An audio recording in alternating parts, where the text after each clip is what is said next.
Good morning, everybody. This is Tom Balding here, welcoming you back to the quarterfinal rounds of the 2025 Under-21 World Golf Croquet Championships held here at Sarasota County Croquet Club in Venice, Florida. And we have some very exciting matches for you today.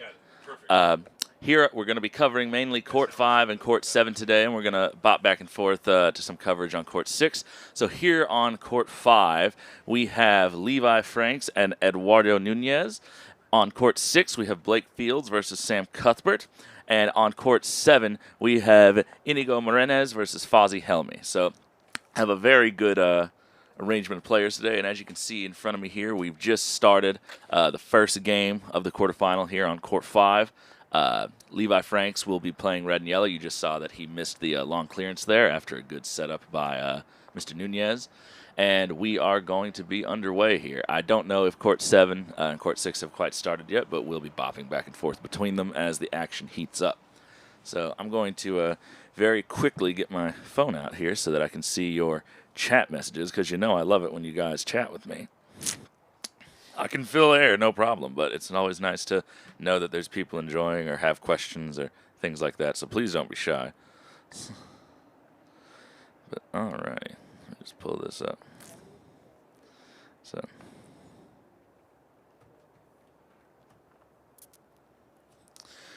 today promises to be another wet, beautiful day in terms of weather. Light breeze right now. It's kind of cool in the morning, probably, for those of you who know Fahrenheit, probably in the high 60s, low 70s at the moment.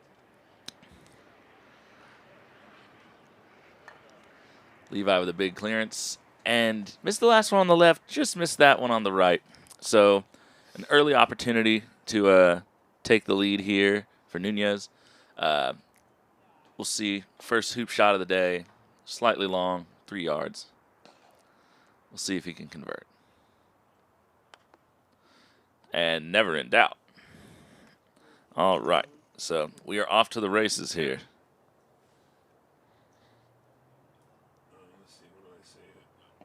Court 5, blue and black.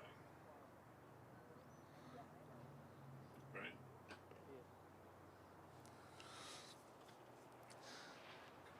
So that blue ball definitely rocketed to the north boundary. So good chance here for Levi maybe to get a wire. That's probably what he was looking at there as he stepped over. So he'll be looking to get this ball in a position where blue cannot see it, which will give him a very good chance of stealing this hoop away, even though blue's not that far. Yeah, you can see blue on the north boundary there. That might be wired. It's hard to tell. It might be visible on the right-hand side of the hoop from our perspective down here. Blue, hoop 1, Court 7. Thank you. So because he's not shooting at it, that definitely means blue can see it. Good position. So, but if you notice, when they pan back over to blue, you'll notice that there's almost looks to be a little depression in the grass, sort of right where blue's sitting. As we've said earlier in these live streams, these back 3 courts on the back end there have some characteristics, so you can actually see it there. Ooh, overrolled it, but maybe it has laid in a block. No. So, yeah, you can see the grass kind of depresses there. He's almost sitting on a little bit of a slope. You wonder if that might affect the path of this ball towards the hoop.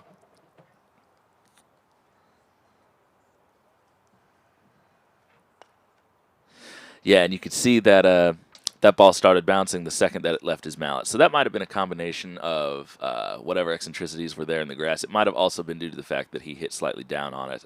It happened too fast for me to tell. But when you see a ball hopping like that, it's normally an indication that you're not striking it perfectly flat, especially if it's hopping rather aggressively. It's pretty common for people who play Solomon grip, especially when they start to hit harder, to let their hands get in front of them. So, so if you find that your ball is not staying on the ground as well as you'd like it to, maybe think about moving your feet an inch or two back. Maybe think about just making sure the mallet gets to the ball before or right as your hands get there.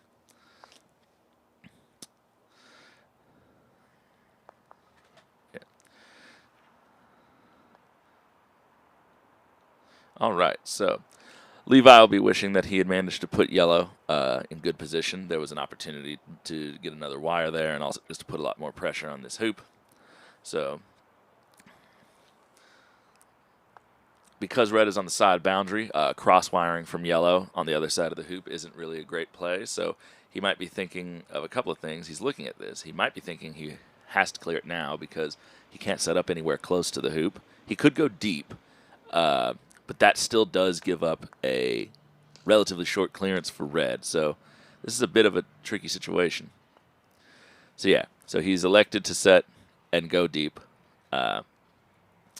dissuading yellow from taking that shot because they may not be likely to stay in position. So yellow's just going to set up right in front of the hoop, and it'll be up to red to get rid of black, a clearance that I can say from personal experience Levi is very proficient at.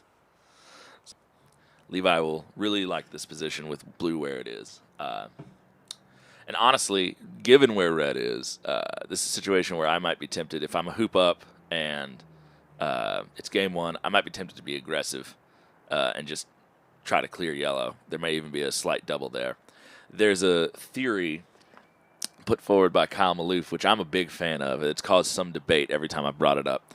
But the basic sort of, just a little bit too far. I almost cuddled yellow, it looked like. The basic sort of, catch-all thesis is that hoop 2 does not matter. And a lot of people hear that and they immediately go like, what? And the meaning behind that is if you win hoop 2, regardless of what the score becomes, 1-1, 2-0, then you give up first position to hoop 3, which is one of the most important hoops in the game because hoop 3 controls hoop 4, and then 4 to 5 is a very short turnaround, and then 5-6 is obviously a very short distance between the two. So its theory is that by winning hoop 2, you're likely to give up several hoops in a row. If you are already one up, then that's less important, and you can play really aggressive at hoop 2. And if you happen to lose hoop 2, even if you go 2-0 down or 1-1, not a huge deal because you'll be the first ball to hoop 3, and you can focus on just sort of controlling that alley and then the turnaround. So I haven't seen enough data yet to prove whether or not it always ends up being true, but I can say just instinctively that I've probably seen more games where someone was 2-0 up end up 2-2 because they let the other person go to 3 first versus losing hoop 2, going 1-1, and then they got to hoop 3 first. Those games normally end up 3-1 to that person more times than not, in my personal experience that I can think of. So, including my own games. So, something to think about. So, I like to play, and so does Kyle, hyper aggressive on hoop 2. So, hoop 2 has been scored. Levi has leveled things 1-1. So, again, we're in this kind of situation where Levi has scored the hoop, but Inigo Eduardo. So I was looking at the other scoreboard. Eduardo will have the opportunity here to potentially steal 2 in a row if Levi misses this long clearance. So this is a very critical shot. Eduardo will wish he had his balls in slightly better position.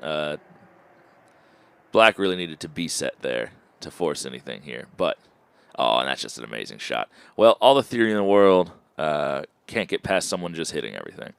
As they say, the best strategy ever invented was not to miss.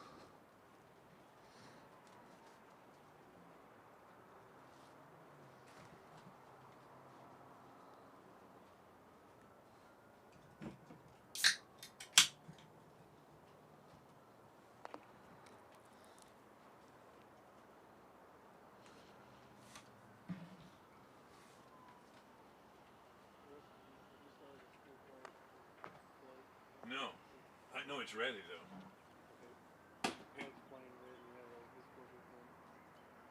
So they just started their 4 hoop 1.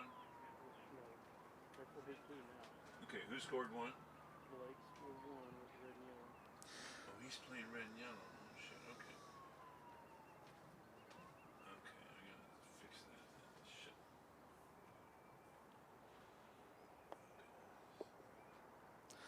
Alrighty. Long clearance. Actually, he's just going to be setting up. I forgot black is not in a great position. So, and again, were black to be better than it is, that's a little short. were black better than it is, even with that clearance that yellow made on blue, as you can see, still. Oh, he made it. Wow, I thought that was a lot more extreme of an angle than it looked like. Again, wish we had some wish we had some various maybe a camera. That's why the peg camera that I was mentioning yesterday would be such a good thing, because you could see a more direct angle on a lot of those angled hoops, because it would be looking at them from the center of the court all the time. Yesterday they could hear every phone conversation you had on the live stream. So you need to take it outside the tent, or not take it. Okay? So, yellow here, for good position, about 2 yards out of hoop 4. I gotta ask you a question. And blue is just lying in a good position, so he'll be looking to clear that yellow with black. So, and he would. This is why, you know, black being in better position would have been much more advantageous. It would have forced Levi, number one, to try to clear with red from the south boundary, and two, he couldn't guarantee that he got all the way down to the next hoop from that angled position.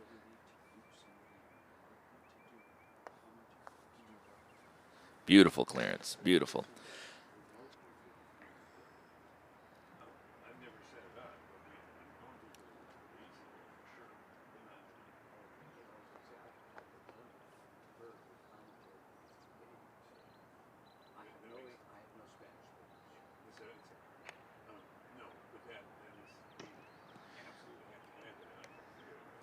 All right, so another big clearance here from Levi. He's been good so far at hitting today. He missed a couple of long ones at one, but he had a really good center ball clearance back at the last hoop from a little bit longer than this. So I'm expecting to see a hit here.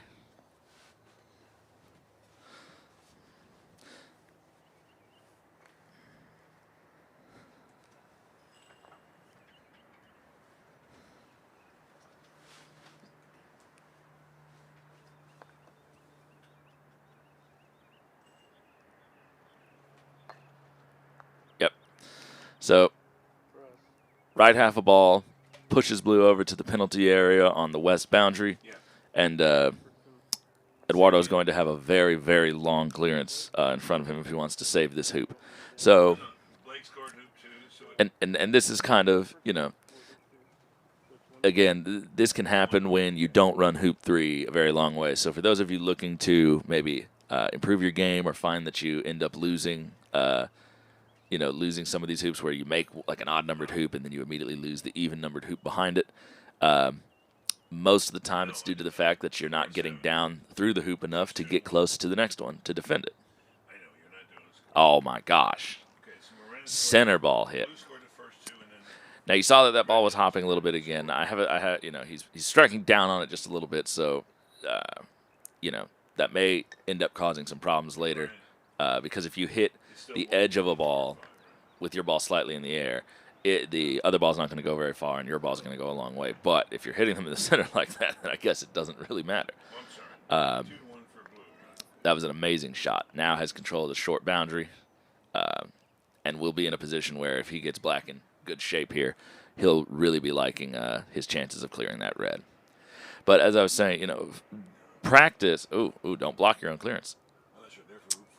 All right, I think he's a little north of the block line, but it's a little closer than he probably wanted it to be. He probably wanted that to stop another 2 feet shy of that mark, or maybe a little more between red and the hoop. But if you want to improve your game, practice running hoops longer, especially those odd-numbered hoops, 1, 3. You really want to get comfortable running hoops long so that when you get in those positions on those odd-numbered hoops, you're prepared to run them down all the way to the next hoop. And therefore you can start to take control, or at least, equalize the advantage that your opponent would have when they're the first ball to that hoop. Another wonderful clearance. Eduardo is swinging incredibly well. That's just an incredible sequence of clearances. It's a very confident swing right now. He hasn't missed much. I think he missed the one hoop shot. And the one clearance at hoop 2, which lost him the hoop. But I think he's hit just about everything else he's looked at.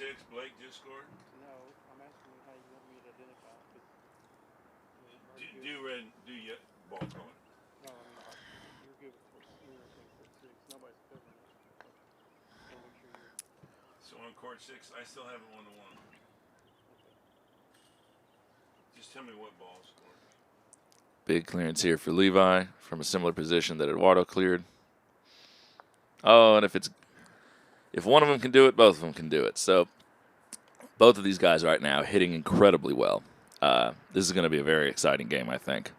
I'm expecting if both stay in this kind of form that we're going to have close scores. And when you have two people hitting this well and hitting consistently, positional play is going to become the deciding factor. You know, is one of them getting, you know, more wires? Is one of them forcing the other person into uncomfortable shots more often? So if both are hitting at a very high rate, then they're going to have to start getting clever, because it's just not going to be good enough to put yourself 4 yards in front of the hoop and just hope that they miss a few 8-yarders. So, and perfect example here, he can't do anything. Setting up deep doesn't really help him because, again, red, you know, he knows red is on the side boundary and expected to hit. So his plan there is to cross wire from yellow so that yellow can't move him and be able to clear yellow down the court anywhere that yellow sets up. So given that Levi has chosen to go to that position, he's either thinking, well, I put it deep enough that you can't shallow enough, I mean, that you can't really clear me down the court. You can only clear me to the side. Oh, he was going for that. Or I could see black with red, and I'm planning on clearing it now. And it looks like that's what he's lining up from this perspective. And there's always a chance hit this well at the right pace, and you end up in front of or near hoop 5. That's not probably something in his thought. At this distance, you just want to hit, but these things do happen.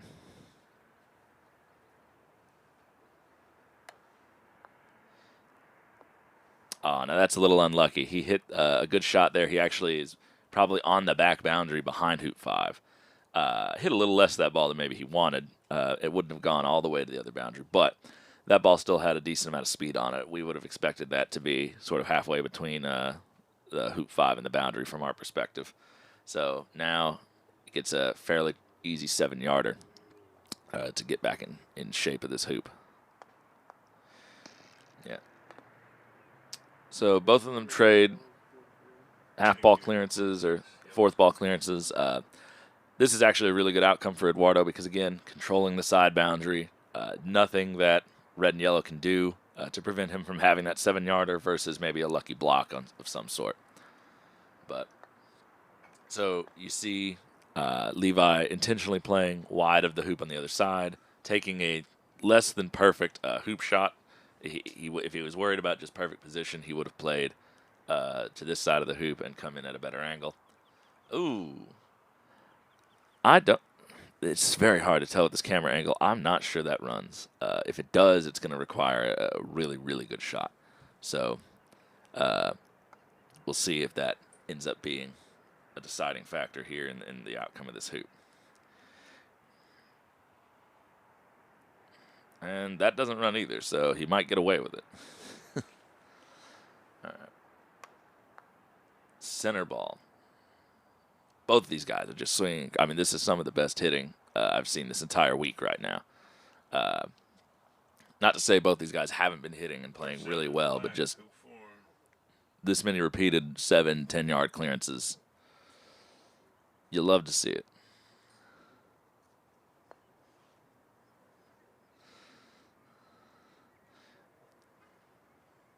All right, so I'm going to guess Levi doesn't believe that runs very easily, so looks like he's just going.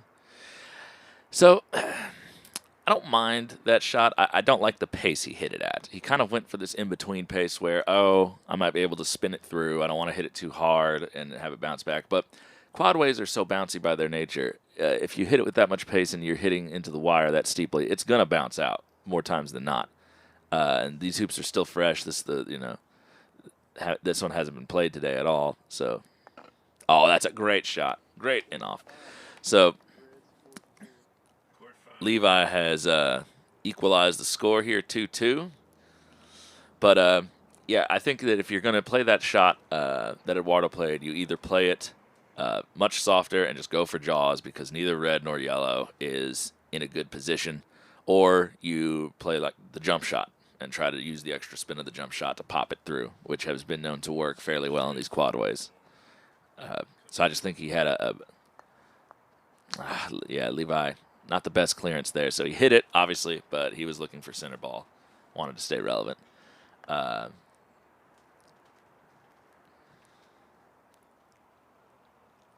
And again, like I said, you know, that position that blue found itself in was a big determining factor there in the outcome of that hoop, because he, with where red and yellow were, he felt compelled that he had to get into the hoop from where he was. And Levi obviously didn't attempt any clearance on blue because the angle was so extreme. So that hoop would have played very differently had blue been in a more threatening position.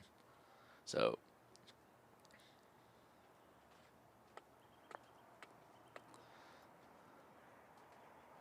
very good position from red. It's a little angled, but it's good enough that black looks compelled to have to clear it. And you can. This is a beautiful line on the swing. And you can see there that that's exactly where his mallet went. So maybe just pushed out on that one a little bit before it had a chance to straighten up. You'll notice, if any of you rewind this later on, that his swing is not straight. Most people's, in fact, I would say almost all people's swing is not straight. But everyone's swing has a particular timing. So there's a moment in your swing where the mallet has straightened itself up as it comes between your feet. And that's the moment where ideally you would hit the ball. And it's the natural moment where you would hit the ball if you let the mallet just sort of lead the swing for you and do the work. But a lot of people, especially when they try to hit it hard, have a tendency to get out of their timing a little bit, and they actually hit the ball at a moment where the mallet has not straightened up entirely.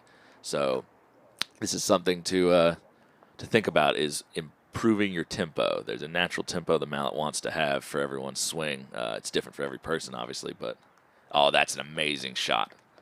Center ball clearance, almost a stop shot. Perfect example there if you rewind that swing. Very smooth. Levi's timing looked really nice. You know, it didn't look like he was forcing that. And obviously hits dead center. So the best shooters are the ones who have the best tempo in their swing. Everyone's swing is crooked. Everyone's lineups are crooked. Most people's, I would say. But it's not about, you know, being bolt straight and perfect. It's about knowing your swing. It's about, you know, obeying that timing and just being consistently able to stay right in that pocket, even under pressure.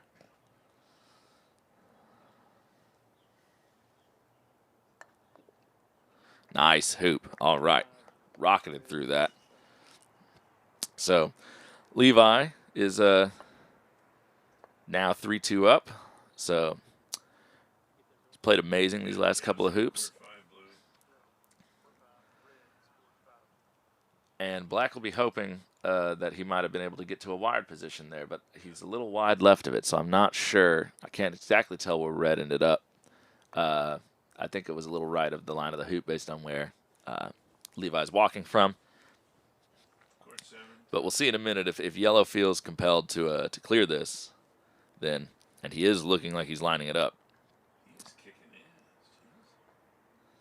So, yeah, so there must be either there's some sort of wire, or he just doesn't feel like he's going to hit from that back boundary area, maybe because he's been burned there yesterday. And that's another great view of the swing. You can see it. You know, his backswing is quite crooked. The mallet does twist, but as it comes through between his feet, it straightens up. And if he hits at the exact right timing, he'll hit the ball straight where he's intending to.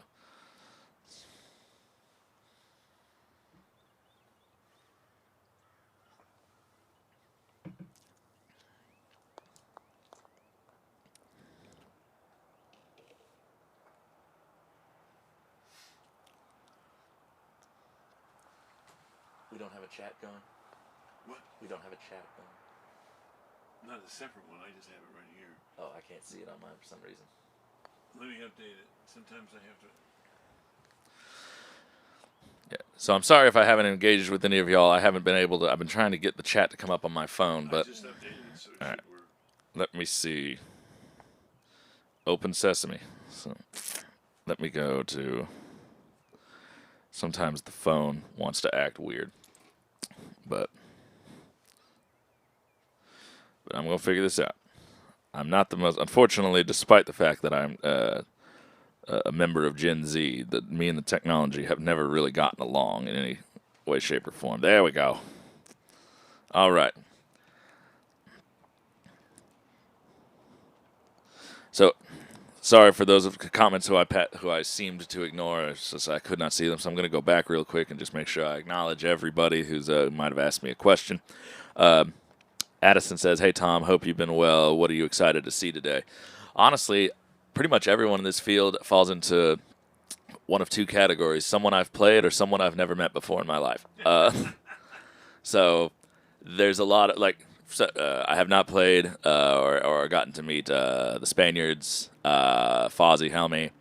So I'm very excited to see them play and see how it all pans out. And then obviously there's the other players like Blake and Levi and Jack and Sam, who I have had the opportunity to watch and to play with.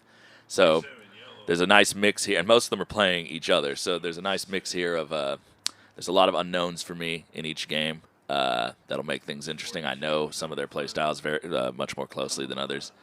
So, narrow miss on the left-hand side. Really good-looking swing, though. Didn't miss by much. When you can when you're hitting 20-something yarders and missing by an inch, that's a good swing. So yeah, Addison, that would be what I would say is I'm most excited for, just seeing how these dynamics play out, and also just getting to know different players' styles. Because from what I can see here from Eduardo, I'm extremely impressed. I mean, the man can hit. The man, very good player. I can see why he's the 4th-ranked player in Spain. So, all right.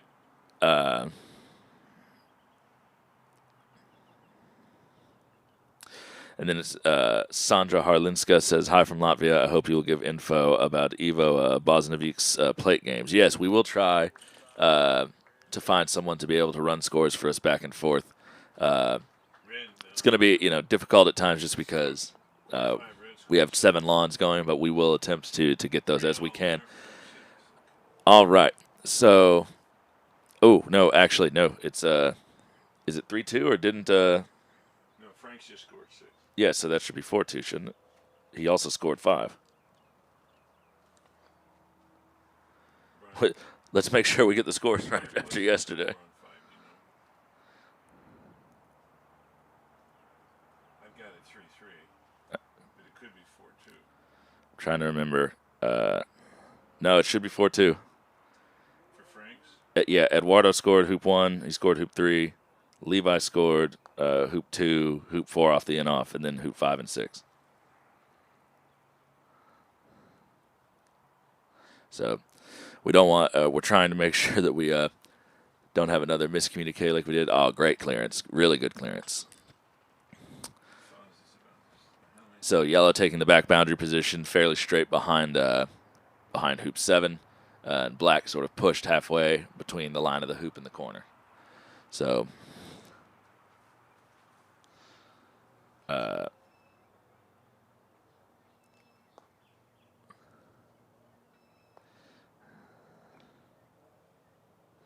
Nicholas says, "Edu is very good, Tom. It's going to be a great game." I'm loving it so far. They both have very similar styles of play, big clearances, very confident.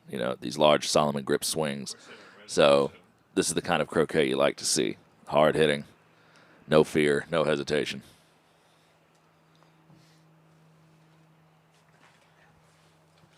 I'm joined here in the booth right now by one of our star players here at the tournament, Jana Syed. Hello, Jana. Hello, Tom. How So are it you? is Jana is how you say it. Jana. Okay, good. I'm always worried. So this tongue doesn't say other languages that well. So I got the. So you've had a great tournament. Yeah, I have. So- It's good. We really enjoyed your match yesterday against Levi. That was very well played on both sides. So I know that you wish it had gone slightly differently, but Yeah. so with Levi that happened. Yeah, but he's good. He's good. So- He is good. But so we have a bunch of very nice matches today. Which one are you most excited to see? I really want to see Fawzy's. Makes sense. Yeah. So I have up to this point until this week, and I actually haven't really gotten a chance to talk to him yet. But because I've been stuck in this tent. But, oh, beautiful hoop from Levi. That's Beautiful. good. Oh, my goodness. Levi has found a streak. But I haven't gotten a chance really to talk to Fawzy yet. But I've known about him for a couple of years because I've just been hearing rave reviews Yeah. from everybody who's ever encountered him. Yeah, Fawzy is a top player in Egypt. I think Matthew reported that he witnessed a match once between Fawzy and Yasser Syed, and he was like, I don't think these two are beatable on these courts. He's like, after watching, he's like, I don't it's even like know who won. they have superpowers. I don't think these two Yeah. can be defeated on this court they're playing on. I have not gotten a chance to play in Egypt yet, but I've been told that it's an experience that I owe to myself to have at You least should once. Come. You should I'm come. planning It's on lovely. to this fall. Yeah, you should come. Yeah. You're gonna have so much fun. So, Jana, maybe tell the folks a little bit at home what got you into croquet and your history with it. And I've actually been playing croquet for like 8 years or something. So I started because my father was playing croquet. So that's what got me interested in it. And actually, me and my friend just decided, yeah, we're gonna try this. We're gonna try this sport. so there's a group of you that have sort of Yeah. taken it up together. Yeah, it's a big group. We've known each other for like 18 years or something. It's just Lifelong. Yeah, exactly. So would you say that, obviously, I know that Egyptian players, a lot of them, ooh. That's not in, right? Yeah, so I think that yellow was blocking red there. Yeah. He might have been going for the hoop and just misses it slightly to the left. Yeah, I think so. He hasn't been missing a lot of clearances. His swing has been extremely, extremely solid.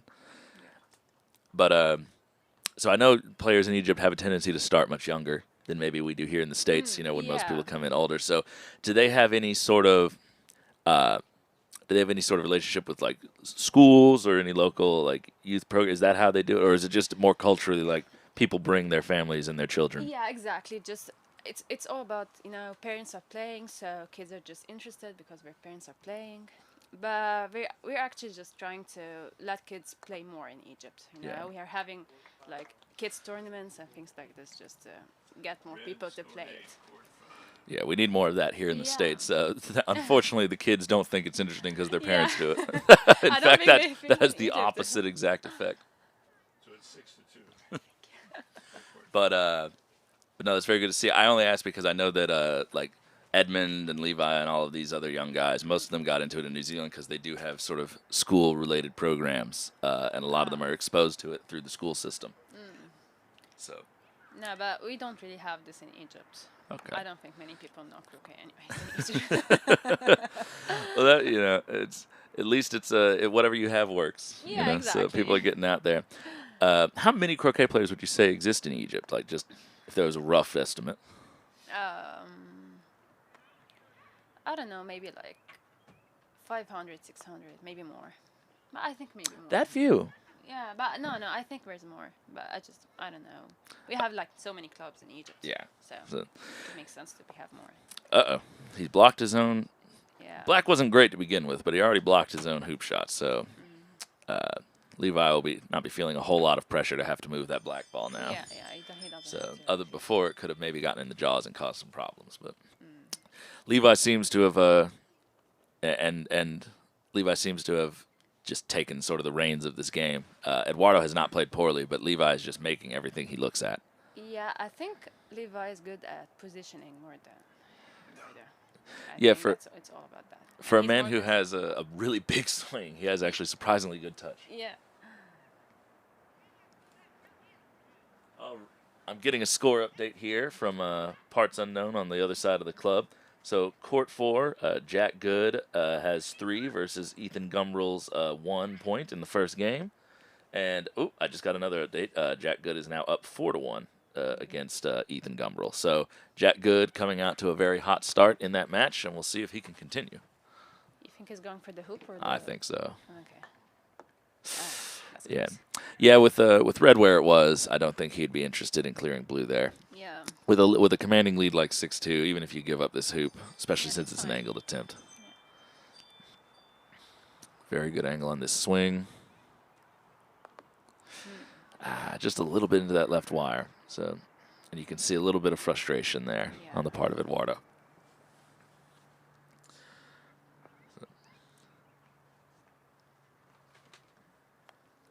Greg Fletcher says, I like Eduardo's pace. He is a quick player. Yes, he is quite quick. And so a lot younger players, you know, of all sorts do typically tend to be quicker than others. But some people definitely take it to, you know, ooh. Maybe there was just some eccentricity on the court there. I'm surprised he missed the entire hoop. So I wonder if that ball turned on him since he was hitting it so softly. But just starting to see a little bit of frustration expressed by Eduardo. Obviously feeling a lot of pressure, you know, when you feel like you've been playing well and you still find yourself down 6-2, it can be a bit disorienting. Trying again. And just a little bit off. Those shots are so tricky. I've been burned on them many times. I keep telling myself every turn, I'm like, stop trying to get in the jaws. Don't ever do it again. And then I always do it again, and then it always burns me. Yeah, that's what I was doing this tournament. Like, you think I'd learn. I think I missed all of them, but I just keep doing it. Just like, you want to just make it obey. You're like, it'd be so good if I got it. But, like, I keep getting stuck on the wire and losing hoops. It hurts so bad. So, for those of you out there whose gut is telling you not to do a thing, don't do that thing. Let's go to court 7 while they tamp that. All right. So now it's Fawzy. Yeah. So we joined court 7 between Inigo Morenes and Fawzy Helmy. Inigo has a slight lead, 4-3, and has just made a good clearance with black here at hoop 8. Blue and red are very close together. Yeah, it's going to be a hard clearance. Yeah, this is going to have to be pretty surgical. So he's going to need to just catch that blue left of center, and not even too much left of center because it'll still hit red, and push it behind the hoop. Blue does look like it has an unhampered swing to get the hoop shot off. Yeah. Okay, we're going back. This may be the winner. Oh, not quite.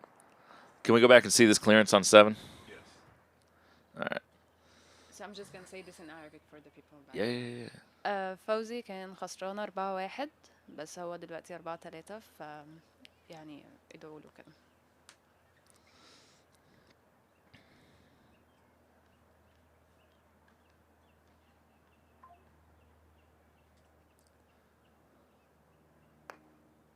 Oh, my God. What a shot. And you can good. perhaps hear the applause in the background out of our tent, but that is, from that distance, to hit it exactly at the right angle you want, you know, it's an insane shot. Yeah. Even from half that distance, that would have been a tough shot. But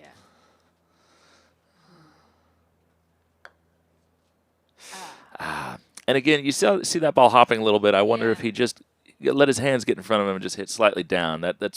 It can happen a lot and cause some mishits. So especially when you're maybe feeling like, what do I got to do? Like you had this in hand and then he just makes exactly. His only saving grace here is that red is quite angled, and this is going to be a difficult run. Yeah, but I think if Fawzy made this, it's going to be game changing. It'll give an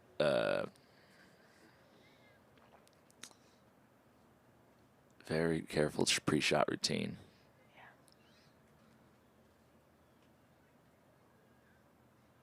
Beautiful hoop. That's good. That's good. And that was something that I mentioned on live stream the other day that I told people that we should all benefit from is even the very young Egyptians who, when we're kids, we all want to just kind of walk up there and hit the shot. But you guys are very disciplined in your pre-shot routines. They're exactly the same set of motions. If you overlaid 1,000 videos of you guys it's shooting, the same. You wouldn't be able to tell a difference. Yeah.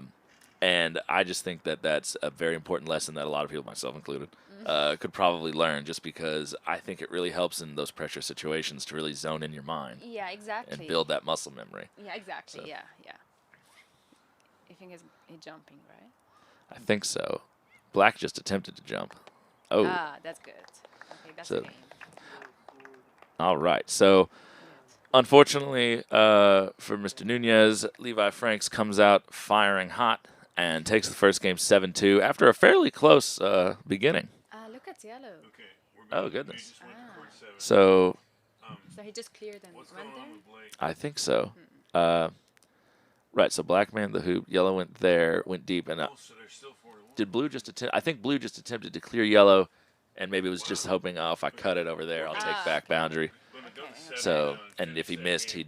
he didn't mind where he ended up. That's my assumption. Yeah. And we'll come back into 5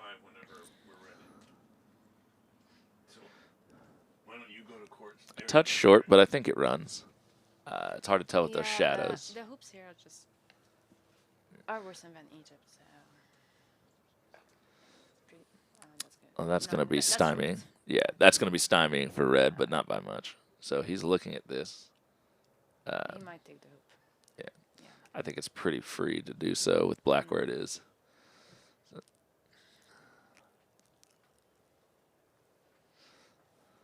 And how long has Fawzy been playing? I think we've been playing together. Yeah, 8 years, I guess. 8 years. Maybe more, but not much more. That's Well, that's we'll good, that's take good, it. That's good. That's really good. So. Hello.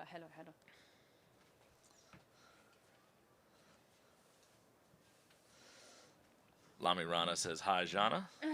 Hi. All right. Jack Good is now up 5-1 against Ethan Gumbrell. Okay. So big jump shot attempt here.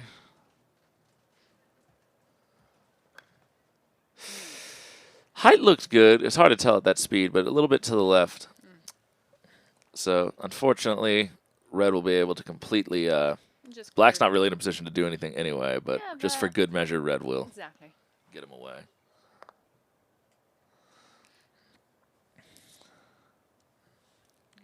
So what club is your home club in Egypt? I play at shooting club. Shooting club. Yeah. I've heard about that one. Yeah, it's So- a lovely club. Is that sort of the? I know there's one you see on live streams a lot, sort of the main one where they had the final of that Worlds with Ahmed and No, Reg. this Is that not shooting. That's not the shooting yeah, club. that's just Okay. federation's course. That's the Federation. That's the other one I always hear Yeah. about. All right. So, but it's nice to have so many clubs sort of in close proximity in the same city. Yeah, we have. Have a very healthy competitive league. I understand, but Yeah, I think we have like 18 clubs in Egypt. that's wild. Yeah. So- And 16 of them in Cairo. That's even more.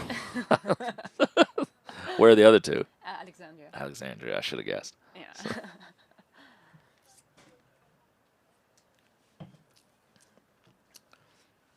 Miles Dugan says, what a great performance. Go Kiwis. Yes, the New Zealand players, especially Levi, have been very strong this week. Yeah, really concentrating. Levi is obviously, as you guys can see from his world ranking, 38th in the world, 5th in New Zealand. So, has proven himself on the international stage several occasions. Played on the Open Shaw team a couple months ago for New Zealand and had a very strong performance. But yeah, so my personal opinion is that Levi is one of the best young players out right now, just across the board. Yeah. But and in the next couple of years, we'll probably see that little New Zealand number 5 turn to number 2 or number 1. Yeah.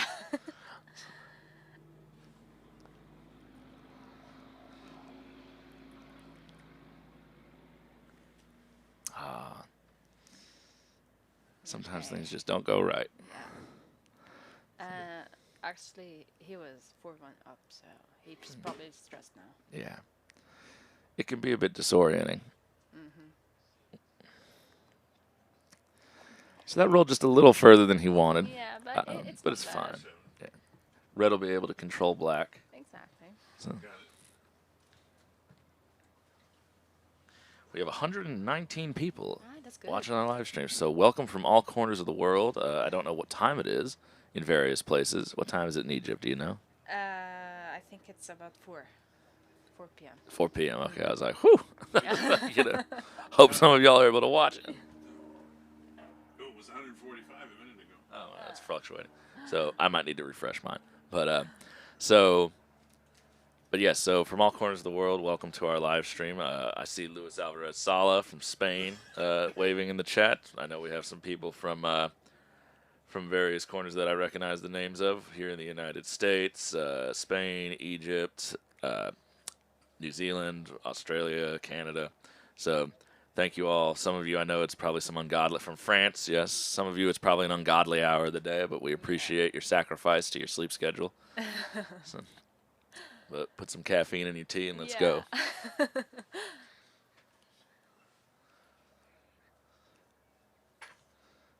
Scooting. I think if he took that shot, Fawzy would play the red one. Good hit. Yeah. We'll see if it's enough. Oh, Fawzy is. Okay. I'm a bit surprised by that.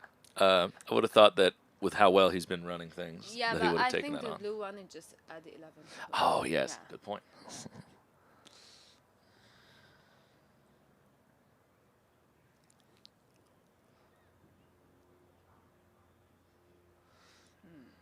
First rejection.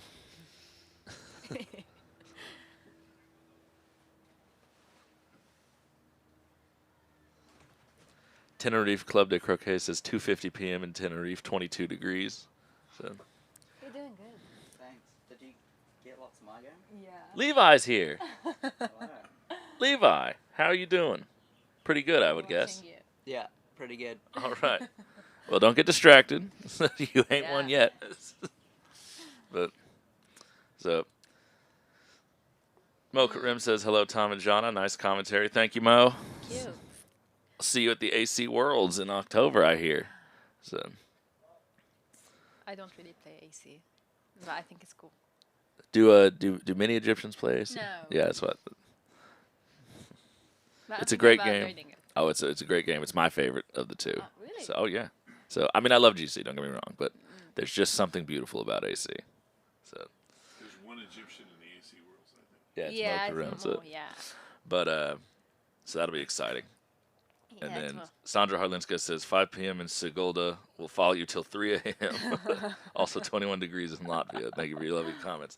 You know, I have to, before I'm able to convert Fahrenheit to Celsius, every time I hear something like 20 degrees, I go, dang, that's cold. Yeah. I was like, it's April. I was like, 20 to 68. 20 to 68. Got it. That's It all right. was one of my problems. There. Just like, Ah, that's good. right, you hear one of us say like Yeah. it's 72 degrees, that's on you're like, Yeah. Court 7 yellow. are y'all all right? My oven doesn't even go that hot.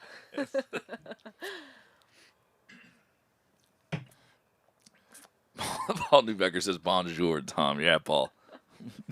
Greetings from the great French outpost of Buffalo.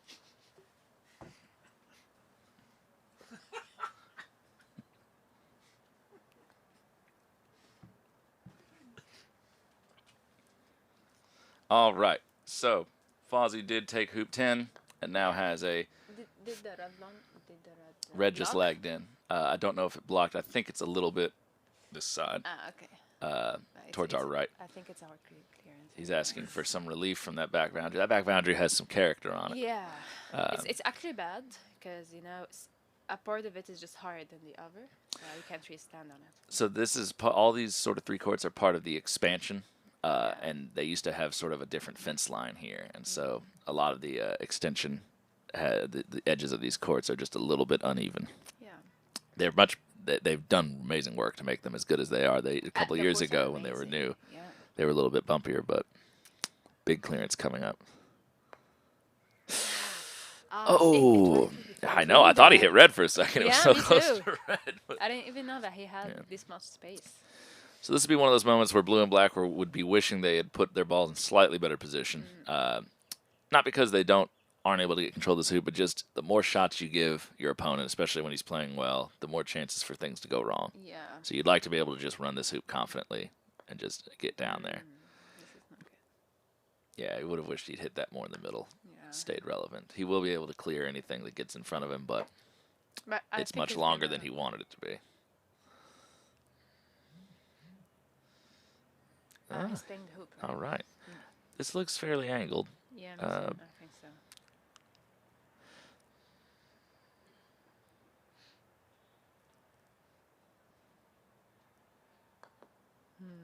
Well, he got lucky insofar as he stayed put. Yeah. And he's in great position if blue can make a good clearance afterward and might even get a wire position. Yeah, I think he still has a shot. Oh, sorry, Paul. I didn't realize that you had migrated. But in my defense, though, Chappaqua doesn't sound much better than Buffalo.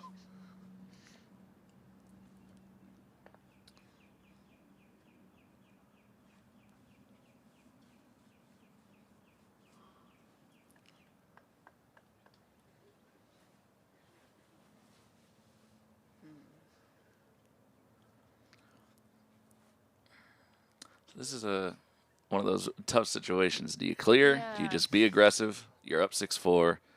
Do you just, lag in, hope to get some sort of a block, or just, Yeah, let I your would do opponent that. miss? Yeah. So I tend to be a gunslinger. I like to shoot at things. Okay. Sometimes to my own detriment. I think this causes you a lot of problems. Yeah, I think he's just trying to block now.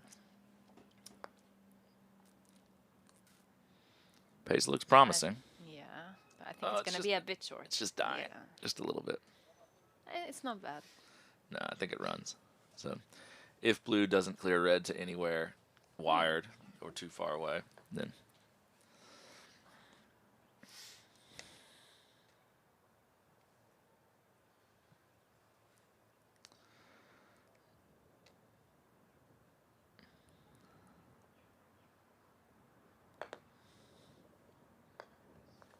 oh, the worst That's luck. So unlucky. Court 6, yellow So scored unlucky. Good shot, bad result.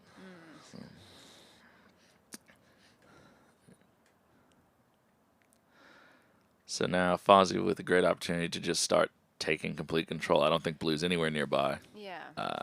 So he won't care if black hits whatever he puts in front of this. He's just going to keep lagging in.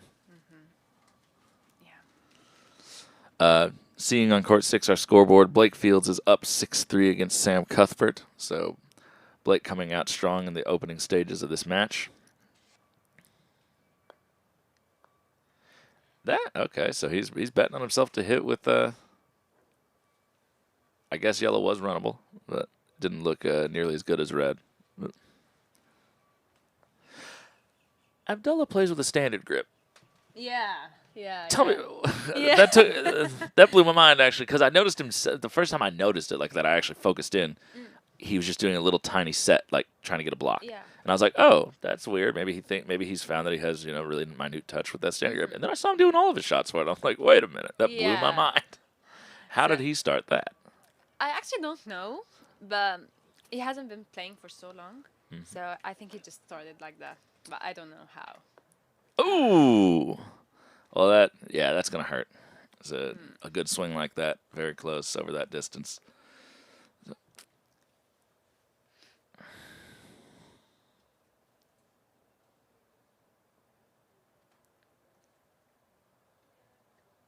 Yep. So that's a game. Yep. So first game of the Court 7 match goes to Fawzy, 7-4 over Inigo Morenes.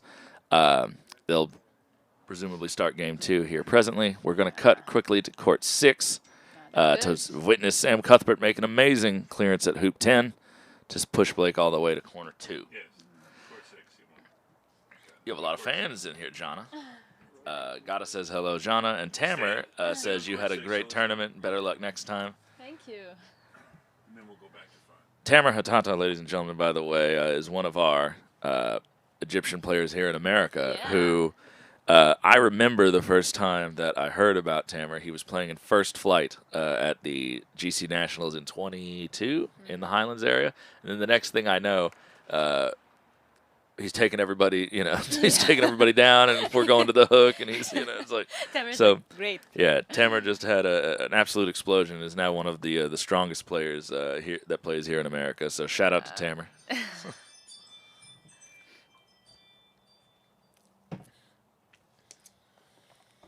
Is that Fawzy's coach out there?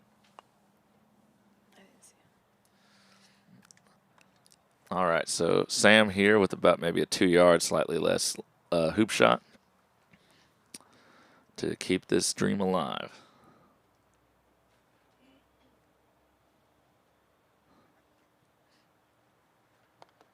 That's good. Beautiful hoop.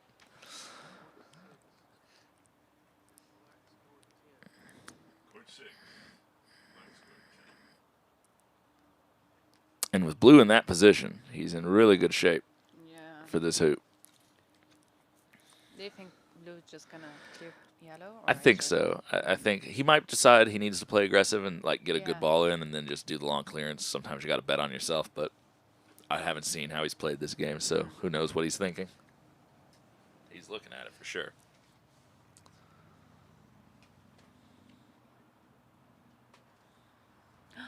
Is he checking the hoop? All right, let's go. Okay. Never say die. Oh my god, he's just playing the hoop. This is That's good. awesome. This is awesome. This is a great angle, too. Please pan down. Love it, Brian. That is so cool. I think Sam is a great player. He can run that. Oh, yeah. Very steady. Yeah. Lovely straight swing.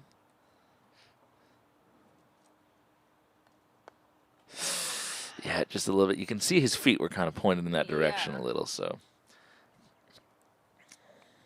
He'll be disappointed with that. Thankfully, he didn't go too far away. But now he's going to be a little bit, ooh, Yeah. there might be hoop in the way here of a wire with where blue is bounced and where red's gone. I know Blake was trying for it, but we'll see what he can get here. How well he can hit this and stay around.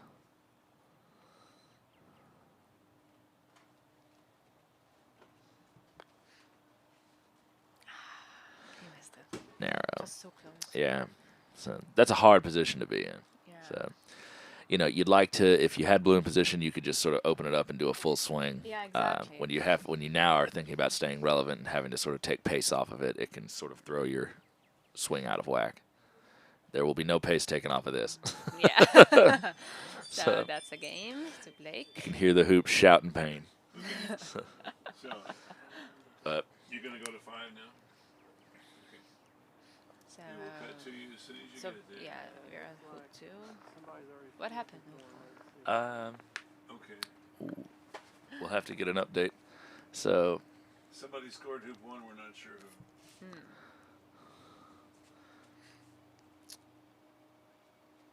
So we joined this game. Levi's yellow ball is glued to the wire, it looks like, on the outside Yeah. part. Blue and black scored hoop 1. All right, so, Blue and black scored. Okay. yeah, so Eduardo scored hoop 1, just like in the last game, Yeah. and it looks like Levi here will be trying to clear black behind the hoop. Yeah.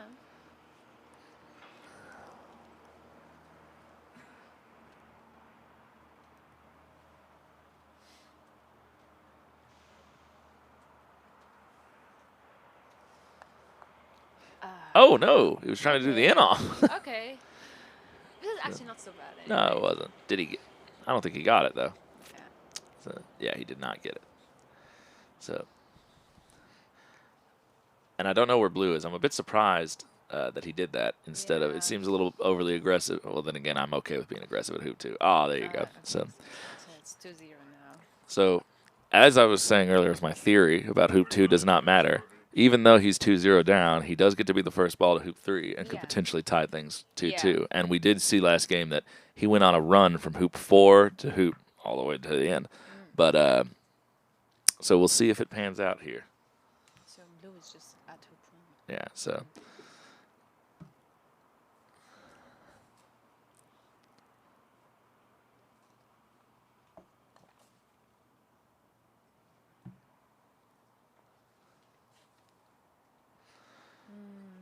That's good. That's a very good ball. So I thought it was gonna die there a little bit, but it just rolled out. Didn't stop. Sometimes you hit a little patch and it just dies, but Yeah.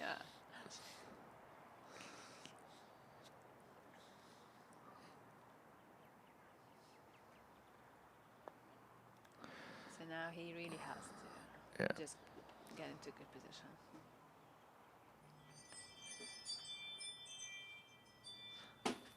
I misspoke earlier. I believe I said Nunez uses the Solomon grip. He actually used standard there. So if I misspoke earlier, I apologize to the people at home. So.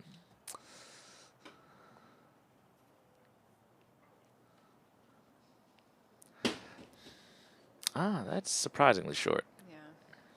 No, there's Solomon grip. Okay, so he was just using that for touch play. All right, I wasn't wrong. I'm never wrong. Yeah, I think he So- changes grips. Y'all people That's had me good. thinking I was wrong. I'm gonna blame it on the people in the chat just because I refuse to take responsibility for Yeah. my mistakes. And I can do that because I'm on the microphone.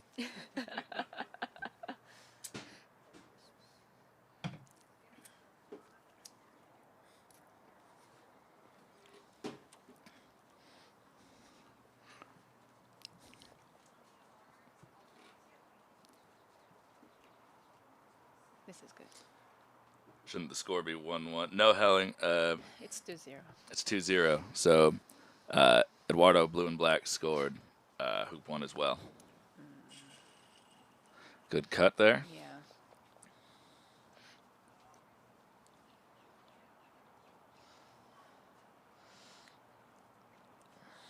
So many players. So Greg says Eduardo uses Solomon and standard. So many players these days are switching grips. Yeah. I don't know if that started because Matthew. Yeah, I was just gonna Because say Matthew that. was the first player I was aware of who did it on like a very high level, and obviously was doing it when he won his 2022 Worlds. So now there's several American players who have, do it as well. I don't remember knowing of any examples before that, but Yeah. I don't want to ascribe a reason where one may not exist. Some people may have found it in a vacuum. Ooh, that's a That's a good, pretty good shot right there. Yellow can see it, Maybe part of it, but but I think it's the bad part. yeah, He I don't think he just- can stay around. Yeah, and he might just make it go for the hoop. Yeah. Ah, he's going for the hoop. So I can't see it. Yeah. Is it gonna jump?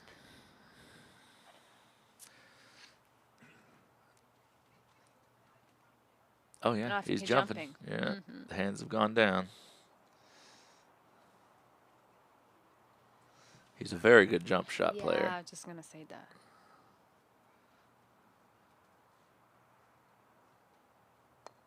Nice. Yeah.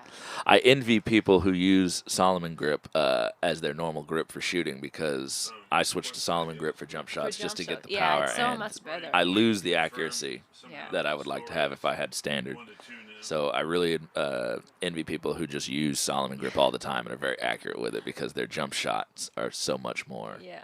effortless. So, but it's very interesting that we have had so many young players in recent years start to switch grips back and forth.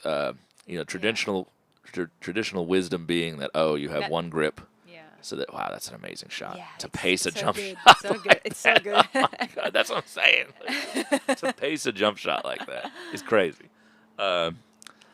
But to have one grip that you use all the time, and so there's just one set of muscle memory, one set of feel. Because if you switch grips, mechanics change. Your body's in a Yeah. different position. I think it's a bit distracting. It is. If you watch someone like Matthew, his Solomon and his Irish could not be more dissimilar from one another. Yeah. And there are moments where one is working for him and one isn't, and he'll favor one over the other because they are that dissimilar. But in the moments where both of them are working, fairly equally, it's amazing that he's able to transition from shot to shot back and forth. And narrow miss there on the left-hand side. So give Blue a good opportunity to stun this and stay in position. Maybe even get to a wired spot on yellow. This is good. That's a great shot. Yeah. And that I might don't actually think- have the wire on yellow. Yeah, I think so. So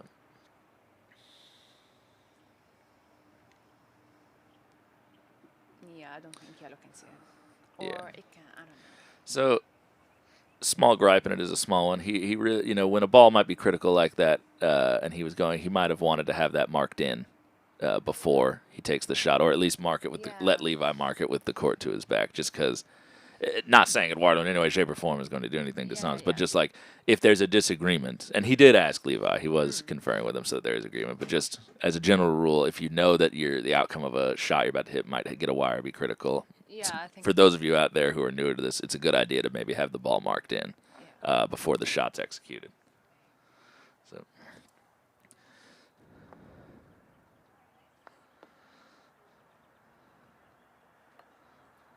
Is he just trying to nudge this blue? Interesting idea here.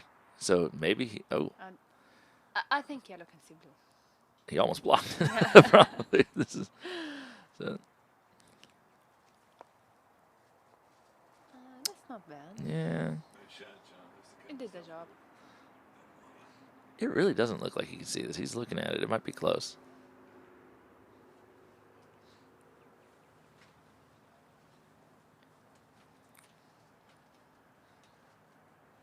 I think he can see it. All right. Just from the left part.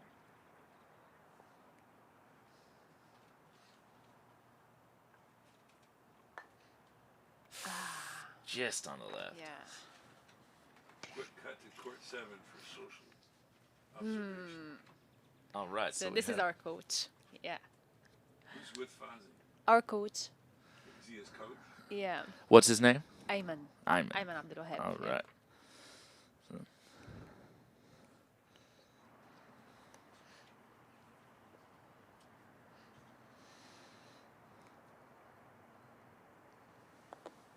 So how's Jack doing? Do you know Jack anything? good? Yeah. hopefully we can get an update here in just a second. I haven't seen anything since the score was updated Yeah. 5-1. Oh, I did get an update. As of this update, which came in about 10 minutes ago, Good is up 6-3 on Gumbrell. Okay. So that game may be finished. Yeah, but probably finished. Blue scored. You never know. You never know. Gumbrell could rally. Yeah. He is one of those players that just, Scored 6. I don't think his grade represents his skill level. So Yeah. I think he's underrated. Scored 1. I think many players in this Yeah. world The- this is the case with many players. Here. Yeah, and so he's the type that you can walk out on the court and he'll surprise you. Yeah. Yeah, I know. So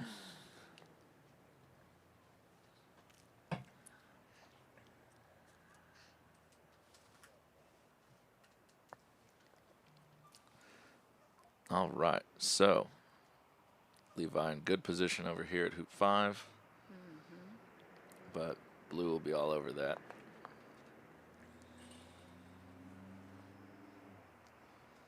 That's good.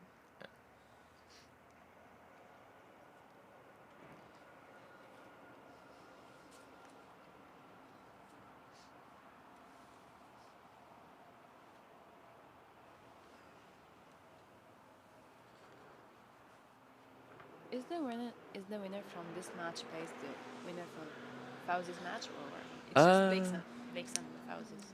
Yeah, so on each side of the bracket, it's Blake and Fawzy are the top sort of 2 seeds on that side, and then on the other side, it's Levi and Jack Good.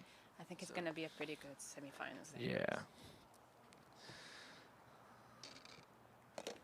This All is right. bad. Yeah. Yeah, I think it just blocked everything. No, he shouldn't really hoop up. I know.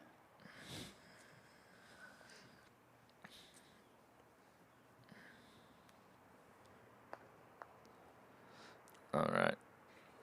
Works. If yeah. Black can see the hoop, he might even think Yeah. of the jump. But I don't know. I think Red couldn't really do anything. Yeah. Scored 7. Black scored 1. He might have had the option to try the cuddle if he wanted it. I don't He know. had enough room with I think there was enough space between yellow there for him to do a little pop. Maybe. But that would have been a touchy little shot. Yeah.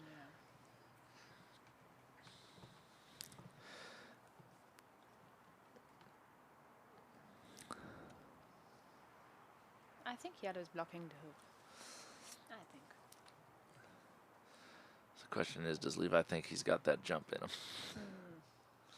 So, But he's gonna jump anyways, so I think he has to take the ball. yeah. Levi's not the type to shy away from the long clearances. Yeah.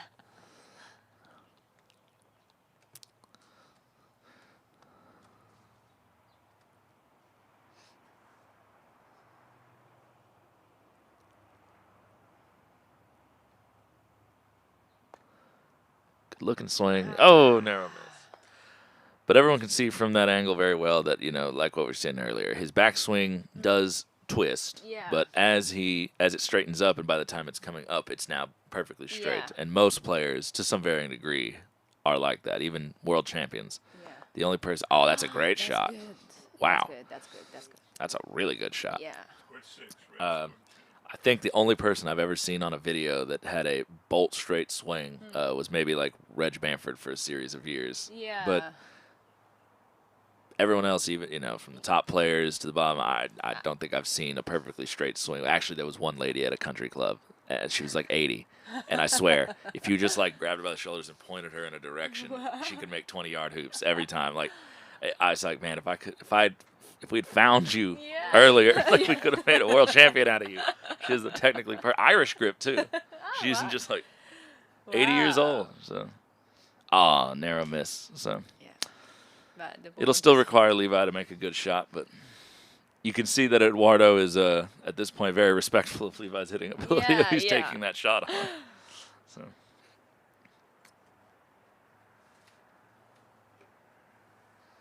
So Fawzy started. He's 2-0 down. so Inigo off to a strong start in game 2.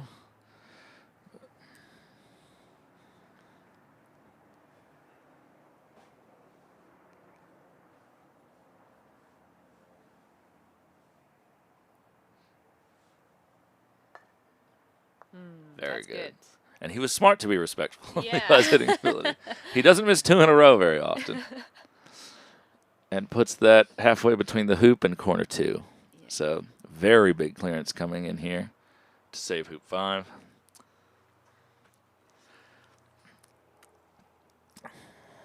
And this could very quickly end up being a 3-3 game going to Yeah. hoop 7 if Levi gets to run this hoop from his position.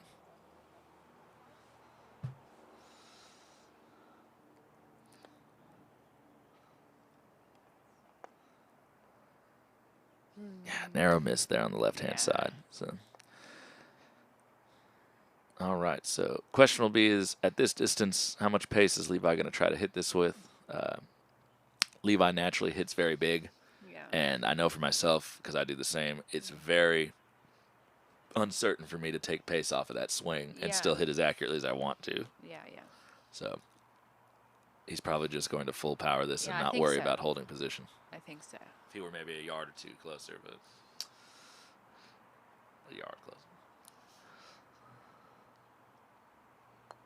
That's He did try to good. take some pace off of that. It's really good. Wow, I don't even think he touched the Wow. sides. Wow. So, all right, that's a great shot. Yeah. So,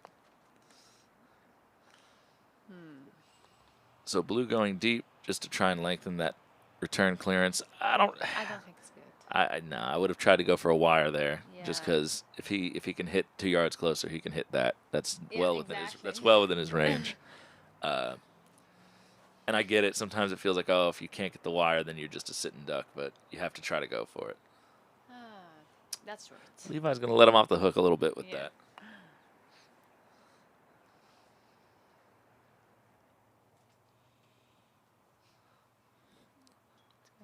Yeah, decent ball, staying a little deep.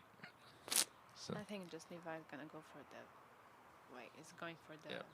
black or blue? I can see. blue, I think. Yeah.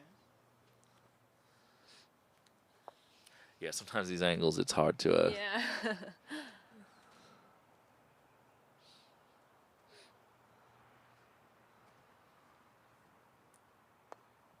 Nice shot. That's good. He's controlling the. Yeah, very nice. I think he touched it before he got out. Yeah, so the rules technically, I believe, state that you can, if it's very close to going out, Okay. stop it, but provided that it's not going to be critical. Yeah. Okay. Like there's a potential wire. So I'd have to look that up again. I believe that's in there. But I think it's mostly just designed for like when there's no barriers and Yeah. it could fly across different courts. Someone could like stop at a yard from the line if it's very clear where it would go out. Yeah, But yeah. yeah, but thankfully, the Sarasota County Croquet Club has done great work to put up all of these, as you saw, just when we panned over all of these temporary fences Yeah. and barriers to catch the balls. So nothing's escaping out here except under that chain link fence in the back a couple Yeah. times, which is a new It issue. ran out many That's, times. I've never seen that happen here before.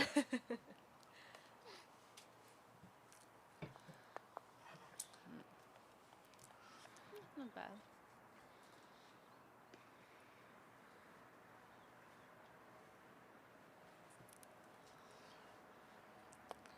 Inigo now up 3-0 against Fawzy. Wow. So And Lake is 2-0. Yeah. and we have a nice close one here. And that is one of the, I think, the harder skills of multi-game match play is, you know, sometimes one, like kind of Levi in the first game, right, just goes on a runaway. And, Yeah. you know, for Eduardo having to walk back out and, ooh. So outside wire, he'll want that one back. And now giving up beautiful control of this hoop to Eduardo. But He's gonna go for that. it's a very hard skill, I think, to walk back out after maybe a game hasn't gone your way, Yeah. and to be able to rally and to that's a good shot, Yeah, it's good. It's good. and to be able to play strong and just sort of let it go. I think a lot of people, especially when they're not as used to match play, take it with them too much and they let it get to them. Like, oh man, I just lost 7-2. He played amazing. He can't miss, Yeah. and like you let that get in your head, and to be able to walk out and just sort of say, new game, New game. Exactly. nothing's happened. Yeah. This is the first time I'm hitting the ball today, and just. So that's what happened with me yesterday with Levi. So he beat me like I think 7-1, and I couldn't get it out of my head. Yeah, I think that's one of those tougher things where it's just like you say little evil things to yourself, like, man, I just not feeling it Yeah. today, or man, Yeah. he just can't lose today. Like, you know, you put the opponent up on this pedestal where it's just like they become the person to beat. Yeah. And I definitely have been guilty of doing that. And I think the stronger players in America, like Matthew and them, who, you know, I've learned from, their biggest thing was always like, never say that. Yeah. like, I don't care if you can't play for nothing. It's like, you're the guy he has to beat. You're the guy that Yeah. they have to beat, you know. So, But we ended up having a pretty good second game. So. you had an amazing second game. Yeah, It it was was very good. fun to watch. So.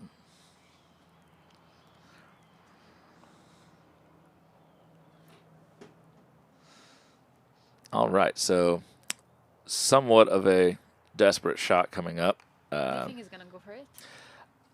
I think so. He's going to go 4-2 down if he gives it up, and that ball will be able to control hoop 7 fairly well. So I don't think there's any downside to him taking it. Yeah, he'll be further out of position, but Yeah. if you get it with black not having set up properly, there's a whole lot of benefit. And Yeah. yeah, he's going for it. Yeah. Levi's also one of those players. So if he can see something, he wants to hit it. Yeah. So. Court 7, red scored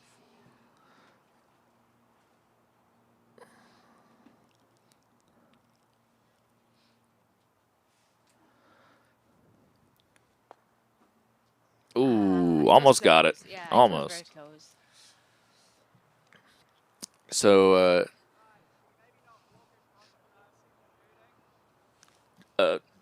did you say, Russ, that on court 7, red scored 4?4. Yeah, it's on the scoreboard. Well, it says 4-0 to blue and black now. Yeah. Oh, shit. Yeah, should be 3-1, I believe. Thank you. I think Good, Fawzy good. just scored. Good. Good. So I'm on the dot today, Russ. I was pretty nervous for a second. All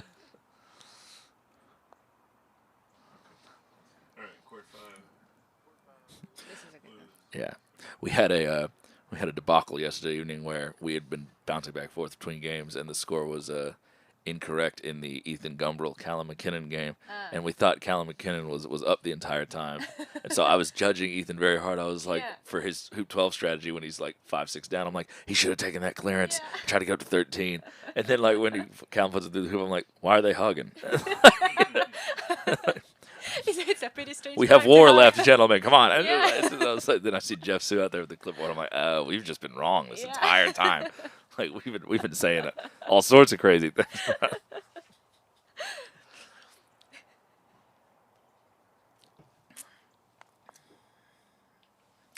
All right, good power clearance there. Maybe would have preferred the other half of that, but both balls now on the side boundary. And unfortunately, black's position is going to be difficult with yellow. There's nowhere he can really send it other than just Yeah. further along the back line. As you can see, there is a depression there that I think came into play in game 1. Yeah, I can see it. Just a little gully there.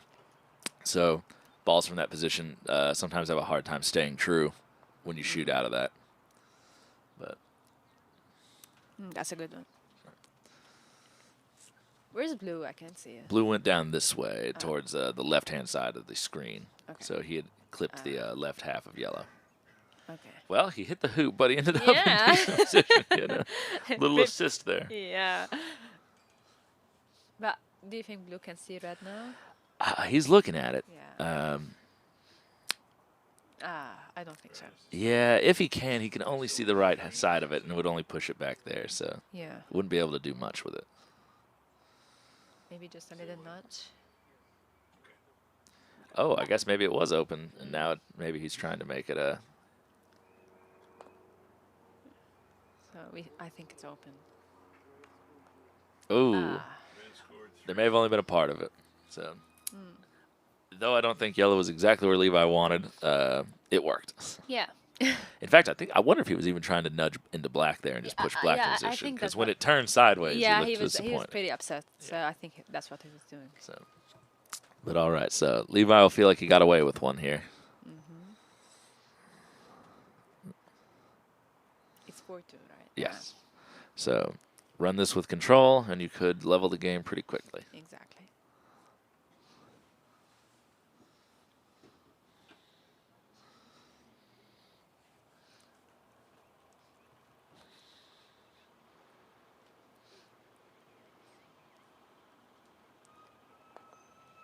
And that's a nice pace. good. It caught a little extra wire than he wanted, so it runs down just to level with the peg. Yeah. Would have liked at least another 5 yards out of that.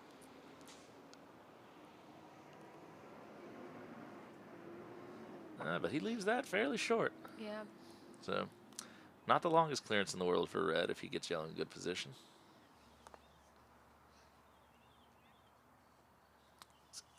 I think this is gonna be good. Yeah, good looking pace. A touch short, but fine. It's fine. Yeah. So, looking at about a 3-yarder. And it's angled. It's much. Yeah. Yeah. Blue coming in straight on, little short. But It's hard to tell from these angles exactly what that we're getting, but I think Levi is gonna go for the black one. yeah.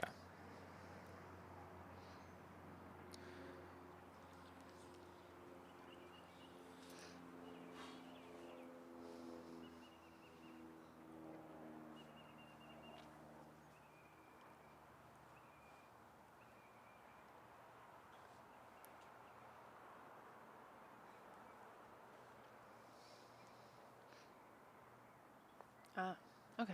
Interesting. Yeah. So I guess he doesn't believe any of those balls are in good enough position to Yeah. be true threats. There may be a block now. Blue might be blocked on the hoop with red. Hard to tell. That's a good shot.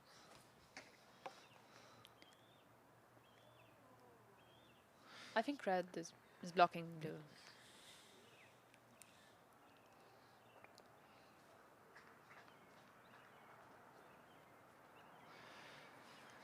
Court 7, red score. All right. What's the score? If red scored 5, then it should be 3-2 to Inigo Morenes Okay. on good. court 7 against him. Court 6, what? And we're getting an update for court 6. Yeah, it's 3-2 now. فوزي كان 3-0 ودلوقتي 3-2. What's the score on 6? Court 6? I just put it up. Yeah, it's 4-0. 4-0 to Blake. All right. I think Blake is concentrating. Narrow miss on the left there. Might have been going aggressive and trying to get that down court cut, but so yeah, this is a He jump. jumped, So yeah. so he was going for a bonus there. But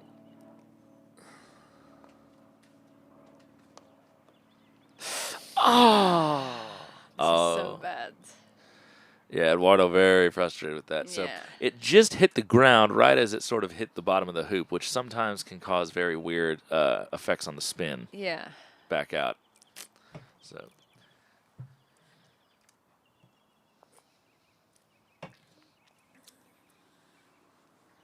and I think he's left this hoop wide open. Yeah. I think it's open.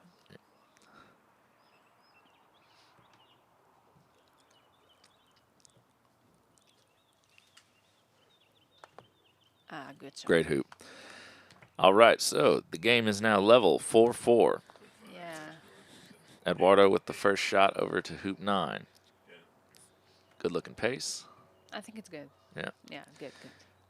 Maybe a slight angle, but nothing Yeah, too but- testing. Yeah. 2-yard shot. So have you ever been informed of the honeycut gambit? Okay, great, awesome. So so this is not it. Let's put that out there, but it may happen before today's over. So Yeah. this would be something akin to the half honeycut, or yeah. But so Danny Honeycutt put forward a theory years ago that Yeah. he would rather go 3-5 down with the first shot to hoop 9 than level at 4-4 and give up the first shot to hoop 9. Yeah. So, because he says on the odds, if I get good position at 9, Yeah. I can level the game 5-5 Yeah. and then defend 11 much easier than being level 4-4, going down 5-4 and potentially 6-4. Yeah. So it's built on the assumption that, like, you know, if you don't manage to hit the long clearance at hoop 9, they're going to run hoop 9, get hoop 10 off of that Yeah. control, and then you're 6-4 down versus 5-5 equal. Yeah. So this has caused some controversy. Yeah. But here in America, we're quite we like the gambit, we like the idea, and I have ran several gambits before, but you know, Yeah. so I don't know the exact numbers and metrics on it. Oh, narrow miss there. So, but So yeah, so if a player goes 3-5 down and then gets the first shot over to 9, that's Yeah. running the honeycut or running the gambit, as we say. That's a That's good. beautiful hoop. That's good. And this is why the gambit works. Because he went a little long, but it's very Yeah. defendable. So, but But I like it better when it's 6-4 than Yes. rather than 5-5 anyways. as long as it's in your favor. Yeah. Right. So, as the person who's up, you would rather they level it at 4-4. Kind of like it's kind of like the hoop 2 doesn't matter principle, Yeah, where it's exactly. like just give me the first shot to hoop 9, I'll be Yeah. okay. Versus being 5-3 up and then you having to take long shots, and Yeah. then before long it's 5-5, and even though you have advantage at 11, they just need to hit that one Yeah. good clearance. Yeah. But so all sorts of little things that one day I hope we can aggregate data on. If we had a way to like professional sports just aggregate data on everything Yeah. that happens in like thousands of games across the world, we could maybe come up with true percentages. Yeah. That's good.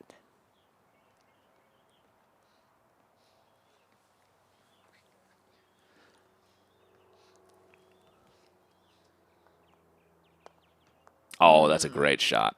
Okay, that's good. Yeah, and you know he's gone through a period where he hasn't been hitting quite as well, but earlier in that first game, despite what the score was in the Yeah. early stages of the game, I mean he could not miss. He was hitting those from everywhere. So it's nice to see that you know he's sort of maybe getting back into rhythm a little bit. Yeah. I think this is such a close match anyways. Oh yeah. Yeah.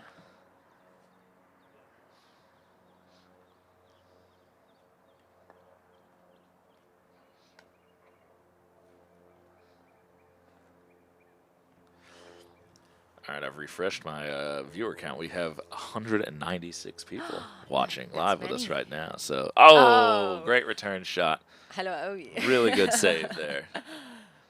No surrender, no retreat. Yeah.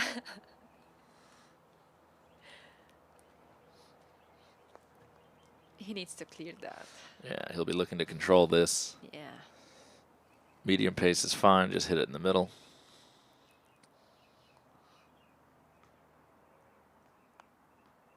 Good. Very interesting that for that, even though he's clearing, he uses standard Yeah. when he's doing those softer ones, and he doesn't do the same casting routine. And you I know, don't really obviously, get I'm that not. I'm either. not going to tell a player that you know, a player as good as Eduardo that they're wrong. I'm just saying that, like, you know, it's hard enough switching grips, but to Yeah. also switch routines that much when you're trying to clear a ball, I think can just lead to those little inconsistencies Yeah. in those pressure moments. So it'd be interesting to see if he doesn't, as he goes along, maybe develop a softer Solomon approach Yeah. to those swings. But I think it's like having so many options, you know. If something goes wrong, you can just switch. Yeah.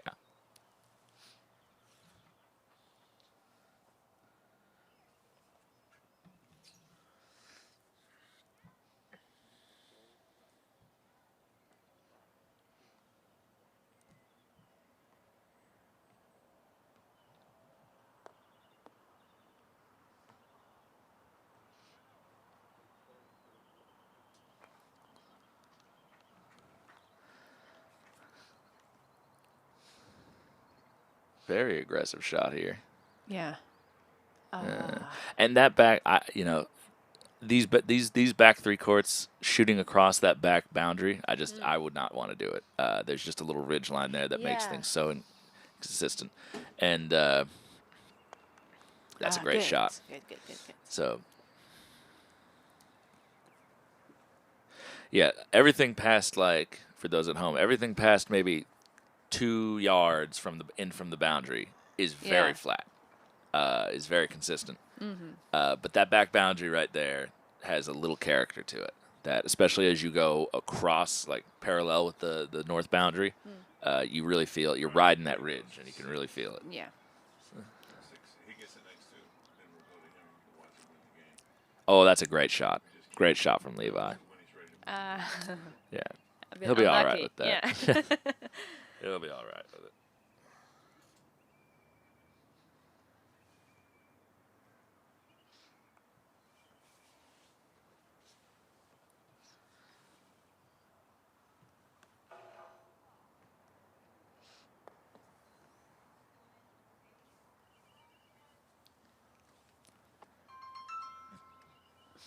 Apologies.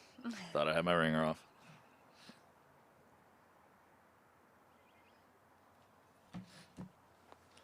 All right, so Levi slipping in north of hoop 11. That's unfortunate. Do you think? I don't know if red is going to be able to get a whole lot of that black now.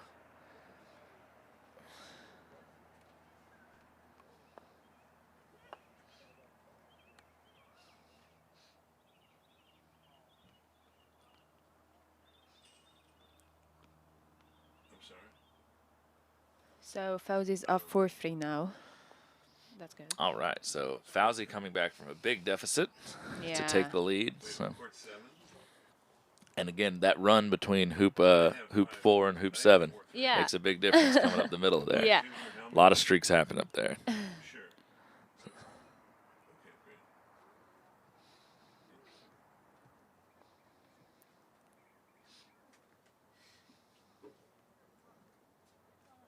So he's in the same position. So they're only going to get 2 games. Court 6, yellow court 7. Okay, court 6. He missed it. So both of those games are going to end early.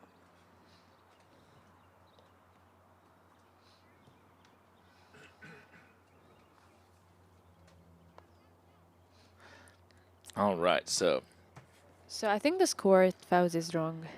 It's not 5-2. yeah, no, it's not that. Whoa, whoa, whoa. Well, I don't think so. Hey, Russ. Yeah. The score is messed up in Fawzy's match. I don't think it's. He just looked at the scoreboard. He just looked at the scoreboard. That's You what sure? the scoreboard said. All right, Okay. well, I argued with him too. Like, so things may get I a little think it's cross. 5-3, not 5-2. Yeah, things might be a little crosswired here in the booth. Yeah. We'll have someone.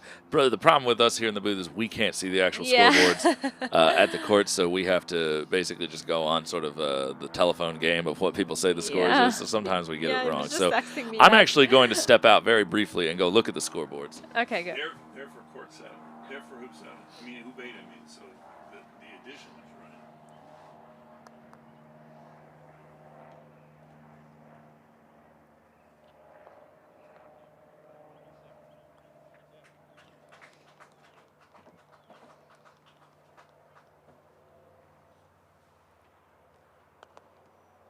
Ah.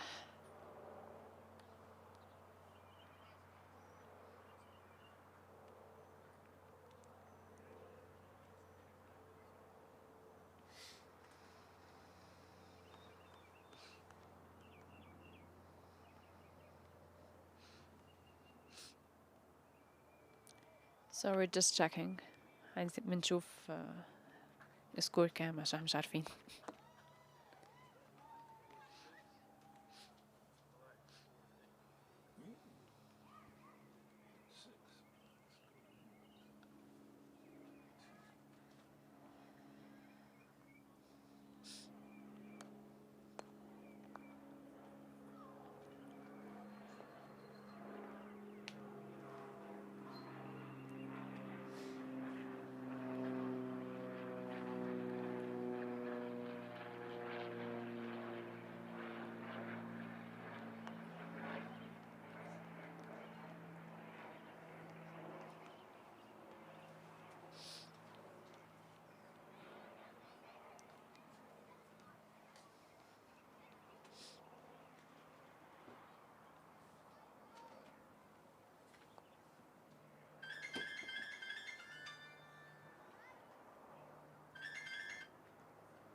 عموما هو غالبا 5-3 مش 5-2.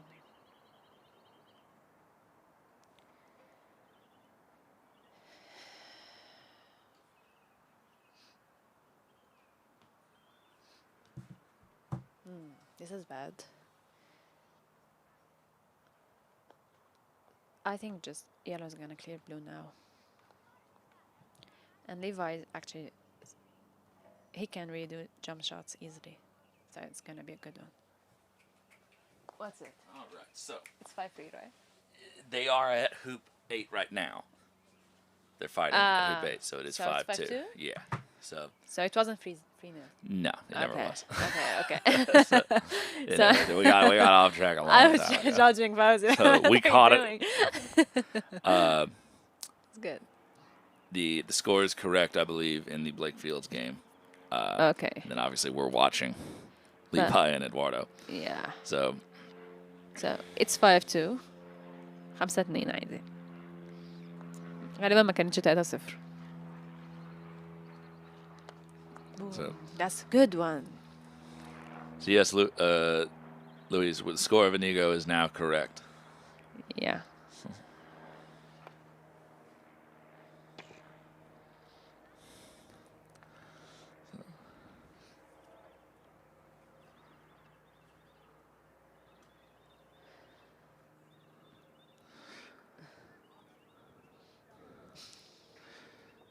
We got some familiar faces here in the foreground. Walking towards the camera is Jean Raymond and Nancy Hart, two locals, and also members across the street from my summer club up in North Carolina. They are have graciously opened their home to house Levi Franks. So there's been a That's great good. outpouring of support from the local members here for this event and volunteer Yeah. hours and opening homes, and so it's just really nice to see them out here enjoying this spectacle today in this beautiful weather. I think the weather's really good today. Oh, it's been lovely. Yeah. It's been lovely. Not too hot. So I walked Yeah. out there and it was a little warmer than when I walked into the tent in the morning. But you know, so shady in here. Yeah. Big clearance coming up. Oh, and he ran the hoop. Oh my god. Oh my gosh. It was probably a double, but Yeah, you know, yeah, boy. What a good swing. Oh You'll my take it when you God. can get it. All right, so that levels things 5-all going into hoop 11. So Eduardo going to start feeling the pressure a little bit Yeah, here. After definitely. those types of shots can, even though, you know, there's some luck involved there, those types of shots Yeah. can take the wind out of your sails when you think, oh, man, No, he has a 30-yarder. I've given Yeah. him, I'm at 2 inches in front of the hoop. Like, you know. Yeah, it's I've done all pretty the hard work. upsetting. And in a situation like this, you Yeah. thought he had it. Yeah. Got to just shake it out of your head. Yeah. So Levi does that stuff. Oh, this is going to be... Stop. I don't know if that actually hampers Black's swing at the hoop. No, I think he can just run it. That's But going to make it's Red's now it's clearance a- very tricky. Yeah, exactly. He's going to pull a Fawzy in.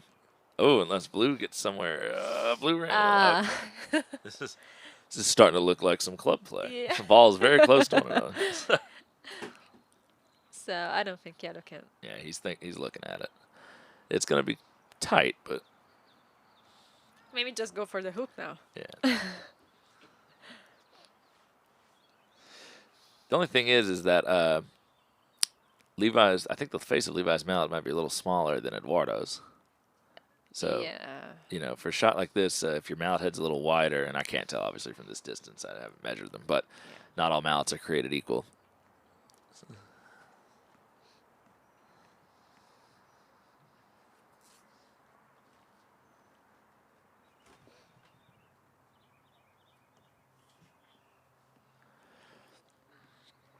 All right, big shot coming in.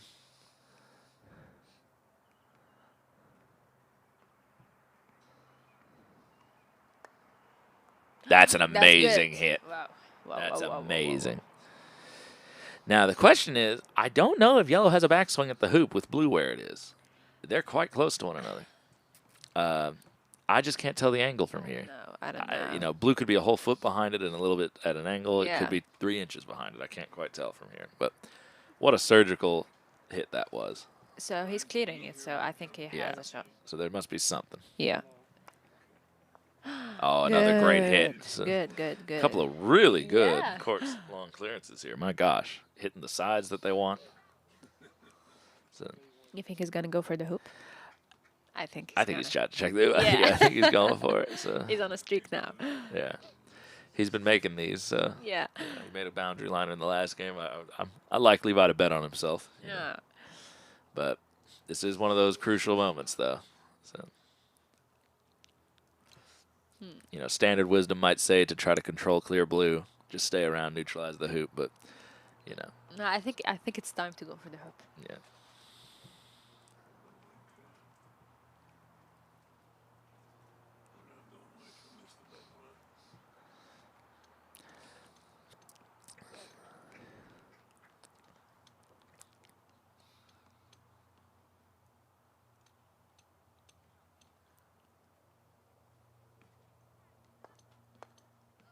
Beautiful, Wow. beautiful hoop. Yeah, that's good. Wow. Wow, wow. And you can see the excitement Yeah, sure. on Levi's. Normally a I very stoic understand. player. Normally very stoic, but there are moments. So, but all right, so after an amazing hoop 10 from the south boundary Yeah. behind 5, or a little bit west of 5, and then a boundary line hoop 11 with blue in Yeah. position. He's doing a great Levi job. seems to be able to do no wrong. Yeah. So, Oh, right. and I believe red is past 12, but I don't think it's that far past 12. Yeah, yeah, yeah. So important to maybe get a wire here if you can. How did yellow end up there? Yeah, How did yellow end up there? I don't know. Interesting.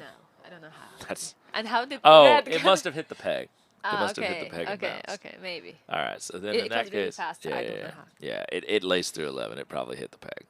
So there's just no other way for it to Yeah, get there. it's not possible. Good. Great shot. Great. Yeah, yellow will be He's all in over that blue control. ball.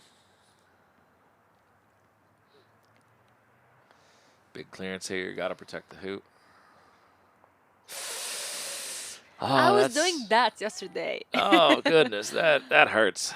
So now Levi will be in a great position to control clear this Yeah. and actually probably stay near the hoop. So yeah, sometimes things just don't go your way. Yeah.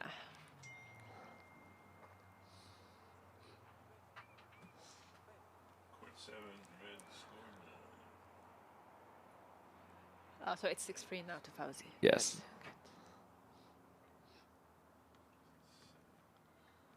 Boom. Yep. So good clearance. Yeah, it's good. Right back to the boundary. Yellow stays about 3 yards west of the hoop. So even if blue hits this, yellow and red in good control. Yeah. Either Blake or Helmy gets a game winner, let me know. We're just Ah. On a I think narrow it's miss. close. Yeah, narrow miss. Blue scored 9. shit. Blue scored 9, court 6.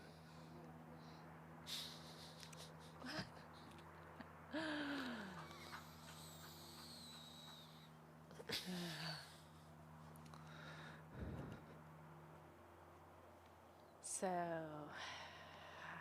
is he going to the semifinals? This is for the game. He's got to like his odds.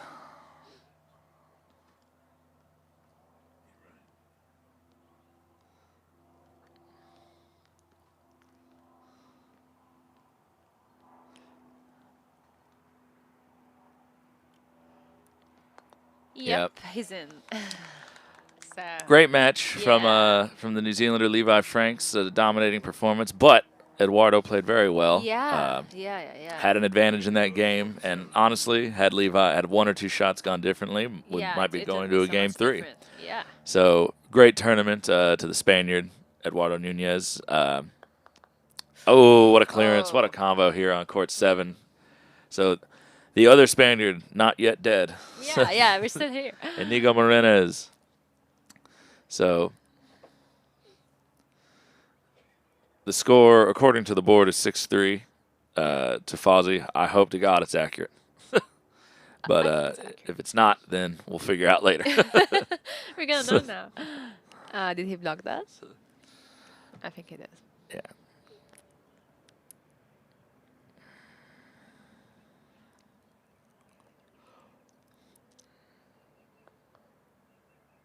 A little past it, but it's still a good shot. It's still fine. Yeah, black is controlling though. Yeah. Anyways. Fawzy looks like Matthew in that red cap. Yeah. That's the Sunday cap. Yeah. It wouldn't be you, I think the secret is in the red cap. I'm That's gonna right. wear a Oh, red cap for now. Matthew, it's a thing. Yeah. It's Oh, really? Matthew will not play a final without it on. Really? Yeah, it's like Wow. one time he left it at a venue, and it was like it was a problem. So he was like, Really? "Yeah, Stephen Morgan held it hostage for a little while." So, Okay, I'm gonna yeah, wear it's a like, red cap now. I'm gonna try it. Yeah. Yeah, he's had that thing forever, I believe, and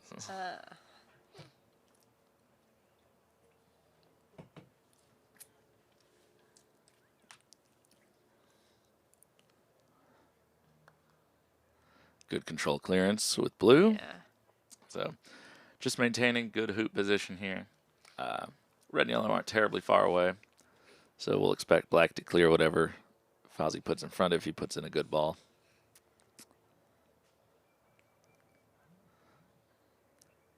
Staying a little deep, trying to dissuade this shot.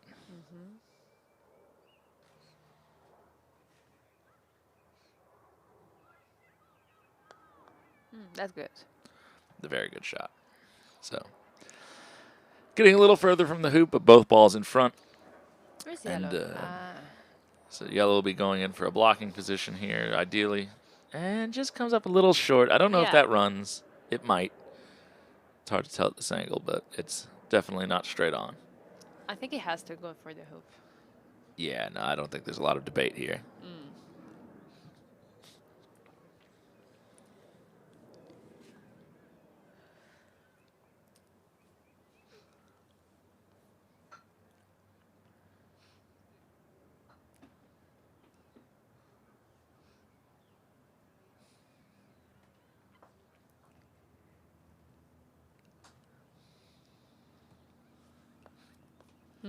Left wire. Yeah. So He wasn't really sure to do it. I think it. all right, so Oh, he's clearing. clearing. All right. So yellow must be runnable. Yeah. So Blake has a shot to win. going here. Okay. Oh, top of the crown. So, and back we go.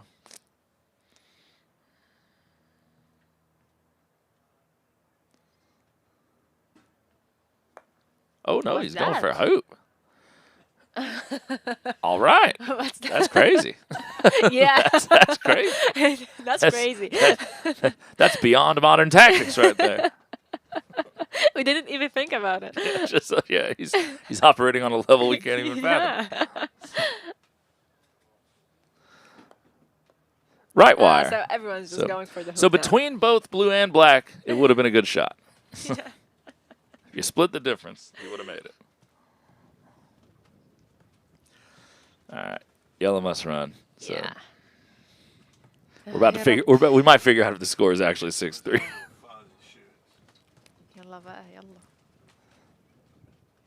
Yay. All right. He's in. Very good. And he's in. And yellow on both courts. Yay. Back to back. Back to back That's jacks. a good semifinal. All right. So, Blake Fields has triumphed in 2 games, 7-4, 7-3 over the Yeah. Englishman Sam Cuthbert. Wait, is it the same score? Yeah. So, and an identical sort of reversed matchup here with the same Yeah. colored balls. Yeah, And everything's so, just the same. Court 7 mirroring Court 6. Fawzy Helmy triumphing over the last Spaniard, Inigo Morenes, 7-4, 7-3. So, I don't know the current status of the Jack Good Yeah, I need to know that. match, but Where's the the semifinal on the bottom side of the bracket We're good. is, what is the score of the Jack Good match? Russ, do you know? I can't hear it. Say what? Good news? So while we wait for updates that may or may not come, Blake Fields versus Fawzy Helmy Yeah, on one side of the bracket, and then on the other Wow. side, Levi Franks versus the winner of Jack Good and Yeah. Ethan Gumbrell. Last time we had that match updated, Jack Good was up in game 1, 6-1, I believe, or 6-3, and I need to know. they are well within game 2 by now. I can Either go way, I can go check the scoreboard. Jana is going to run out here real quick and give us an update to see what the result is. As soon as you get that, let's take a break. So, basically, what we're going to do. Are we going to switch courts to show some of the plate games and everything? No, Well, no, we can only cover these courts. all the semis are going to be done. Pardon? All the semis are done now. Yeah. So, are we going to move other games onto these I courts? don't know what we're gonna do. Okay. Unless we get Jeff to move games. So, we are going to get the update for you from the Jack Good and Ethan Gumbrell match. Unfortunately, it is not being held on one of the lawns that we are able to showcase It's 4-2 to Jack. in game. Second game. In the second game. All right, so Jack won the first? Yeah. So Jack won the first game against Ethan Gumbrell. It is now 4-2. Oh, we are turning the we camera can around. see it? All right. So Oh, Brian got on court 4. a little pivot action here. We're not going to have the best viewpoint, but we're going to bring you the action. Okay, good. So, Brian, stay with that court. After this match is done, all of the semifinals for today will be concluded, but there will be other matches that we may be able to bring to you as the afternoon wears on, because it is early yet. Those matches finish fairly quickly. Yeah, I think it's gonna be a 5-game match. Yeah. We So can do it. we're not doing the finals today. That's tomorrow, right? If I can get this camera going, then we can do play games. Okay, but they're not doing. They wouldn't do the finals. Just tell them we're going to shut it down. We'll be back this afternoon. After lunch, I probably. got the other Oh, that's right. quarterfinal We on still have to do the camera semis right now. today. Right. Say what? But I got court 4 right now on camera. So Yeah, we got it. They're coming on. Great. finish this match up. We'll take a break for lunch afterwards, and then the semifinals will come back to us. So I completely skipped the semis in my mind. I was just like, the finals are tomorrow, and I was like, oh wait, we still got to get through We're one just more gonna round. go straight to So- finals. It's fine. It's been a busy week. Yeah. Galen Jones says, "Go Kiwis! Congrats from Kashmir Club." Sandra Harlinska is asking for plate game scores. Sandra, I will attempt to get as many of those as I can for you. Let me text the. Maybe it's posted on Croquet Scores. It might be. Yeah, It might be. wait, I'm gonna check. And then Ahmed Magni Al Sharafa, I apologize if I butchered that, says, Jana, you've done great and good luck next one. Champion in the making. Thank you. So thank you everyone for tuning in from around the globe here. And we have still an exciting match underway. Jack Good versus Ethan Gumbrell for the 4th spot in the semifinal and a chance to face the terror that is Levi Franks. So, plates.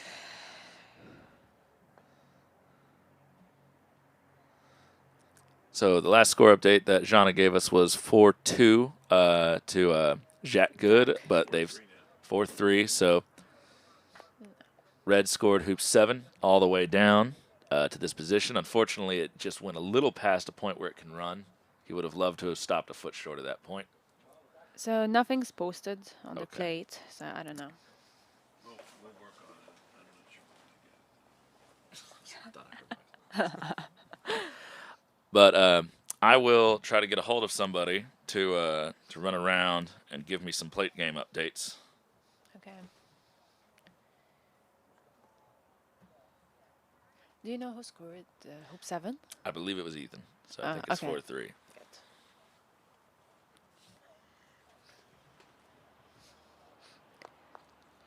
كده بليك وفوزي هيلعبوا بعض في السيمي فاينل والكسبان من الماتش ده هيلاعب ليفاي.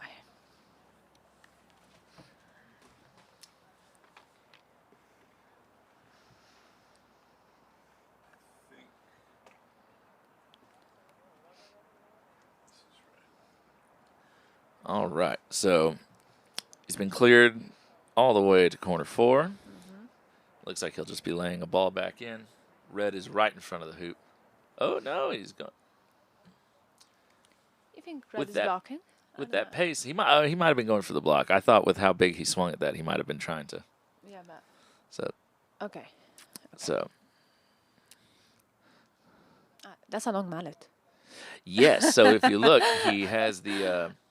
If you can see that little blue ring, Yeah. it's the same brand as Levi's. It's a Terminator, but he has the extender piece because okay. there's a travel shaft, and you can put a little extra thing in the Yeah, middle yeah, there. yeah. So, Did you see Matthew's question?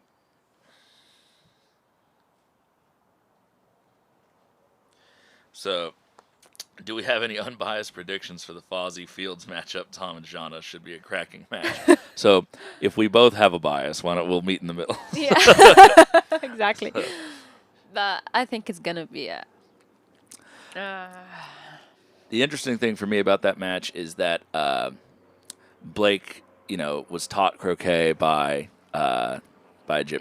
Egyptian. Yeah. And he's a similar style, and he's very familiar with the Egyptian play. Yeah. And I believe him and Fawzy have played Yeah, in these they- events before. Yeah. They So- played in the quarterfinals. They'll be very familiar with one another. So I always find that when you have a match with someone that you are used to playing or that has Yeah. a style that's very sort of similar to yours, that it can become a very sort of back and forth dynamic match. Yeah. You normally don't get any major runaways unless someone's just off their game. Yeah. So I think we're going to see a lot of scrappiness. I think it's Yeah. going to be very close either way it goes.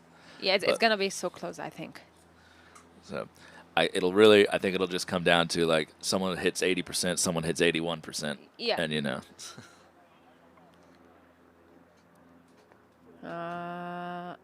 Good. I don't know.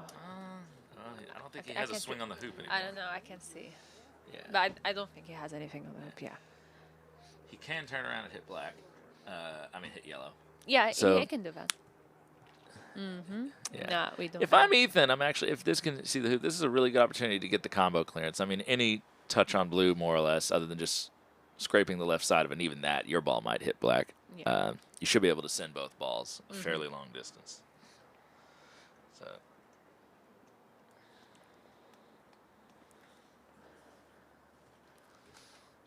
Yeah, he's not going for the clearance. I thought so. Yeah. Touch That's short. short. Yeah. I think it runs, but it's going to be tough. Yeah. He would have liked that another foot at least. Maybe 2 feet.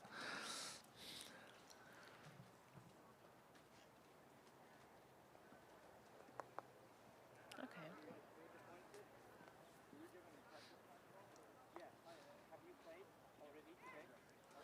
All right.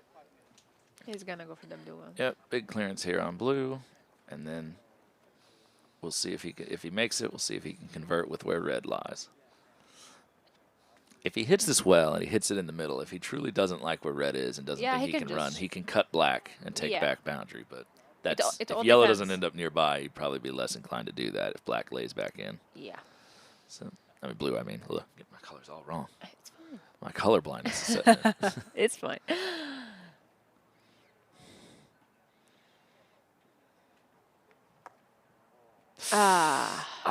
That is a critical miss. Yeah.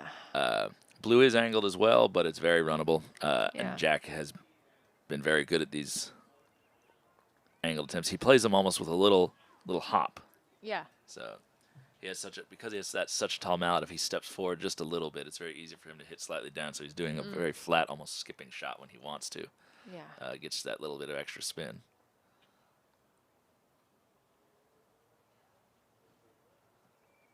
I think he's not very happy with it. Yeah.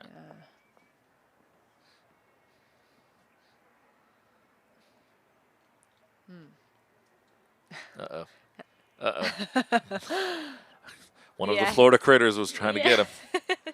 It was funny. We were here the first day, and some of the guys like Levi and Jack and them who haven't really been to Florida before Yeah. ever were just like, they would see bugs on the side of the court, like, what the hell is that? Yeah. And where all of us were like, oh, who knows, but it's something. He didn't go for it. Okay. So he didn't get in the hoop. In fact, he might actually have given a gap for Red to Yeah, get I him think out. so. He's a little bit more in front of the right wire. So hit this at the right pace, and you might even get in the jaws. Yeah. However, Jack is one of the better jump shot players of this tournament. He made a beautiful one on hoop 5 from the boundary and block. Yeah. Oh, he's going He's for the jump. jumping. He's going for the jump. So perfect height. Just a little bit extra into that far right wire. So That was close. it was. And unfortunately, I don't know if blue runs or just jawses from where it is, but unfortunately, I red don't is not know. in really position to punish him for it. Yeah. And yellow is going to have a hard time with anything. Yeah.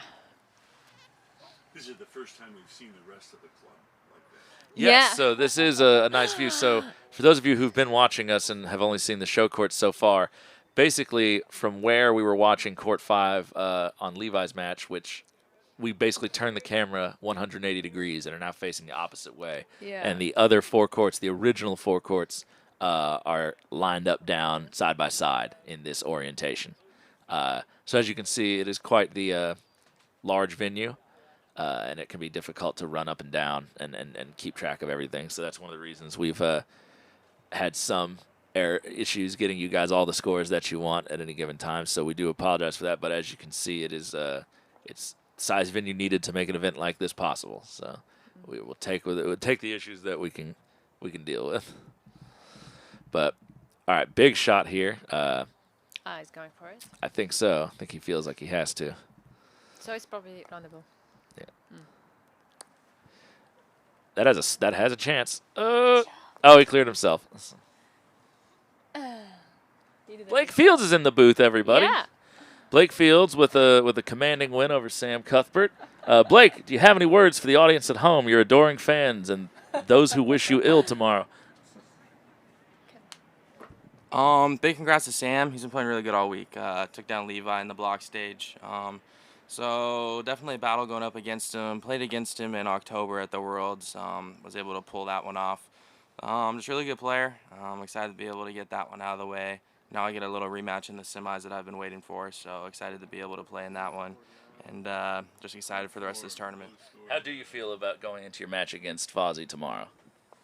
It's today. Today, yeah. Why do I keep doing that? Yeah. I've already messed it up once. All right, today then. So we're going to start in like an hour and a half after they do a 19-point plate game on the court we're playing on. And I'm excited. This time it's a best of 5. A little bit longer match. Going to be able to figure out who truly is the best in those best of 5s instead of just some games that go back and forth. So excited to be able to play in another best of 5, another long match. So I'm just excited to be able to see what happens this afternoon. Thank you, Wish Blake. you the best luck.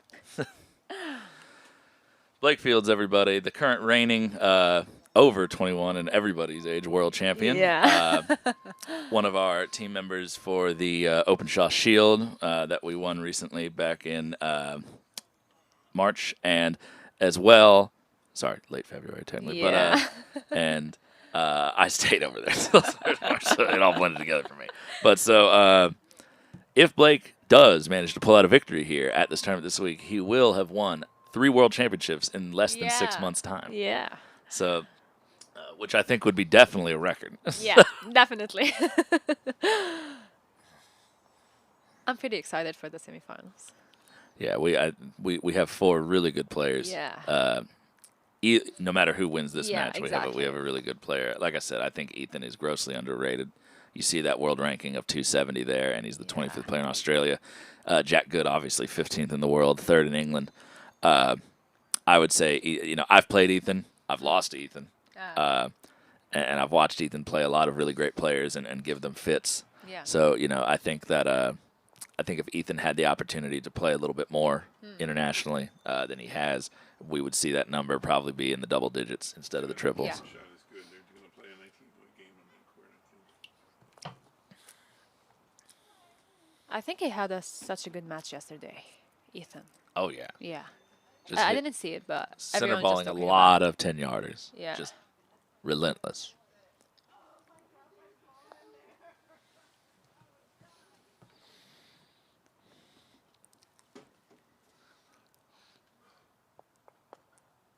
Nice shot. That's good. Yeah, that's the kind of stuff he's been doing.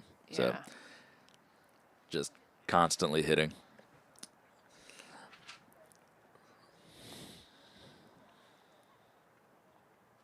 Addison says Ethan on his game is deadly. Addison, trust me, I know. I watched, so he's pulled it out on me before. I was a little bit flabbergasted by some of the stuff he pulled out on me. Yeah. So when we played, but same with you actually, Addison. So, never seen someone with outside of Egypt hit it so hard with an Irish grip. Yeah. And he's like truly, you know how Mark Avery has his Yeah. hands almost like this. Yeah.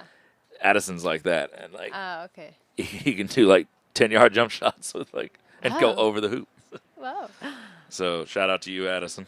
So hope to see you here in the States competing again sometime. Do you play AC? You can come in October.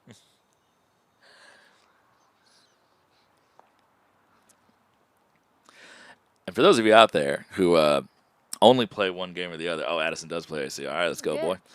For those of you out there who, only play one game or the other, a lot of young people these days across the world got into GC and have just Yeah. played GC. A lot of the young New Zealanders that I met last year said they were just starting to make the transition into playing AC as well. Yeah. But they hadn't really gotten into it yet. And a lot of the sort of maybe last generation players in America play primarily AC, and they'd never made the switch to GC. So Yeah. each game helps your other game. Yeah. And I think it's no surprise that some of the best players in the world right now are very proficient at both games. Reg Bamford, Robert Yeah. Fletcher, Matthew Essick, all these guys.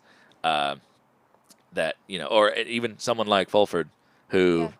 my understanding was GC was never his main game, but like made it to a final of a world championship. It has crossover skills each game that will help you with the other. So if you're debating, you know, oh, I don't really want to spend all that time, or oh, I don't know if it'll be worthwhile. It is worthwhile, and I think everybody across all nations of the world should give both games a shake. So, just more croquet to be played. Yeah. I'm actually thinking about it. I Should. think I want to do it. Yeah. Once you get it's very different from GC. Yeah. AC is going for the in off there and Yeah. missed that a little left. So yellow's probably stuck on that wire. He was feeling maybe just a little back against the wall. What kind of mallet is Ethan playing? That was asked yesterday, and it was a brand I am unfamiliar with. My co-commentator yesterday had explained it, but I'm trying to remember the name. She said it was like Lavana or something like that. So don't hold me to that. I don't remember. That's hard. But yes, it is. I thought it was a trimmer of some sort just because it has that sort of black, sleek, trimmery look. But, you know, without looking at it up close, I wasn't quite sure. Jack Good here playing with a Terminator from New Zealand, same brand that Levi and most New Zealanders play with. So you don't see a lot of English with Terminators, so that's interesting for me. But trimmer is obviously an English maker, and most of the top English players are using trimmers that I've seen. So That's good. Yeah. So, yeah, I don't think he has much choices. yeah. Is it open? No, I don't No. think so. I don't think so. So- Yeah. He's got to hope that blue misses, and then red can clear black. Yeah. Oh, I don't But think he's jumping. I think I think he's just getting rid of this. I think it's Okay. not. I think it's not straight enough in front of the hoop to justify the jump shot. So, if it had moved an inch less, Yeah. probably would have jumped. Addison says it's made by a guy called Chris Lavina in New South Wales, Australia. Reasonably private mallet maker, but high quality mallet. All right, good to know. So I'm always excited to learn that there are different makers out there and all sorts of different things available in the wide world of croquet equipment. I didn't really know about this until I got here. It's difficult if you're from a certain country, you normally know the mallets made around that area. A lot of people have them. People know the person who makes them, and then outside of that country, it's very hard, I think, unless you're someone maybe like a brand like Trimmer that's at some point sort of became what many might consider sort of be like the high end standard. A lot of international players use Trimmer, especially in the States, but it can be difficult to get the exposure overseas to make people aware of your products, even no matter how good they are. Yeah. There's always things like quadway hoops, which everybody uses, but there are other people making hoops, and there are other people, lots of people making mallets and ball and things like that. Yeah. So it can be difficult, I think, but it's very interesting when you start to see how much variety there is. And Yeah, exactly. all of people's preferences and the things that they're looking for, and some people do certain things, others don't, and Yeah. So it's 6-4 to Jack. so blue lagging in a good ball here. Black it's can't good. see yellow. And red is going to be, I don't know if red can see blue past the hoop. If it can, I would be inclined, if I was Ethan, to maybe clear that, just because Jack's been hitting well. I'm expecting to have to take my next clearance from the corner. Yeah. That's good. It's Yeah, it's lagging in a good. good ball. Unfortunately, depending on where yellow ends up, red might end up being in its way. Yeah. So, but this is about an 8-yarder, 7-8 yarder. So let's see how Jack closes out. These are those shots that I think it's easy to get up and you've played well, and then you have a fairly like medium difficulty shot, but not like ridiculous. And Yeah. that's a great got shot. Yeah. Sometimes Yeah. you let your adrenaline drop. Yeah. When you start to feel secure, like, oh, I'm 6'4" up, I can breathe a little bit, and then that Yeah. next shot you go up and hit, You totally miss it. whiffs it. So it's always So but he stayed steady there. So he can see it. So he can see blue. Let's see how it goes.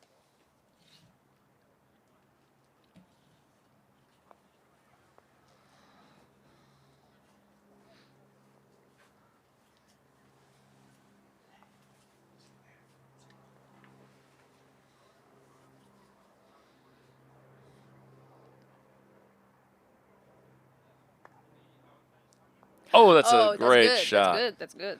Catches left half of blue, pushes it just a couple yards off the east boundary, and Jack will have a fairly long clearance here to save hoop 11. Yeah. So, no reason to panic yet if you're in Jack's position, but definitely don't want to allow Ethan to get some momentum here in the late stage of the game. Yeah.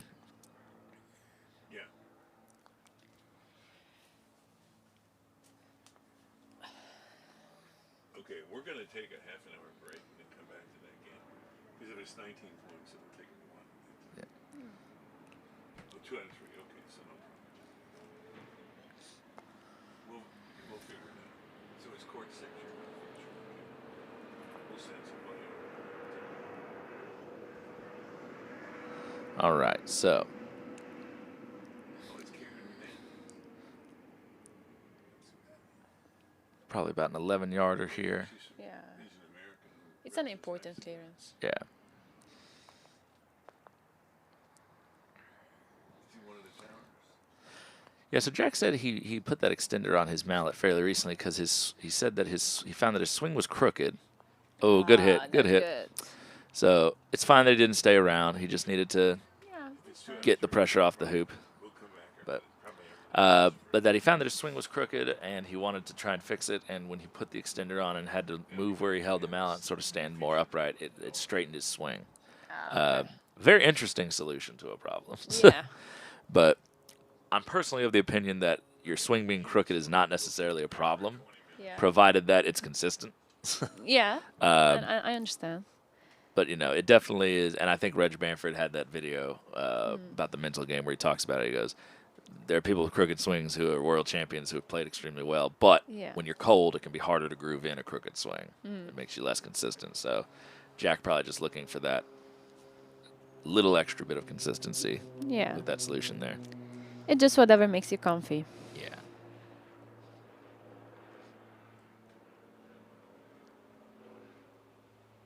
I think yellow is a bit short. Or, I don't know. Yeah, it might be jawsable, might even be runnable with a little pop shot. Oh, okay.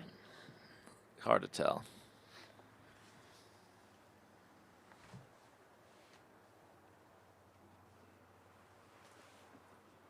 Okay, so I can actually look directly out of the tent and see this. So actually, yellow is in fine position. Okay, good. It's maybe 15 degrees off of the center line of the hoop. So I can just see through the white tie croquet tent. Yeah. Got a straight line to hoop 11 on that court. That's a good shot. Very good shot. Jack just will not relent. Yeah.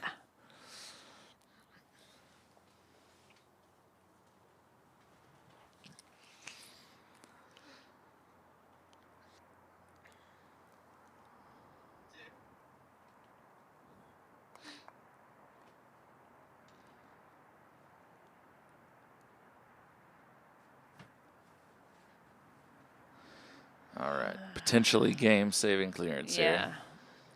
This is a must hit. I can hear his heartbeats. Yeah. Zoom in on those beads of sweat. Yeah. But these types of shots are where Ethan typically excels. He has a very refined technique, and he relies on it in these moments.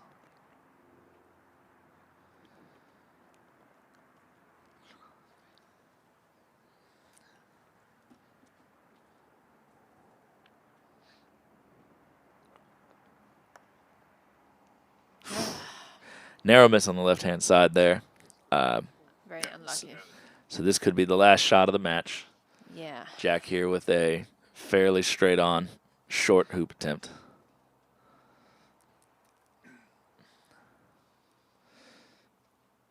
These are pressure, though.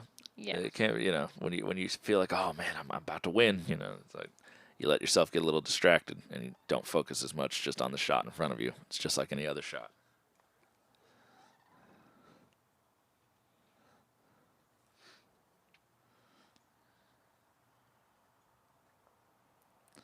Okay. If I had a mount that tall, I'd be taking trenches out of the ground. It's literally as tall as me. I know. I would be digging ditches.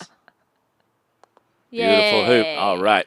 So after 2 games, a very lopsided game 1 and a much closer game 2, Jack Good of England has triumphed over Ethan Gumbrell of Australia and will be facing the Kiwi Levi Franks in the That's semis. going to be a great Okay, match. John's on court 6. We're going to take a break and come back in 20 minutes.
So we're back on court 6 with a plate game. I don't know what stage of the plate. This is a 19-point game between Lane Wyatt playing blue and black and Karen Hernandez playing red and yellow. I've got her down as a U.S. ranking, but she's representing Mexico.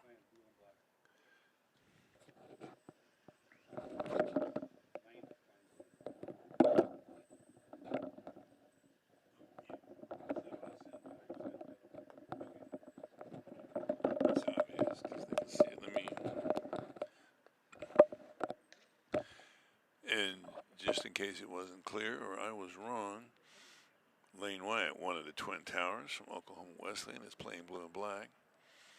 And it's Karen Hernandez playing red and yellow.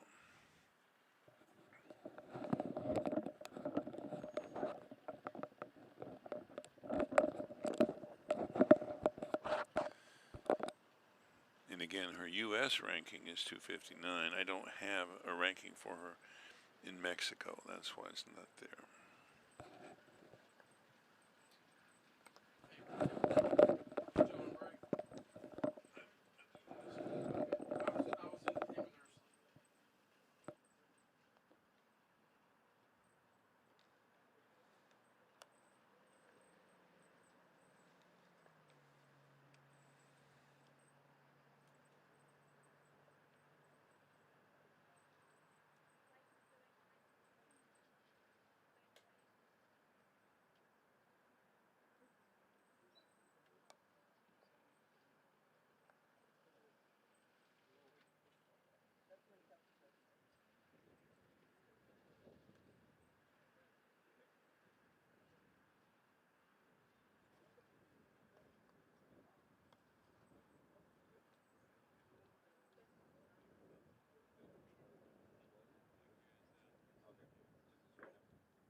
Good afternoon, it's Karen Bisley talking.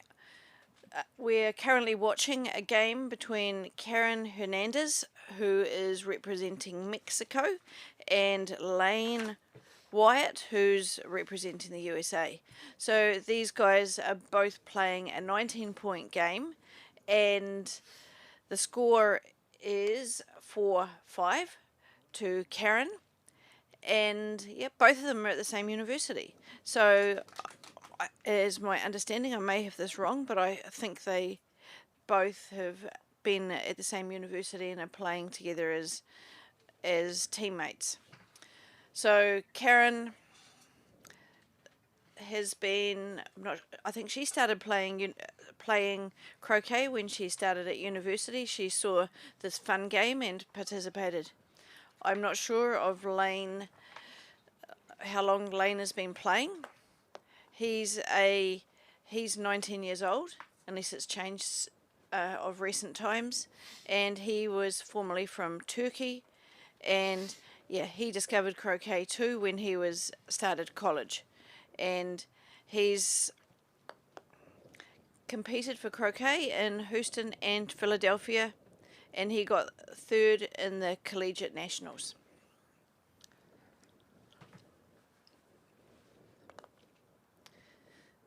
So these guys both play in a inter-college competition, and they play doubles against other colleges in USA. So a really good foundation for the kids to get some good practice and learn croquet.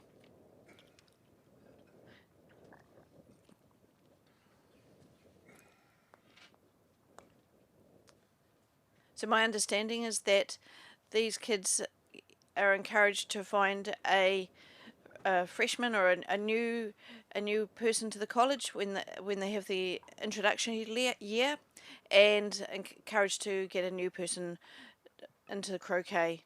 So this will happen at the beginning of their next year. It's a little bit difficult. I'm not sure when the college years start and finished in America, being living in Australia.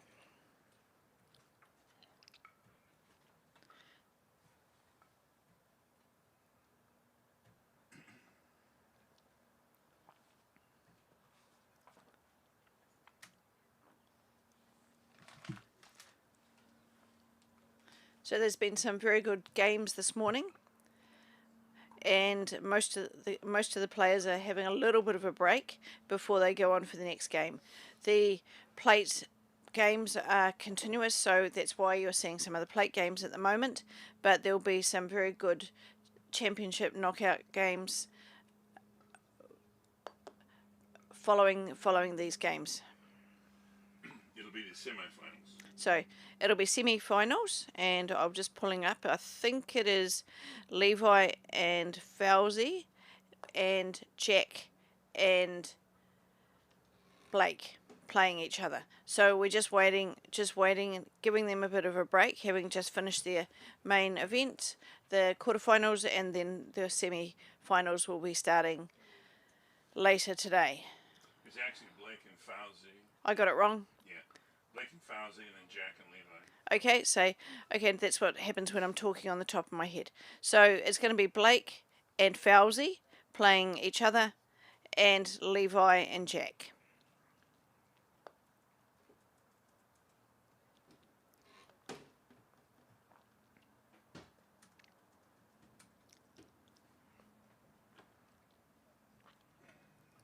So Karen's attempting the hoop.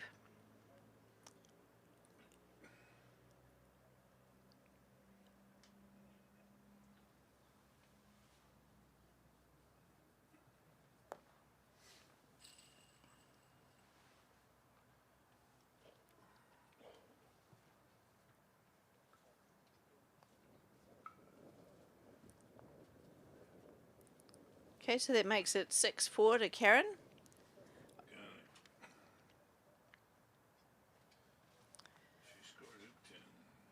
So yeah, I'm not sure how these boards work because I've never seen them go for greater than 7. So we'll find out with time of how the scoreboards work. So these scoreboards have been copied off the Australian scoreboards that were used in West Australia for the over 50s. But they work very well, and you just flick the plastic. Oh, is it?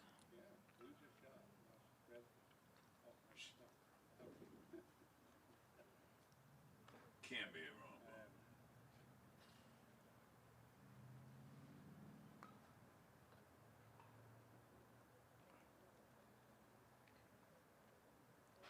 You were kidding, right?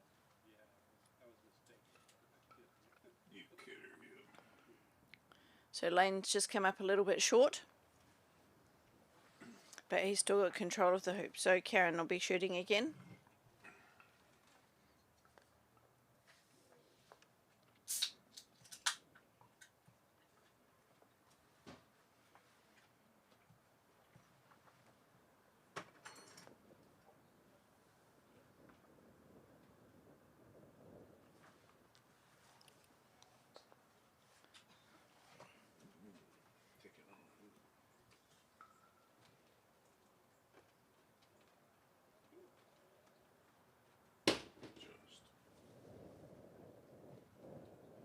Oh, that's quite doable. That's a great, that looks a great angle. Holy crap.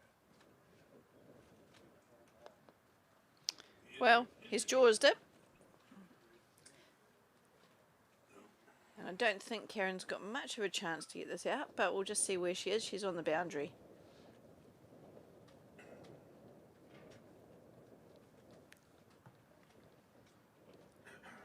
No, she looks like she's conceded this hoop and just going to halfway. Brian, are you back in?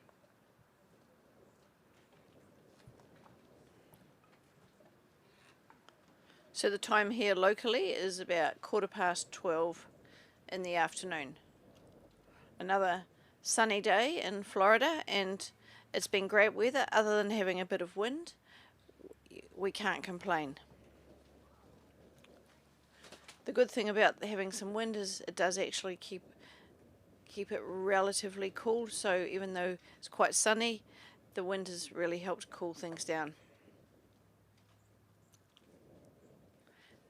It is interesting that a few of the people from Florida, you see them playing with puffer jackets on or put puffer jackets on in the morning. Obviously, it's cold for them. The rest of us are wandering around in short sleeves.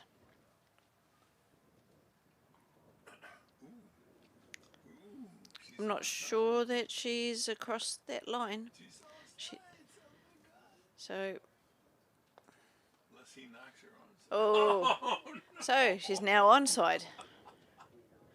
That was a pretty lucky promotion for Karen.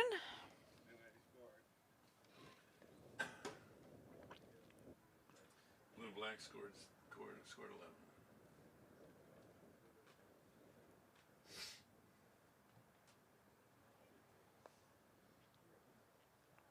So she's just put herself up nice in front of the hoop. But blue is quite close. And Lane's just looking at his options.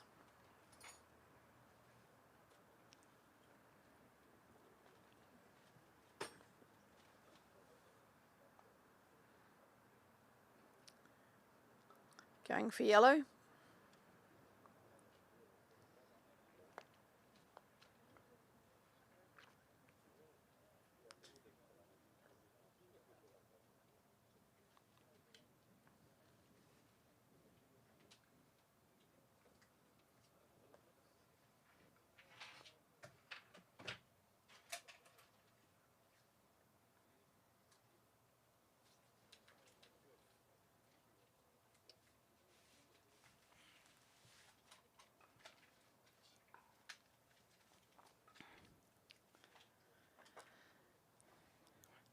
So I should mention that this morning in the championship, Jack Good was playing Ethan Gumbrell, and he beat Ethan 7-4, 7-4. It was a good tussle, but obviously Jack prevailed. Eduardo Nunez was playing Levi Franks, and again a very good game, very hard hitting, from Eduardo, but Levi got the better of him, 7-2, 7-5. Sam Cuthbert and Blake Fields had a game. Blake, his hard hitting and his accuracy showed that he was able to play very well. The score there was 7-4, 7-3. And the last game was between Fawzy and Inigo, and there the score had been 7-3, 7-4. So as I mentioned before, we have Fawzy and Blake in the semi-final, and Levi and Jack. And Tom's just arrived with his food, so he'll be talking shortly. Oh, maybe a little longer than short. Just So get in the shade. But I'll be back. Be back with y'all. So Karen's obviously a bit concerned. The red and blue balls are quite close together, but no, she's going to be clearing.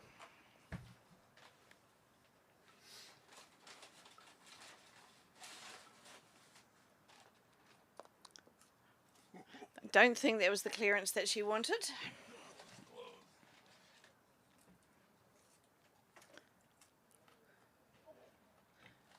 So Lane looks like he's just elected to set up a little bit further back. Oh no, he's come in. What do I know?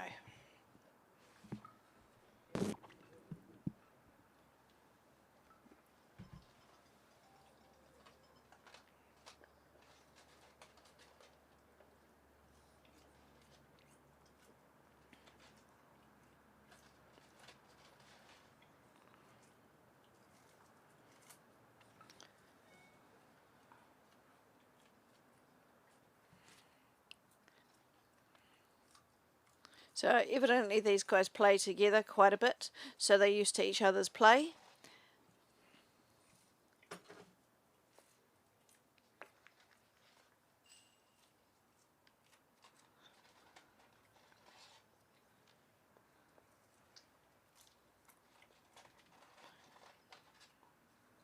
I think there's a little bit of rivalry between the two of them, that they're both out to beat each other, being teammates. I think Karen got up the last time they played together, so she's keen to do that again.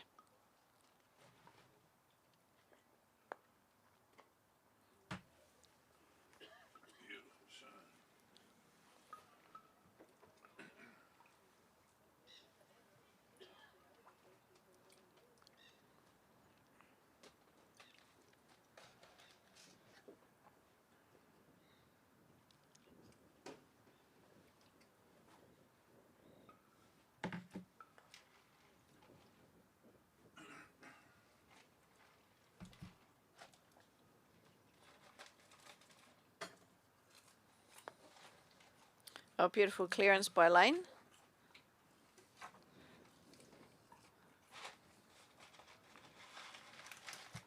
I see it.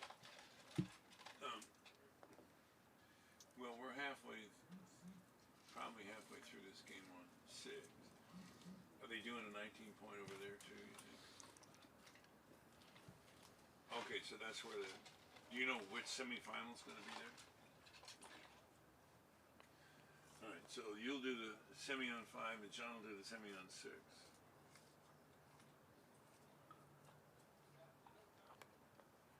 They're going to start as soon as the game on 6 is over, because it's going to be 3 out of 5 and they want to get them moving on. So what else did Ursula get you to do? So is the game on 6 finished?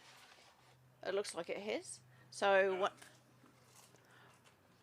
So we'll be on court. Sorry, on court 5 is finished.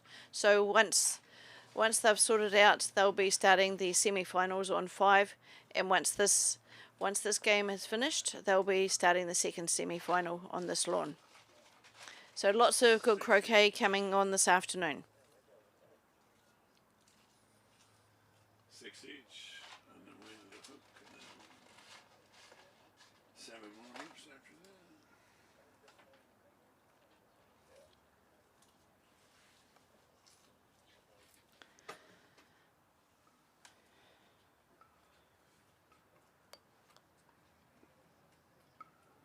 So a bit short there for Karen. Well, so this would normally be the deciding hoop, but being a 19 hoop game, we will be continuing on as though it's a normal game, just proceeding on from the 13th.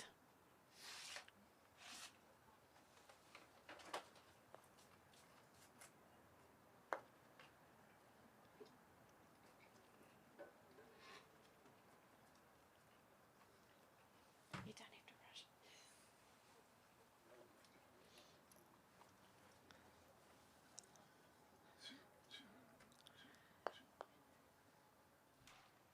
You haven't seen much of the scoreboards. The reality is it's been quite hot, and I think too hot for most people to be sitting in the sun, sitting there with the scoreboard. So it's quite nice to actually have the scoreboard so we can see the score as long as somebody's there to change it for us.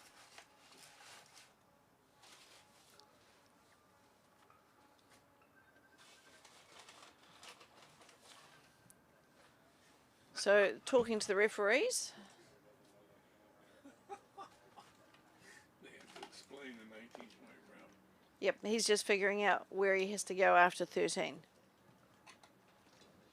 Most of these people have not played 19-point games before, so just trying to figure out where they should be putting the balls. Reality is it's exactly the same as a 13 hoop game. It's just that you continue on.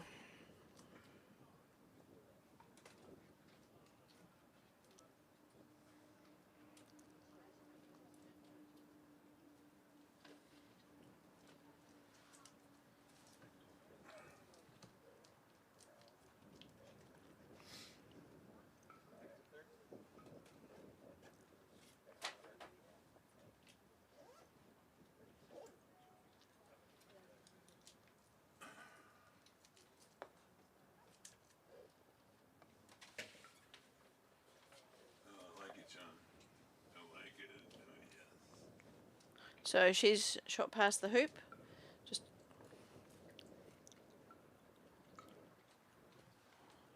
there's a smart scorekeeper who's come back with an umbrella.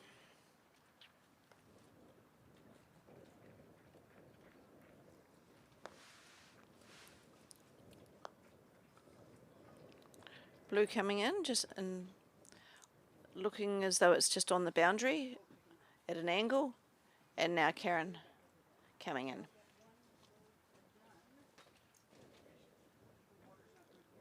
A little bit wide by the look from this angle.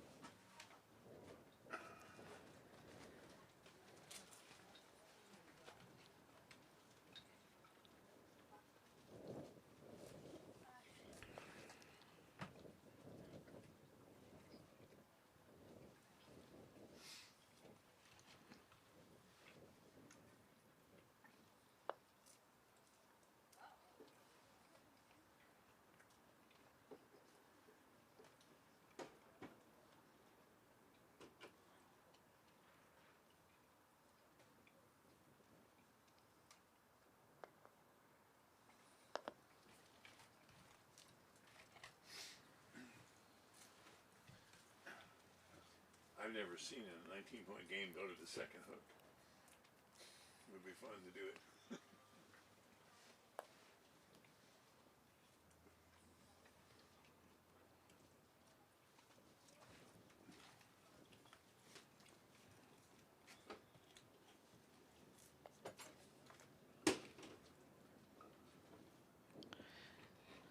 So there's actually 2 blocks of the plate competition. So these guys are in block A, and looking at the scores, Lane has won his first match against Evan Rogers, and Karen lost her match against Nehemiah. So most of the games have only had one plate game yet, but they've got five other people to play in the block. So they'll be playing today and tomorrow.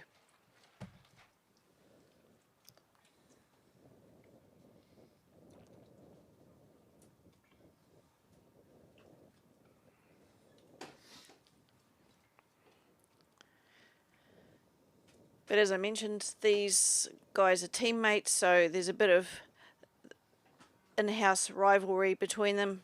They're both out to win.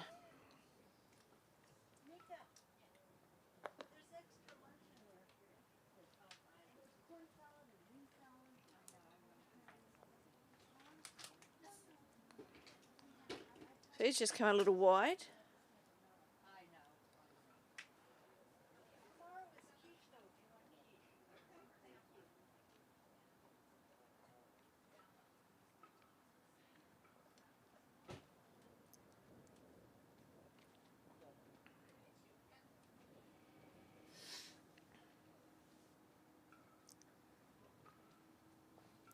So Lane's taking on the hoop, I think.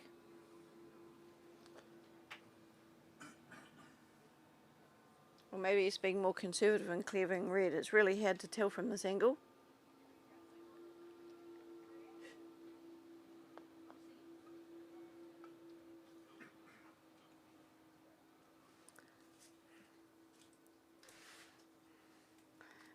In the game I just recently watched between Jack and Ethan, it literally was see hoop, run hoop. It didn't matter whether they were 10 yards out, they'd still be hitting the hoop. I think they were both very good clearers, and each of them were clearing from as far away across lawn as pretty much they could be.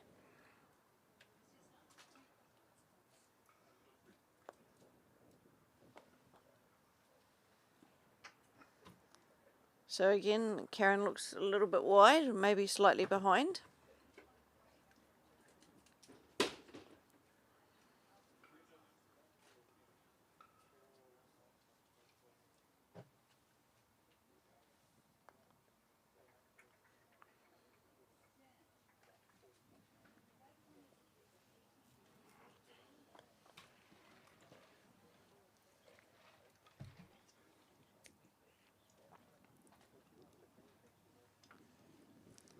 I think we could say Karen's probably the best dressed croquet player on the lawn.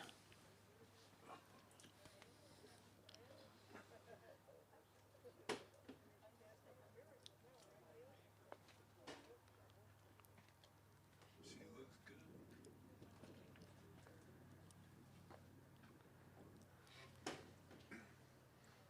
Now, see, Tom, if we had said that, Might not pick you up. Better be careful.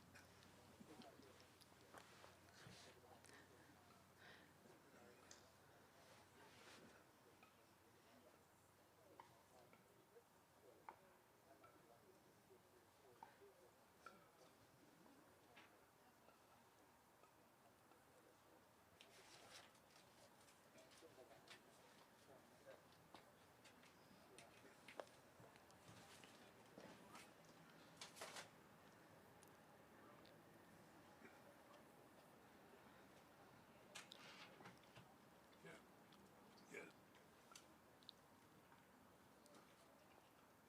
Not on you, no. I'm still live on court 6. Okay.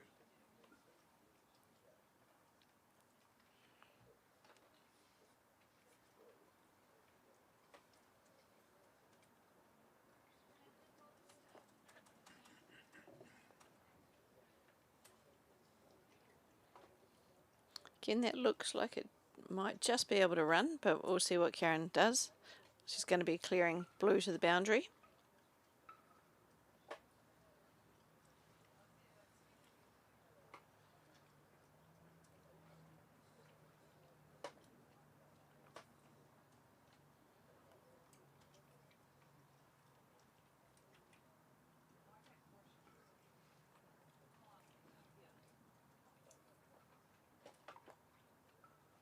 Or not.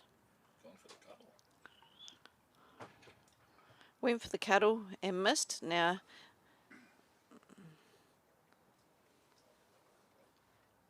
Lane will probably be doing a clearance on red.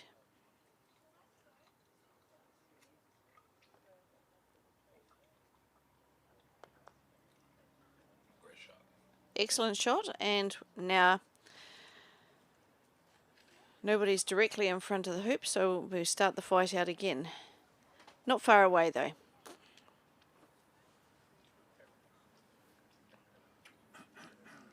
And we've lost the vision. You can zoom in on her walking if you want, John.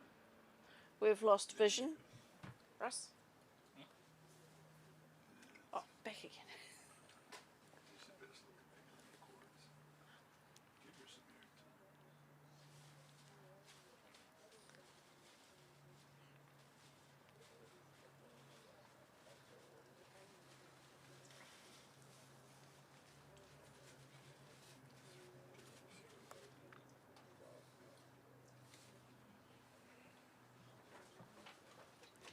So just pulled up shorts. Not sure that Lane is in a runnable position there.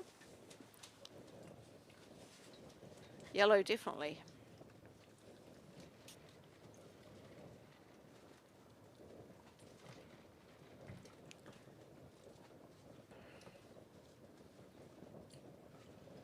You can see some of these kids really thinking about standing there. You can see them thinking about what they should be doing for their next shot. Now he's thinking about, is that the right decision? He's changing his mind.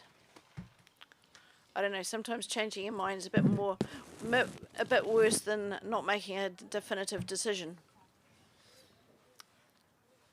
But I think he's doing what I would do.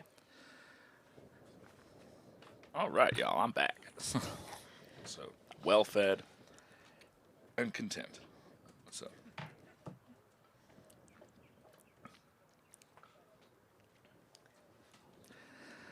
So we continue on with the score of 6 each, and we're under hoop of 13 of the 19-point game. At some point we may chop lawns once the main game starts, the semi-final. We don't know who's on which lawn yet.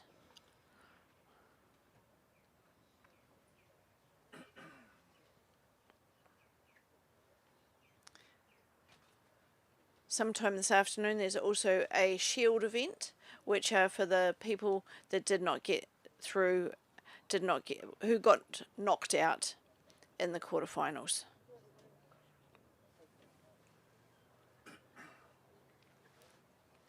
So Brian, if they start that semi on 5 before 6 finishes, the shield event is going to be with Eduardo against Ethan Gumbrell and Inigo versus Sam Cuthbert. But we don't know what time that will be happening.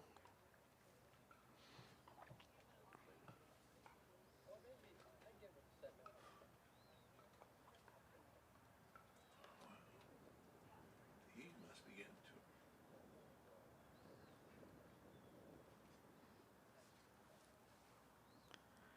There's also a bowl event for those who got knocked out in the first round, and in that bowl we've got Callum McKinnon playing Simon Detchev, Gianna Mohammed Saeed versus Matty Clarkson, Luke Francis versus Voltek Dusek, and if I said that wrong, sorry.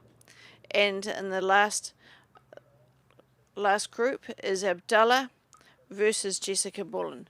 So we'll give you scores to those when we have a bit more information for updates. But I think some of these games are on their way, but on other lawns.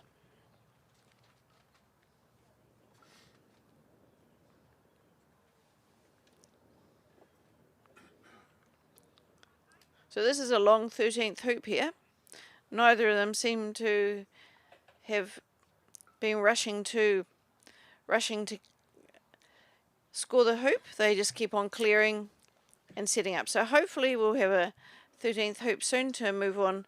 So the first person to 10 in this 19-point game.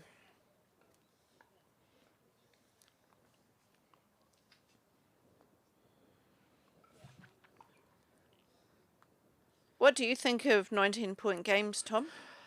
I like them. I only started playing them. I've played them in a couple events now, starting last year. But I think that in a situation where 2 out of 3 matches are maybe a little bit too time-consuming, especially in the block stages, and you have to do single games, especially maybe where events where the blocks are smaller and you want to get more court time, there are really good middle ground between a single game and a 2 out of 3. It takes a lot of the luck factor out of croquet. Like, we've seen it here multiple times throughout the week.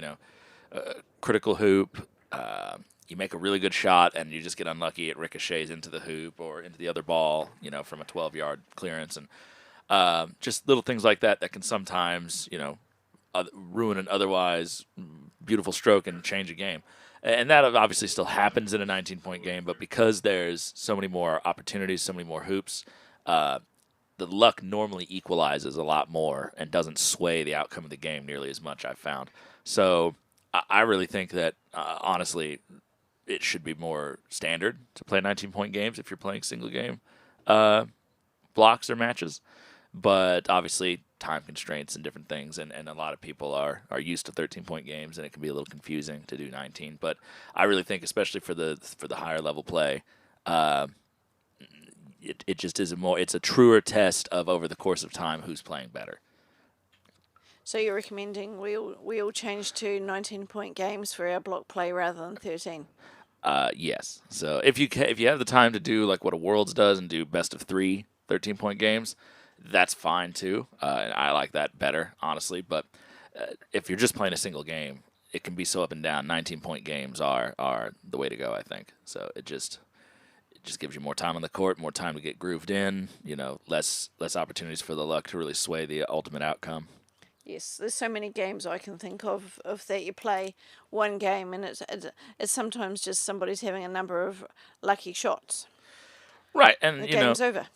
You could and you could come out in the early moments of a game and not take a few hoops to get warmed up, and by the time you do get warmed up and maybe now you're playing an even game with the person, you're 3 hoops down, and I've seen that plenty of times, and even if you start playing better than the other person, it can sometimes be hard to dig yourself out of a 3-hoop deficit. Yep. It's a lot less difficult to do that when someone has to get to 10 versus to 7. It gives you more time to, if you truly do. Perfect example is Matthew and I played a game, a 19-point game, and I came out of the game really hot, right out of the gate. And Matthew was playing well, but was just taking a little bit longer to warm up, and I couldn't miss a thing. And I actually was up 7-2 at one point. So that would have been it if we played 13. And the final result was we went to the 19th hoop. Okay. And I only won that hoop because I was lucky. So luck did play a little bit of a factor. But but between 7-2, where the game would have ended normally, with a dominating win by myself, almost ended up me losing at the hook. So because Matthew in the latter half of the game started doing what Matthew does, and he started playing on fire, and it was, I was struggling to sustain what I had started the game with, and I was trying to keep pace, and so he closed that gap on me from 7-2 to we were 9-9. So just, over the course of time, things equalized. Matthew's strength started to show through, and, it was a very accurate assessment, I think, of who was playing the better player. Their level. Absolutely. Yeah. Whereas, had we walked away from that when it was just a 13-point game, it would have looked on paper like, I was just all over. And I just had a few really, really, really hot hoops in the first 5 that got me a big lead. So, in fact, I think I was up 4 or 5-0, and then we started trading hoops. And so, then that changed. He started making more hoops than I was making by a good amount. He started on a run.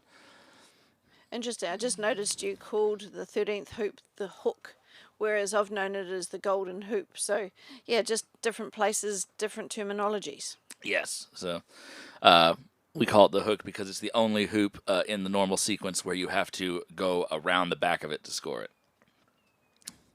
Makes sense.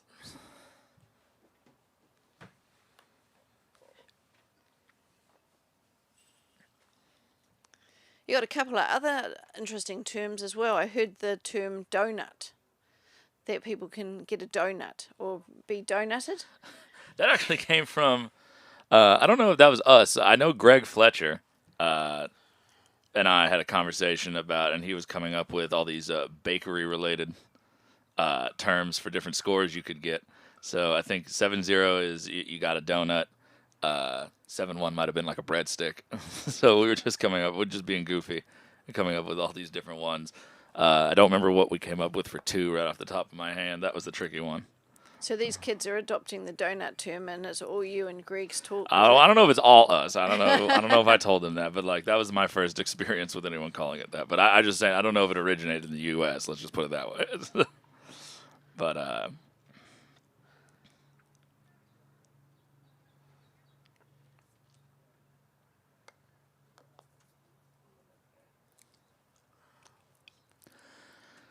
all right here. That was a lovely clearance by Lane. Yep. So Karen's a little bit on the back foot at the moment, but we'll see what happens.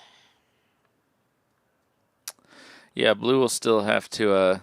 I had to do a very good clearance. Yeah, and with the hoop in the background there, again, we talk about luck. You know, you could hit a really good shot and get unlucky enough that it just sort of goes straight right into the wire of the hoop and doesn't really go anywhere. I don't know what his jump shots are like.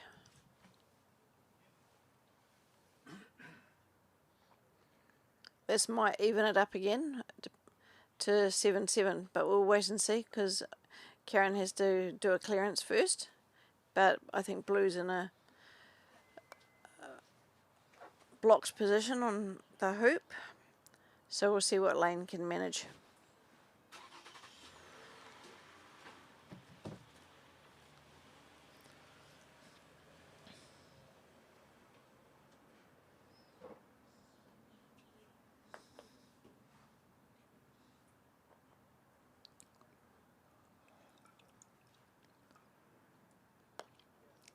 On a narrow miss there on the right-hand side. Looked like he might have stood up out of that shot just a little quickly.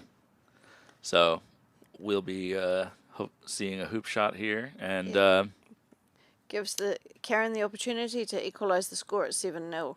Oh, 7 each, sorry. I don't know where that came from. But so this is where, starting on this hoop, this is where a 19-point game gets a little more unusual compared to a 13-point. Obviously, this is an extra hoop, but it's as if for 13 you just go back and play 3 and then you play 4. But instead of going down the middle this time around, you go back to hoop 1. So hoop 1 is the 15th hoop, and then you go back through 1 and 2 for 15 and 16, and then down the middle from what would normally be hoop 11 and 12 is now 17, 18, and then we go back to the hook. Hoop 13 as hoop 19. So this is where a lot of people, when they first start doing 19-point games, get confused and they go to the middle or something because they're so used to just coming down that alley there between 3 and 4 and playing hoop 5.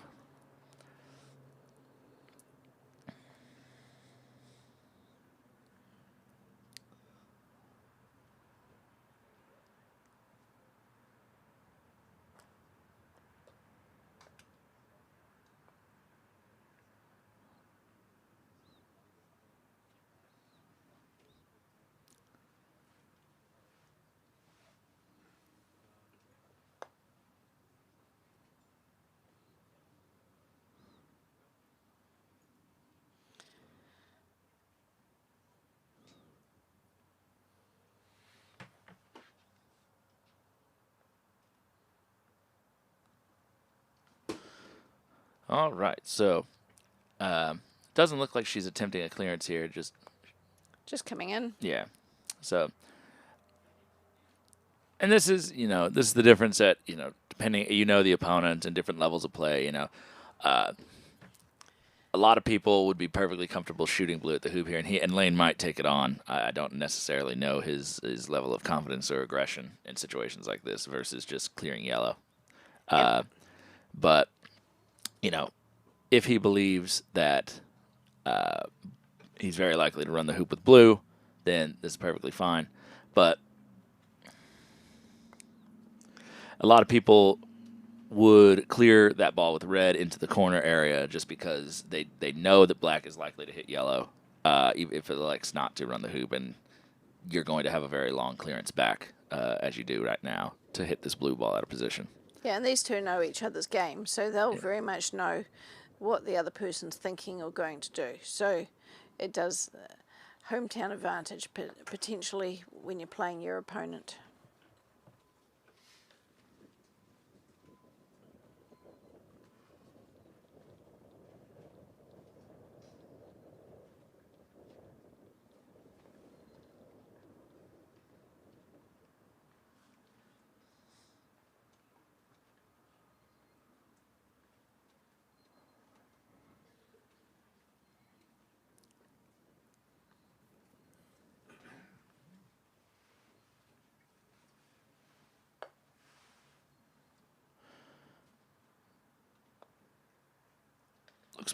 Oh, it looked promising.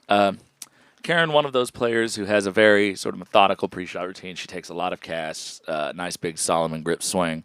So, despite her small stature, able to generate a decent amount of power. There could not be more of a height difference in this match. Yeah, he's one of the twin towers, isn't he? Yes, he is. So, so they're both about, I think, somewhere between like 6'6" and 6'8" or something like that. I don't know what that is in centimeters for those of you who are on the metric, but Pretty tall. yeah. So And you can see the height difference between them. yeah. So Karen is not that tall, but Lane definitely, the contrast is pretty obvious. but it's interesting because she actually swings, I think, larger relative to than Lane does. Yes. So, you know, there's actually a very similar sort of power output from them because I think she's sort of generating a little bit more little bit more speed through the mallet head. She has a nice, when she wants to hit big, she has a nice big cast. Even here, you know, for a shot that I don't think she's going to try and hit that hard, it's still a nice big swing. Yeah, like that's a good shot. See, that's one of her easier swings, and you still see a nice sort of large casting motion. So she's definitely She definitely, you know, is very confident in her swing. She definitely, you know, is not afraid to hit the ball. So once she starts getting a little bit, you know, smoother in that approach, I think we're going to see some very big hitting coming from Karen in the future years.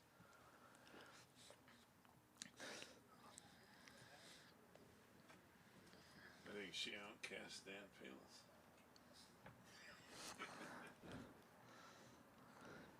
All right, so yellow coming in. So unfortunate part here is that red did not get all the way into the jaws. If red is runnable, I would have been very tempted to clear blue there because blue is now going to be able to mostly hit center on this red ball. It might even stay in front of the hoop if he hits it just right. That would require a little luck, though. But yeah, so even though it didn't stay in front of the hoop, black is in a runnable position, I believe. And red is now going to be potentially having to clear that black ball from a much longer distance if she thinks that it's a real threat. Even if black is unable to run the hoop confidently, he can turn around and play the stop shot on yellow, although I think he'll shoot the hoop if he gets this shot. So, and there you see what I was saying, you know, nice big cast, everything, just she's not afraid to get the mallet moving, and if she would she's just still a little hesitant, I think, sometimes when she hits. Maybe deaccelerate slightly. If she truly just sort of let her swing go from this position, then I think she would generate a really nice ball speed, and her swing is quite straight. Yeah. You see a little, that deacceleration, you almost see a little wobble of the mallet right there at the bottom. But, which causes her sometimes just to, you know, mishit it a little. So that normally comes from tension in the hands, just being a little bit stiff, not letting the mallet sort of act as its own stabilizer. The mallet wants to swing straight. If you let it, it will. If you're hitting in the sweet spot, it'll just drive through it. So, yeah, just a couple of things that, you know, I think if Karen works out into her form or, you know, works out of her system, that she's going to become a very, very, very dangerous player for a lot of people.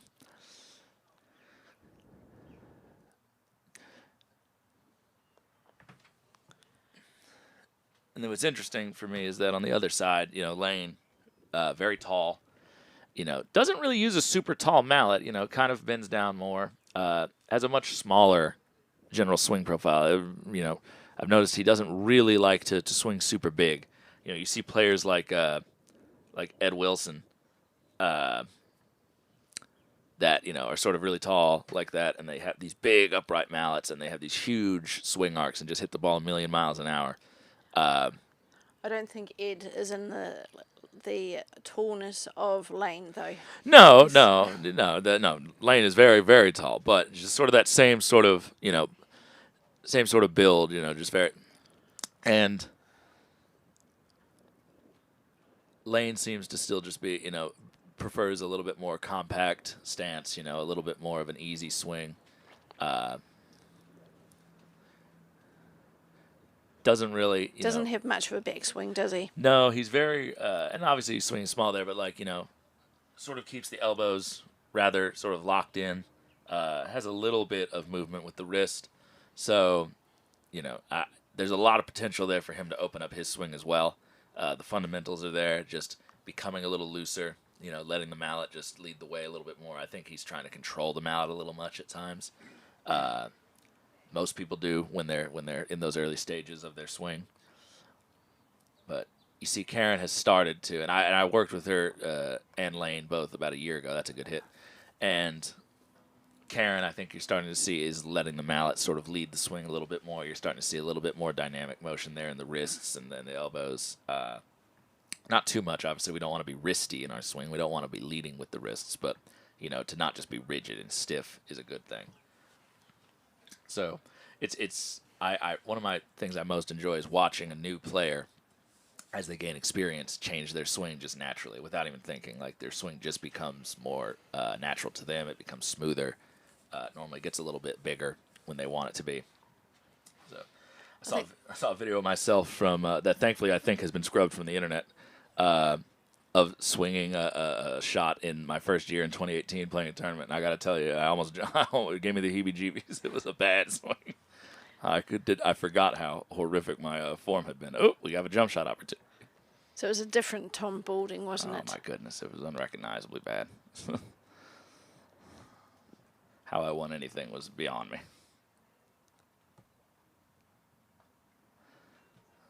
So a lot of power required on these courts to get the ball up. It's going to take a really big backswing and no deacceleration. So didn't really get that one up in the air. What you saw there, if you had slow-moed that, I think, was one of the common sins of a jump shot is to pull your hands back towards you as you're coming through to the ball. So you saw how she was in a position over the ball and her hands were leaned forward right before she went to swing. You want to strike the ball down on the top of it, and to do so, your hands need to actually pass the ball before your mallet head reaches it. And a lot of people, because we're conditioned to try and hit flat, pull their hands back towards their body as they reach the ball, so they actually end up hitting it a lot flatter with the mallet than they intend to.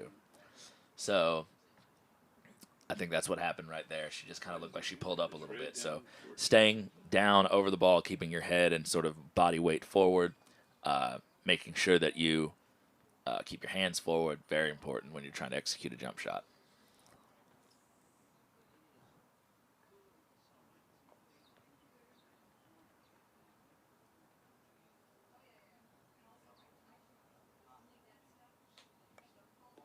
Oh. So it was touching the hoop. She didn't touch the ball. She did just lodge it, though. But unfortunately, I don't believe red is in any position to get rid of that, and I think black still runs, or at least can get back deep in the jaws.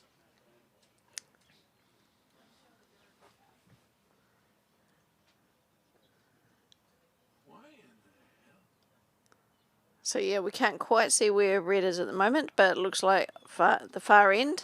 Yep, so it's going to be up in that north boundary area behind. In fact, hoop 7 might be in the way. Well, in this case, it would be hoop 16. That's why he kept it in the jaws, because of red's position. Yeah.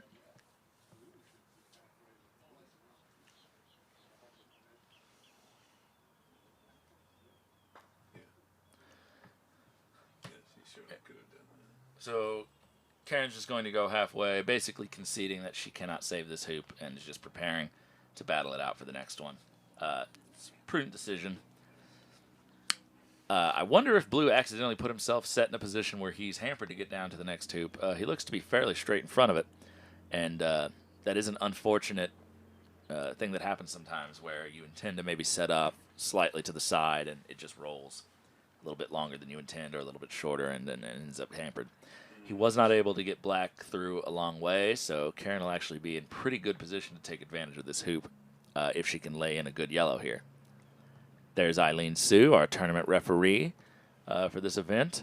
She's coming this direction, so I'm going to keep a low profile. You might be needed. Yeah. So yeah, yellow's coming in, and quite a little bit away from the hoop, but in a reasonable line. So yeah, I think blue can get down there. I don't think it is quite hampered as much as what Tom was thinking. Now that we can see a little bit more, so it looks as though Lane is just wanting to set up in front of the hoop. Oh, except I think he just ran past it.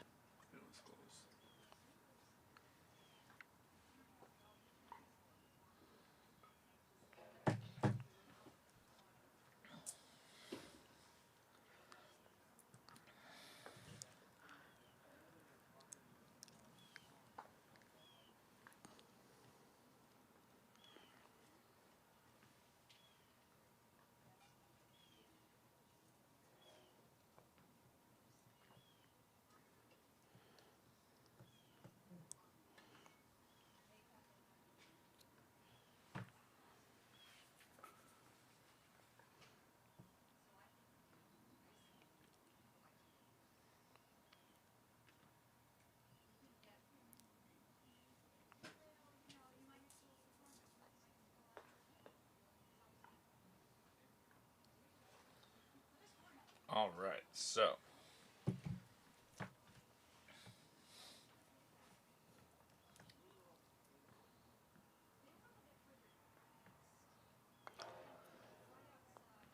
All right, Lane with an amazing clearance on yellow.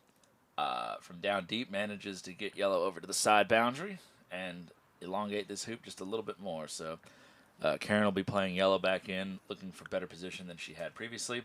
And you can see blues there behind the hoop, so there's a good opportunity. I don't think she can get wired from black wherever it went, but I think it went a lot further away. So if she does lay this in really good position, she can try to get the wired spot and prevent blue from being able to hit her. Red's deep enough that if yellow's really good and blue's open on it, Lane might be tempted to take that shorter clearance and just sort of dare her to make the hoop from back there. And if she doesn't, he can bring black back into good position. So we haven't seen at least since I've been back in the booth, I haven't seen a bunch of really long hoop attempts from either player. They're much more sort of conservative. Conservative and cautious about their setting up, etc. Right. So if Lane does not believe that he is going to hit black well enough, yellow well enough with black because it's a little further away, he can take 2 shots at it now if he can see it with blue. And if he hits it well enough with blue, he might even stay relevant to the hoop, and then red will have whatever hoop shot that it's left with, assuming nothing's blocked.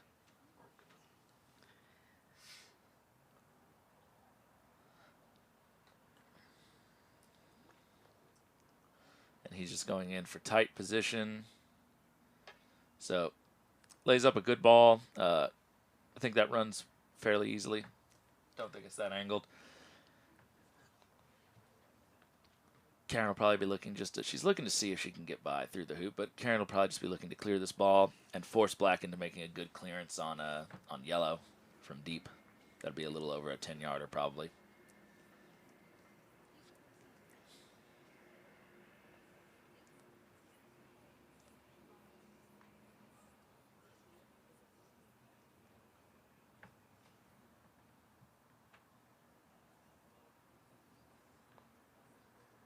Oh, she tried for the hoop. All right, well. So I like it, the aggression, but again, it was a little bit of a longer shot. Oh,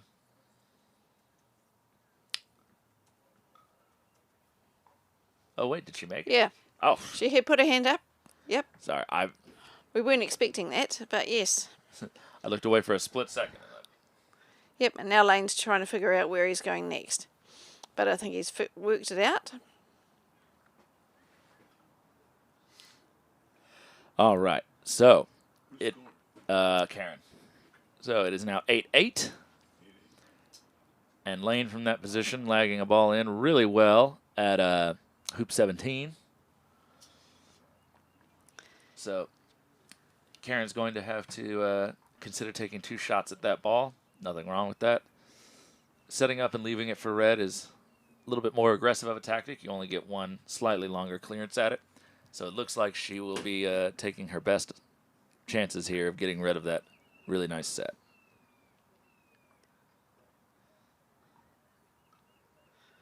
We've lost our scorekeeper at the moment, but what I can say is the members of the Sarasota club have done an amazing job. They've all stepped up, and most of them have been on the scoreboard all week. Yeah. So Karen's clearance only hit a little bit on the left-hand side. She's unfortunately gone quite far away, maybe even all the way off the court. But she has gotten black out from in front of the hoop. So unfortunately, she will probably have to take this clearance as well and hope to hit a little bit more in the middle and stay nearby. But so there's going to be some work here to stay in this hoop.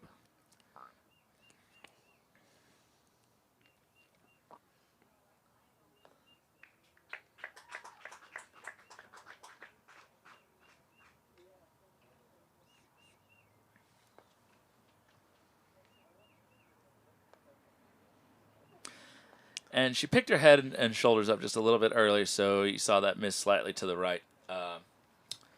Very important for any player to really focus on keeping their body still as much as possible to keep their head down.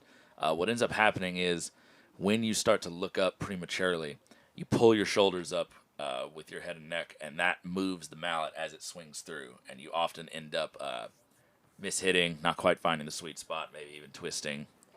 So the more, the less motion that you have when you go to actually hit the ball, the more likely you are to hit good, consistent shots and make clean contact. So it can be hard because we're all very eager to see the beautiful shot we just executed, but normally we're only disappointed by what we end up seeing when we look up. So see, on that shot, she stayed a lot more still. She stayed still and she did a beautiful clearance. She didn't look up much at all, and look at the result there from much further away. Center ball, stop shot. So it makes all the difference. I mean, obviously, you know, there's other reasons she might have made a much better swing, but it starts there with just, you know, having a good, solid foundation, letting the mallet do the work, and not adding any excess forces or motions that you can't always account for and can't replicate the same every time. So eliminate variables from your swing, and your swing will get better.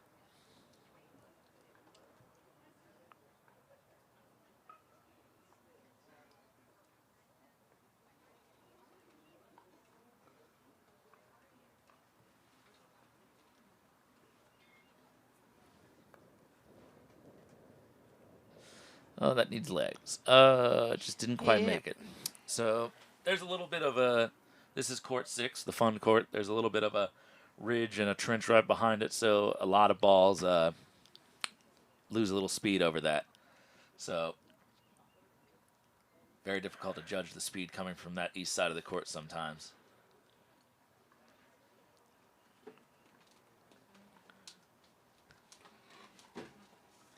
Looks as though Lane's decided to... Oh, no, I thought he was going to set back a little bit deeper than he has, but that's where he's put it. So Karen is... We'll see what Karen has to do, because blue, if it decides, can actually clear that red ball.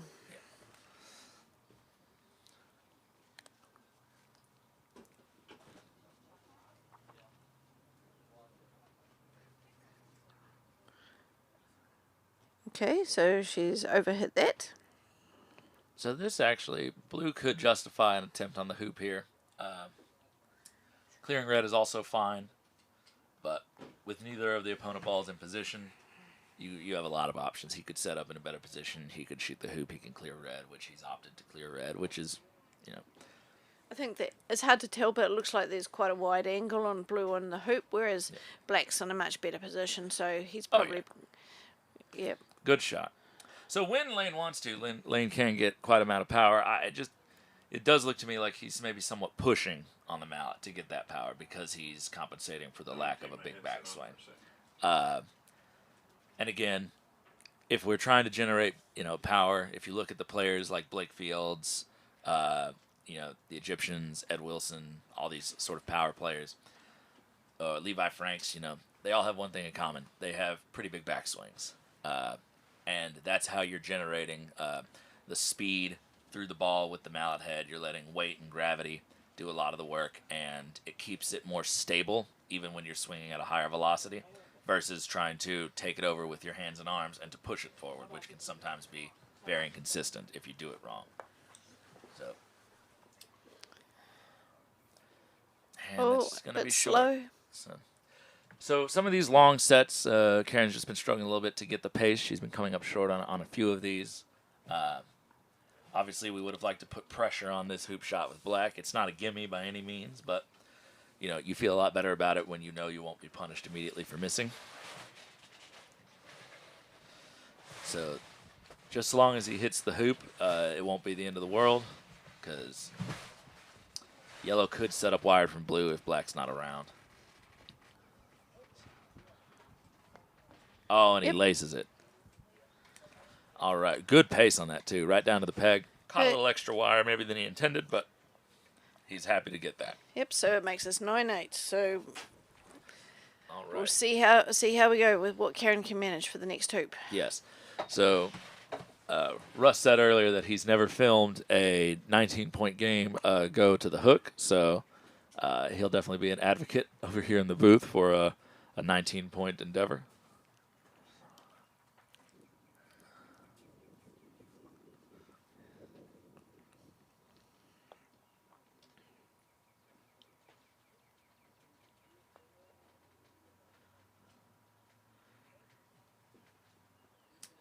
Karen did not leave that one short, so a little bit long there.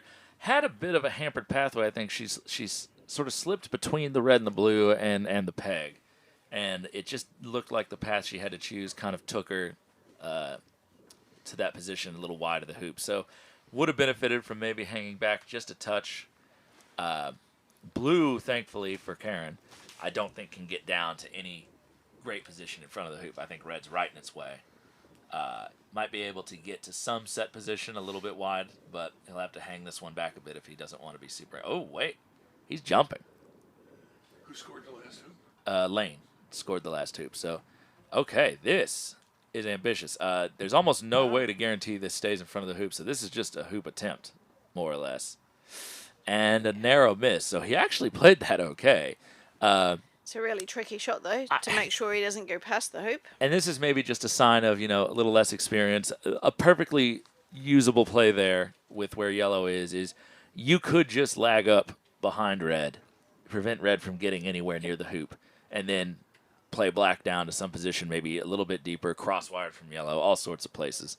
So, yeah, that was rather aggressive because now unless you make the hoop or hit roughly in the middle, which is very hard to do, you're now giving up complete control of the hoop to red and yellow. So, thankfully, yellow's not set, so he could justify clearing red here with a softer pace. But we may be seeing another hoop attempt. When you're 9-8 up and you're first to the hook, you can be a little extra aggressive, but not recklessly so. And That's beautiful a great clearance. Oh my goodness! So he actually hit that quite firmly, but he hit it really well. But he has rolled behind the hoop, so Karen's going to look at this spot. If she can get this and be wired on black, forcing blue to clear from wherever it is on the south boundary, if blue can see it. And I think with blue's angle, it went to the right of the hoop from their perspective up at 17. I doubt she can get wired from both of them, but you'd love to force blue to shoot this instead of setting up. Just because black will have a much easier clearance if it can see it, and red is not close enough to really defend the hoop very well. So, yeah, blue did not make it all the way to the south boundary, but this is still a much longer clearance. This is 10 yards almost. So. Yeah, I bet they're going to start them at the same time, though. And that's a beautiful center ball Just clearance. because it's not fair to the teams otherwise. That's really good. So Lane these last couple of hoops seems to be dialing in. So hitting really good shots. Well, he's a little bit more confident. He's only got one more hoop to get, right. and he's going to win the game. Whereas Lot Karen's less pressure position. Yep. We're going to stick with this. So thankfully, he did not hit yellow very far for Karen. So if she can get red in a set position, still wired from black, so that black doesn't move her. Oh, that's coming in a little hot. It's coming in a little. Oh no, I'm wrong. It slows down really good. For some reason, I thought she overhit that. So my judgment's off. But she might have actually. No, he's looking at it. I think he can see it. Yeah, she was close to the line. If he can see it. Oh, he's swinging very small. He might not be able to see it. Yeah, no. I think either he just isn't thinking of the clearance, or I think she might have actually wired that. So this is a very big opportunity. This is exactly what Karen wanted. She doesn't care if black's there. She's going to just be looking for a center ball clearance on blue all the way to the south boundary and to try to force a miss. And a lot of things can go her way here. So if he misses with blue, blue would be offsides, and she could force him to the other penalty box. And in addition, if she scores with red, I can't quite tell from here, but black might very well be hampered from getting up to 19. It's so close to the hoop, and it's right in front. So one good clearance and one good hoop shot here. Oh, not so enough. Not so good. It's not enough. Yep. So she needed that one to go off a lot better. There were wire opportunities there if she hit it just right, but even if she didn't, you just need to force those 11, 12-yard clearances in these critical moments. Yep. So there was definitely, obviously it's not over. She could turn around and wherever red ends up and hit black, but turning this game around was well in hand there with a couple of good shots. And now she's going to have to do a little more work. Yep. So just before we could see Fawzy on the Lawn 5, so they're just getting ready to start. So the semi-final against Blake and Fawzy will be off very shortly. Yeah, we got it. We're not They're just leading this warming up game at the moment. on court 6. Because it's going to take them a couple minutes to get ready.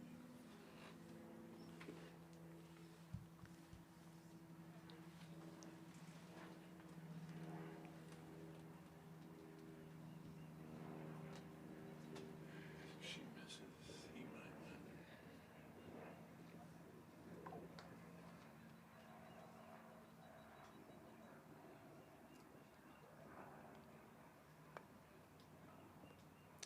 But that was unfortunate. She took her time but hit the leg, and we'll see if Lane's in a hoop running position. He definitely looks in front of the hoop, but whether he's slightly off to the side, we'll see what he can manage. It's always hard to tell from the camera angle. But actually, it looks like he may be able to make it. I think this won't give him too much trouble.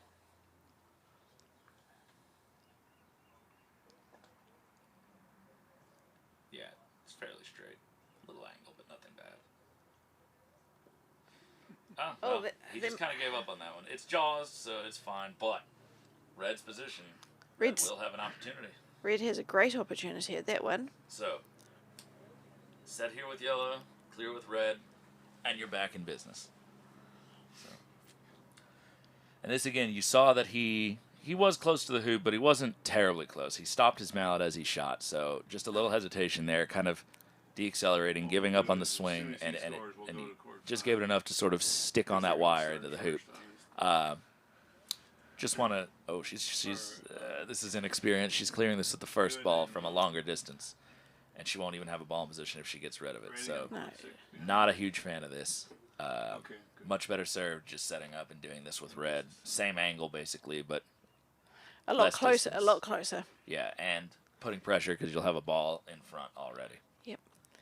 If she clears with red, she will only be able to knock black, potentially not too far. So she really wants that other ball there. Oh, she's disaster. Put it through. So unfortunate ending for Karen Hernandez. She fought valiantly. 10-8 is a very close score. Awesome game. In a 19-point game, you know, the true testimony of who's playing the best comes out. So very close. They're very evenly matched players. It was just Lane's day today right there at the end. He made a couple of very clutch shots to take control of that hoop.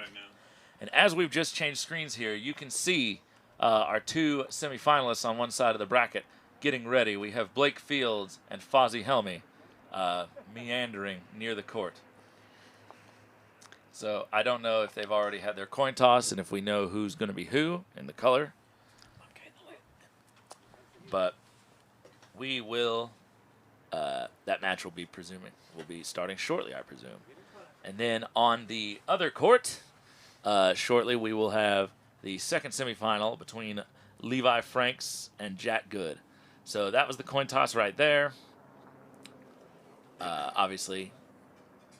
So Blake's indicating that he won the toss. And we're off to the races. For those of you watching at home, tell your friends we're back to the main event. So if you guys went to have a lunch break, a nap, whatever it is, come on back. So they're just practicing right now. I think both semifinals are going to try to start simultaneously. So they're going to, I think they're going to reset the hoops, check the hoops after that plate game that just occurred, and on court 6 next door. And then we're going to get that other game started. So you still have a little time, a few minutes before we get everything situated. So text your friends, call your mother, whatever you have to do, get people on the stream.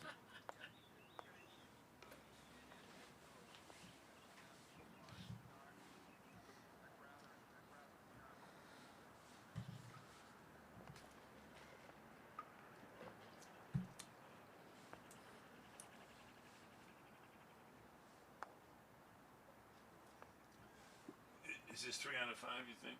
Yes, these are 3 out of 5 matches. So these will go on for a bit. So we will be here all afternoon. I'm pretty sure. No, I got it all now. If you get So it's interesting if you watch the way the players warm up. Everyone has a slightly different warm-up routine, but most of it consists of each of the players. They will normally approach hoops from various positions. So they'll start from the corner, go to hoop 1, lag from hoop 1 to hoop 2, all these things. And they're basically just practicing, trying to see what the curve of the lawn is, get the speed, because a lot of people just practice like their swing, hitting, just making sure that everything's straight, but doesn't really do you a whole lot of good if you don't understand the court enough to be able to make your sets and take good position. You put pressure on the hoop. So definitely want to make sure that you're comfortable, or at least have a basic understanding before the game starts of how the court is playing. Is there any ridges or bumps you need to be concerned with? Is there certain character around hoops? So I've played on courts before where if you shot, not these courts, but if you shot from hoop 3 to hoop 4 and you aimed straight at it, you'd end up halfway to hoop 5. There was just such an aggressive curve. So, that's definitely something that you don't want to be surprised by when it comes down time to play hoop 3 and hoop 4 in your actual game. So, something that the top players will typically do in their warm-up sessions. And then obviously practicing your hits. Hoop running is typically not allowed. The general rule of thumb is if you are going to run hoops in practice, you must run them such that if you go through the hoop without touching it, your ball would not travel more than 7 yards through the hoop.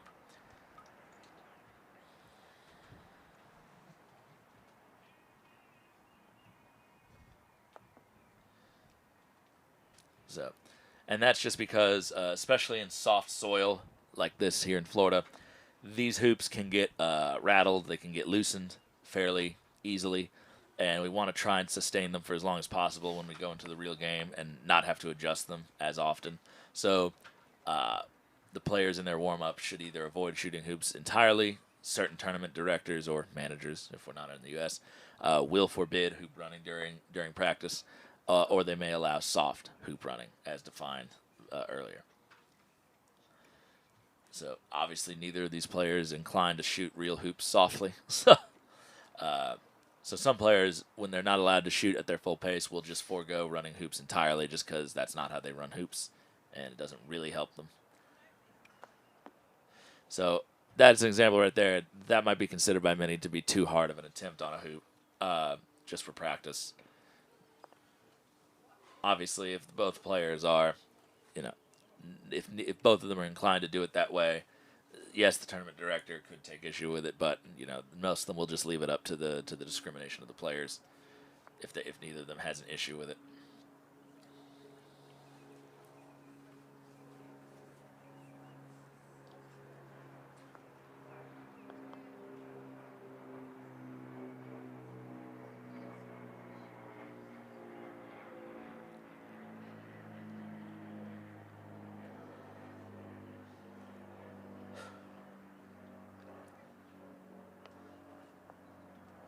Russ, do we know if the other semi's on court 6 or 7? Pardon? Is the other semi going to be 6. on 6? Right next door. Because the final's going to be on 7. All the way in the back. Pardon? All the way in the back? Just right over there. Just seems like a weird court to do a final on. Well, he could have done it on these on 5 and 7 and put the final on 6. He just wants to make sure that neither semifinal match winner has the advantage of having just played on that court. Yeah. So, little explanation that I just got is the semifinals today will be on court 5 and court 6 next door. The finals tomorrow will be on court 7 over to our right, 2 courts away. This is to create a equal playing field where the players who play on each of the different lawns in their semis don't then get an advantage by replaying the same lawn the next day in their finals, because they will have had a chance to become more familiar with that lawn more recently. So theoretically, both players will walk in on level playing field. Now, looking back through the tournament, you could maybe determine, if you saw the paperwork, maybe one player did have an opportunity to play on court 7 slightly more than the other, but we have rotated courts pretty efficiently. So it really matters, who played on it really recently, because conditions change day to day. And Just try to think who was playing on that this morning. Fawzy, I believe, Yeah, the Fawzy, that's plays right. it today. So, Yep. but Blake has played on it previous days, I'm aware. So the assumption is that both players will have this afternoon become accustomed to a different lawn, and then no matter who wins, they'll have to walk out the next day and play on completely new conditions to what they played on last. So the idea is just to keep it as even as possible so that there's no home court advantage, let's just say, in whatever capacity you can call it a home court. Yep. So we've got our Shield games going on in Lawn 4, which is Inigo and Sam, and on Lawn 7, which will be the main lawn for tomorrow, is Eduardo and Ethan.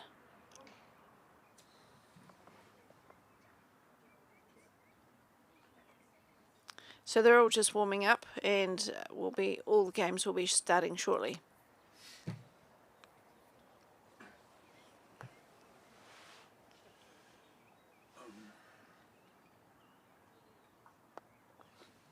All right, it looks like they are hitting the balls back to the first corner, which means that we are about to get underway.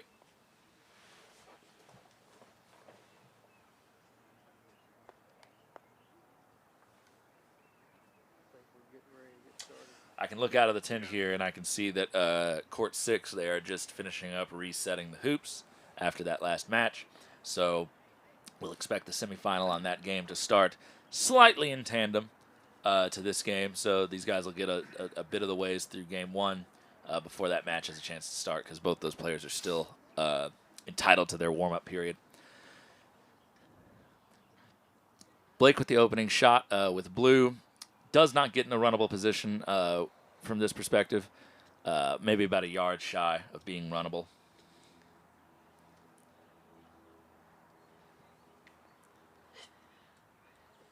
I'll leave you in charge. I'm going to take some photos.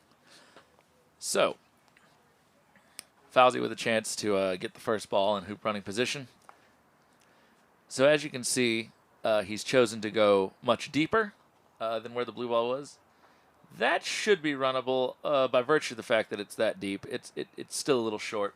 But for those of you who are looking for improvements to your golf croquet strategy, when the first ball to the hoop is close to the hoop but not in running position, do not just go kind of where black has gone if you're playing red, because that just gives blue a very easy opportunity to clear you and potentially stay in good hoop running position if they hit you in the middle. So Fawzy went deep towards the boundary so that no matter where Blake clears him, he doesn't go that far away, and Blake is taking himself further from the hoop. Fawzy can then, from that position, either shoot the hoop or clear anything that gets in front of him. Well, that's a good shot. So, obviously, overrolled that maybe a touch. It is runnable. Black, I don't think, is runnable any longer, but I'd have to have a different camera angle to say that with any level of absolute certainty. So, Blake looks like he's opting just to get right in front, maybe even get in the jaws. And that's the danger. These quad-way hoops don't like to let balls into the jaws even on a good day, but hitting that near wire just will not do it. So it's going to bounce you off. There's very little chance that you even just sort of pop off and stay in front. So he has to think about this. If he misses this hoop shot, black is going to have a really good stop shot on yellow to take hoop running position, with blue sort of almost in the jaw, in the front of the hoop there, might be able to get into the jaws still. So there's some pressure on this hoop shot, but it is the first hoop of the match. It's a great time to set the tone, be aggressive, and just bet on yourself. There's a lot of croquet to be played, so there's not much else he could do either. He could try to clear black, cut it up the court, but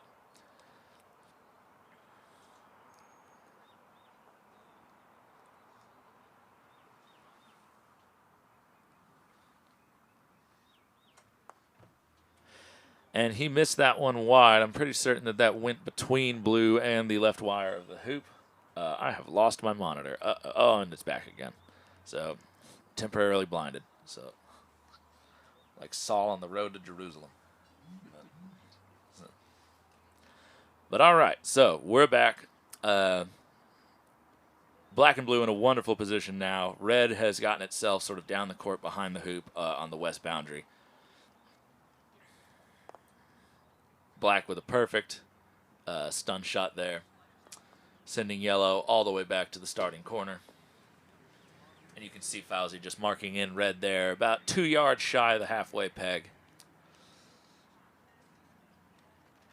So, and I don't think blue runs from where it sits. It might be jawsable. It did bounce off that near wire and go to the side. But at the very least, it could set up in a wired position from red. It could get in the jaws. It could lay in a block on black if yellow fails to hit this. So that blue ball in a potentially very devastating position if left to its own devices. But unfortunately, he will have to deal with black first. So, yeah. Yeah, so blue must not run. Otherwise, he would have had to shoot at blue. But black's in runnable position.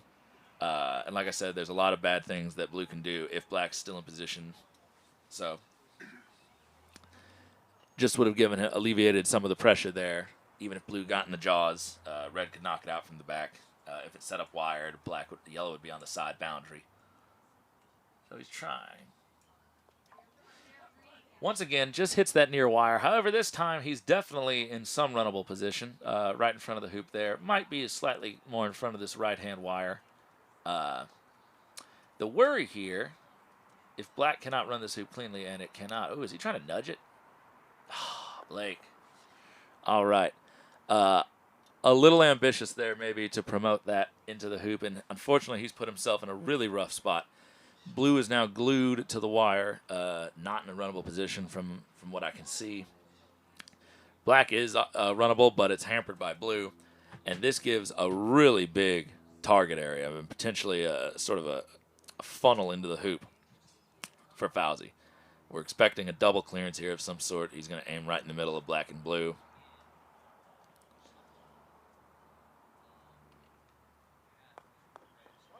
And he makes the hoop off of it. So, really well executed shot.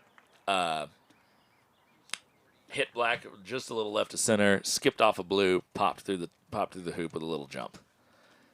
So, yeah, Blake might be Blake was going for the kill shot there. If you get blue all the way in the jaws, it's a pretty good result. Not saying red couldn't jump, but you really make them work for it. Who scored? Fawzy. Fawzy scored. And from deep, Fawzy overhits his set, but manages to luckily get into the mouth of the hoop. So Blake, however, one of the more dangerous jump shot players in the world, narrowly misses the peg on his way up. A touch short, but it'll really matter. Blue just has to make the jump shot. If yellow clears blue, blue would just knock it out. So my suspicion here is that he's actually aiming to promote red through the hoop.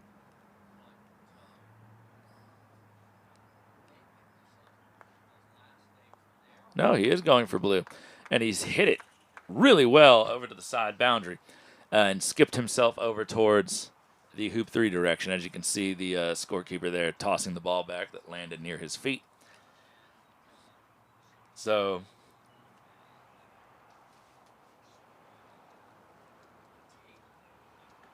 all right.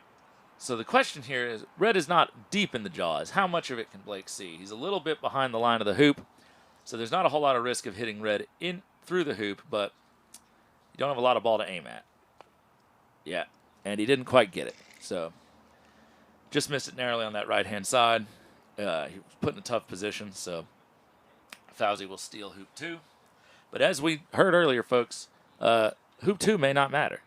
And Blake will be the first ball to hoop 3. So, yes, it's currently 2-0 to Fawzy. And Blake is just a little short getting up to that third hoop, so taking a lot of the pressure off that he could have put on Fawzy here to clear. If Black had gotten in good position, we'd expect to see maybe Fawzy do a pre-clearance just because that ball is so much closer than red is. But now Blake will need to set blue in a good position, and the best he can do was put yellow into the corner area, which Fawzy already has made a very impressive clearance there at hoop 2 from a longer distance. So Fawzy would probably be expecting to hit any shot he had to from that corner 3 area. Not corner 2, I think I misspoke. Sorry. So.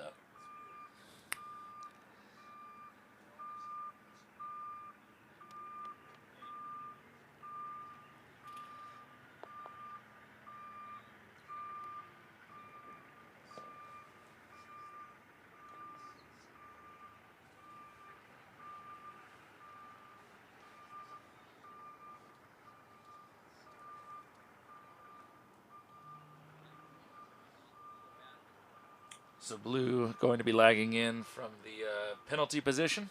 You see there that Blake was using his mallet to mark from the peg. So the technical area for the penalty boxes is a semicircular area measured a mallet's length from the white peg. So 36 inches, 36-inch radius from around the center of the white peg. So you have a lot. So if you happen to put it in one position, sort of right in front of the peg, and there's maybe some furniture in the way, like hoop 6 there, you do have some room to move it side to side in order to get a free path.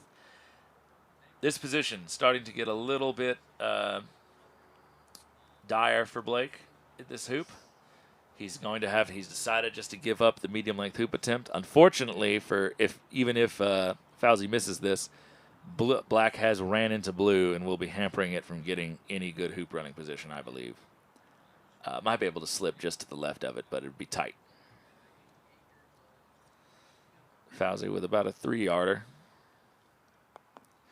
And off the left-hand side of the hoop. It bounces well away, so we'll see here what blue is able to come up with. And I am joined again by my electric co-host, Jana Syed, who has come back from war recently. And how did that go? Okay, so he can get in front of the hoop. I was wrong. So, how'd your match go? I won. Good, excellent. Yeah. All right. So, Fawzy here has gotten off to a really good start. Blake played a bit of an aggressive promotion shot to try and get his partner in the jaws, which ended up hampering him and giving Fawzy an in-off from the side boundary. Okay. And then Fawzy lagged red at hoop 2. Oh, great shot. From down by hoop 1 and got into the jaws. Oh, good. And then managed to clear Blake to a position that he could not jump it.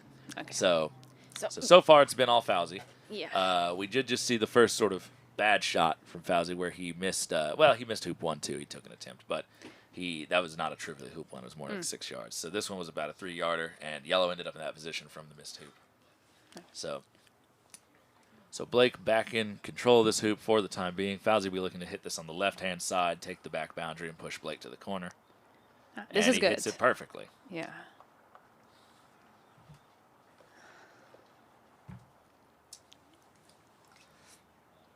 Do y'all's wrists not hurt all the time? It was hurting me when I was playing with Blake. That's because, like, you see certain players, like, for me, Mark Avery, who does not hit the ball incredibly hard all the time, but, like, not like a lot of the Egyptians do, but, like, yeah. I mean, just putting my wrist in the position he holds it in without a mount in my hand makes my tendons hurt. It was hurting me so bad. I don't know how you guys generate that much power in those wrist positions. I play standard grip, so my right wrist is in sort of a hyperextended position, and I have dealt with some tendonitis all the way from my wrist to my elbow at various times, but I don't even think I generate the amount of swing force a lot of the hard-hitting Egyptians do. So it's hurting us. That might be your body trying to tell you something. Yeah. We just don't listen. We'll just stop doing that. Yeah. So I've always been curious. I'm just like, that's gotta hurt. It's hurting us. No, don't worry, it's hurting us. Okay, good. That's a hard clearance. Yeah. Going for another hoop shot. Okay. Right wire that time. A little bit outside of it. So I don't think blue runs. No, I think he might just be cutting red to a position where it cannot see. Yeah. Where black cannot see black. So we see yellow over there has ended up near hoop 6. I think that's open. Yeah, I think it's open. I think it's open. But it'll still be a difficult clearance.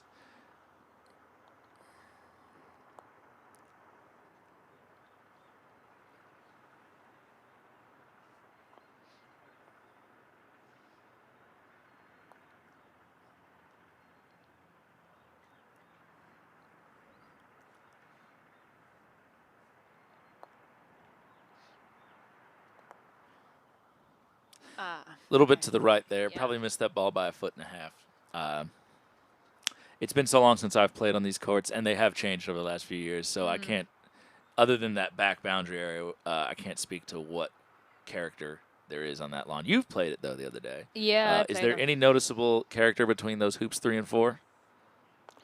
Yeah. So it's always the ball just goes to the right. So To the right, so yeah. pretty aggressively. Yeah. So even if he was able to see that black ball there, Yeah, if it was tight, if it was tight to the hoop, he might have already been inclined to try and play a little right, and then the ball's just going to get carried Yeah. that Exactly. direction. It's really hard to aim left of a ball when the hoop is When the hoop is there. Yeah. Exactly. Exactly. because it's always the one time you aim off the ball that it doesn't curve It an doesn't inch. go. Yeah.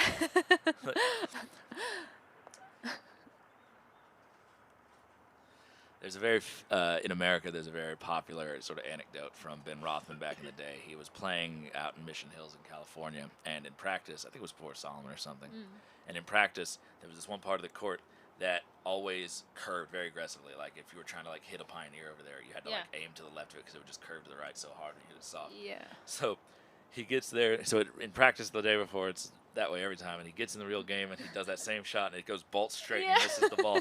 And he's in the middle of the court and he's like, "What the hell is that?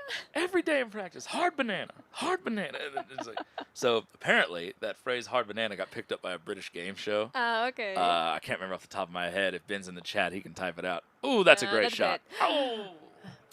So once again, we've said it multiple times.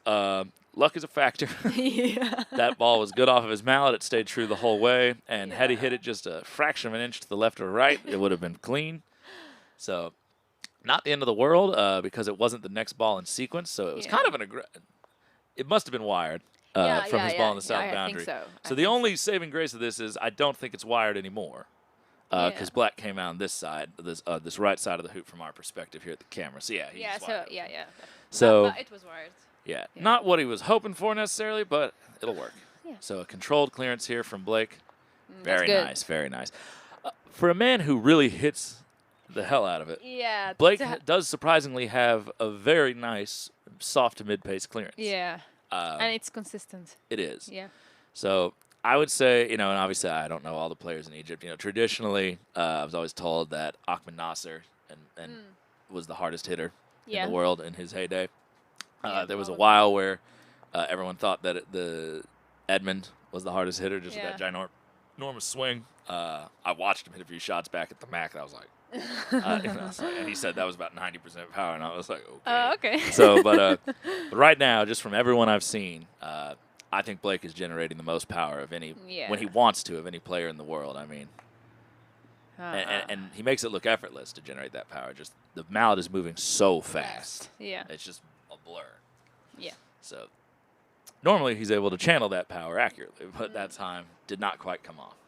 So Blake just looking like he's finding his rhythm here. Yeah. Not obviously he's made a hoop. He's hit some really good shots. Yeah, but I think just give him time. Yeah. Yeah. Really good shot from Fawzy there. Great clearance. One of those skills that's very hard to master, just, turning around, looking at a 3-yarder and hitting it dead middle. Not even a little bit to the left or right. So Yeah. it takes a lot of precision.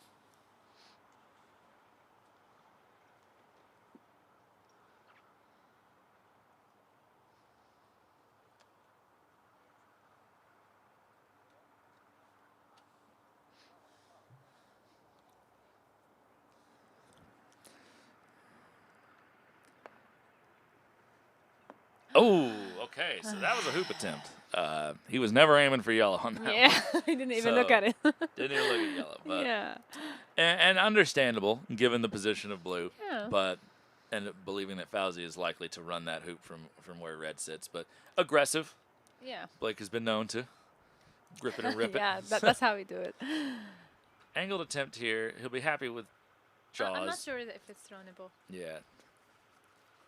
Very good might angle we just have. show it. Yeah.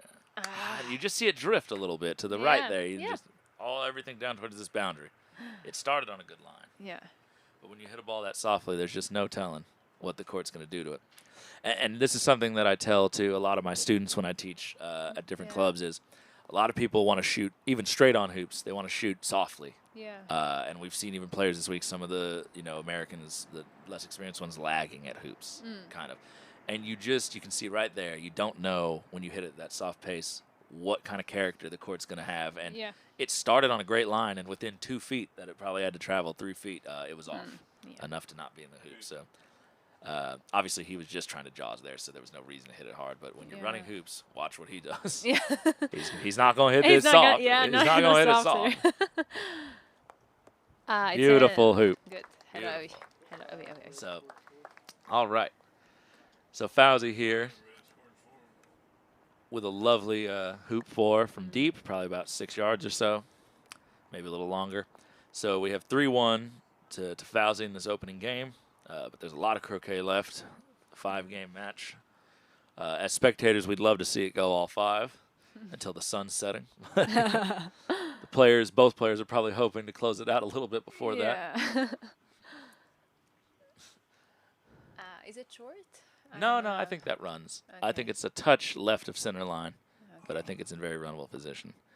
So lagging in just a little bit behind, making sure he leaves himself that open clearance. Yeah. Nothing hurts worse than blocking your own clearance. Yeah. So, something I can't get blocks on the opponent whenever I try, but Yeah, I can block but I myself can just all do the it time. easily on me. So the ball will literally turn sideways to block myself. All right, I see how it is.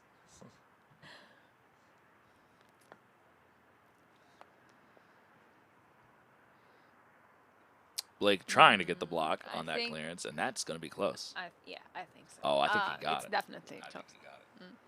So Fawzy, if he can't see black, will be aiming for hoop here. Yeah. Do you think he can see it from the left side? Might be. Even if he can see a piece of it, depending on how much you can see, it's still easier than the hoop. Yeah.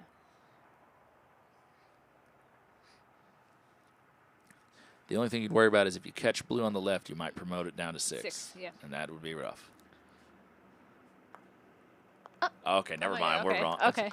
So we need like a drone that can move around and see our angles. Yeah. That was beautiful.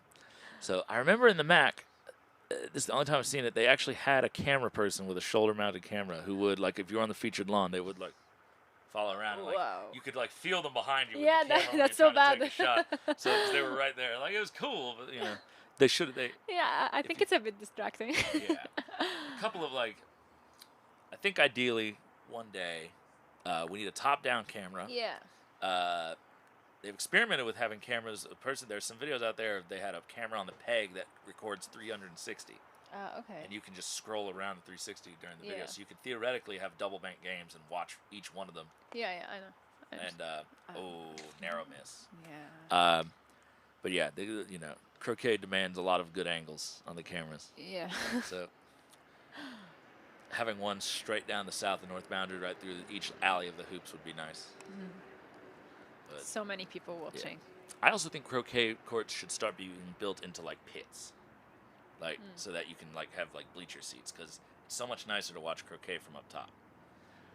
Yeah. We have 2 staggered courts at my club, and the upper court and then the lower court is right beneath it, so you can stand on the upper, look over the fence. You're maybe 30 feet above the bottom I think court. it's a good idea. So much more fun to watch the bottom court from up top. You see everything. You see everything. So much better, and the distances seem, they look more impressive and everything. So Yeah. you get the perspective.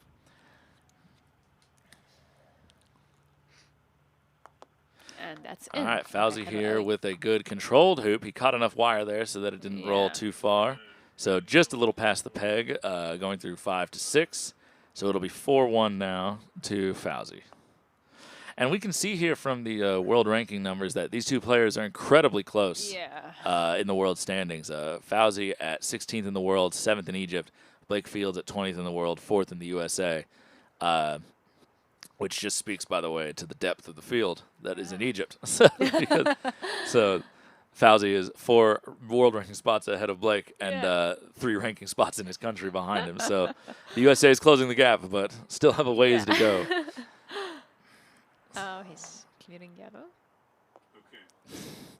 Okay. I'll give him the benefit and say that was a double, but yellow looks pretty wide of that. Yeah. So What we're probably going to do is just follow the score on court 6. yellow here with a good clearance attempt at blue. Hopefully no unlucky things like ricocheting into red or the Yeah. hoop, or, No. but anything I can think happen. it's par. No, it's good. So that may also have a potential to be wired. Yeah. I think he was doing that. Yeah. Yeah, he's running to it. He wants it marked Yeah, yeah. precisely. So I think he was doing it. very likely that that is at least somewhat hampered. John and good and Levi. I think Levi and Jack are starting. Alex Lake says, one match I saw had a cable suspended camera. I hope to do some drone live streaming this summer. Drones are actually a really good idea, I think, for croquet. You can set a lot of drones now to just sort of hover. Ooh, narrowly missed. So it was open. He's disappointed in that. But you can set a lot of drones now just to sort of hover at a certain height for as long as their battery lasts, and they can just Yeah. record the entire match without really being driven around. So while I don't think a top-down view only is the best thing, like this is still really good for Yeah, just sort of sure. the dynamic coverage. Having that as sort of a replay cam or an alternate view cam would be very important. Jack's blue and black looks. Ah, that's good. All right, so I didn't hear that. That's good.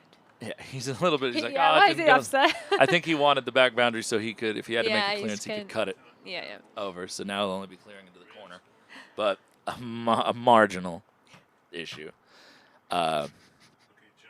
But these players demand the most of themselves. Yeah. So a commanding lead in this game one from Fawzy.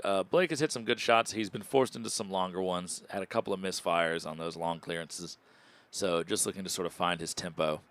Fawzy will be looking to put this game away and hopefully start the next game before Blake does manage to find that tempo, Yeah. because once he finds it, it's going to be a different match. But Exactly. so the question is, how long will it take?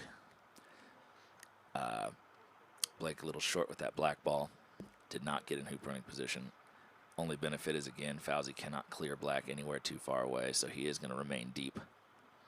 And he may elect not to even clear black at all. It won't really help him. Yeah.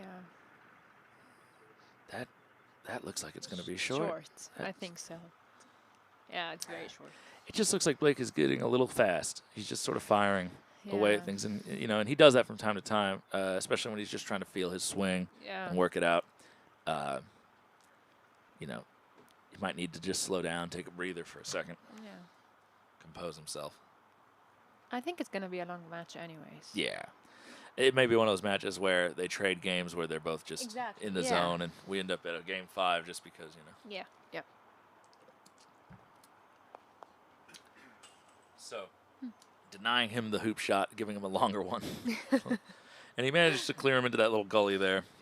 So that'll be an interesting place to shoot from. We've seen a couple of shots come out of there today and yesterday, and I don't think I've seen one of them hit yet. So Blake may be very aware of that. He's played on this court already. So is Yeah. Fawzy. So we'll see if that makes any impact.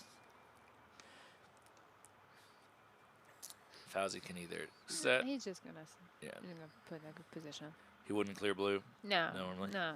See, I'd clear blue. Normally he would, yeah, but Yeah. I don't think in this situation. He doesn't have to do this now.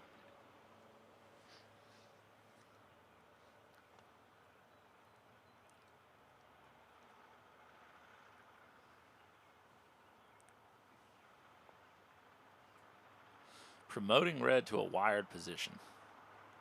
Very ambitious. It's a good shot, even if he hasn't gotten the wire, because both balls are set. Yeah. I think black did make it off the back boundary, so he's not worried about red clearing black anywhere. He might be going for combo. Yeah. Ah, that's great good. shot. That's an That's amazing good. shot. That's good. So red hit yellow, almost dead middle, sent it flying. Oh, But wait. this is still a runnable hoop, apparently. No, you never know. You never know. So with enough power, these two can bully some hoops. Exactly.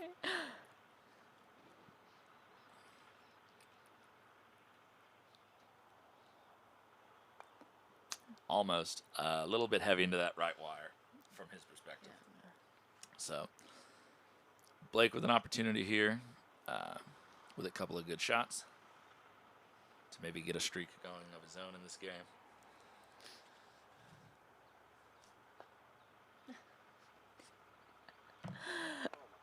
Oh, it's in. Made it. All right, grip it and rip it. Looked very reminiscent of his winning shot from at Hoop 7 in the 5th game of the World Championship. no fear. You think Levi and Jack started? I can't really see it. They have. Oh no, wait, no, that's not. I think If they have, it's still 0-0. okay. But they're both plodding around hoop 1, I think. So Okay. yes. They started? So Okay. Jack Good and Levi Franks are currently in contention at hoop 1 in game 1. So no points on the board yet for them. And I, unfortunately, from our position, peering out of the tent, cannot see the status of the action. But we will, as that game sort of gets into the main action, we will pan over.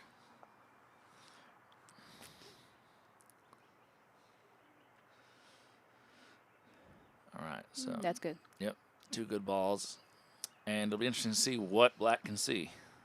A lot of furniture there, hoop, blue. He's lining up though pretty confidently. So he's going for the yellow one. That may have skipped over the edge of it. You saw that ball trying to get a little airtime, and just as we panned away, I could see Blake's face, sort of body language. Very disappointed. So not quite able to tell what happened there, but definitely thought he had a good swing on that. Do you think it's the red hat? It might be, honestly. So I'm telling you, if you look at videos of Matthew from his World Championship finals, it's red hat every time. Even when he's in like a final of a North Carolina Open tournament or something, there's just red hat. So it's his Tiger Woods outfit. Yeah. You got to wear the red on Sunday. Yeah.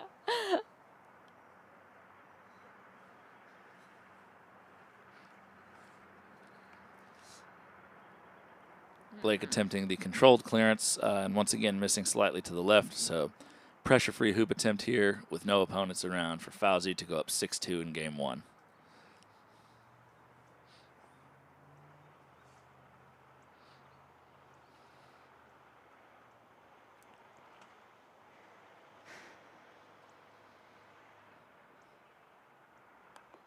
It's in. Beautiful hoop. Hello. So you barely even see the hoop move. Yeah. All right, so Blake now quite under the gun here. He's going to have to put something together, a really special run to get this game back under control and take it to the hook. That's a good ball. Yeah, that's a Give good himself one. about 3-yard position.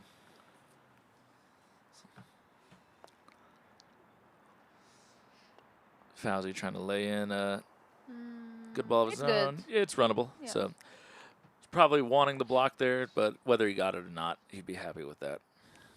Blake laying in an even tighter shot. And that's good. I think. Do you think it's good? I think it runs. Okay. I think he'd prefer to run it from Black's angle, but I think that it does go. Especially with the way Blake mashes through it. So. Blake lost his only game. That is true. Okay. Yeah. So let's talk about that. So, was that the first day of the tournament? Which day of the tournament was that? It was the second one. Second day. Yeah. It was the first game I tuned in. I was up about an hour and a half north of here, and I'm with my hostess, and I'm like, let's see what the under-21s is happening. And, oh, my goodness. It rolled back a touch. Oh, my God. What touch that is. That's a wow. crazy shot. Now, I think he still can lay hands on yellow. Yeah, definitely. And if blue does run, I believe, so. That's a good Blake's shot. mallet's a little wide in the head, though, so these shots are a little bit harder for him than maybe for others. But he's not looking. What color? Red? There we go. That's good. That's good. I tune in, and I think I tuned in around the time that it was hoop 12 in game 1. You were up 6-5. No, he was up. He was up 6-5. 6-5. Yeah. Oh, that's right. Yeah, he was up 6-4. So. You up 6-4. Yeah. And then I tuned in around 6-5, and I watched you take Blake Fields, current world champion, to the hook and beat him. Yeah.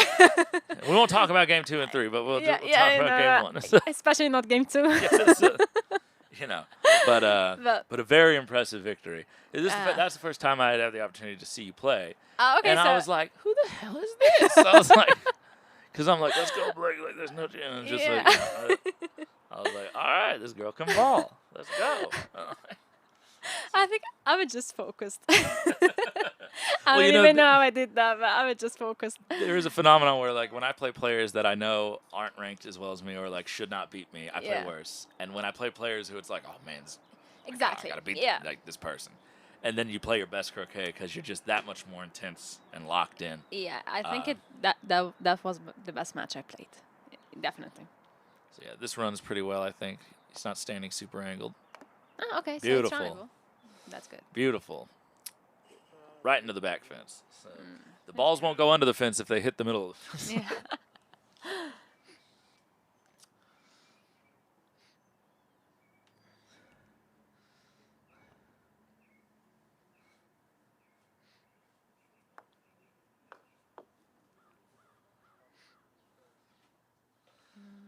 Okay, so All it's a right, bit so far. yeah, a little long. Blue will have an opportunity to cut that Yeah. down the court fairways. So.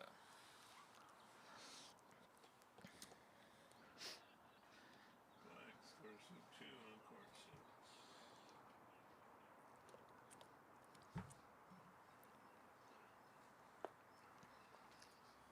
1-1 on court 6. All right, so court 6, Jack Good and Levi Franks is currently 1 apiece in the first game. That's a good set by Blake. I think Fawzy has to do something now. Yeah, I Yeah. think Black is going for a ride. He might be shooting the He hoop. might be, honestly. It might be. I can't tell from my perspective. Yeah, It's yeah. probably not a double, but the gap would be getting fairly narrow between them by the time you get to Fawzy's point of view. So.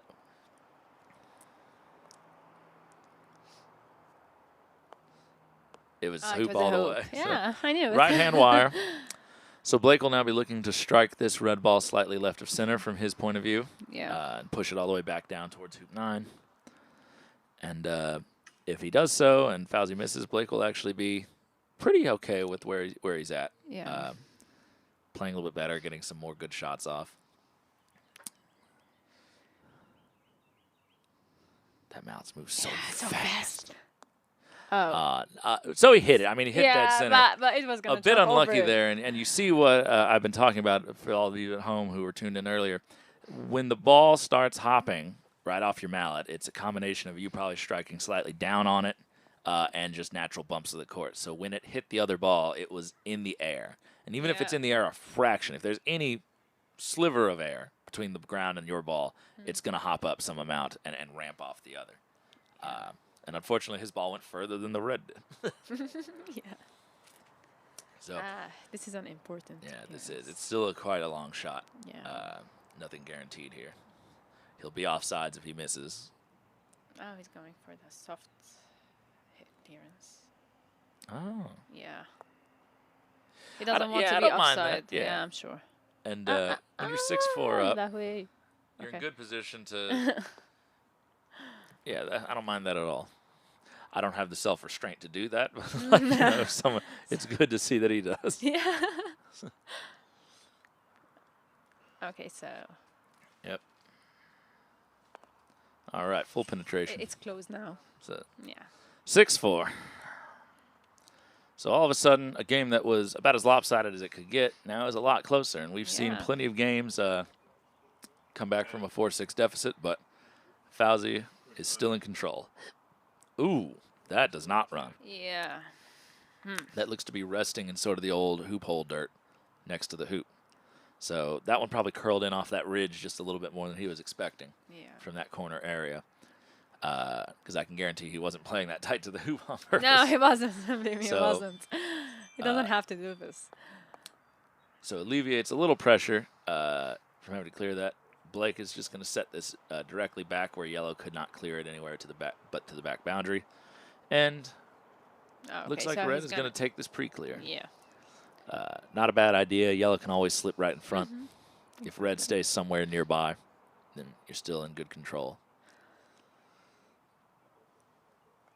Yeah, soft base. Oh, and yeah. So again, okay, maybe it's the okay. same little curve that got him with that, set shot. Yeah. Took that softer pace ball. I don't think he would have been aiming for left half of it. That wouldn't have helped No, him. no. So that must have turned quite hard because he's been so accurate. So Yeah. I don't doubt he was lined up correctly. Oh, this might be a really good shot. Yeah, but I think he can go for a double. Yeah. He's gonna go for it. So sure. hard to tell at these angles what he can actually see. Yeah. So big double here if he gets this. Yeah. I don't know if he'll have to cut it enough that his ball will stay in hoop running position, but. Ah, Oh, great that's shot. good. Great shot. Hello, Owie. Amazing. So, not out of the woods yet. We're basically to a position kind of like a standard hoop 11 where blue will set, black will attempt to clear yellow probably. But It's definitely not the outcome Blake was going for. He's probably feeling now that he would have rather left blue open and not the double. Yeah.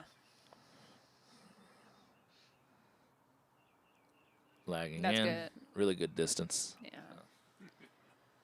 So we just need red to be in a good position now. So attempting to maybe lay in the block. Well, he's not blocking anything. I don't know why I said that. But it's jump shot. Okay. Levi. Very good at these jump shots. Yeah. A little too much to the left there. Good height. Reaching towards the top of the ground. He's normally been hitting his jump shots a little flatter. So that one had a little extra airtime underneath it. All right, so yellow's no longer there. So Oh, okay. he hit the shot. So yellow will be where Fawzy's mallet is sitting when he retrieves it. So Blake with a really good. In fact, I don't even think Blake's ball from the looks of it didn't even leave the court. So he must have hit that really in the middle. Yeah. Because we know he didn't hit it soft. And 14-yarder now to save hoop 11. And potentially seal the game if Blake misses the return clearance.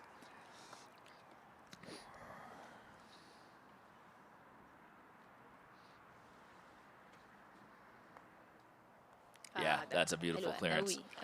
Sending blue back over to its position behind hoop 10 on the boundary. And again, not the best boundary to be shooting off of.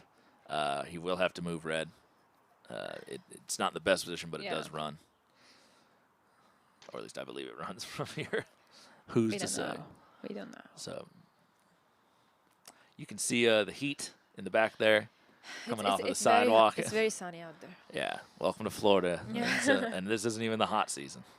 Oh, really? So, oh no, it's the So height of the summer will. It gets hotter than that? This is late spring, so basically this is still the time of year where people. Oh, that's a good shot. Good. This is still the time of year where people actually want to be down here. Okay. But moving into like a little later months, like late May into like late August, early September, it's brutally hot. Yeah, I think it's just like Egypt. Yeah, it's very muggy too, so very humid down here. But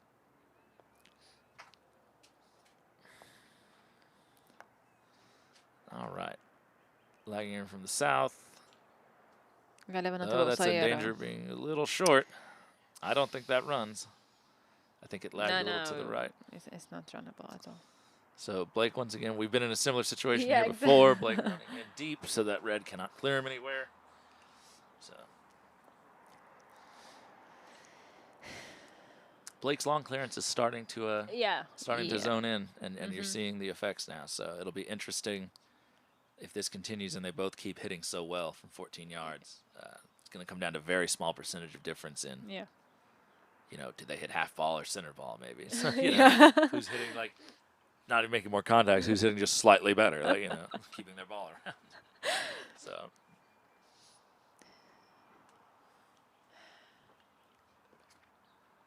he's not hitting that. He's Cuddle? not hitting. Yeah. That's I don't know very why. I don't risky know on this why. court. I don't know why. you got it. That's good. Now are they touching? Alhamdulillah. I'm good. They did make contact. Yeah. They're still touching. Can't tell from Fawzy's body language. We're going to see here in a minute. Blake is looking at angles. So, Blake, this is where AC can help you. Yeah. 'Cause you learn the angle. Oh, no, But they must not be touching. They must not be touching. Okay. Okay. Blake will be disappointed by that. To give up this hoop attempt. It is angled, but it is not very long. Yeah. Fawzy asking for the hoop to be tamped down. So he did make that hoop 6 earlier with a fairly aggressive stroke. So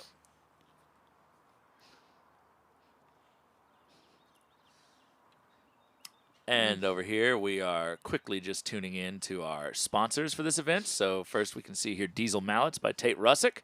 Next, you have Oakley Woods Croquet with the new Arrow Mallet. Oakley is a regular sponsor of various WCF events around the world and the United States. PFC Croquet Mallets, croquetmalletmetal.com. High-quality Australian-made mallets and a regular sponsor of different world events. We're back to Oakley there, little Levi Franks. And then there are a couple other sponsors on the other side that we will get to once the action takes a slight pause, but we want to make sure to bring you guys this potential game-winning shot right here. Yeah, we hope so.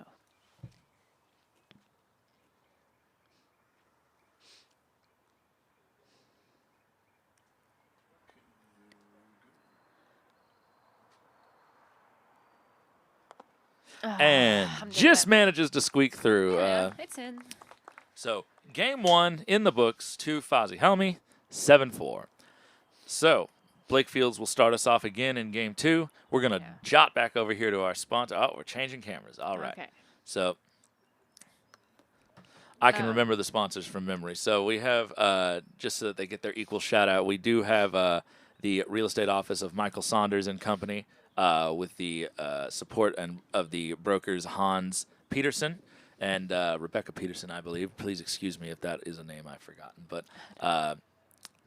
Hans is the current president of the Sarasota County Croquet Club and a great benefit to the community and does a lot of work here. So thank you again to Hans and his company for everything they do and for sponsoring this event. And then finally, we have White Tie Croquet by Vicki Johnston, sellers of high-end white apparel for croquet players that you can get your custom logos on. They have a tent here at the event, and they've been really good sponsors of several events throughout the past year or two. So thank you to Vicki Johnston for sponsoring this event as well. We come back to the action here on court 6 between Jack Good and Levi Franks. Scoreboard's a little bit behind, but we just witnessed Levi score hoop 5 with yellow. It was a good and hoop. I believe the score now is 3-2 to Franks. So good, yeah. So Levi in a very favorable position. Is blue wired from yellow is the question, and Levi is not clearing, so the answer must be no. That looks to be great pace. Yeah, it's a good. Awesome.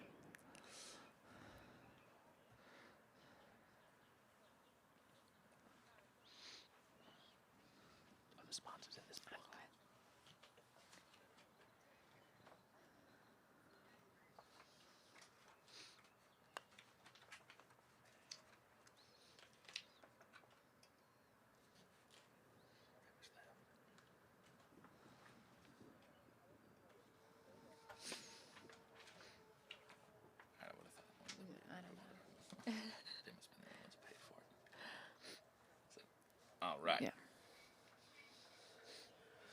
So, big clearance here from Levi on blue. About a 12-yarder.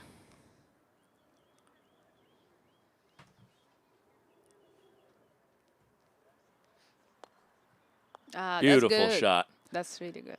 Catches just left to center on that ball. And Fawzy Helmy here with the assist of the capture.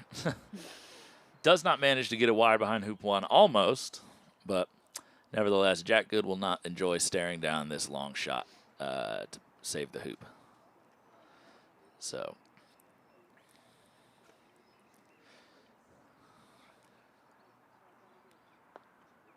a regulation croquet court is 35 yards in length. And the that middle hoop there is 10 yards from the northern boundary. So this being a couple yards to this side, but also slightly angled in the way triangles work. Go back to geometry class. So we're going to have slightly longer than a 25-yard clearance attempt here. It looks good. It's good. It's good. Oh, it must have just from that first camera angle. I wish we'd stayed on it. It looked good halfway there.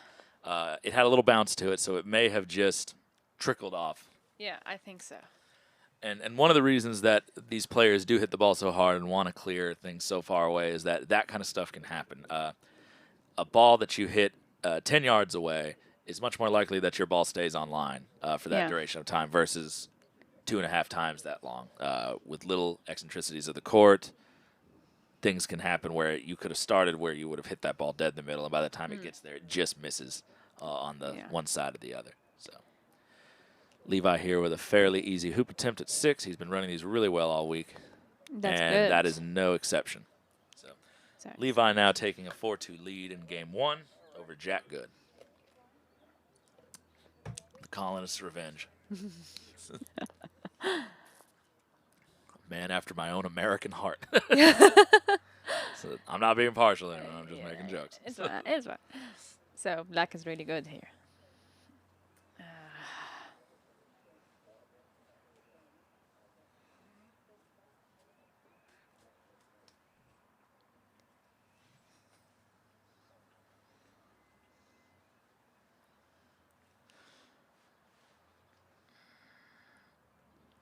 He's lining this up awful careful. I wonder if he's looking at clearing that, if he can see it. No, he's just setting it No, up. he's not cleaning it. He's just a very careful guy. Yeah, he is. He is. He actually is.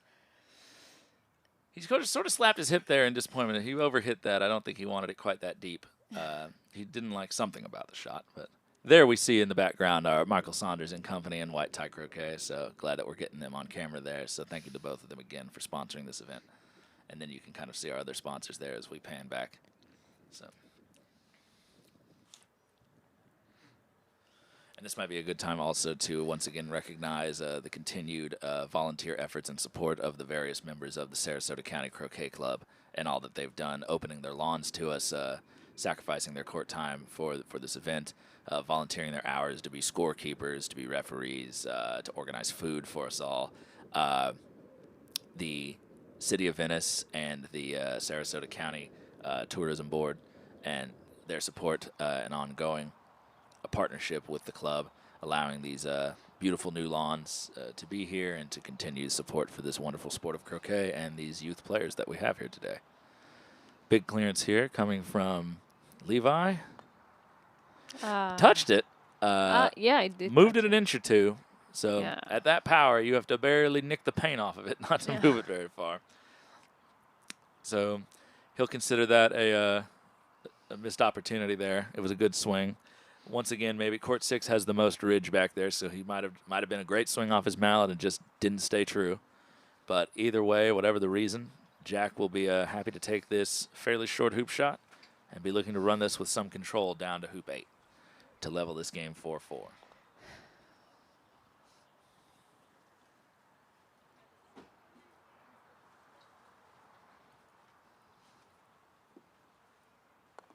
That's good. That is a great shot. Yeah. That's really good. All right, so Yeah. perfect from his perspective. Manages to maintain decent medium-length hoop position, maybe a 3-yarder. Levi will feel a lot of pressure. He has to clear that. Yeah. He might lag this first one in because red is a shorter clearance, but we'll see in a second from his. No, this is the big cast. No, yeah, he's going clearing for this one. something. And I don't mind this. Clear it now. Get your ball down there, and then you can clear again later from a shorter distance. Take 2 cracks at it. Ooh. All right. I think that was close. Yeah, that was very close. Yeah. And he might have. Oh yeah, look at him. He's just, and that might have been. Oh look, in the background we have his countryman Edmund Fordyce making a special guest appearance. Edmund, a previous under-21 world champion, and a fellow. He was a fellow member of the Openshaw Shield team with Levi. This past couple of months ago. So Edmund is now a teaching pro at the Oaks Club nearby here. I think it's only about a 20-minute drive. So Edmund has thankfully had some time away from his busy schedule to make a surprise cameo appearance. And, ooh, blue has just overran the hoop slightly. So red will probably still be taking this clearance on with black. There's now maybe some justification to just setting tight and daring you to shoot the hoop with yellow hiding back there ready to clear blue again. But I think he's going for the clearance anyways. But he's going for it.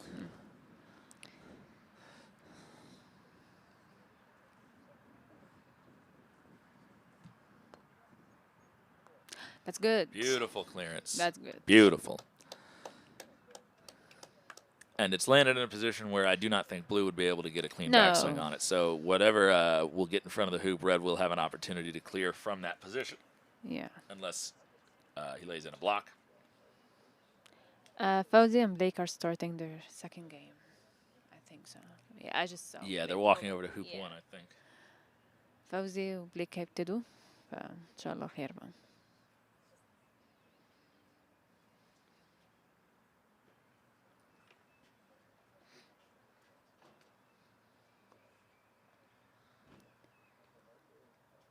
Oh, he promoted the blue one. Oh, that's a great shot. Yeah, that's good. I don't think Levi can see it.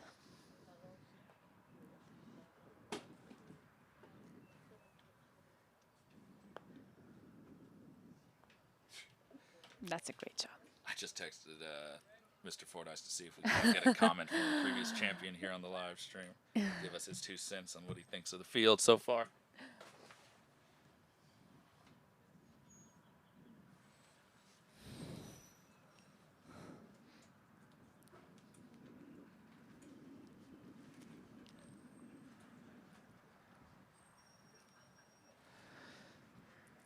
Currently at 100. Oh, combo! Wow, that's good. Oh my God! Wow. I wish we had a replay function.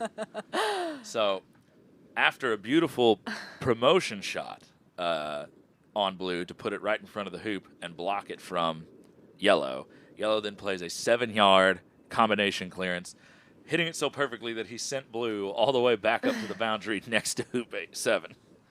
What a shot! There's just, you know, you can never get Levi down. Yeah. Just, if he sees any path to victory, he'll find it. And, Believe me, I know. Oh, that's right. Yeah. Yeah, you still beat Blake in a game, though.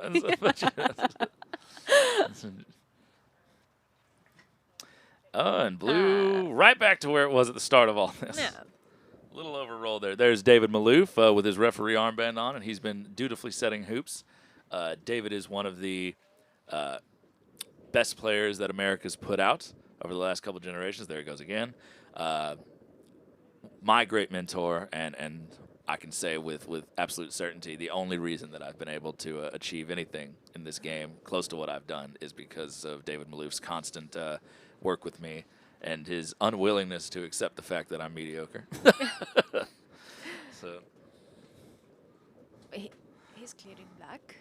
yep, so he'll be hoping. Left half here is good. Center's just not right half. Or that, or that.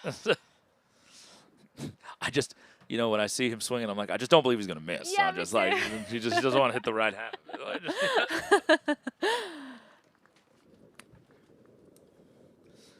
But Jack will be happy to take this opportunity.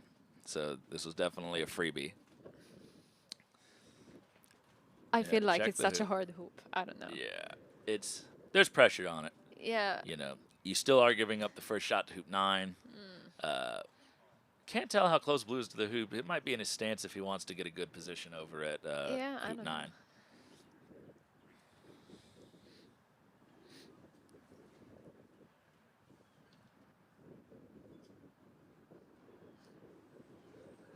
I don't think Edmund's going to cross the threshold. He's not going to be able He to do likes that. Edmund's like the cat of croquet. Oh, he tried to run that medium pace there. This is actually not so bad. Yeah, I can't quite tell if it runs.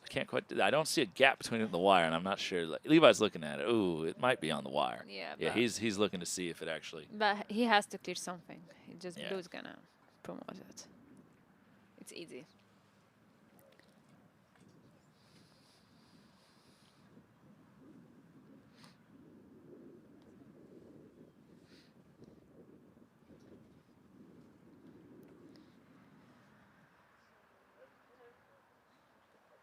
Yeah, he's doing something.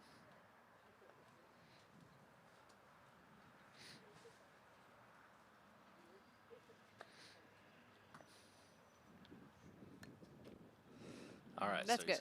Yeah, so black must not be runnable. Yeah. Or at least it can jaws, but so he'll be looking probably to set red up in a decent running position or jumping position and then clear blue with yellow. Yeah.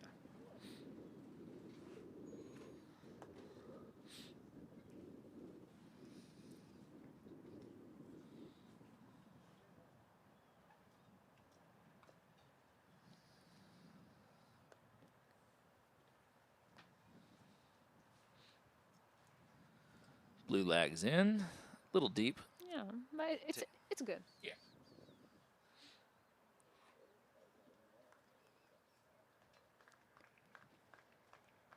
I think someone made the hoop. Ah, yes. Yeah, And I but- see a dark colored ball. I think that was Blake. Okay. I thought that was the blacker.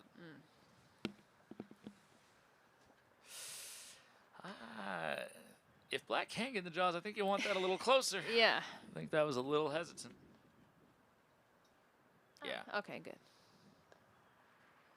Yeah. Red would still like to be closer. But It would be very devastating for Jack's position if yellow clears blue and red jumps this black, and he's not able to get to 9. Yeah. 5-3 down and no chance to run the true gambit. So But gotta get to it. so I just did that in my match. Did you? Okay, Yeah. okay. So the gambit is on. And Yeah. all right, I'm calling it right here. That's all the anecdotal it's data I working. need. The gambit is real. If anyone ever Yeah. speaks against the gambit, it's out of a place of ignorance and fear. But What happened? we didn't get a Let's pan over. Assuming I can't tell. He's smiling. He's kind of chuckling. He might have missed. Maybe he didn't. I don't know. So I don't know. there's some. So He didn't miss. Yeah. Oh, not Oh only did he my not God. miss, he hit It it. didn't miss at all. He hit it dead in the middle. Yeah. He didn't even go. Blue was just, from our camera's Yeah. perspective, just left of or just right of red. That hit and went another 2 yards, his ball. So perfect flat ground contact right in the middle. So that's about, if only red were like 2 yards closer Yeah. to the hoop at least. But I think he can jump that. Oh, he's very anyways. good. One of the best jump shot players in the field, I think. But, like, just, you don't want to have to give yourself this. Yeah. And there's always the risk of putting black through. So, I mean, yeah, that's about as good as you can do it. Now, because black is not really in the hoop, But I don't I would be, think it you know, has if a I'm way. really thinking that red's going to make that jump shot, I might just, like, whale one at my Yeah. partner if it's in the jaws and just try to put him through. What's the harm if I don't get it, right? I'm not Exactly. getting to hoop 9 first anyway. Exactly. But if he were closer, I probably would have done that. So, Do you but- think black has a way on the 9th hoop? no, I just don't because, I don't think so. Yeah. yeah, he'd have to play almost level right at it, I think, if he wants to slip by that wire. He's not really in the jaws at all. He's just right in the front. All right. Maybe a 4-yard, 3.5-yard attempt here from Levi. Slightly angled, but big shot here. Oh, did he get it? No, Oh, I thought he it looked was disappointed. in. My goodness, the height Yeah. was perfect. Yeah. Must have just hit outside of the right wire because it bounced behind the hoop. So I thought for sure that had it for a second. It was Yeah. hard to tell. But, and again, you think to yourself, man, if red had just been a little better, you know, what Yeah. could have been. But he hit the perfect pace on the shot. So now black looking to get to a position where he can hamper Yeah. red's shot Yeah. over to 9.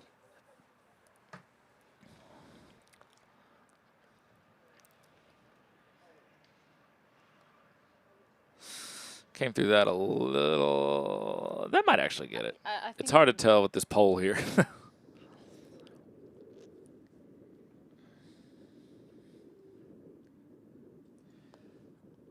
Current viewership is about 210 people. Ah, good. So thank you everyone for tuning in. What time is it in Egypt? 8. PM? Yeah. All right. So settling in for a nice evening match. We'll take you guys straight to bedtime. Yeah. So, and then I guess Egypt and England aren't that far off in time zones. Yeah, I think so it's just 1 hour. So it's probably, yeah, so a Yeah. little bit. So same with England. Nice evening. Have a nice dinner while you watch. But and then I guess in Australia and New Zealand, then it would be maybe No. middle of the yeah. night or early I think it's wee just hours another of the day morning. Just anyway. another day Yeah. completely. So if there is anyone who's burning the midnight oil watching this in Australia and New Zealand, please inform us what time it is. So I understand I have access to Google, but I'm conserving phone battery as much as possible so I can read this chat. Wait, I can check. Oh, there you go. So Jack with a clearance and narrowly misses yellow. So he was going for right half to cut yellow up and take corner position. Yeah, it's 6:30 a.m. 6:30 a.m. All right. Well, good morning. Friday. We'll have a good Friday morning Yeah. for you guys just waking up over there on the other side of the Pacific. So.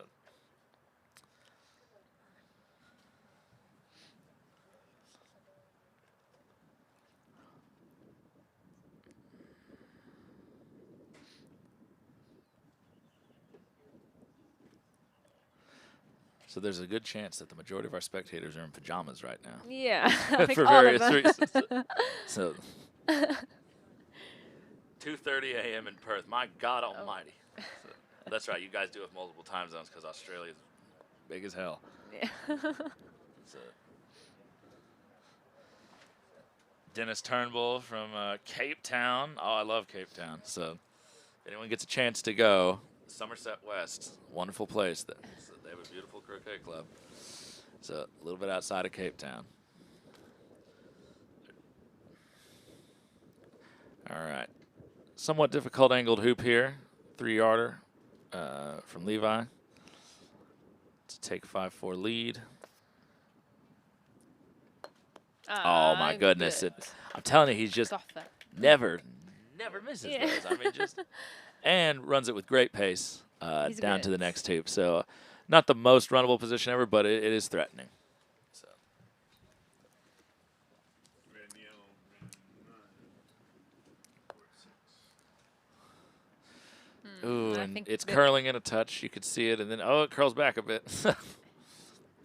Nice little S curve. Not so bad. Not so bad. Not a lot of great places to go when yellow's right there. Obviously, he can only be cleared into the corner area at worst, but, you know. It's not bad.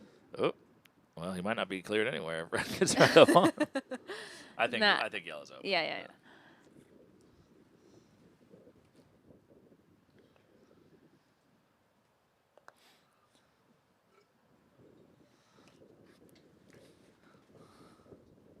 So, Gary, at 2:30 in the morning, is your day starting or ending? Or somewhere in between? Is it just one long continuous day that's never going to end?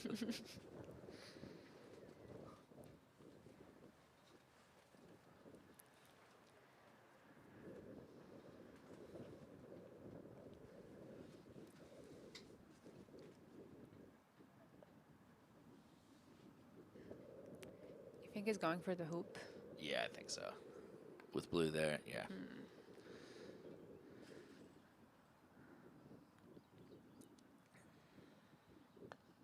Oh, one of the rare hoop misses that we've seen from Levi. And almost got it. A little bit on that right wire. Stayed nearby. So, barring the fact that Red may be in his stance, I think we'll see Blue take this hoop on. He may, if he doesn't like it. I think he's going to clear Red anyways. Yeah, Jack, one of those players who stands very tight to the ball, very narrow stance. So for Levi, he could just stand around that red ball. It'd be no problem. He has a very wide, that wouldn't bother him a bit. But, you know, for Jack, that might be right where his left foot is meant to go. I've definitely, I stagger my feet, and I've definitely been helped on occasion by the fact that it's like, oh, my right toe doesn't need to quite go there, so that's fine. But, and off he goes. So he's looking for a spot where maybe he could get some sort of a wire on that clearance if he wants to cut this a little. So he seems to have located a spot that he likes.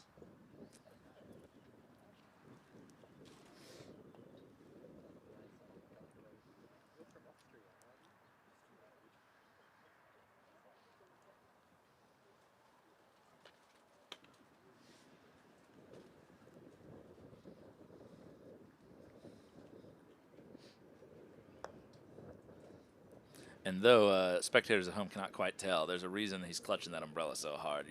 It's constantly threatening to fly you away like Mary Poppins out here if you let go of it for 1 second or you don't keep your feet planted. Gary says, don't get to watch such quality games live often, plus Good Friday here, so a quiet day ahead. Oh, that's right. Yes, it is Good Friday, Holy Week. So, which reminds me, someone gave me an Easter egg full of jelly beans. That's good.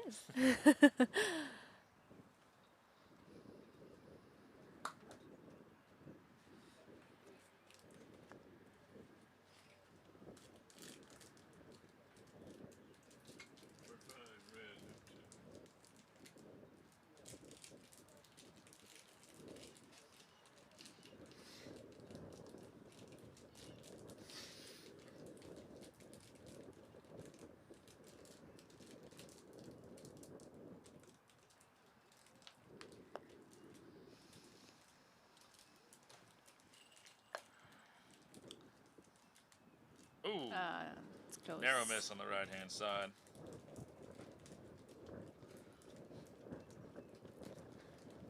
And Jack here with a chance to equalize the game, Jelly Bean. Thank you. Jelly Bean break.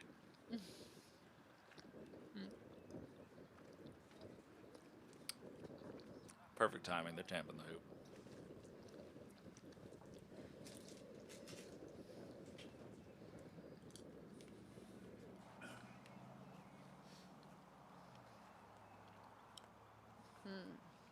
We cut over to Fawzy. It's 2-0. That's good. Maybe I was wrong earlier about which ball made the hoop. So it didn't make the hoop. I didn't, yeah.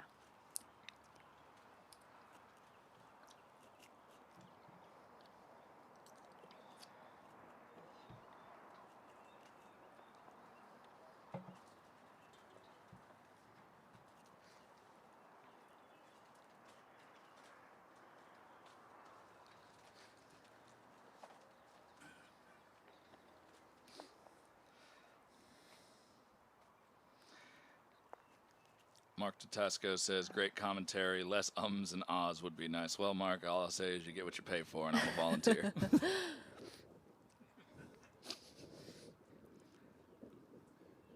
black scores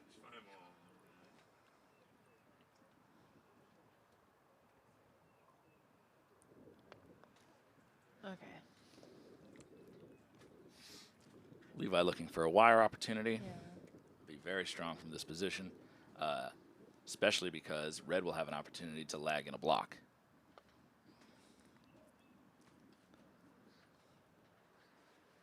It's got potential. I think it's good. It's got potential. It's It's perfect. perfect. Perfect. All right. So with red only about a foot and a half away from black on the back boundary, this is going to be a very strong It's position perfect. for Levi. Yeah. So Jack really running through his options here, which are limited. He could, if and maybe he knows how this court plays. I don't know if there's a slight curl there. Maybe he could lag to the right of the hoop and maybe try to roll it into a stymieing position. Maybe just enough to entice red not to block black. Yeah. I don't know the situation of red and black anyways. I didn't see it. Red's like here on the line, black's like here, so they're about a foot apart. And red is on the hoop 11 side, a little bit west of black. So it's probably gonna block. If he leaves this yellow an unhampered shot, red is probably going to be compelled to block the black ball. So he's checking the hoop. He might be thinking that desperately. I don't if he think blocks, it's gonna go that way. Is he gonna jump the hoop to try and get yellow? No, I don't think You so. wouldn't check it if he did that. So I don't know what he might be thinking. I don't know.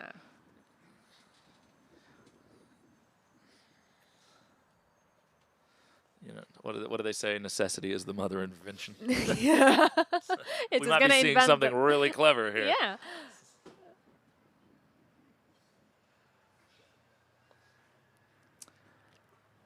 Okay. Oh. Anticlimactic, but smart. So he may have checked the hoop because if red blocks black, black may still be able to see the hoop, and even though it's a very low percentage shot, there would be no downside to taking it Yeah. if you have no other option. So close. Yeah. So he's making sure black's marked in properly. Yeah, those balls are just over a foot apart. Yeah.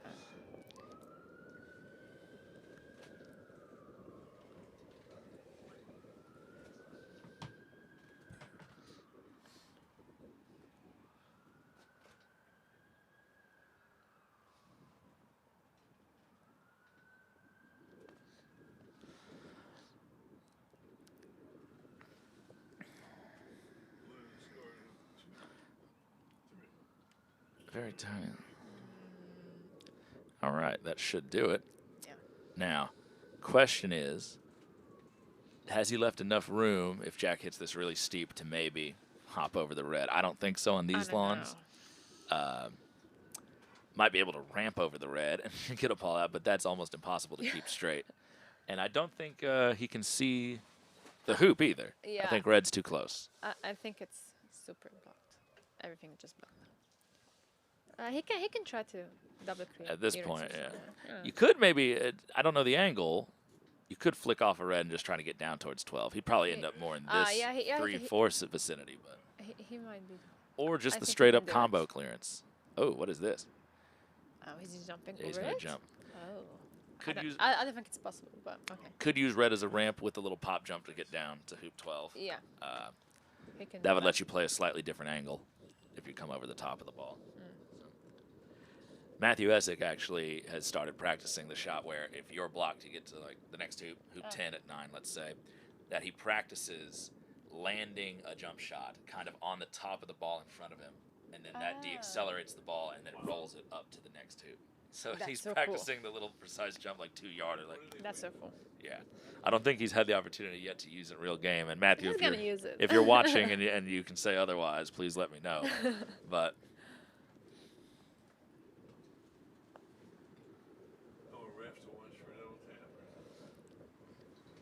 there might be some conversation about the potential for a fault. They are fairly separated. You would expect if he gets this in the air, it's not going to come back at him. Yeah. And if he's hitting it with this sort of split grip position, he's just going to sort of pop at it.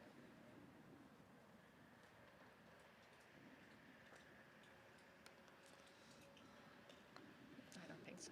Yeah. So I think he wanted to hit that actually a little bit higher up on the ball, Yeah. so that red didn't go as far and black went further. So did not really work out in the way he was hoping. So Levi here with a great opportunity to go up 6-5. Blue is sort of next to the peg, so it's in decent position for the next hoop, but black remained too far north, so far from being out of the woods.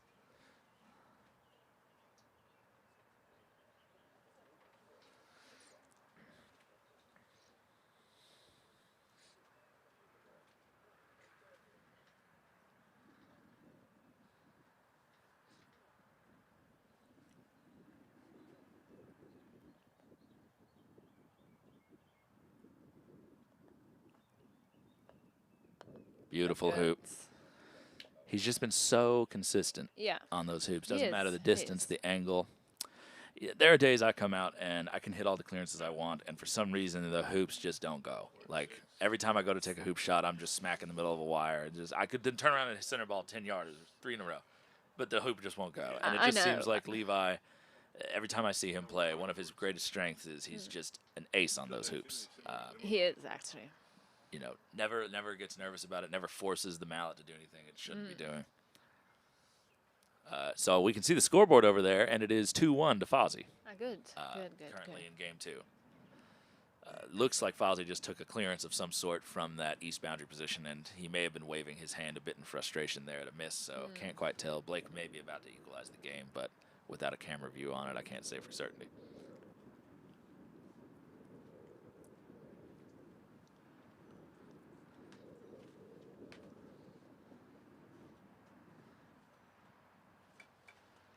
Looks like this is a hoop attempt. Yeah, he's going for the hoop.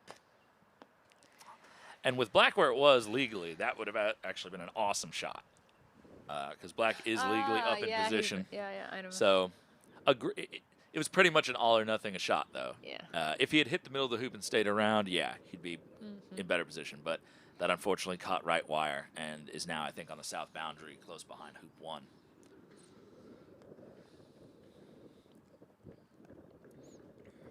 Levi lagging in, good pace. Levi is in control anyways.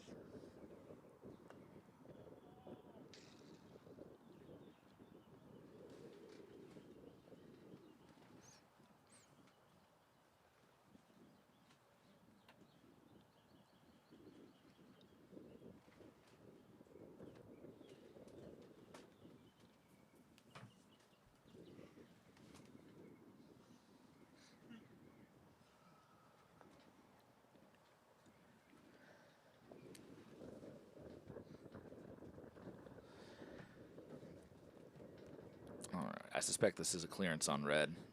No, I think he's going for the hoop.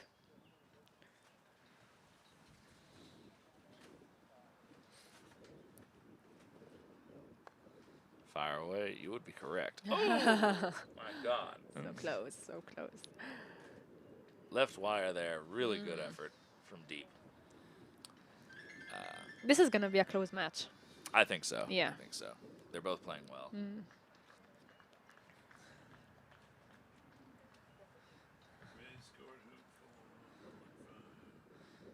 Okay, so Fawzy wins that hoop 3-1. So. Looks like yellow prioritized the block over the set. Did he block? He might have been trying to. He definitely, I don't think, meant to run that long. I think he would have liked yellow to be more set. But a long clearance coming up here for blue, and with the way Levi's been running hoops, I think he'd bet on himself to make it.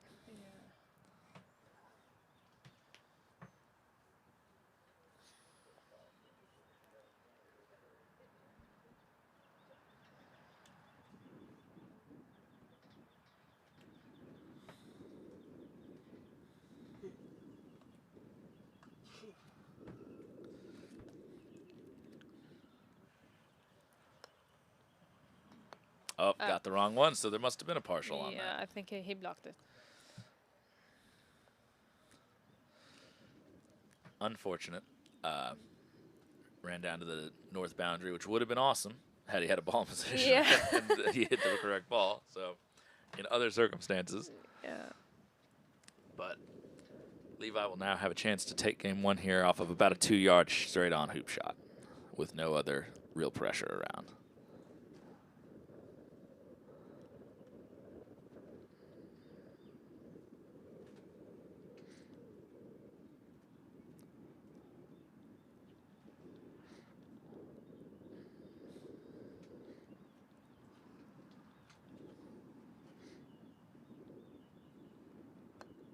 Beautiful shot. So, Levi Franks of New Zealand takes game one over Jack Good of England in this first of 5-game series, potentially. They will briefly pause to get some water, reset the hoops, make sure everything's good. So we will pan over, I think, for a little while to the Blake Fields and Fawzy Helmy match in just a second and pick up on the action over there. And here we go. I'm going to go get coffee and just check my things. All right. I'm back. It's 3-2 Helmy over Field, right? Yes. So we rejoin the first semifinal match over here as they go to hoop 6. And I believe it is 3-2 to Fawzy Helmy. If we pan over to the right, we can see the scoreboard actively on the court. So we'll see it in just a second. Yeah, show us the scoreboard now. I'm okay with you asking the score already. Show it to us now so we can see it. You just follow that ball and you'll come to it. A little more to the Now go to the score. There we go. So, as we can see, active score 3-2 to Helmy. So, this game, still nice and close. Unfortunately, Blake has blocked his clearance on red with black. Now, I don't believe Fawzy would leave that ball in that position anyway, but it certainly does change things. Fawzy now has the option to set up tight to the hoop blocking and does not have to clear that blue ball.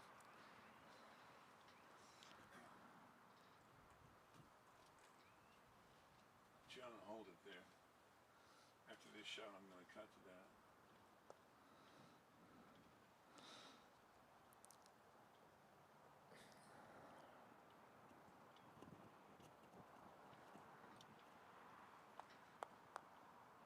Beautiful clearance by Fawzy, pushing blue all the way down to the south boundary behind hoop 1.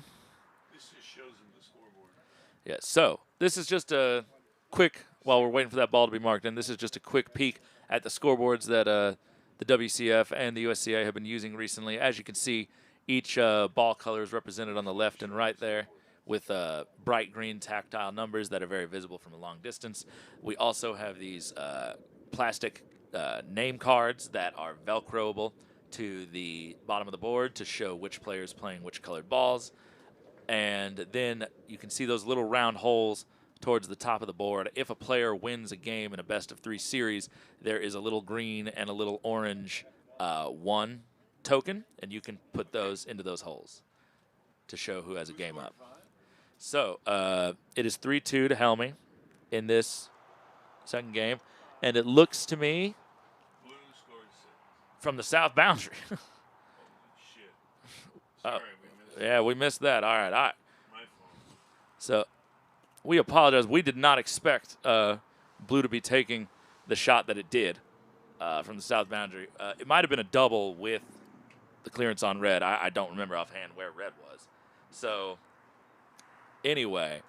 It got recorded, though, so we'll put it up there. Yeah, so I've been informed that the camera, though we were not actively on it, is recording. So we will have the shot on recording, whatever the cameraman was filming. So we can always post that later to anyone looking for an update. Edmund Fordyce has finally come to this side of the fence. My co-commentator, Jana, stepped out briefly, but while she's gone, Edmund, would you like to say a few words to the crowd? A former under-21 world champion here in the days of his youth. How's everyone doing? Really good, Edmund. How are you? Yeah, good. Just finished up work, nice and early. I informed the viewers at home that you work about 20 minutes from here, something like that. I do, yeah. So nice to be able to come down and support. Yeah, it's a beautiful club, the Oaks. A lot of the clubs down here in Florida are very beautiful. We're very lucky to get the nice scenic backdrops that we work in. And how have things been going over there?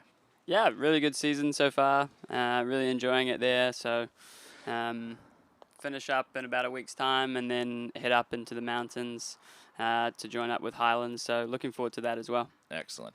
And as we said, as I was saying to some of the Spaniard tournament directors a little bit a while ago, our work is very seasonal. So tournaments in the falls and spring work a lot better than winters and summers. So for those of you international bodies who are looking to get more Americans to come to your tournaments, November through like February, and then something like late April through late May, good time periods. But anyway, what have you seen? Have you been here any of the previous days? I've been here for a few days. Not watched a crazy amount, but I think the 4 semi-finalists definitely deserve to be there. All have played pretty well so far, I would say. But 2 really interesting matchups, I think. Blake and Fawzy obviously kind of having quite similar styles, I think.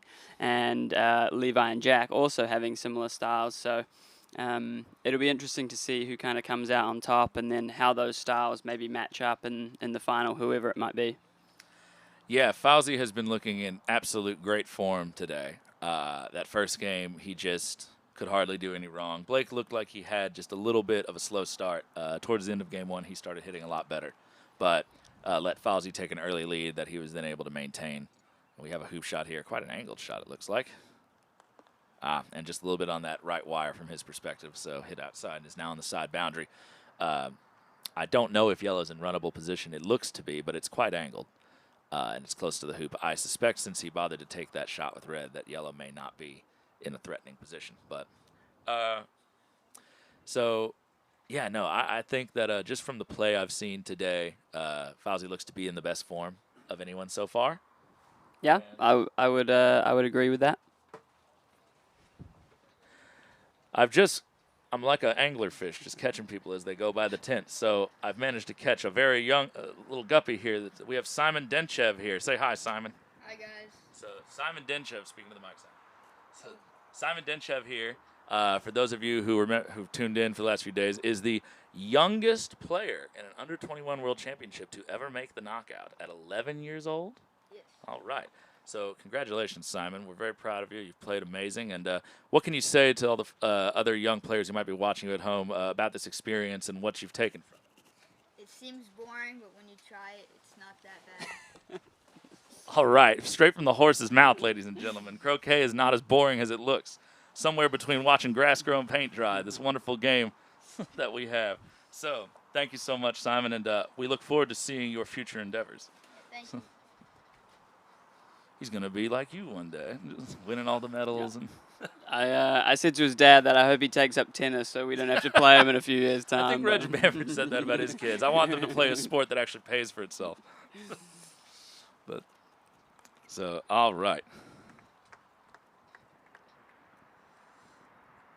Another really good clearance there. Yeah, it's just he's just been so on with puts those. Blake under so much pressure. It does. And I think I don't think there's anything he can do about yellow now. Nah. Oh, he's looking at it. Yellow's not really deep in the jaws, but if you accidentally hit this a little on the right, you're really going to be mad at yourself. Ooh. Narrow miss. Not the worst outcome, obviously. Missing on the left, better than a little on the right. I've been burned before, so.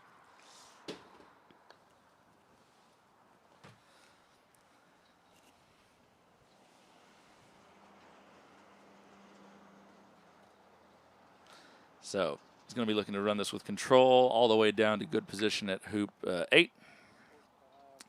Pace looks good. All right, so yellow comes to a slightly angled position, maybe 3 or 4 yards out from the hoop, but he'll be happy to take on that hoop shot if it's given to him. 4-3 up in game 2 to Fawzy Helmy with a 7-4 win in the first.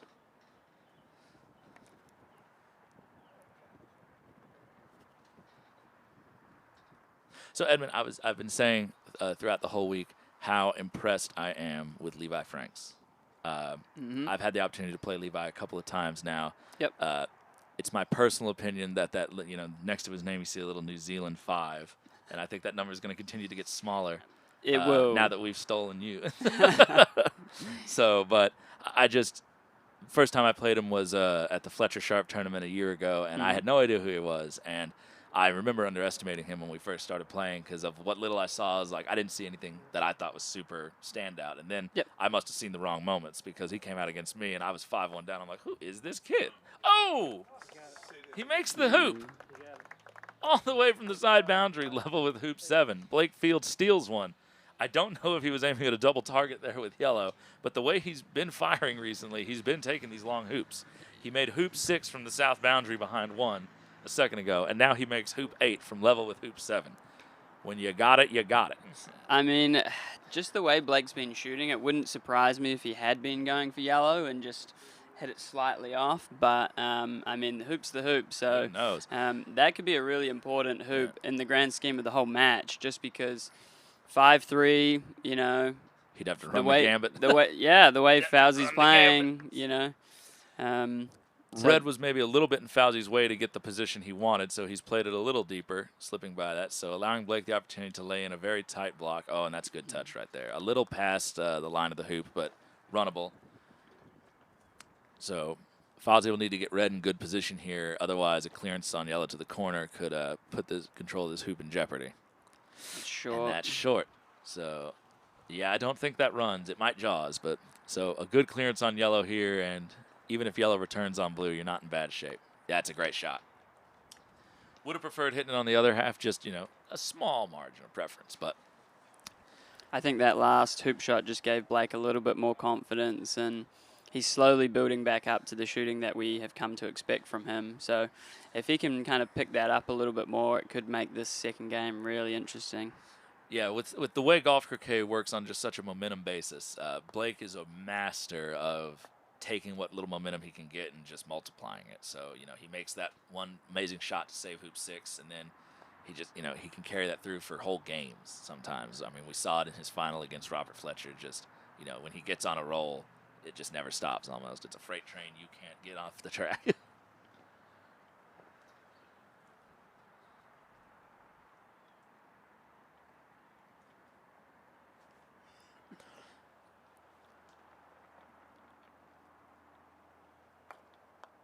Good clearance. Didn't stay around. Probably down on the south boundary area behind hoop 1 again, if my geometry has not failed me. But if Red does not run, Blake will just be lagging this ball back into slightly deep position where Red cannot cut it away and take the back I boundary. think Blake will be hoping for jumping position here. Yeah. Just based on Red's position, but it's really hard to tell sometimes whether hoops are runnable or not. It is, and he's shooting. Okay, so it must run. He missed this side. So. Yeah, that looked very rushed to me compared with the other shots. And I will say, especially in the first game when it started to go against him, he did look like he was just rushing on a lot of shots. It looked like he was trying to. Sometimes I think Blake tries to shoot through the frustration. Like, I just need to get off one good swing, and then I can kind of settle in. This is what I was saying to a couple of people around, and I've seen Blake play a reasonable amount. I'm not perfectly in tune with his game, but it appears to me like he, when he's out of form with his shooting, his answer is to shoot more. Yes. And I think I would really like to see Blake look at other areas of his game, potentially his positional play, or maybe just doing something different slightly tactically to try and kind of take some pressure off of his shooting so that when he's in a bit of a funk, even though that is sort of not very often, it helps alleviate that pressure and just means that he doesn't kind of get too far behind in certain games. And I mean, we've seen at Hoop 8 that he made that hoop, but you know, if he misses that, he goes 5-3 down, all of a sudden there's a 2-point gap, and that can kind of mount that pressure. So especially with Fawzy playing so well, I think it'll be really important for Blake to make sure that other areas of his game are kind of picking up the slack when his shooting hasn't been as good. I would agree with that entirely. And I think Blake knows that. I think that it's just hard sometimes when you're so confident in yourself. Yeah, and I don't think it's a lack of trying, but he desperately wants his shooting. Ooh, and Fawzy does connect, does not get through the hoop as cleanly as he would like, and unfortunately will not have a good advantage at the next hoop as he wanted. But 5-4, he's got the hoop. first ball to 11, so important hoop to win. So, yeah, and I definitely can sympathize with what you said. I sometimes have had the tendency to do the same, where I try to shoot myself out of trouble. Yep. That shooting probably got me into. Yeah, and I'm the exact same as well, I would say. I think a lot of the younger players are just like, I'll just put it on my mallet, it's fine. I die by the sword, like, you know. But you see more mature players like maybe, best example I can think of is Robert Fulford making the world final against Matthew. And the way Reg had been playing the entire event, no one, I think, thought that Reg wouldn't be in the final. And then you see that match with Fulford, and, you know, he was a little bit timid of the hoops the entire tournament. And so instead of, you know, taking these big macho shots all the time, very good positional play, very good tactical play, just, you know, elongating hoops, wearing the opponent down, you know, always staying just being solid all around, cuddling, blocking, you know, so center balling the clearances he did make, even if he didn't hit them super hard.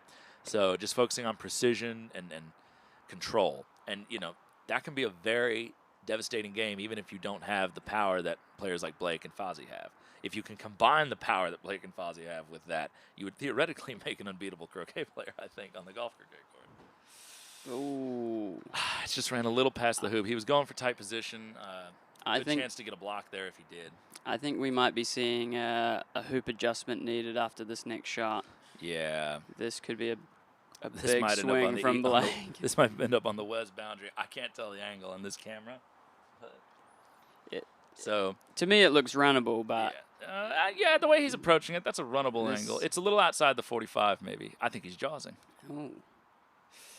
It runs, I think. It's kind of resting against the left wire. With yellow there, I wouldn't give up this jump shot. That's a little 5-4 down. I don't think the reward outweighs the consequence if red jumps me.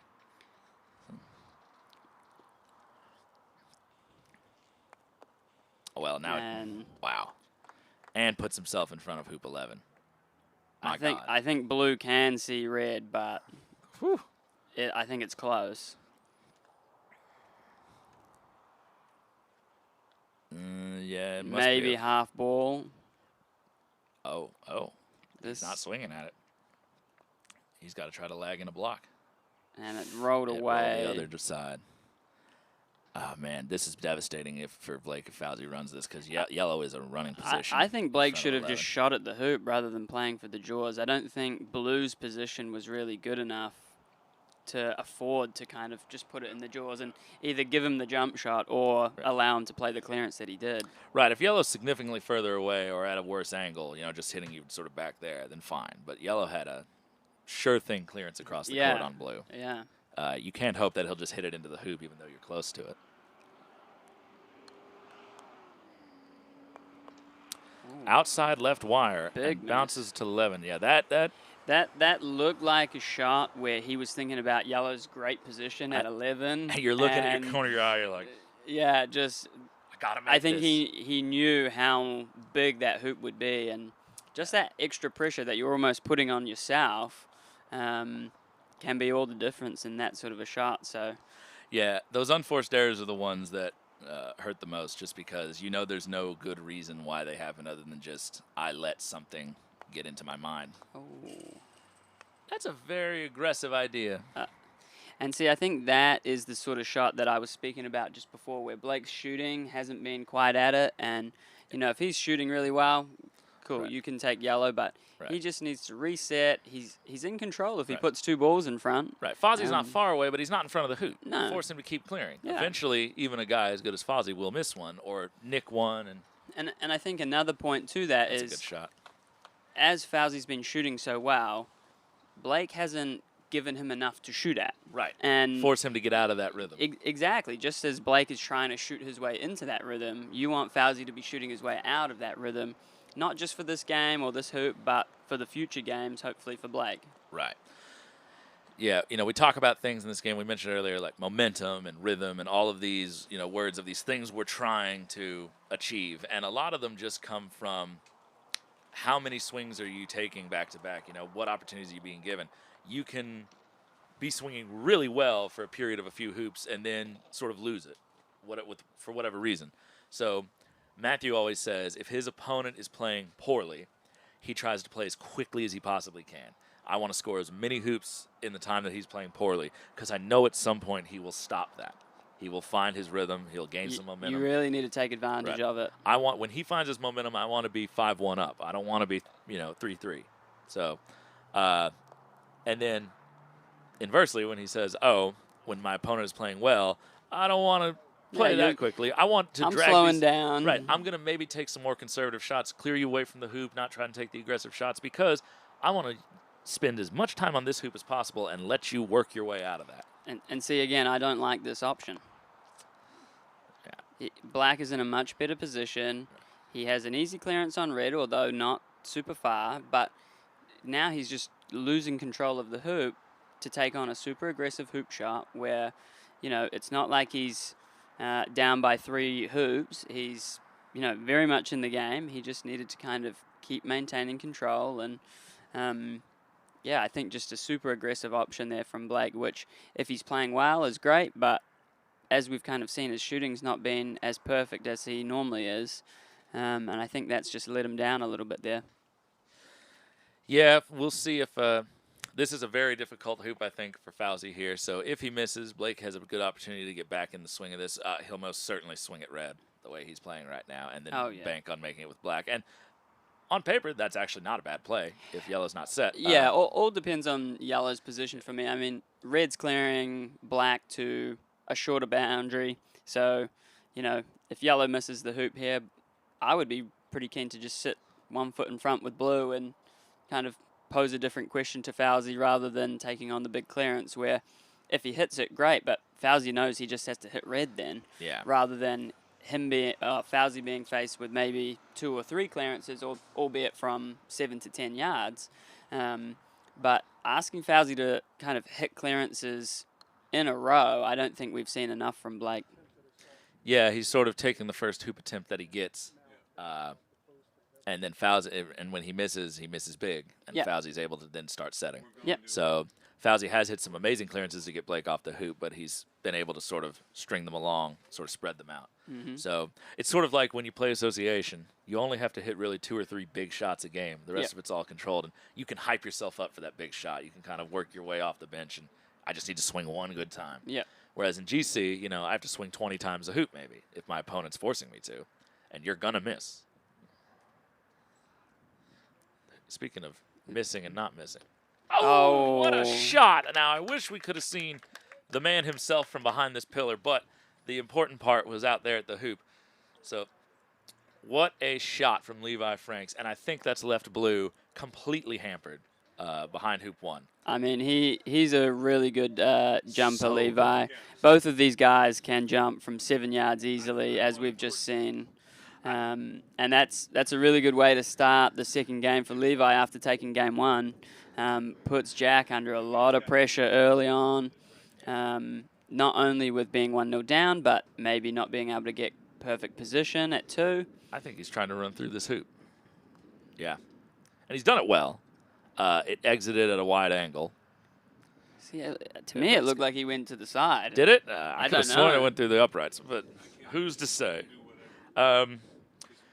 I do want to acknowledge someone in the chat here. We have Hussein Sharaf Khan. I do apologize if I butchered that. I'm just going phonetically at this point.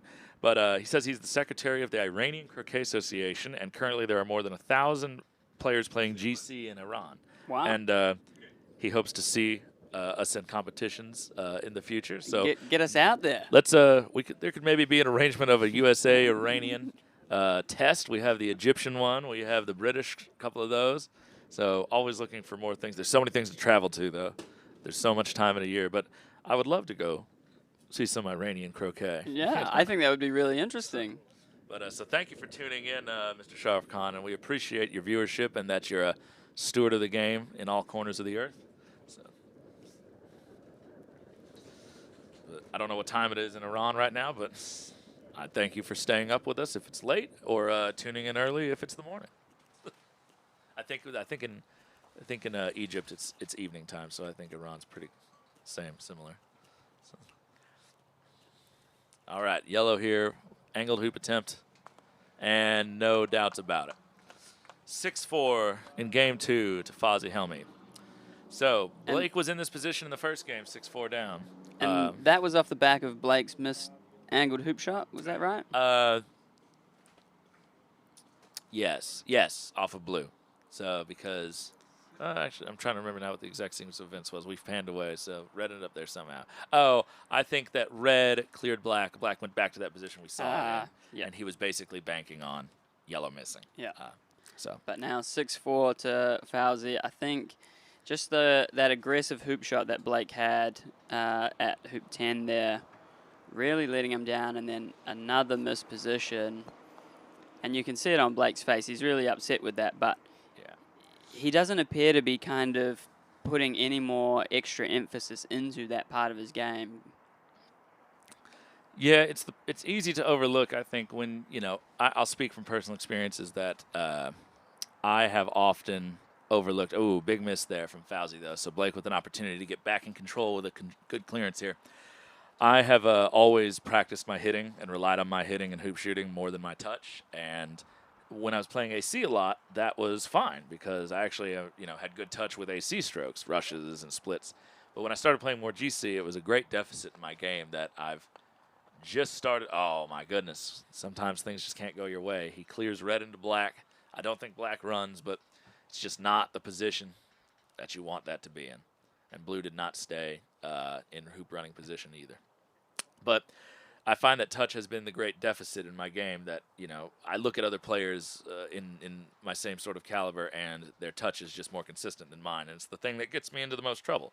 And, there has to come a point where you can only hit so well, and touch has to, handle the rest of your game. So it's definitely something that I've been working on more, and I've noticed better results as my touch has become more consistent. But there's a long way to go. Nothing like, some of these players. I think for the younger players out there, either playing in this event or watching along, that is definitely something that I would totally agree on and wish I had kind of paid a little bit more attention to when I was kind of developing. And something that is probably the biggest focus of mine when I'm playing is, making sure that every time I'm first to the hoop, good position, opponent clears me, come right back in front, and you can put your opponent under immense pressure, even if they're clearing really well, just forcing them to hit again and again and again. And it's just something really simple, but it's so overlooked when shooting and clearing is kind of the fun aspect to the game.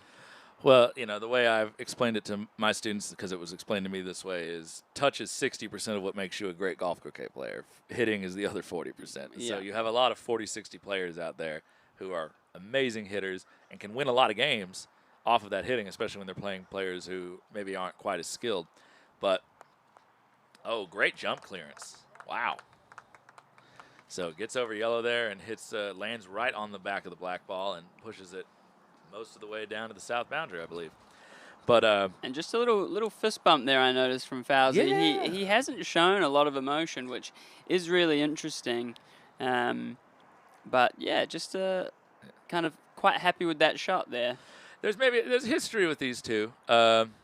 they've played before. You know, they've both competed at this event before in the quarters, I believe. And I think Blake lost to Fawzy in that corner, if I remember Blake's story correctly. A little bit on the left-hand side there. Almost broke the bench. But, yeah, it's just, you know, there's definitely a desire on both sides of this to take this. This is a very important match to them. And I think you're just seeing a little bit of the excitement. Fawzy feels like he's in a rhythm. He's got control of this. He expects to run this hoop and take a 2-game lead in a best-of-5 match. Pretty commanding.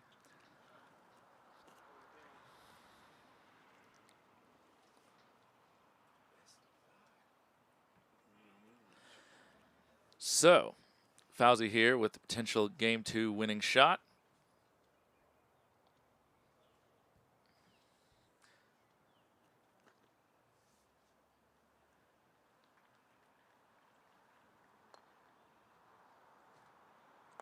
And without a doubt. So you can even see a little bit of expression there, just, you know, almost like a release, like, you know, squeezes the fist a little bit, just not a real loud display of feeling, but you can tell it's a very good moment for him. You know, it means a lot. Yeah. Some players, you know, like one of the things I find about Levi and Jack, both very stoic. Yeah. Levi, I would say, is the more stoic of the two. Just even if you put him in the worst possible position, just kind of always like a machine, just right up, Fulford-esque, just right up to the ball. And as we've switched to Levi and Jack's game here, Levi with a 2-0 lead. Yeah, so off the back of that baseline jump shot at hoop 1. Okay. Talk about momentum. Looking at another baseline shot here. He has made just about every one of these I've seen. He's made, yesterday he made, in one game, he made hoop 7 and hoop 11 from the boundary. Just about made every hoop he's looked at. And that's one of those things where, you know, a lot of players have days, I've had plenty where, and I was saying this to Jana, you come out, you clear everything, maybe you're hitting 3/4 ball, but the hoops just aren't going. And you feel like, man, you know, I'm just 5% off of playing a really perfect game here. And Levi has this entire week been consistent on both his clearances and his hoop strokes. He has not been off very much at all. He's a little off there, but not by much. So Jinx. Commentators curse straight up. So, but it's been impressive just to see the consistency. Because I've had, you know, I remember even, you know, playing a few weeks ago at a tournament and just, I couldn't miss a clearance. I couldn't make a hoop for a whole game. And I was like, what does it take? I'm hitting center ball clearances. Yeah. You know, what is it mentally about trying to run the hoop that's stumping me here? And then you have other days where, you know, they both are just effortless. And Levi has had a consistent week where no target has messed with his composure. He's running hoops from all angles, distances, center ball clearances from 10 yards, 12 yards. I think one thing that Levi's done really well this week, and, you know, as a New Zealander, hopefully he keeps it up. So a little bit of bias there, but just kind of watching his results and how he's played, he didn't come out in his first few block games on top form. He was very solid and did all the right things. Good clearance, great combo. But he's really hitting his stride now, and that's definitely something that I try and do at tournaments is, you know, build into the event. And it's so important that you are playing your best croquet towards the back end of the event. And Peaking I think at the right time. Yeah, and I think he's been doing that really, really well. So I think that is a real important aspect of the way he's played in this event so far, and yeah, hopefully it continues.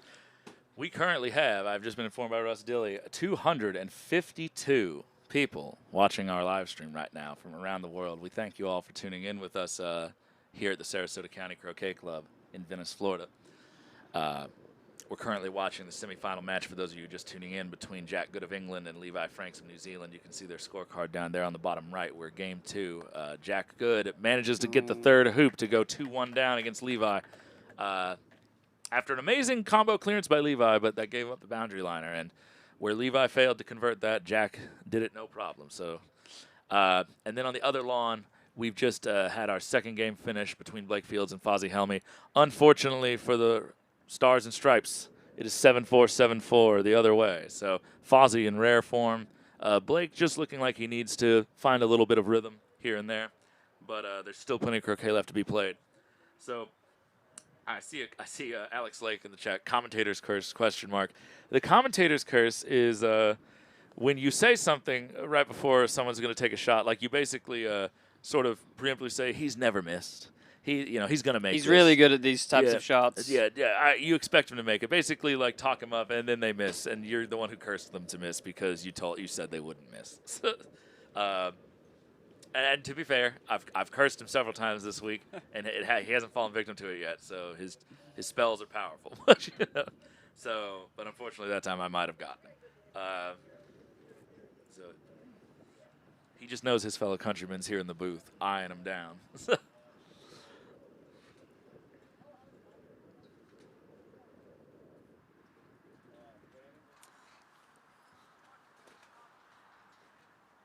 Oh, you said it before he took the shot. Oh, well. So unfortunately, I don't have timestamps on these comments. So, sorry, Alex.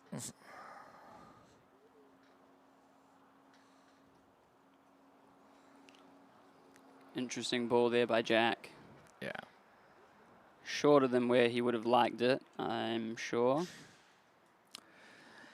That looks quite short as well. Yeah, that is. There is a little bit of a dead patch there. I don't know if they're a little scared of running it long, but understandable that Levi's yellow is short, given Jack ran that off the boundary. But Jack being short, there was no real need, and then Levi again taking the pressure off Jack by coming up short as well. I'm sure Jack will be playing into position here, and then Levi deciding whether to clear blue or to shoot.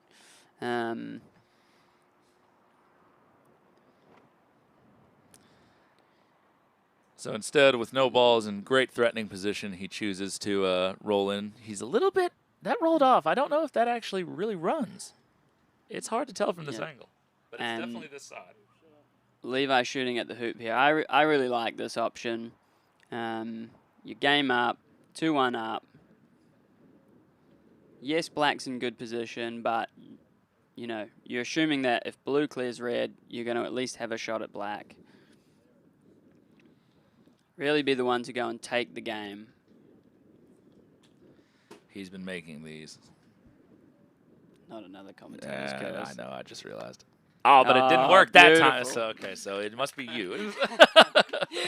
I'll keep my mouth shut whenever Levi plays. So, the bad juju does not touch me. I rebuke it in the name of Jesus. It's Holy Week, so I'm going to get away with that one this one time. This is a secular broadcast, people, or non-secular. Which one? I never remember which one's which. Yeah, whatever he said. It's been 4 straight days of commentary, guys. I'm running out of material. Bear with me.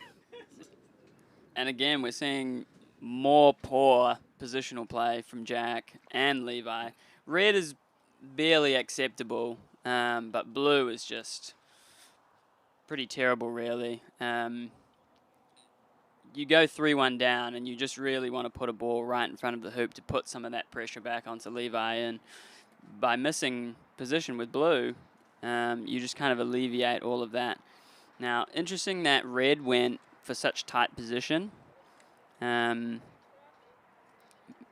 maybe would have preferred to go a little bit further back just in case black gets good position, but a really good block there from Levi. Kind of putting a little bit more pressure on Jack to maybe shoot at this hoop or play the double clearance. It looks like a combo. Ewan Burge says attempted commentator's curse on every shot right now. Yeah, Jack paid me a lot of British pounds to not talk about him. I saw how good the exchange rate is, and I couldn't resist. That's an amazing shot. Really good. Just how you want it to. Sends red a very, very long way away.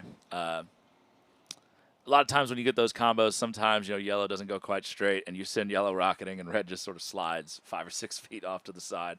but that's exactly how you want that shot to go. So Levi now staring down the barrel of a 14-yard shot,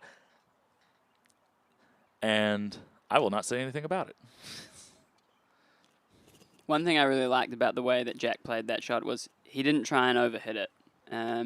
Just played it with a nice firm pace in the middle, got the good contact that he needed, and the fact that red went as far as it did was great, but all you're looking to do is get it out the way. Yeah, really good swing. Levi with an excellent return there. Yeah. Takes the back boundary, might be close to where hoop one is, but not too far away. He'll be happy just to have made contact there. But again, Levi's kind of gotten himself into this hoop where Jack was first to it, and I think, again, the most important thing is when you can see the hoop, put that ball right in front of the hoop, put the pressure back on, and Jack's kind of letting Levi get into these hoops a little bit too much that he's been first to, and just putting unnecessary pressure on himself. And again, another poor positional shot there from Jack. Black definitely runs, but it's not the sort of shot that you want to be taking when you're 3-1 down, game down. Yeah. Yeah, it's going to become very important for Jack to put as much pressure on each hoop as possible right now. You don't want to let Levi just sort of continue in this rhythm. He's feeling confident. He's won a game. He's shooting those long shots really well. And, you know, anytime you put a black ball, you know, like where it is right now, and there's a lower percentage chance that you're running the hoop or running it with length down to the next one, it's just going to take that much more pressure off of Levi. And you just don't want that right now. You really want to ramp it up and step on the gas. That's a good ball. He's looking. It's close to maybe being a block on the hoop. He had to get down there and sort of check his line.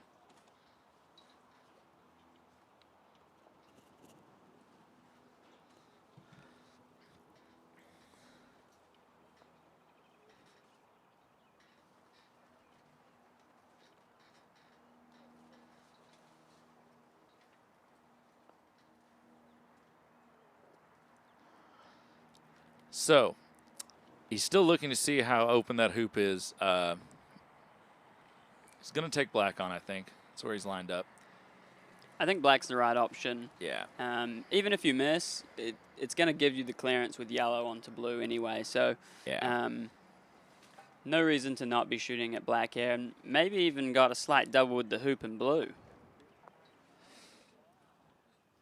That should work. Obviously, black not as far as he would have liked it. Red is now a little out of position, so a good clearance here by Jack will put this hoop well back in his control. Even if Levi were to return on blue, he wouldn't expect to stay around. Red now down on the north boundary with some furniture maybe between him and a good position. It would be interesting to see if Jack misses this, whether Levi shoots at the hoop or just clears blue in the middle. Yeah, it's almost blocking. He was getting down and really looking at it. So you'd be worried about if you play a stop shot or try to hit it in the middle, there's always the risk that you put it into the hoop if you hit slightly right of center. He missed that by at least a few good inches. And I think that's the result of him missing position a few times in a row there. Levi's managed to get the clearance on Jack, and, you know, if Jack's shooting isn't up to standard, well, just kind of how we've seen with Blake and Fawzy's game, you know, Blake's poor positional play put pressure on his clearing, which hasn't been up to his standard, and that's just making it harder and harder for him to kind of stay in the match. This is really close. He's getting down eye level. So if this runs, he has to barely miss the blue ball. Like, the wind might make it wobble. We might actually see a jump attempt if he can't quite see it. I typically like to play the jump on these if I'm not quite confident. But this looks like it's going flat. Yeah, there is always the idea that, okay, if I hit a little bit of blue, yeah, I'll be way away, but blue's offset. Maybe I can get back in this versus a missed jump. And oh, my goodness, what a shot. So he had the room, and that caught a lot of wire. So it's stuck around just a little south of the peg. Red is on the north boundary legally, so it will be lagging in from behind. If there's a little curvature on the court, if he plays it a little tight, always a risk of maybe running into the back of the hoop, but I'm sure he'll give himself ample room. And this is a really tricky spot for Jack because anywhere he takes position, yellow's likely to have a go at him. Yeah, and that's not wired. I might have been tempted there to stay more to the left, maybe not be in great running position, but not let yellow see me. Yeah, I think wiring through the peg is one really good option. If you're not confident of that, I would be looking to go super, super tight to the hoop, almost playing for jaws. And if you run it slightly past the hoop or to the level of the hoop, then that's okay as well.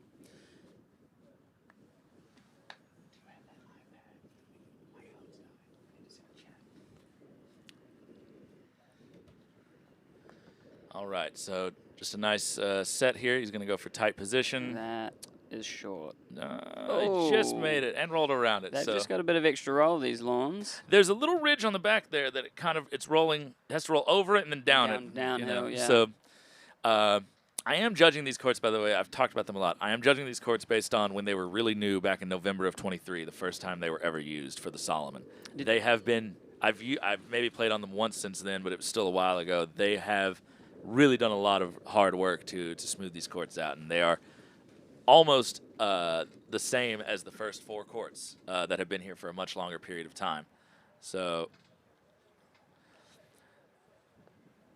but there are some eccentricities on any court you play on. I mean, when we were in Tasmania for the Openshaw, I believe there were some courts that we played on a court that, much like some of these, had a lot of little curves and eccentricities to it. Makes for a very interesting effect on the ball sometimes, especially on those longer shots.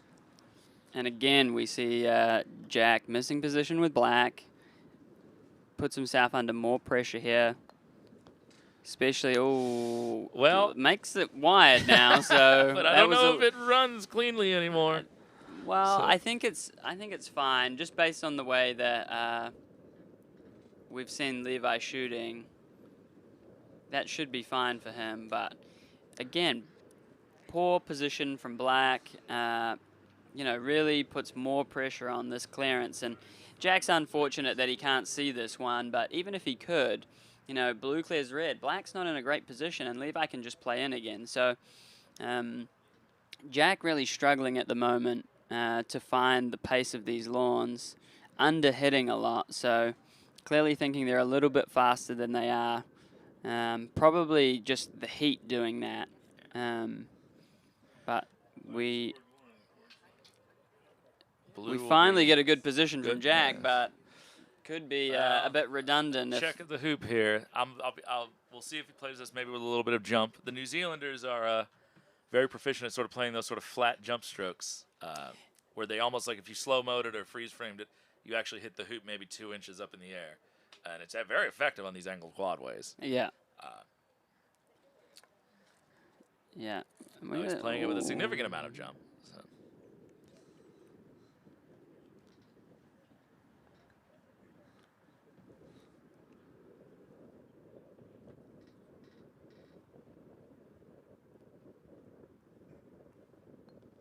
And a beautiful, beautiful shot. So hits just above the halfway point of the hoop. And the reason for those of you at home who may be a little less experienced at golf croquet, why would he play a jump shot there when there was no ball to jump over in the hoop? It's because when you hit down on the ball like that for a jump shot, you are generating a lot of extra spin relative to the amount of velocity that the ball gets. So he was able to hit it fairly soft, but even with that, still generate a large amount of spin that when you hit the inside of that wire, instead of sort of stopping and losing all your momentum and getting stuck there, it pulls itself through.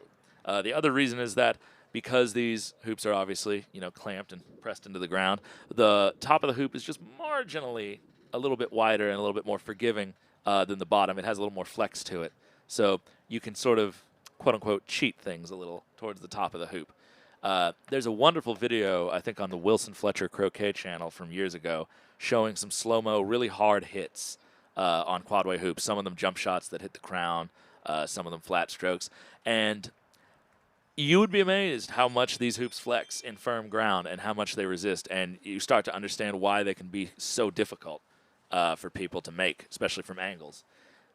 Because the main contributing factor of a hoop being difficult is not so much how tight it is, but how firm it is and how much it springs back when it's been hit.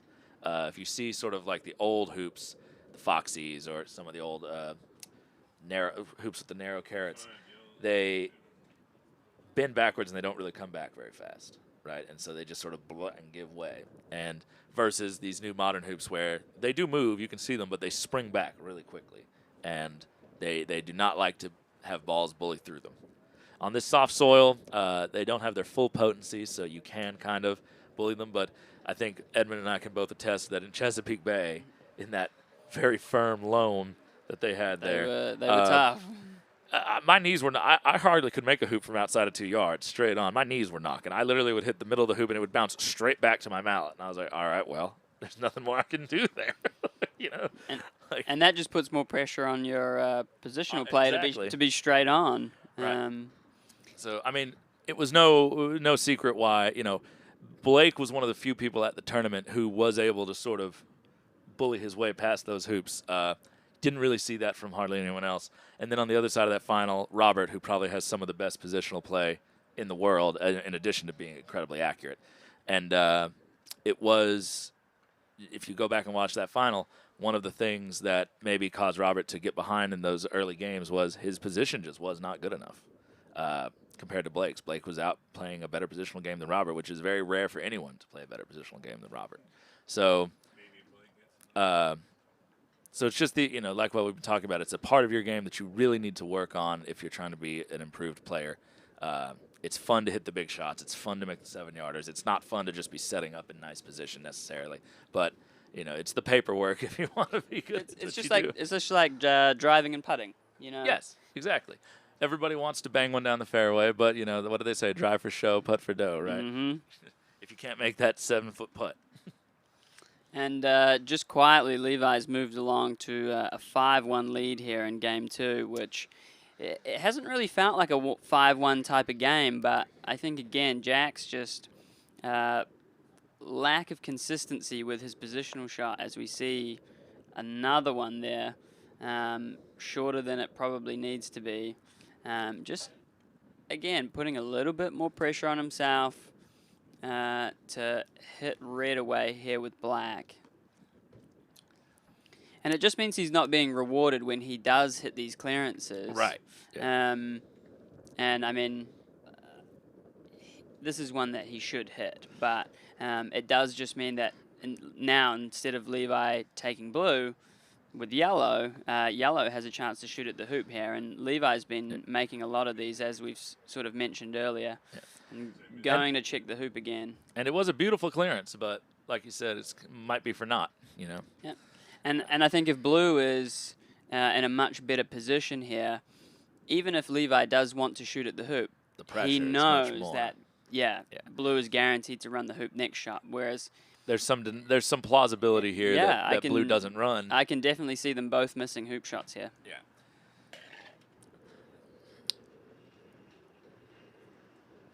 Paul Warner says, good morning all from a very wet Good Friday from New Zealand. Thanks for tuning in, Paul, to root on your countryman, who has just made an amazing boundary line hoop shot, making it look effortless.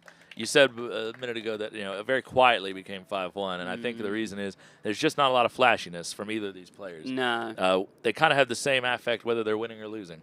They just plod around the court doing their thing, and before if you blink and you miss it, you know, they make an amazing shot. I think there's, you know, I definitely fall into that category of players that, you know, is very sort of loud and boisterous and animated. If I shoot, people know when you're winning. Yeah, and they know when I'm losing, even worse, because there's a lot of there's a lot of self-flagellation going on. So, and then you have players on the other end of the spectrum, like you're a very quiet player. You're very sort of even-keeled sometimes, but like I can get frustrated. You can, but it's a quiet frustration compared to something I do where I immediately start yelling at myself. You know, I don't think one way is better than the other, but it definitely just speaks to the sort of the variety of personalities and temperaments that reach the top level of this sport. And it's interesting to see them mix with one another. Over on court 5, we have a good view. It is 2-2 in game 3 between Fawzy Helmy and Blake Fields. And as we can see, Blake is lagging in a ball at hoop 5. Yeah, it was 2-1, so 2-1 to Blake. So I'm sure he has first position to 5. But just are we cutting? Just with a glitch in the matrix. Just with Jack's position here with blue, Yellow ran from the baseline of 7 all the way down to its current position. And oh, really good clearance. really interesting to me that Jack chose to go there with blue. Just given the fact that if red gets really good position and black doesn't clear like it just did, yellow's got a clearance to a long boundary. So I maybe would have preferred to go the short boundary route if you don't think that yellow's going to run this hoop, which he clearly doesn't with blue's position. So just based on the fact that he didn't think yellow was going to run this, it just put pressure on him to hit that clearance with black. Yeah, this would be one of the more angled hoops I've seen Levi attempt. Obviously, he believes it's runnable. It's fairly low percentage. It's a free go. It's pretty free. And I think that's on blue's position. If blue is right by the side of the hoop, ready to kind of take an easy clearance. And he took a little pace off of that, hoping to spin through the hoop. He hits the right wire and doesn't quite connect. So blue will have this opportunity. And again, black center balled red so well. If we were to pan over, I don't think black's off the court. I think red could clear it. You setting up here might be extremely dangerous. So he's shooting. Oh, and just barely misses it. And I don't mind that at 6-1, but I think if you take position there and you know, let black have a go at yellow, that's a perfectly fine option here. And if red wants to take black, well, then you just take position again. So I think Jack just maybe being a little bit too aggressive, although given the scoreline, can probably understand it. I believe Blake has just accidentally cleared his own ball trying to get around it to get yellow. And yellow now has this attempt on the far court for Fawzy to go up 3-2.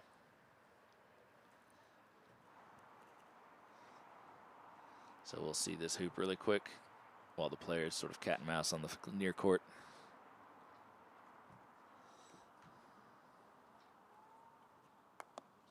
And a beautiful hoop shot all the way down to the north boundary. Levi now puzzling over what to do.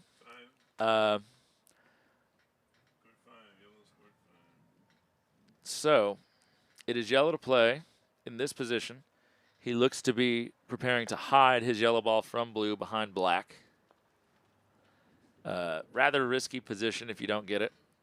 That looks good, though. I think that'll do it.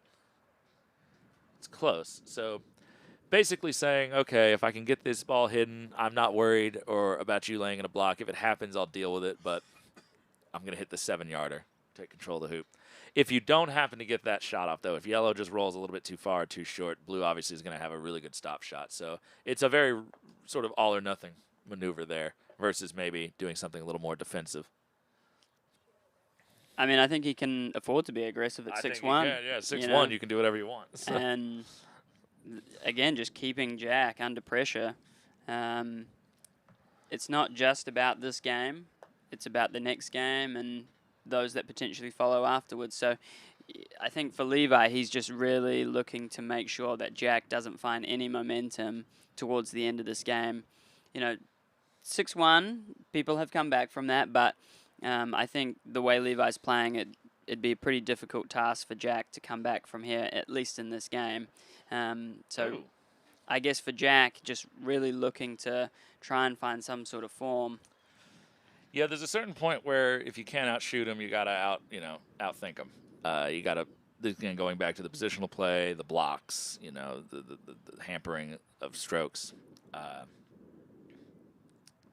You just have to find if what you've been doing is not working, you have to find something that does, and it's maybe worth a period of experimentation. This is, you know, the dire end of game 2, so this would be the moment where I would be tempted maybe to try something a little different, even if it doesn't work.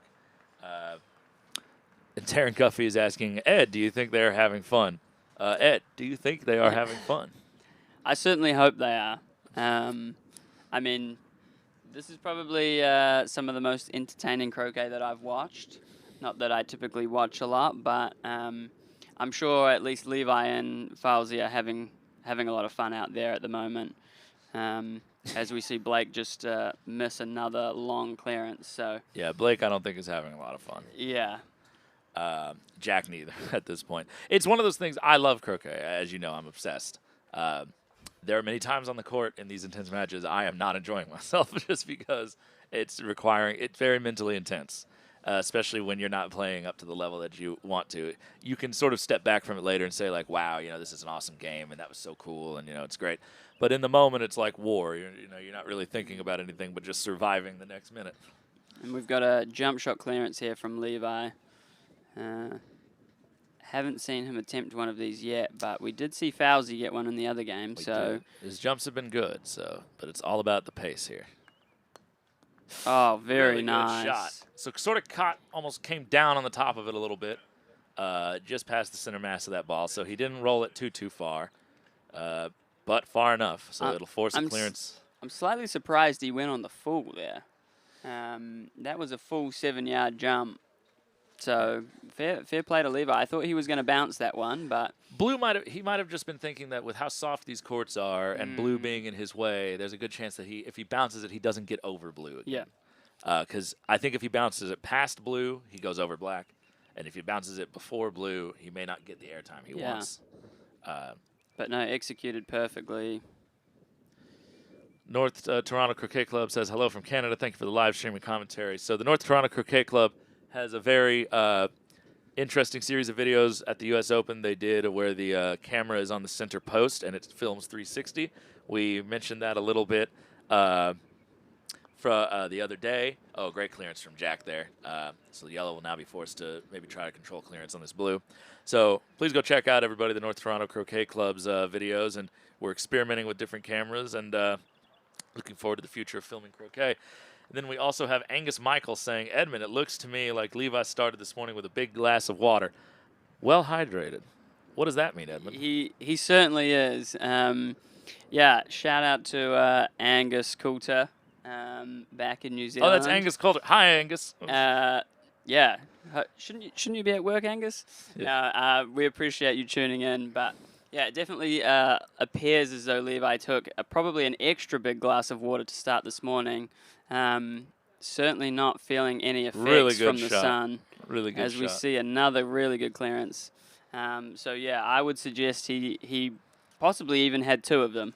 I've been debating trying to learn how to play with a camelback on. Just on those really hot days. I always forget to go. You can't carry your water bottle out there with you. You can stop and take a drink for a minute. Yeah, but then you get zoned in on the game. Imagine if there was just a little tube over my shoulder that I could just sip water the whole time while I'm out there. How efficient. One of those hats with the... yeah, how efficient that would be. You get some of that electrolyte powder in there and you'd be unstoppable. So. I mean, that would certainly be a way to start the morning and throughout the day. Theoretically, it shouldn't bother you. It's just a little backpack on your back. They have a very flat profile. They're very good for hiking. I think the only player that might struggle with wearing one of those is Blake. He might that's true. Have that impacting his swing. He'd have to strap that bad boy up near his shoulders. Yeah.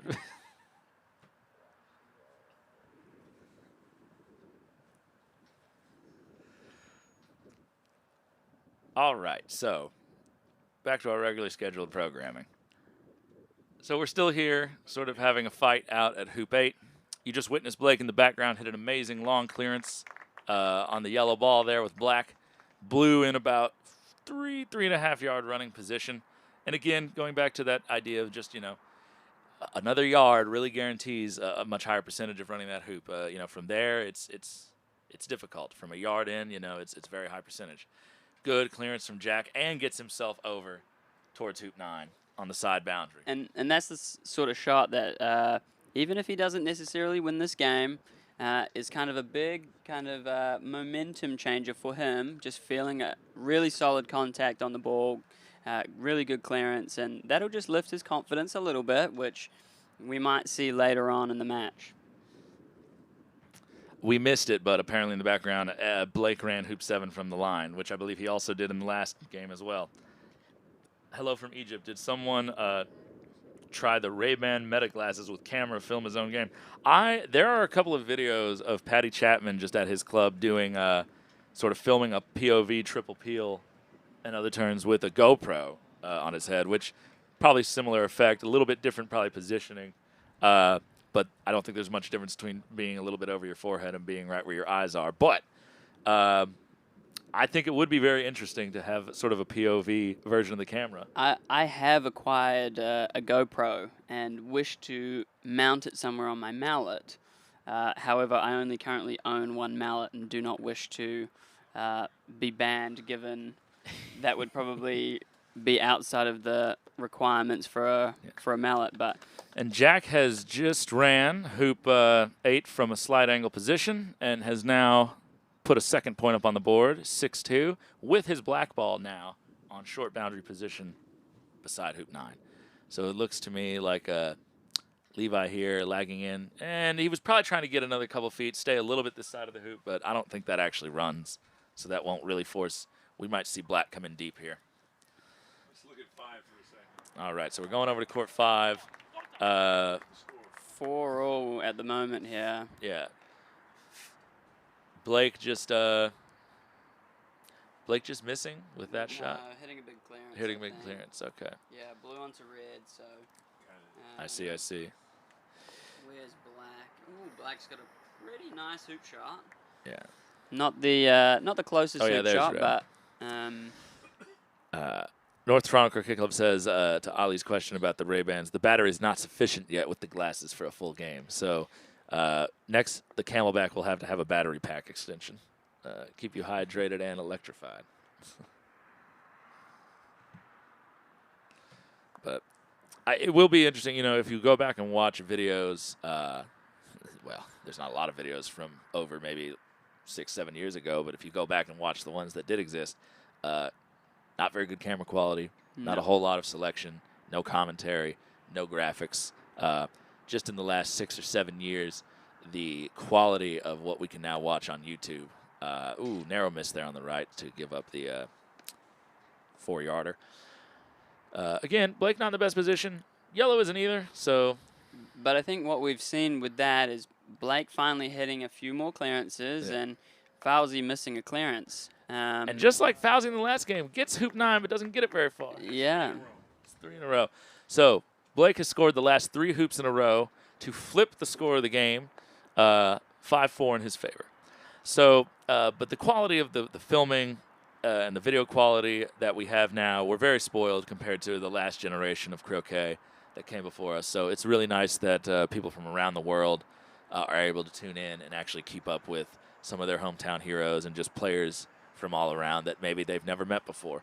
I certainly, when I first started, got exposed to a lot of people first through watching videos, and that's how I sort of learned the who's who and, you know, what I was aspiring to be and what I should be working on. And it's just a really good teaching tool. It's also just really good to increase the exposure of the sport. I had one video from this channel that, probably because my last name was Balding and the algorithm picked it up for people with hair loss recommendations. It's the best thing I can think of. But one of my videos picked up traction, and the whole comment section is just people saying, why are they all dressed like beekeepers? It's a rainy day. And they're like, yeah, I don't get this game at all, but this is kind of cool. So just a bunch of people who never played croquet got recommended to them. And, you know, now you have a bunch of people who may find it a little later in life and think, oh, I've seen that before. Maybe I'll go give it a shot. But so it's an awesome thing that we're able to have all of this high-quality footage, and I believe in the next 10 years we won't even recognize the way certain tournaments are filmed. I think it'll be a lot more extensive, you know, different camera angles. You know, we might even have little cameras on the tops of, you know, above hoops and things if we can string some strings up there. So it'll be really interesting to see what we come up with. And we've just watched Levi take game 2, 7-2 there. So they'll be having a quick break. And if we jump back to Blake and Fawzy's game, Fawzy's first ball down with yellow just going a little bit too far. And I think that is the sort of pressure that we've been talking about. Blake finally managing to put some pressure back on Fawzy, and we've seen misposition straight up from that. And so it is a momentum game, and we're kind of seeing that firsthand here, as Fawzy's had the momentum all of game 1 and 2, but here in game 3, Blake finally managing to take control a little bit of that momentum, and Fawzy with a good clearance there, but I'll be interested to know what Blake's going to do here, whether he's going to shoot at red or try and put a little bit more pressure on Fawzy by forcing him to take the hoop on. This is the sort of aspect of Blake's game that I would maybe like to see him take position here and just not allow Fawzy to just take an easy clearance with red onto black if he misses.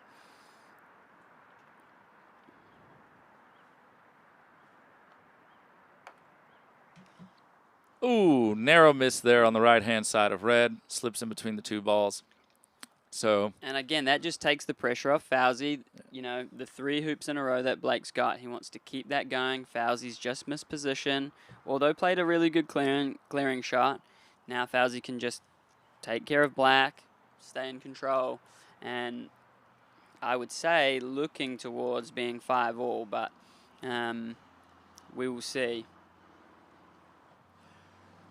Yeah, so he's just going to take the stop shot here, maybe hit this slightly left of center, try to slide up towards the hoop. That's exactly what he's done. Just taking a little bit of a promo there off of that. James Deeth in the comments, Russ says, big thank you to Russ for the streaming and to all the commentators. Thank you, James, for tuning in. It's going to be so much better going into the future years, and it's just really nice that we're able to bring you all of this entertainment. So we're happy to do it. This is quite the setup we have here in the booth. There's a lot of cables that I'm constantly threatening to trip over, and so you know, I haven't burnt the place down yet. So This is Blake's first lead of the whole match. Well, he's still 2 down. 2 games down. yeah. So question to Edmund from Nicholas Denizo: have you seen the under-21 tournament level improve over the years? So you won your tournament in was it 2019? Correct. And you played James Galpin in the final, if I remember right. Those videos are also on YouTube, I believe. And so go and watch that if you can find it. And it's not the best watch, but it's a watch. Yeah. But it's part of croquet history.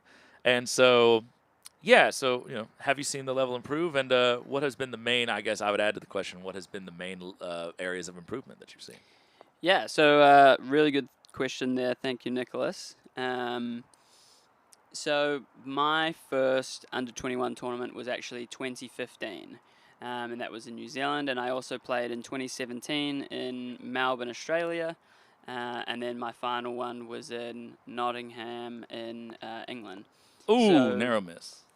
Yeah, I think this under-21s that we're watching right now is probably the highest quality under-21 tournament we have ever had. We have, for the first time ever, the Open World Champion playing in it. We have the Egyptian Open Champion playing in it. We have 3 Open Shore Shield players playing in it.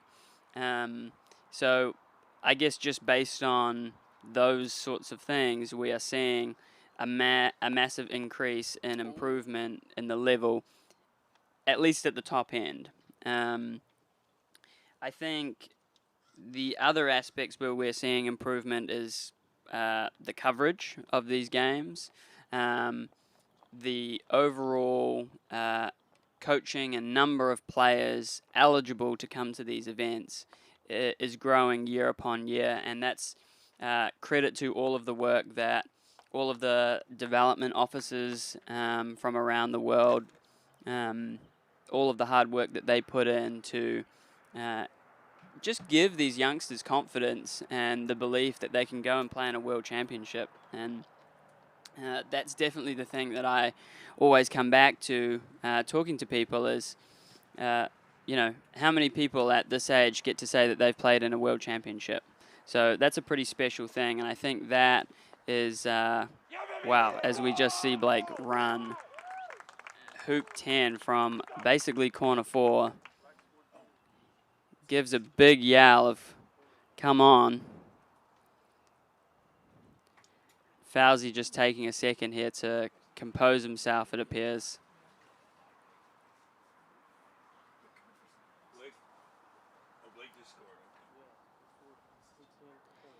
So, as we've just seen, I guess the level improving as always.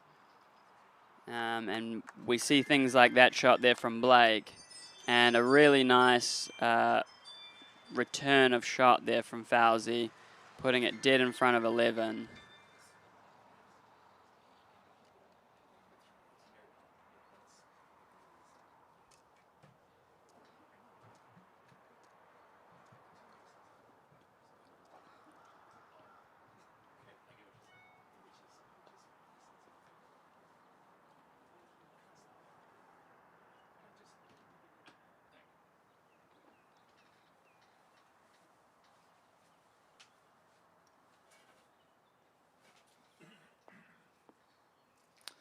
So you just missed Blake running hoop 10 from corner 4. Oh, I stepped out for just a second. I heard the yell. And it is now 6-4 to Blake in game 3. And again, that to me comes all the way back to Fawzy missing position with his first shot down to 10 after Blake put him under a little bit of pressure. So, Narrow and miss again, there. we see a miss.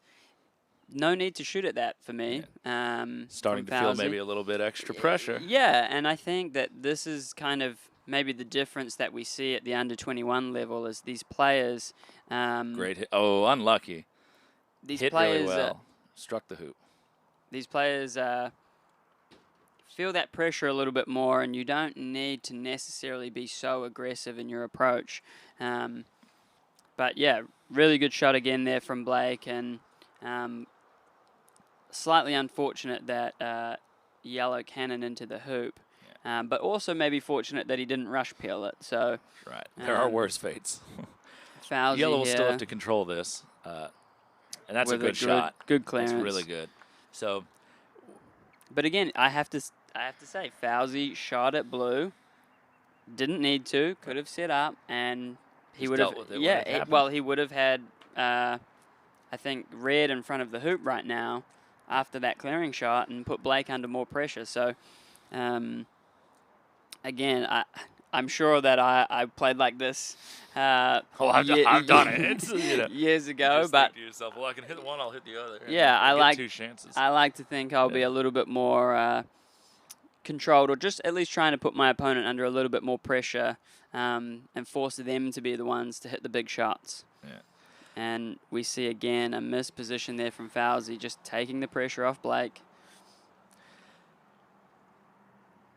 Mr. Sharp Khan says he follows all the croquet tournaments on YouTube and has learned a lot from each and every one of us, and he thanks us for being there. So to all of you out there who maybe have a video out there in YouTube land of you playing, whatever the level, whatever the discipline, you are contributing to the wider body of croquet education, and we all thank you. That's how I first prepared for my first tournament.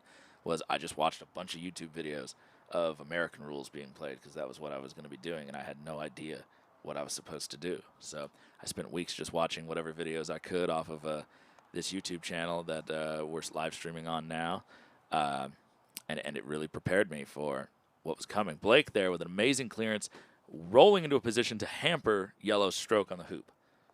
So I'm not sure what the fist pump was for, though, as red is going to get to play again before black. So, yeah, I mean, I think maybe he's thinking that if he goes to a position where he's set up, but blue would be open, yellow has a couple of options. I mean, I would have just liked to have seen blue not be hampered by yellow. Yeah. If blue's in position here, you know, black could have cleared yellow and blue would have had a hoop shot. So maybe if they're touching. The issue here is, again, red's position is not great, and black's right in front. So Blake here is asking for a ref. So he might be asking to check if there's open air, if there's disagreement. But yeah, again, they're looking. I think maybe a slight misunderstanding from Blake, but.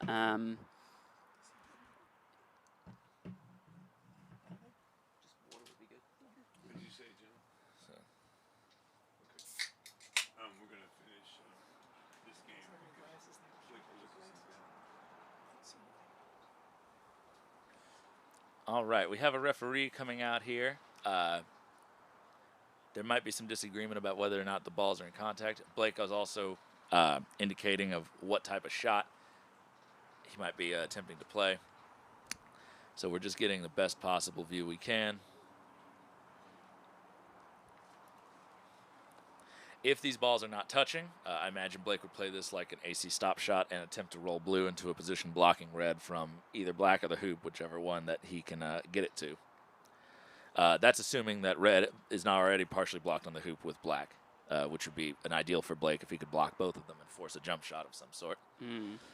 Not that you necessarily want Fawzy doing a jump shot, but it's better than the alternative. I think this is a really tricky situation for Blake because I think the only way he can protect black is by, as you say, using yellow to block red's shot onto it. But kind of in doing so, he's going to have to take blue out of contention of the hoop. So now he's going to try to slide yellow to blocking position, maybe. And I don't think that's far enough. That's a risky shot, given the grand scheme of things, but he didn't look disappointed, and Fawzy's gotten down a little bit to look at it. This looks like half ball, maybe. Yeah. Katrina Bullen says, good commentary, guys. Any chance of getting an update on the Shield games, or bowl games? I'm sorry. Yeah, I read your comments just in the same order. Oh, that is half ball right there. And that's red down. Probably going a little bit too far. Just needed to play that one a little bit softer there. And he would have actually had really good position at 12. It's really tricky sometimes to trust the pace on a shot like that when you know you're not hitting full ball. You know, you want to make sure that you get that black ball well out of the way, but yeah. And we will try and get an update from someone on those bowl games. Yeah, as people drift by the tent here, they unfortunately, so that we do not disturb any of the players, we are pretty far from the courts. Oh, great shot from Blake back again. So Blake now east boundary position, but has knocked yellow back onto the boundary behind hoop 10. And the hoop is truly neutral once again with Fawzy being able to put in the first ball. Blue, if I remember correctly, is, well, we can see it a little bit level with the peg. Sorry, the stream on the iPad or using the chat is a little behind, so I could just get a look at it there. So depending on how good of a position Fawzy's in, and that angle Blake has, we might actually see him take this shot with it. That's a very good position.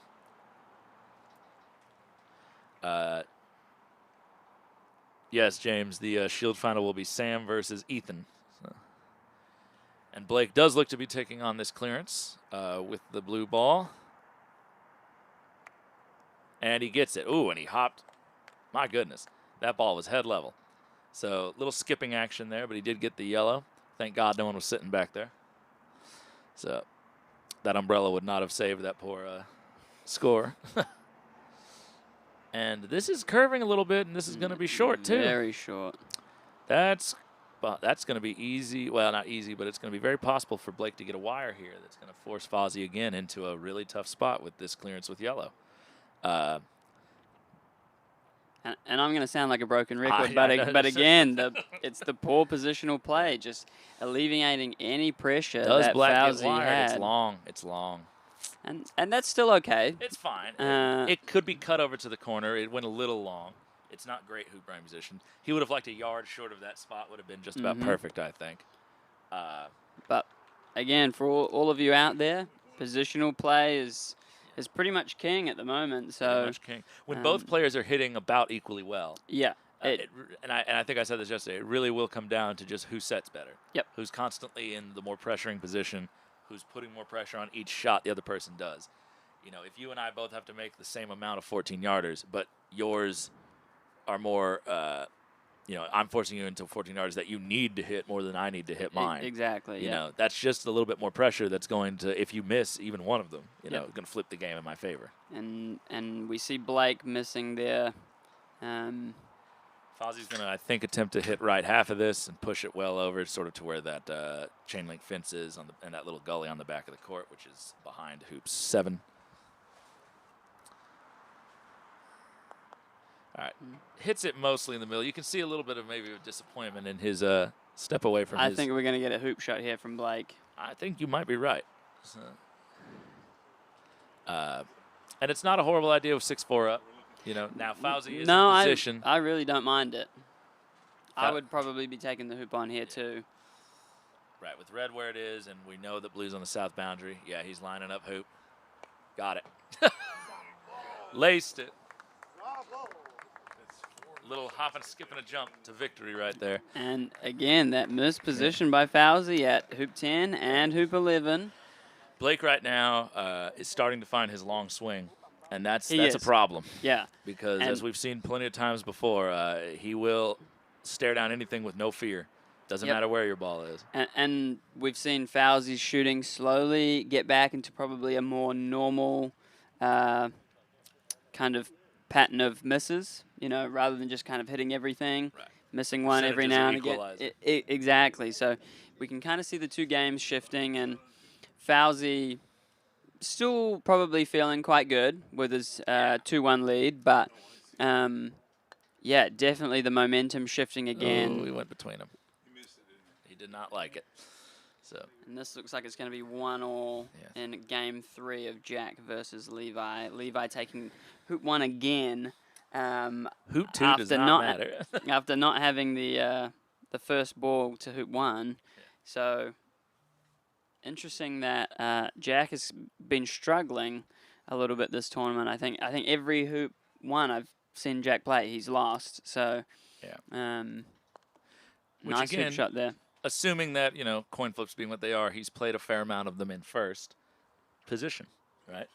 How do you really lose hoop 1? I mean, you could make a bad hoop stroke, but like, if you don't put that first ball in position at the hoop, the advantage is now equalized immediately. And I think at the quarterfinal, semifinal, final stage, you are really expecting yourself and your opponent to put a ball in front of the hoop. Yeah. So Levi won't be 100% happy with that, but still, it's forcing Jack to take on a big clearance straight away. Levi just losing hoop 2, but again, the pressure goes straight back onto Jack to hit a big clearance. Craig Uting says, "Let's go, Levi." Supporting from Christchurch, New Zealand. All right, good to have some Kiwis in the chat supporting the boy. We have James Deeth from England in here, I know so far, and Alison Mom I've seen from England. I know there's got to be some. Oh, wow! He was going for red. He ran the hoop backwards and ended up in really good position, actually. So there you go. Sometimes you get lucky. But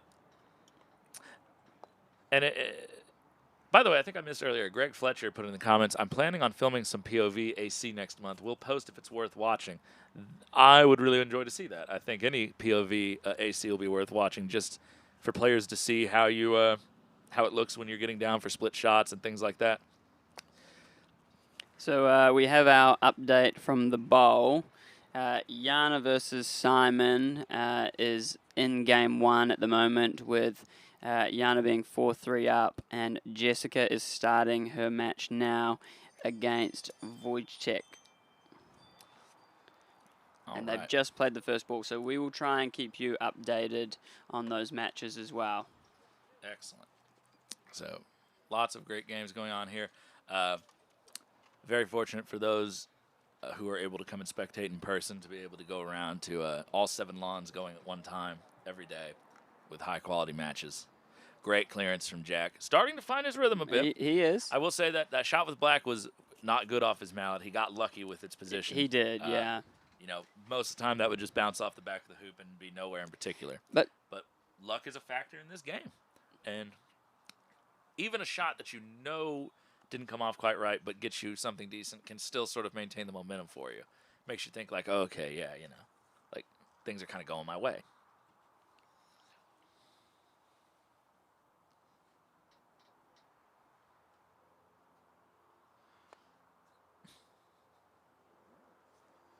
As we see Levi missing that 7-yarder there.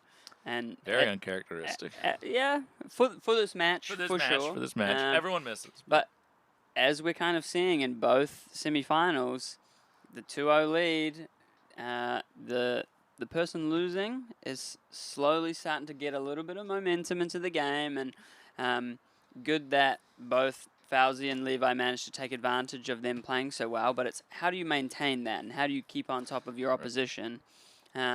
And as Jack and Blake, how do you kind of claw your way back into the game? And we just saw that with Blake kind of finding his form a little bit more with his shooting. Being aggressive, you know. And maybe it is just a little bit of luck, as we've seen in Jack's case, bouncing off that hoop. But, you know, putting his ball in good position you know, one way or another. One way or another. Runs the hoop. Oh, he's disappointed. He didn't get through very far.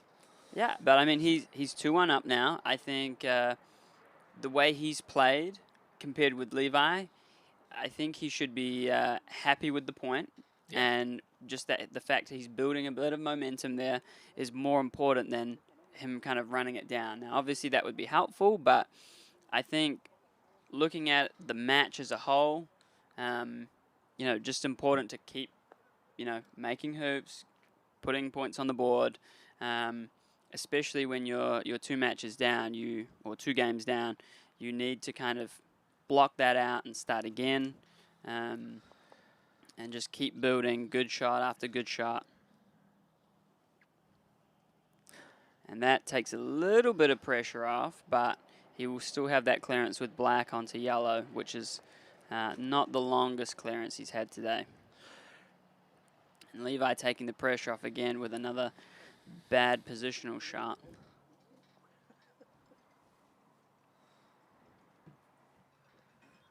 All right, so we have a slightly better angle to see this action on this hoop.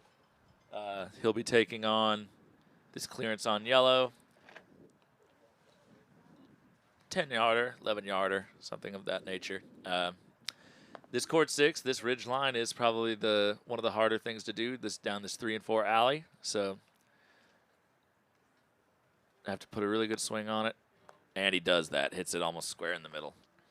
So that's one of those shots that in that particular court, in that particular area, if you let off a shot that would have struck maybe half ball on a particular side, even in that distance at that speed, it can roll off. So, you know, you definitely want to be very, very careful on that swing, and he was.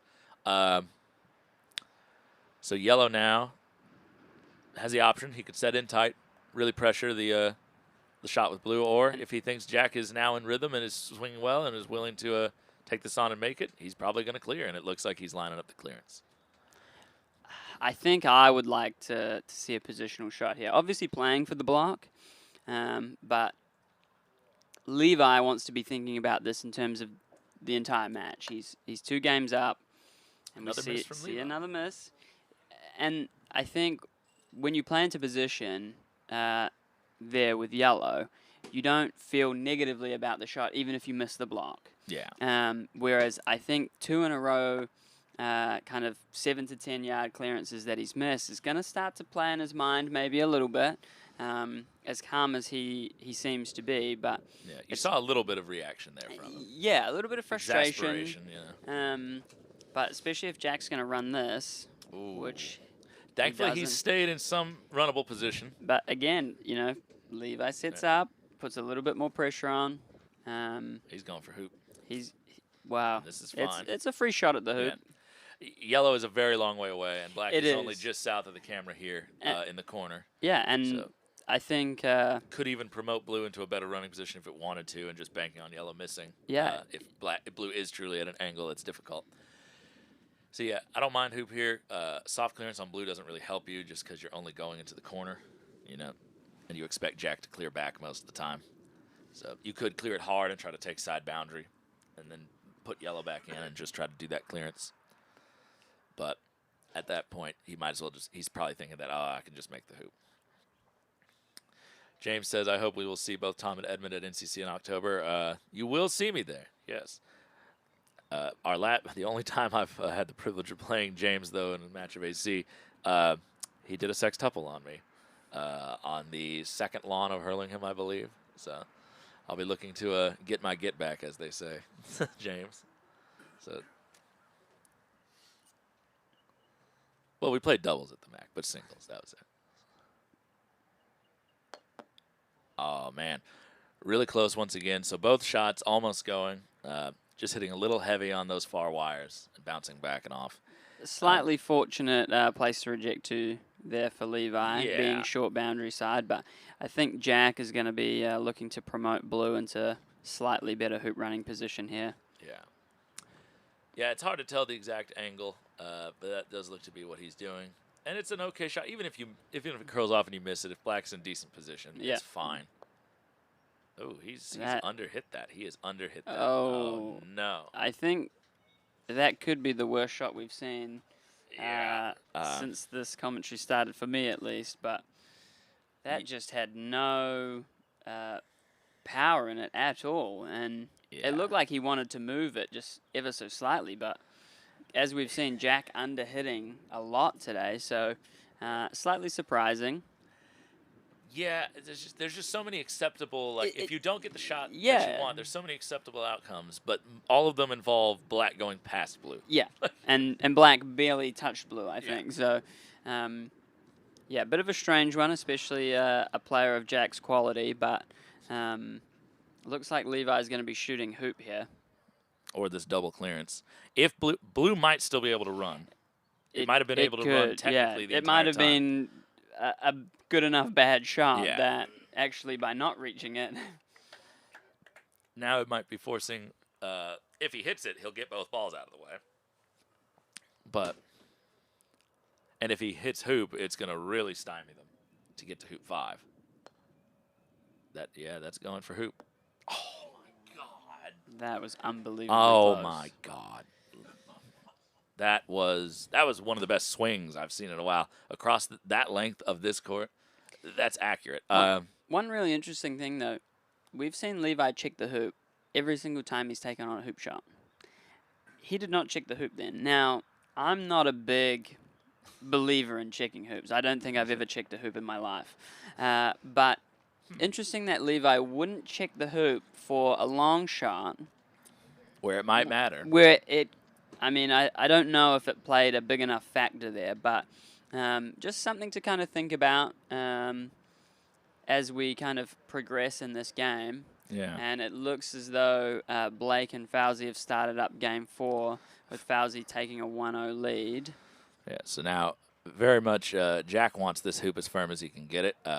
When you're approaching from an angle like this, I actually find that loose quadways become just as, if not more difficult to run from angles than firm ones because they're so inconsistent. Yes. And you get that rattle that just kills. Yeah.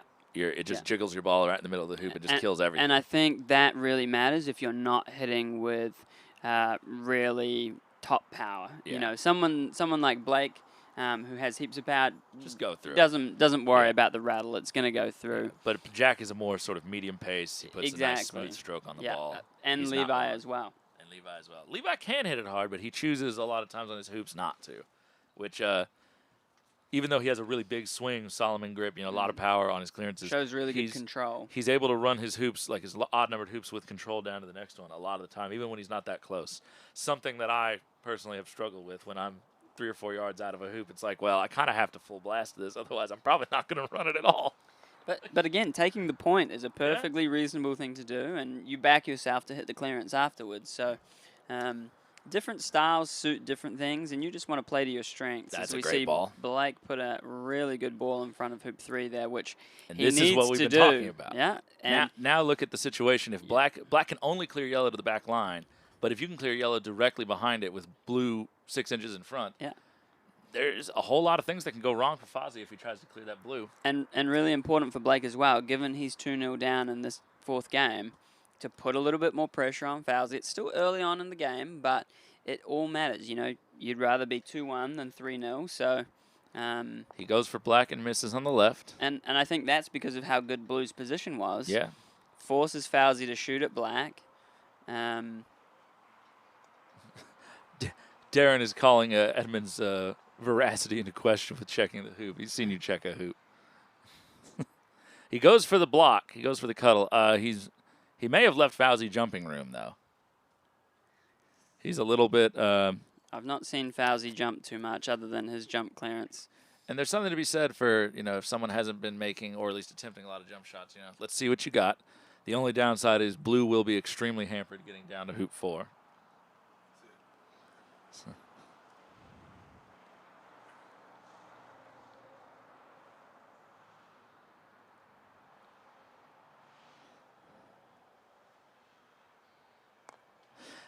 Oh, and not quite able to get over. These courts are quite soft compared to some other courts you might play on. On the courts we played in last October, that would have darn near bounced over the hoop probably. Oh. Well, that's a result of where yellow ended up down at hoop 4, but I mean, personally, I love it when people play into the jaws. I know. Now you're just giving yellow. As long as it is, you're giving yellow the big clearance back. That's the sort of shot that really fires me up. Is it through? Blake's like, yeah, it's through. It's through. Well, Blake just moved his head as if he was. Yeah, it's through. It's through. So it's a 2-1 Fawzy. If you're Blake, just run. There the was hoop. no need. There was no need. If you're Blake, just run the hoop. It's not yellow's not set. Run it a little bit past the hoop, maybe, or at an angle. Yeah. That doesn't really help either. So, yeah, he could get a wire if you run past the hoop if you come out at a weird angle, but you could also just come through a little deeper. Yeah. And just plan to play the clearance, from 7-8 yards back, Mm-hmm. putting another ball in good position to put pressure on. And I think that if he had run that from 5 yards and hit it off the boundary, he would be happy. Yeah. So the why fact, wasn't it good enough? Yeah, the fact that he didn't feel like that was good enough. Now, yes, he's trying to get a slight advantage. Right, you're down. You want both hoops. But we've seen it totally come back to bite him here as he's had to shoot at yellow from in the jaws. Now, yeah, I'm just a big believer of take the points when you can get them, especially when you're kind of fighting in these long matches. Yeah. And you just need to kind of build some momentum. We are almost at 300 viewers right now in the live stream. I think that's a record for any live stream I've been involved with on commentary, but someone could probably prove me wrong on that. I don't always look too closely at the end of this. 6 at the Worlds. Well, I didn't do any commentary at the Worlds. I'm sure Darren will be able to prove us wrong again. So that's right. Yeah, Darren. So a lie detector D right there. So Toby Garrison says, great to hear your commentary, Ed. I appreciate that, Toby. I hope you're doing very well. And yellow runs hoop 4 for Fawzy to take a 3-1 lead here in game 4. Now, we've been in a similar position last game. I think Fawzy was up 3-1, and Blake came back to win 7-4. I think either 3-1 or 4-2, maybe both. I think both. But I know he was up 3-1 because we had been debating if they were 2-2 after we saw Blake's shot out of the corner of the camera, and then we saw them change the scoreboard. So from this exact sort of score position, Blake did manage to rally and actually go on a very impressive run and prevent Fawzy from even getting more than an additional hoop. So Red will be a little bit disappointed with that position it's ran into. It nicked into blue and rolled just past it. It's going to put a lot of extra pressure on this clearance not to hit it too much in the middle. A lot of things can go wrong. I'm just looking to hit blue here. If it cannons into red, then we'll deal with that later. Cannons through the hoop, maybe. Yeah. That would be some horrible luck. Oh, but no, it was surgical. Really good clearance. And he's had a couple of clearances this week where balls have been almost touching. And this could be wide. And he surgically distracted the one he wanted. This could be wide on red now. So accurate. So accurate. He had one in a match the other day where from roughly similar distance, the two balls were maybe an inch apart. And he had to hit left half, and not even too much on the left half, to push it behind hoop 8. And, I mean, it was just a surgical removal. Did that jump over it? That looked like it jumped over. Blake's looking like it jumped over it. Oh, my God. I think that jumped clean over the middle of that ball. There's no replay function, is there? Someone clip that. Slow it back down. We recorded it. We'll clip it when we post it. Oh, my God. I think that jumped clean over the middle of that ball. And this is to take a wow. rather commanding 4-1 lead. Very unfortunate there for Blake. Oh, my God. What do you have to do? A product of his hard hitting. Yeah. And if there's even small, like we said a couple of times, if you hit slightly down, even a degree above hitting flat, especially when you hit with that much power, the ball can skip, especially if it has little bumps that it hits along the way. And it will just carry on the whole way. Yeah, like skipping a stone. It's just, and a smooth hoop stroke there to go up 5-1. And that's a confident shot, I was interested that he took the hoop over clearing black just to maybe gain some control, but clearly feeling really confident with his hoop shots there and taking a 4-1 lead. So Blake is going to have even more to do. Angus says, come off it. It went between black and red. Yeah. No, it didn't. I could see it in there. I know Angus relatively well, and I do believe he wears glasses, so yes. that could be part of it. Ooh. And that's a really interesting. And I think I mentioned that in an earlier game with Levi lagging from behind that hoop. There's some little curves, and if you try and lag in, oh no, goodness. And we just see bad position after bad position. To have that in hoop running position. Especially after Blake goes 4-1 down. Black is fine. Black is acceptable, but when yellow ends up in the back of the hoop there, you have to really try and take advantage of it.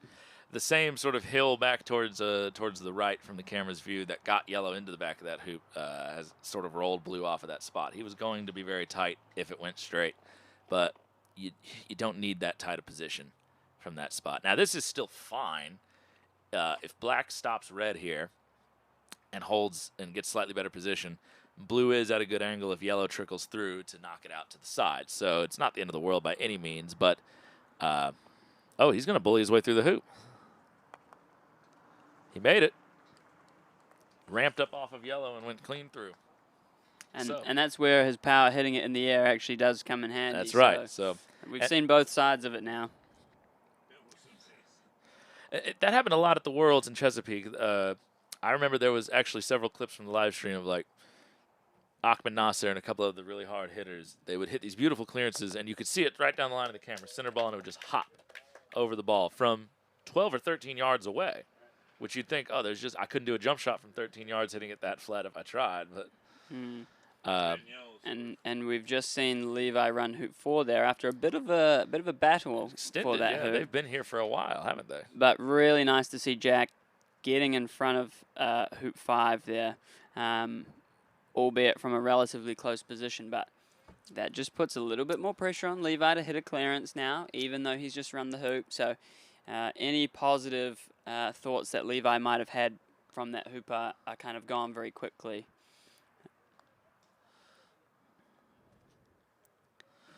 And just plays a little bit too deep there.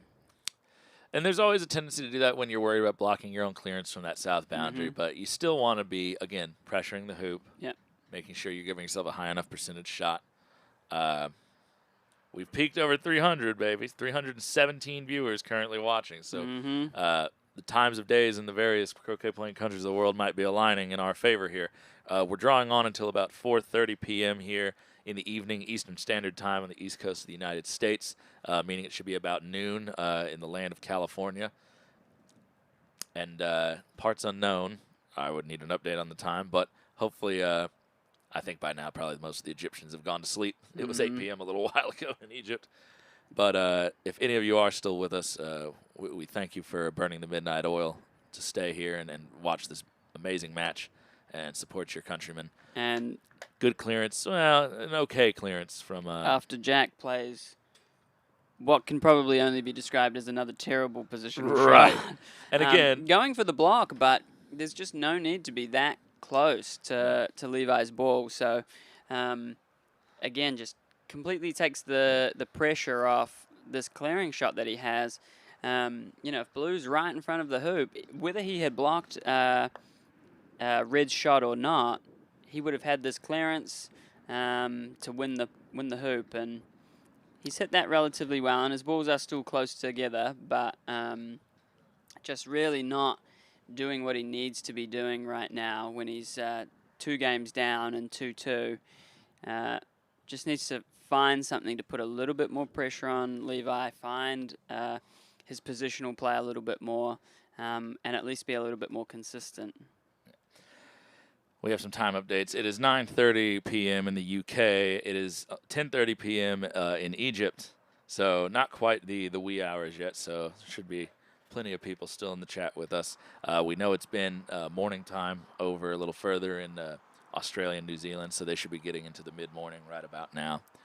So. And interesting question there from Darren.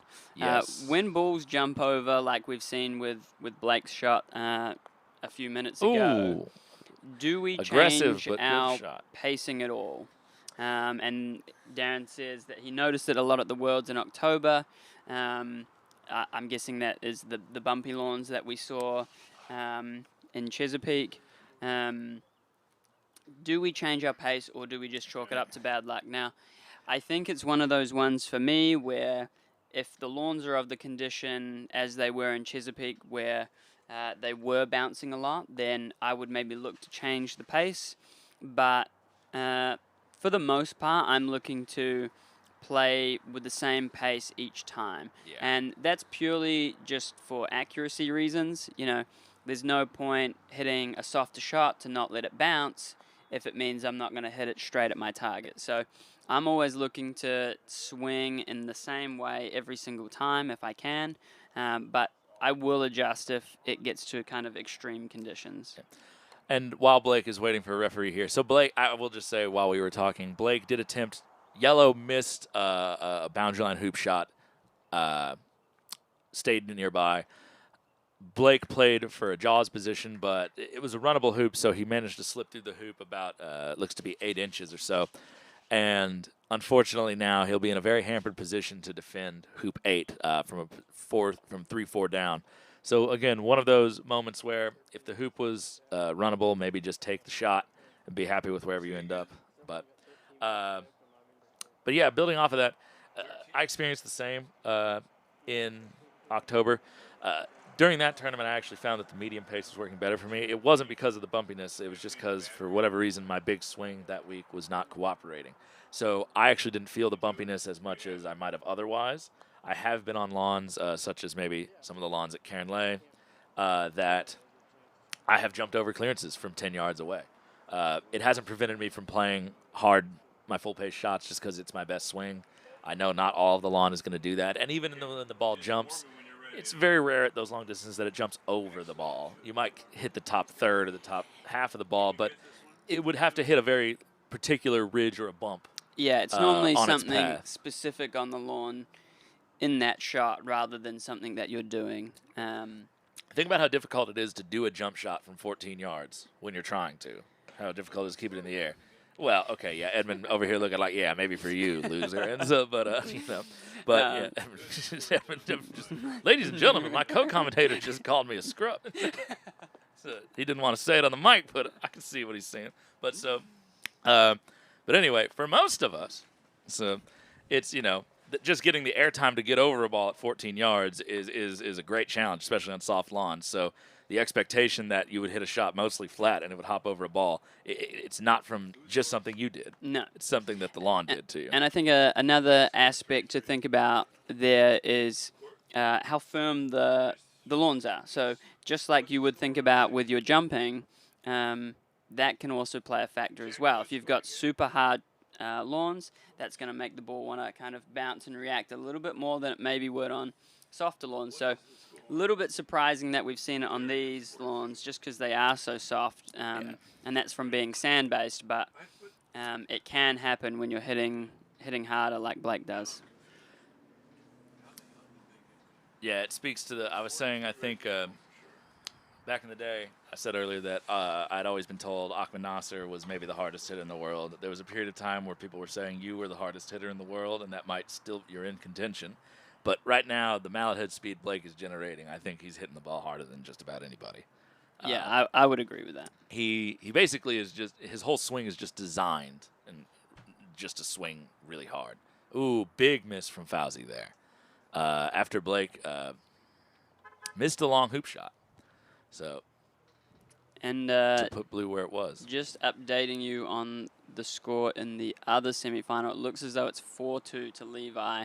So, big hoop here from Blake. Beautiful, right through. Blake now makes it 4-all. Yeah.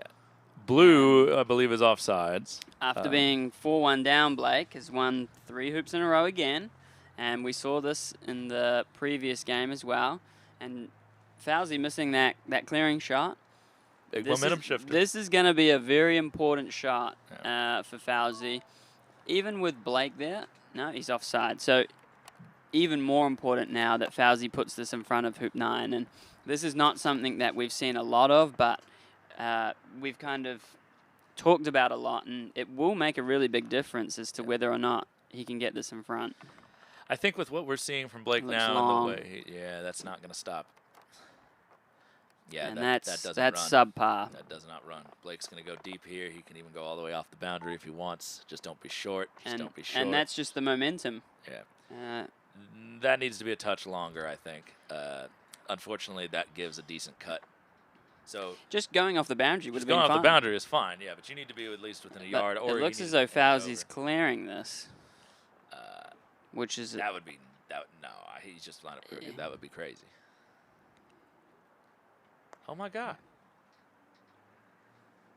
It seemed like a very strange shot from Fawzy there. I saw him do that once before. I get it insofar as you'll be behind the hoop if you miss, and if you hit it on the correct side, you'll get a cut. But what happens if you hit it on the wrong side, push him to the back line, and then you're in the corner? And I mean, I think for Fawzy, there's not really too much that he could do with red or with blue there using red. But if you put another ball, 1 yard in front, maybe yellow can play a cuddle or a blocking shot, and Good that ball seems from like black. a much better place to have it to me. Fawzy attempting to get in tight, block black, and overrolls. And he wouldn't need to do that if he'd just taken position with red. So I would say a tactical error there from Fawzy. I think so too. I think what you're seeing is in the first 2 games. Oh, played the jump over his partner. I would have been tempted before I did that, maybe to even lag back to a cuddle position or a block on red. He wasn't that far from the red ball. That jump shot is very risky if you miss it with putting you out of position. And now, I mean, red does have a lot of obstacles in the way if he hits black on the wrong side. He's not going to be happy with that. Does yellow get in the? I think yellow jawses. It would have to be a really good shot maybe to run it. It looks like maybe a jump shot like we saw with Levi. Yeah. But again, Blake's lining up to hit it, so it must be able to get something. That was in the air again. That didn't go over it, but you can see that it's skipping through the air. So I think sometimes Blake, when he's really sort of over-revving his swing, has a tendency to let those hands get a little bit in front of him and lead to him striking slightly down on it. I've never actually seen a slow-mo of Blake's swing, which you would need. It goes so quickly. But it'd be interesting to see exactly at what moment he's striking it right now, because I want to say he's almost striking it just a tad early.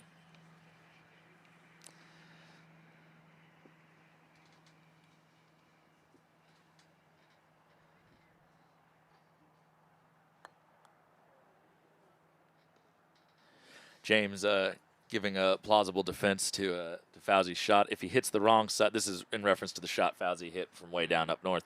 If he hits the wrong side, he adds a couple of yards to Blake's shot. Misses, he's on the boundary in front. Hits correct side, he's in front on the boundary, and Blake has no hoop shot. Seems like 2/3 are good options.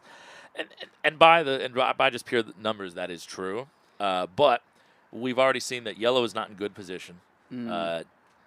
Fawzy has missed a couple of his, or now has missed a couple of longer hoop attempts and didn't make such great long clearances.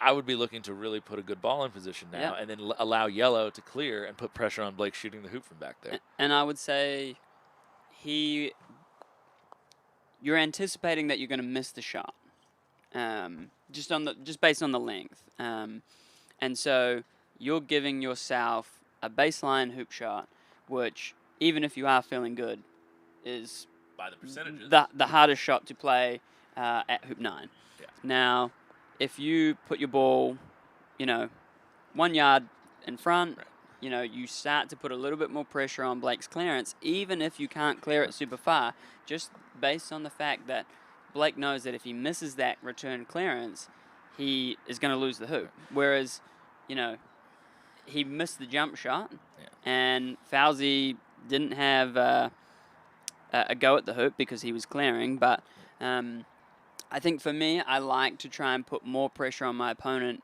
and take the easier shot for me. Well, let's not forget that blue didn't get deep enough, and we were commenting how not easy, but like how plausible it was to cut that ball back over towards hoop 8. So leaving blue where it was actually had a lot of benefit. Just yellow wasn't set. Yeah, it had to hit something or do something. So good hoop. So Fawzy will take a 5-4 lead in this game 4, and Blake will feel a little disappointed. I think the jump shot was very aggressive. Yep. I might have been tempted just to either if yellow ran, I might be tempted just to try and, clear yellow. Move yellow. And just say, take the boundary line hoop. I just watched it bounced off it at 7, right? You just missed a clearance at 8, right? From, about 10 or 11 yards. Make a good shot. Yep. And if you make it, great. You made a great shot, and I'll fight for hoop 10.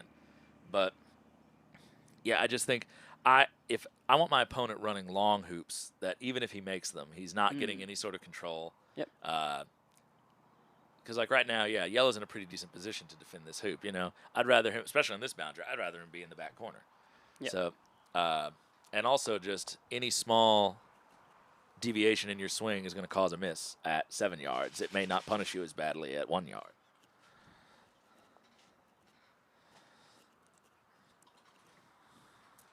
Very easy for us to judge here in the booth because we'd probably do the same thing when we're out there in the fray. But, I guess that's why we're in here. Well, we're in here because we're old in this particular tournament. But, so I tried to get him to let me fill in. I said, I'll play on my knees. I'll just walk around on, I did receive on one of the practice days a good luck from someone who I won't name, but yeah, that one kind of hurt the soul a little bit. No, that just means you're well preserved. You've been putting on your sunscreen. So, that Florida sun will get you, man. You'll start looking leathery. Ooh, and not the best clearance. He'll wish he had either caught center or the other side of that. So blue will now have a down court clearance opportunity from about 7 yards back. Fawzy expressing some discontent, taking a deep breath there, taking a stretch there.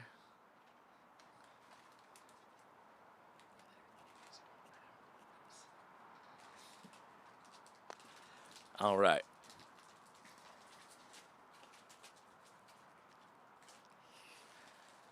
This is one of those clearances that, again, just by the distance you bet to hit, but there is pressure here, score being what it is. So, but there's no doubt. Drives it all the way back to the south boundary behind 9, virtually where it was when it tried to clear black in front of that hoop. So it came home again. Levi here at hoop 8, 4-3 ahead with about a 3-yard attempt. Doesn't look to be any balls around with any pressure. And he makes it. Catches a little heavy wire, but it pulls itself through for about a yard or so. Back to Fawzy here, about to make this very critical clearance. Potentially a double. Not quite sure from this angle. It's off, and it's to the right. So very close, though. Might have actually started on a good line. It's hard to say if it maybe took some character there.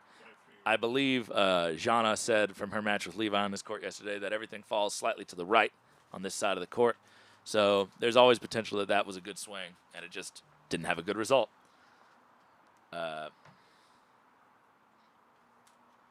Toby Garrison says, pretty sure that Ed is eternally young. Do your bones feel eternally young, Ed? He's got a mouthful of Chex Mix, so pardon him. What was the question? Do I feel eternally young? Toby Garrison says he's pretty sure that you're eternally young, and I was asking, do your bones feel eternally young? Definitely not. Blake with a very critical miss there. Hit pretty heavily into the right wire, and as you can see with the power he had, bounced all the way to the other side of hoop 11. So wonderful opportunity to equalize the game there. Forfeited. And he'll have some work to do. Now Fawzy can control the short boundary side of this hoop. Red's going to come into good position. Black's going to be forced. Yellow ran long. In this score, I don't really like giving Fawzy even these angled shots if I don't have it from those distances, but I would be much more tempted to clear red here just because clearing yellow does me no good. I would be clearing red here, yep. And that's what he's done, and that's a really good clearance. Center ball. Center, and he's made it all the way to the boundary line. And just a quick update from Simon versus Jana's game 1. All right. Did go to 13, and Simon took it. All right. So well done to Simon. That's game 1. Commiserations to Jana. But for young 11-year-old Simon Denchev, a very impressive victory. I don't know if the transitive property applies in croquet, but Jana took a game off Blake. Simon's taking a game off Jana. So by the transfer property, I guess Simon's taking a game off Blake, and Oh, beautiful hoop. Beautiful hoop. So, and unfortunately for Blake, Fawzy has had a very good run here at hoop 9 and 10. Blue's in a wonderful position, though, slightly past the line of the hoop, but very runnable. You know, obviously Blake did win the sort of, you know, clearing and tactical battle at hoop 10 and just didn't get the hoop shot. And again, wasn't as close as he might have wanted to shoot it from. So what could have been if we get another yard closer, you know? It just comes back to that position. Yeah. Now, you know, I'm no stranger to just lagging up 6 yards from a hoop and just banging them through, but I've also done a lot of that missing as well. So, and I thought to myself every time, like, if I was just like 2 or 3 yards from that hoop, I might be up a point right now. Mm-hmm. So, and Blake staring down the barrel here. 6-4 down, 2-1 games down. Fawzy with a pretty big clearance here in the grand scheme of things. I think if Blake somehow manages to turn, you know, sort of turn the momentum here and win out in this game, I think he's going to win the 5th game. I think that he would be able to ride that through. He's very good at maintaining momentum. But, oh, that was a big miss from Fawzy. And we've started to see more of those. We have. Started to see more of those. I think the play has leveled out a lot more. It has. And what we saw in the end of Game 3 was Blake really starting to ramp things up. And probably the end of that game really kind of killed that momentum for him and just brought him back down 1 or 2 gears, which he has struggled to get back up to in this game. And I think that has kind of come at a good time for Fawzy, that end of game. So Blake attempting to, I think, run that with some control there from a slightly angled position has left Fawzy a jump shot. He was lucky to stay in the jaws. Fawzy has made a good jump clearance. Other than that, he had that one jump shot over Blake's block that did not go off the way he wanted. So a little dangerous here. Putting blue through the hoop would be pretty disastrous with yellow offsides as well. But we're going to see here. This could be match. This is for the match, though. And there was never any doubt. Beautiful shot. So, unfortunately for my fellow American, he has fallen in 4 games. All games going to 7-4. For game 1 and 2 to Fawzy, game 3 to Blake, game 4 to Fawzy to win the match. And Fawzy Helmy of Egypt will be going into the final tomorrow against the winner of Levi Franks and Jack Good over here on court 6. Back-to-back finals for Fawzy. Back-to-back finals. Really showing his dominance in this tournament. Levi with another miss. Also looked like, you know, he has no ball in front, so he took a little pace off of that. And it's not his most natural swing at that distance. So, but still 5-4 up. 5-4 up in the deciding game for him. And if you're Levi right now, you're pretty comfortable. You're thinking, man, I've really been, and Jack has been playing well, but Levi can say I've been playing better. Yep. And even if I hit a slight slump now, I can get it back. I can finish this match. I have a long way to go. Obviously, he really is trying to close it out now, but it's not a do-or-die scenario like it is for Jack. No, and we just saw that with Blake and Fawzy's match. Fawzy going 2-0 up and losing game 3. Managed to kind of bring it back and find that good form again, but Jack there with a lovely hoop shot. Really nice. Level the score 5-5. Red will be offsides. He'll probably leave it where it is because it's very deep, the other side of the court. But yellow legal potentially off of some clearance. Looks. He's checking the hoop, man. He's checking the hoop. If this is a hoop shot, I don't like it. No.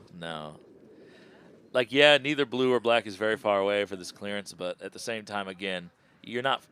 Yeah, if you hit the middle of this hoop and you stay right close, but if he didn't have the hoop shot, he'd be taking position. Exactly. And it's not a guaranteed enough hoop shot. If he was half this distance to the hoop, no brainer.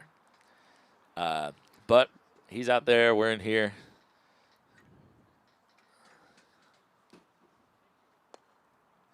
And that's what you don't want. He kind of tweaked that. You could see his rhythm right there at the bottom of the swing wasn't quite what it normally is. Didn't really finish through the same way, and he just pushes it just a little to the left. And it just totally gives the momentum back to Jack. Yeah. If you're 6-4 up, that's different. Yes. But 5-5. Or if you're 6-4 down. Right. That's different. But if you're 5-5, not under a huge amount of pressure. And I mean, we've not followed this game as much, but over the course of this match, Jack's clearing has not been good enough, I don't think, to warrant taking that hoop shot on. Now, if he was clearing like, lights out the whole match, then sure. And he's not hitting his clearances with a huge amount of power either. That is just not good enough. Yeah, that's not. Each player kind of taking the pressure off of each other. Yeah, there's been a lot of second chances. I do think Blue has a small possibility to run. It's not the end of the world for Blue, but it just lets Levi get back into it after he kind of hands it to Jack. So seeing a lot of back and forth, more so from poor shots than anything else. That's going to be short too. Yeah, that's short. It's not great based on the fact that Blue's likely to be a clearing ball rather than a hoop running ball, and Black here. Black is a good ball. Position. Yeah. So what do you do with yellow here with your Levi south boundary? I'm gonna shoot. Yeah, I'm gonna shoot something. I'm clearing black if I can see. Even clearing red is, an acceptable. Yeah. Anything moving from its current position is acceptable. Miss and you're on the back boundary, and then like blue clears red. If you happen to hit black with red, then fine. You're not in a bad position. But setting up here doesn't really get you anything. I don't care what else is going on. We're going to stop it. More than being on the back line with a chance to at least get that ball out of the way. Lots of congratulations from the Egyptian contingent in our chat for Fawzy. Every reason to be proud. He's played amazing this entire time. So we are very lucky to be able to witness such great croquet. Once again, commiserations to Blake Fields. He had an amazing tournament, played incredible the entire week. Still is a two-time world champion in the last 6 months, so was going for the Grand Slam maybe, but I think he'll be participating at the AC Worlds in October, so he'll have a chance to be 3 times in a year, which still would be a record. So, but yeah, I know him well. We're good friends. I know he's disappointed in himself. I know he's going to watch this tape back and, maybe hear us sounding rather critical. We love you, Blake, but, we've obviously seen you play at the absolutely highest level, so there's absolutely no doubt that this just wasn't your day, and it happens sometimes. But, you'll come back and you'll be an absolute terror to the very next person that you encounter on the court. The next person does not want it to see you, by the way. That's going to be the revenge match for yourself. So I wouldn't want to play you for love or money the first thing after this. But yeah, so amazing tournament. Good luck to Fawzy in the final. And the way this match is going, right now, odds are in favor of Levi Franks being your opponent. Levi's been my personal pick for a final position. I haven't gone so far as to say he's my pick for the overall winner because I just haven't seen enough of players like Fawzy. But just in terms of players I've seen recently who I think are just in stellar form and are just always giving it their all, Levi has been sort of my personal favorite from the field. So.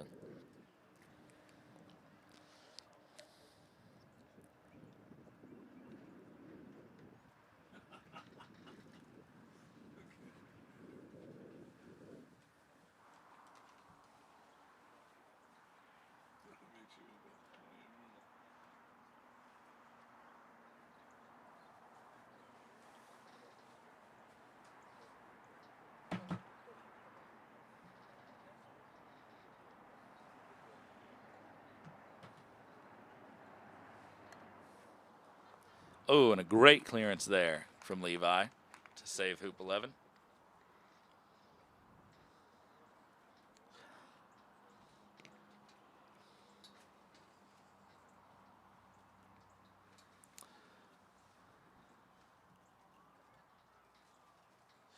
All right, so.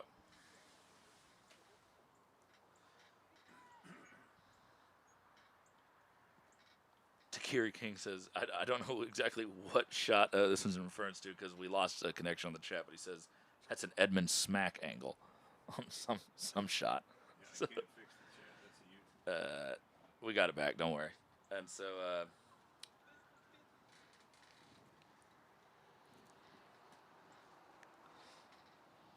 all right, Levi once again down on the ground, checking his alignment here. He did this once before on a hoop shot. in the previous game. This one's a much longer distance than the last one, though, so just must be able, or he's debating whether he can see the hoop clearly past black. Last time he was able to at hoop 5. Might have actually been earlier in this game, can't remember. But so this one a little bit more of a challenge.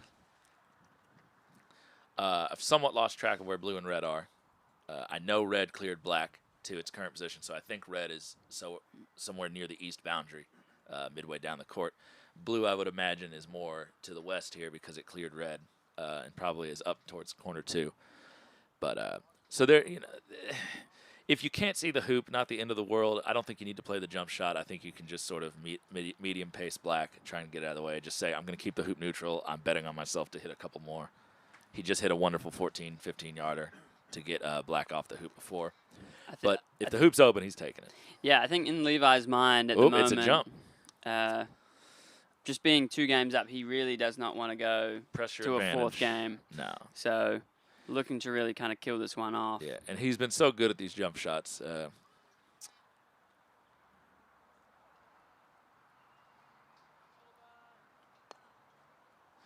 little bit to the right. Looked like he maybe was aggressive on that one more than his normal ones. Normally he has a very sort of smooth pace on it, but he might have been thinking that black was kind of where he would land it if he was doing a second bounce, so he was trying to overpower it a little bit. It can be tricky sometimes when that ball is about a yard or a little less in front of the hoop. It's kind of right where you expect your ball to land if you... Yeah, so you can kind of see him gesturing there that he was trying to land it like 6 inches in front of the hoop, which a little bit more aggressive than you might normally want to do that. Yeah, you also got lots of height on it, which, you know, did sort of tend towards being a bounced jump. And we've got red there, middle of the east boundary. I mean, Jack just needing to take position out of the way of any sort of double clearance. Takiri says, geez, is that a young Stephen Mulliner on the ground?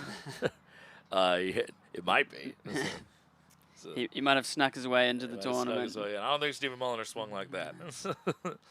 But Stephen Mulliner, of course, very keen on sort of getting down and seeing the angles. Even on an angled hoop shot that doesn't have really any blockade, likes to see exactly where that ball needs to pass the wire, almost like he's lining up a peel. So, and he's good at shooting angled hoops, so maybe there's something to it. I wonder if he does it in the wet. Probably not. Oh, we can see Simon Denchev over there on the far court. Game up, but 1-0 down. It looks as though the score is. He just shot blue, I assume clearing red, and I don't see a red ball anywhere nearby, so I assume he got it. I couldn't see who his opponent is. So.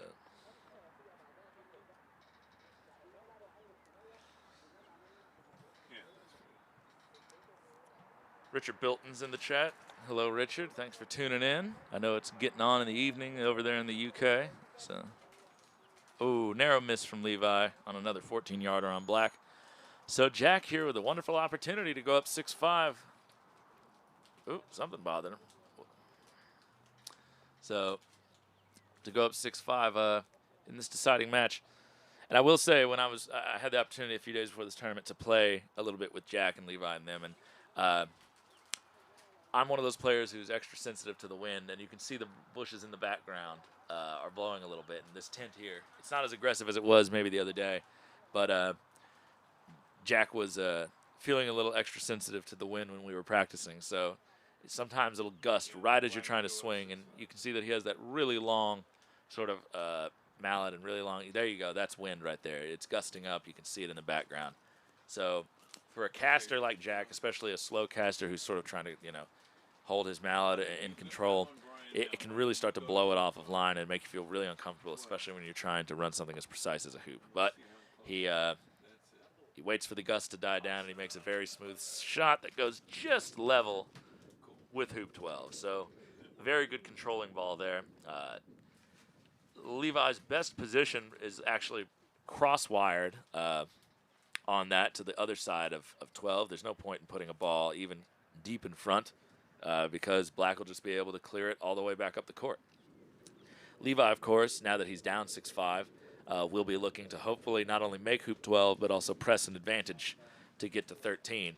So he'll be looking to ricochet off of one of his opponent's balls to get up to 13, or he'll maybe be looking to jaws one of his balls, set a rush so he can rush the other one down. And so if he can get this crosswired, it's a hard spot to hit, but if you can get it crosswired from black here, it can put a lot of oh, he's going deep.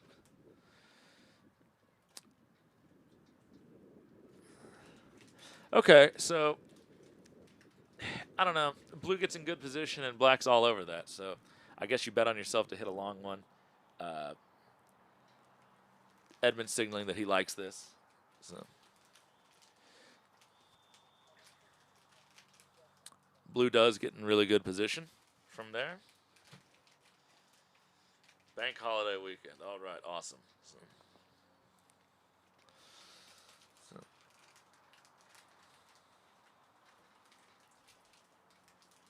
It's interesting. The English call them bank holidays. I think we just call them federal holidays. So we let Uncle Sam tell us what our special days off work are. So.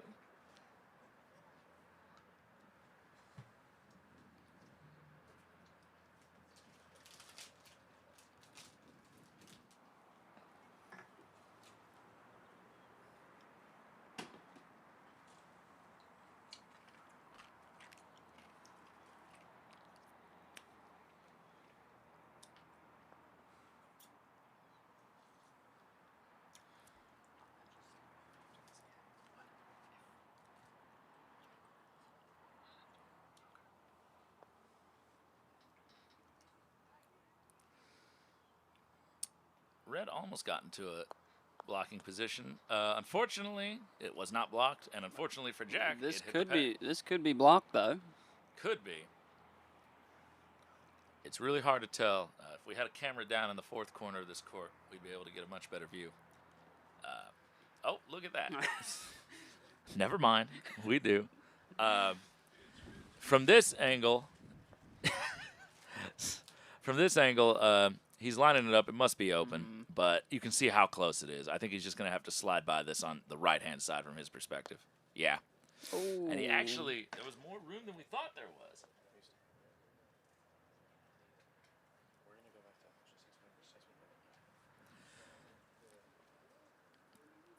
All right. So really, really close there. I don't think he thought there was enough room to get between them, just based on the way he sort of threw his hands up. Yeah, it looked like he was just aiming to just miss black. Thinking, I'll hit something. And again, there's no telling, that might have been an eccentricity of the court. It might have just been, you know, you don't expect that he can't notice that big of a gap. So Jack to take game 3. And he does. So 7-5 in game 3 to Jack Good to put himself up on the board in this match. Still has a long way to go to dig himself out of this, just like we saw with Blake in the other match, 7-4 in the third game. So both matches kind of pacing each other rather similarly. It'll be interesting to see how this does for momentum. For the first time that game, Levi looked average in his performance. The other two games were exceptional. I think potentially just a little bit of tiredness creeping in.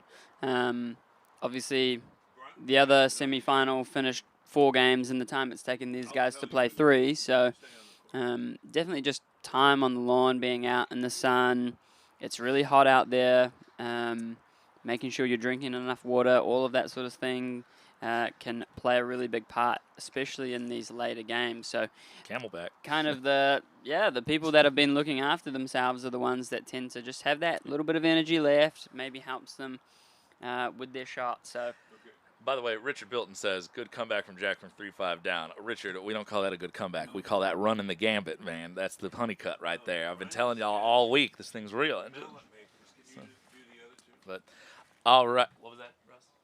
So, real quick, while we're waiting on the hoops to be checked, we can see in the background here our sponsors for this event, 3 out of the 5. Right here on the left, we have Diesel Mallets by Tate Russick, a Florida native, making high quality. I believe he's 3D printing them. I know he was experimenting 3D printing. I think that's how diesel mounts are made. I haven't actually held one in my own hands, but I've heard good things. And so we thank him very much for being a sponsor of this event and a supporter of the wider world of croquet.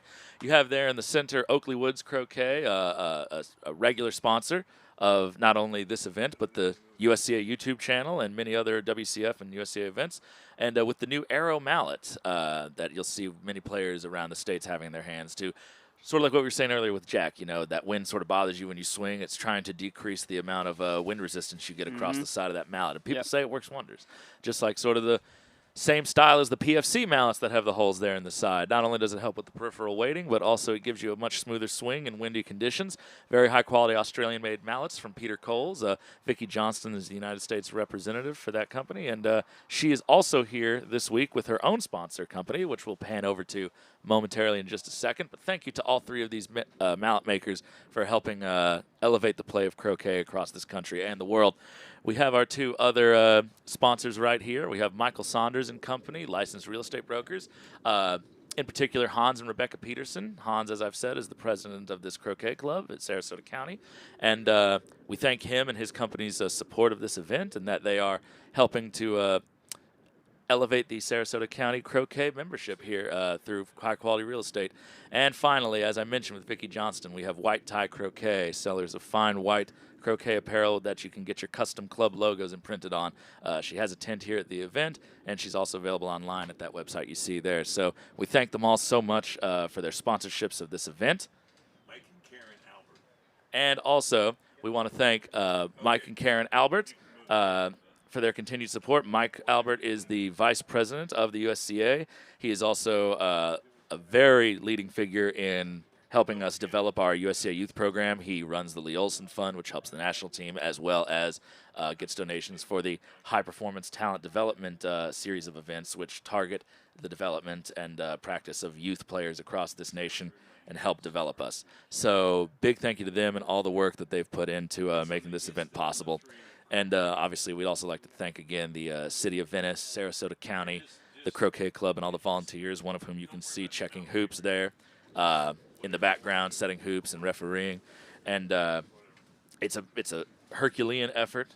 It takes an army to put on an event like this and make it run so smoothly. They make it look easy. Jeff and Eileen Sue, as the tournament referee and director, doing an enormous amount of work to keep everybody operating. And Russ Dilly over here for running the YouTube channel that we're currently live streaming on. So more names to thank than I can keep in my noggin at one time, but we do, our hearts and thanks go out to you all, and we hope that we can continue to put on high-quality live streaming events for you around the world so that you can keep up with all your favorites. So thank you guys so much. We're going to have a quick break, and then we're going to get right back to the action. All right?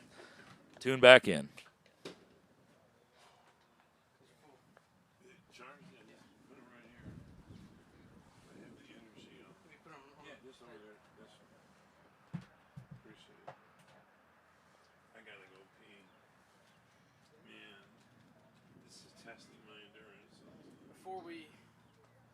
Before we leave, we'll have to look at where we're going to set up for tomorrow and move our cables tonight. Okay. Are they going to mow in the morning? Yeah, they mow every morning. Okay. But I got to move them to court 7. I don't have enough cable to get to 7. Does John have enough? John's not moving. He what? John's not moving. He's already on 7. So you got to run more cable? I've got to get more cable to get to 7. Or move it so it goes straight over there? No, because they drive through there. They drive through there. So I'm going to have to get your reel and roll everything up and then start your box and go out. Okay. Instead of starting my camera coming into you. Okay, we can do that. Yeah, it won't take long.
to dip, so I'm going to try to find us another co-commentator.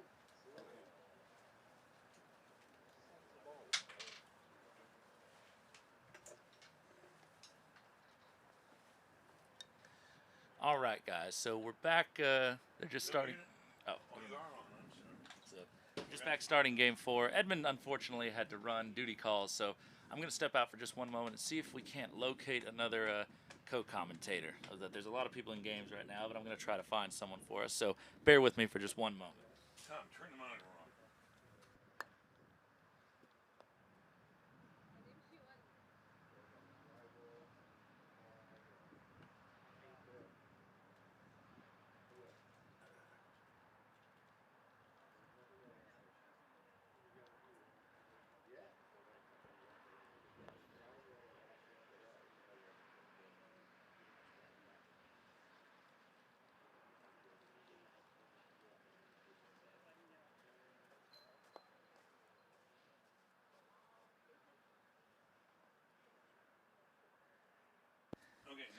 All right, guys, we're back.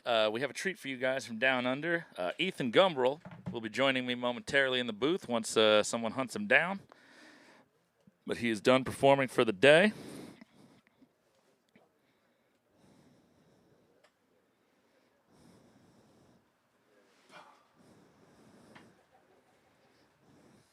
Here we are. So, thank you for joining us right now, Ethan. Hello there. Say hi to the folks around the world. Hello, folks. How many people do we have with us? That's a good question. Let me pull this up right here. Russ has the most accurate up-to-date numbers. Mine always needs to be rebooted. 317. Dang. That's a few, isn't it? That is. So, a lot of people want to see this young, hot-hitting action. So, we have a lot of people from around. We have some of your countrymen here. Felix Gelman White is watching from Australia. What, 7 a.m. there? Nice and early morning. Surprised you're awake, Felix. I wouldn't get up for a live stream at 7 in the morning. I barely want to get up for my match at 7 in the morning. So, all right. So we're just here at Hoop 1 again in Game 4. Levi in pretty good position here with both balls set. Jack out of position with both, but not too far away. So Jack has not won first hoop in this match, and I think someone said in all the games he's played, he mentioned to someone that he had not won Hoop 1 in any of his games, regardless of whether he won the game or not. Well, he won both Hoop 1s against me today. Ah, well, there you go. So this must have been outdated information. At least I made him happy. But he's yet to win a Hoop 1 in this match, at the very least. So he'll be looking to turn that around and set a good tone going into Game 4. He just won. We need to update the scorecard. It still says 5-5. We are in Game 4 now, and the third game was won 7-5 to Jack Good, so we apologize for the delay in that. So we're just going to get that adjusted for you. Jump clearance here. Oh, Lord. With a split grip. I'm surprised at that. That's not his usual stance, but I guess.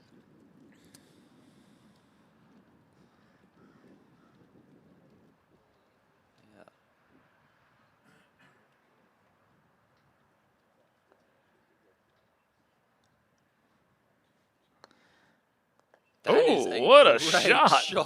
How did that stay in the air long enough to? So I'm just surprised with how sort of soft these courts can be. He didn't hit that very hard. I'm surprised. No. He must have just needed to get over the edge of that ball maybe to hit as much of as he wanted. He hit half ball. It looked off target to me. Yeah. Oh. Levi. Now the only potential good of this for Levi is that if he clears this 2 straight, yellow might stay in position, and red will be going to the boundary right behind black. Yes. So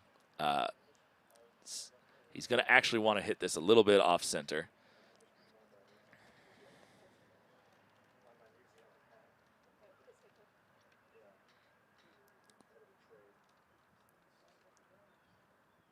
But he's looking at all the angles, so.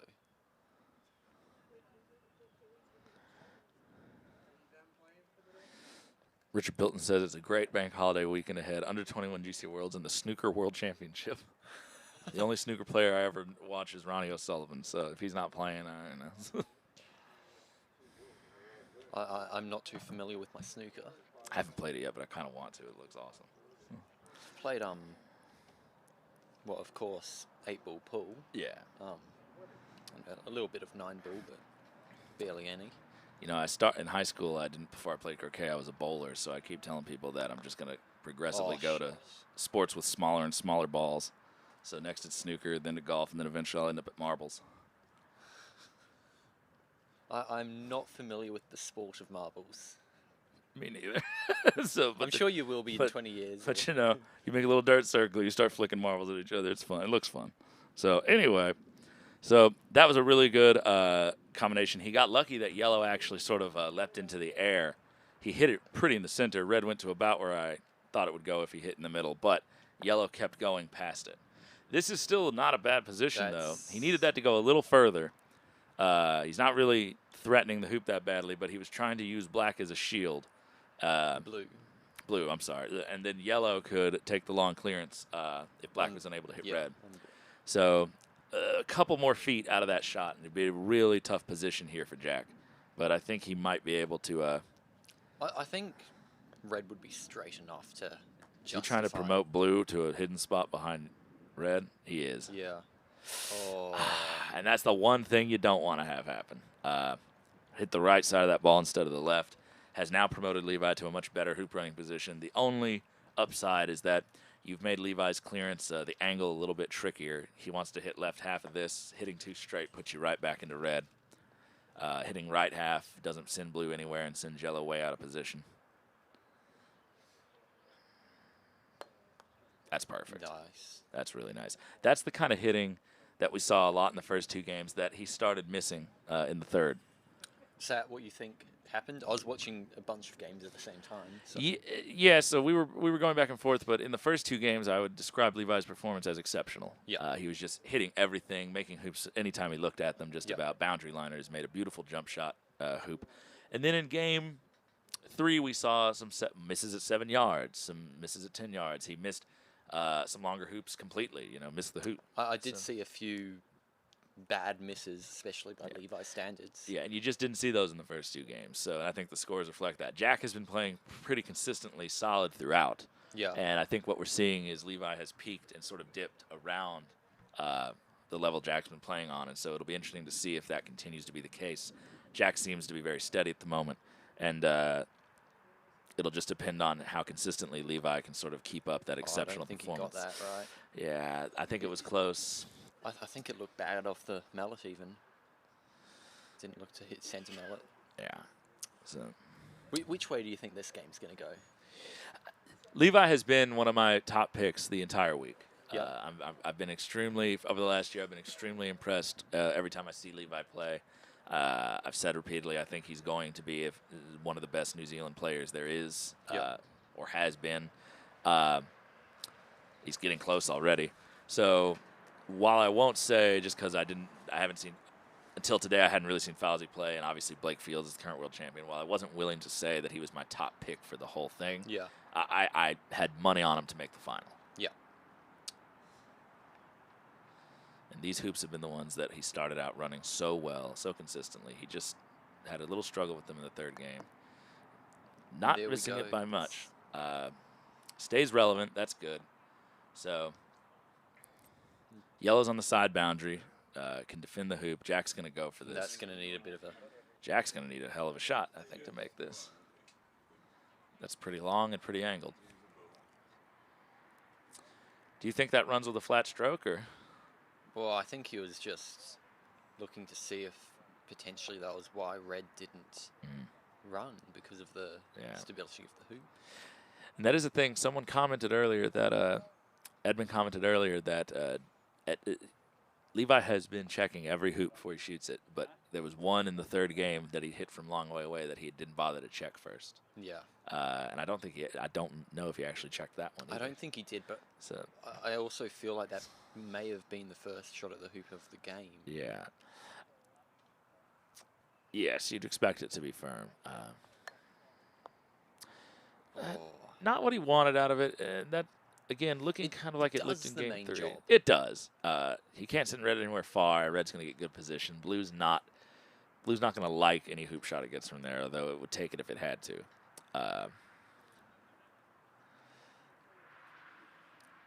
For me, the two options would be setting up red in a deeper position, more to the left than Jack was suggesting there.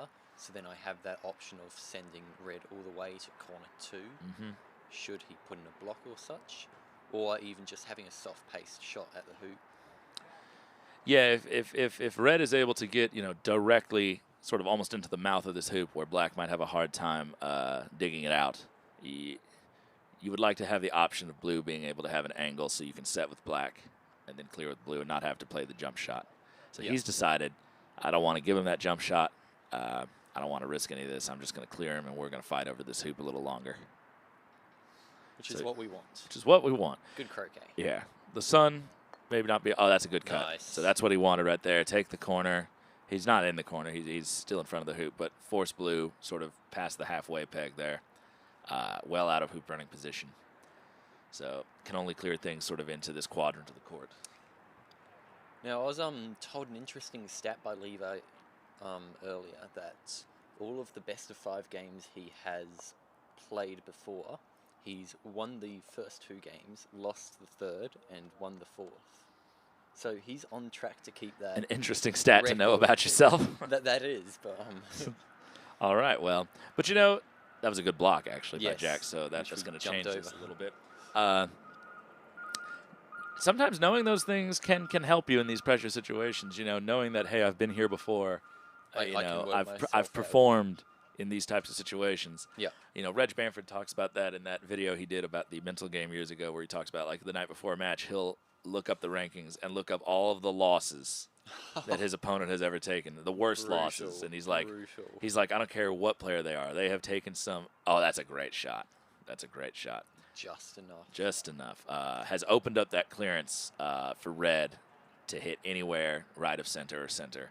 I think center would be dangerous. Center would be. I'd be aiming half ball right. Yeah, I agree.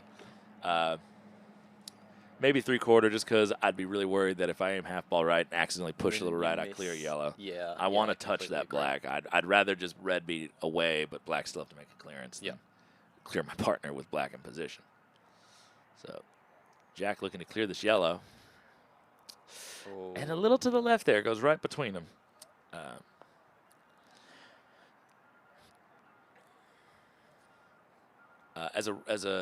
I believe, I have to look again on the camera, but I want to say that Jack is a right-handed player, standard grip. He is standard grip. I'm pretty sure he is right-handed. Yeah, odds would be in favor of him being right-handed just by the numbers. But, and I've said this earlier in the week on the live stream, but it's very important. That's a shot. Okay, so he hits black because of the bumps and humps of the court, leaps just onto the top of yellow, actually spins it over more in front of the hoop, and then rolls beyond it. So yellow's hoop shot marginally better than it was before by a couple of inches. So every little inch counts. And where black is marked, a small chance that red might be in the way of the clearance.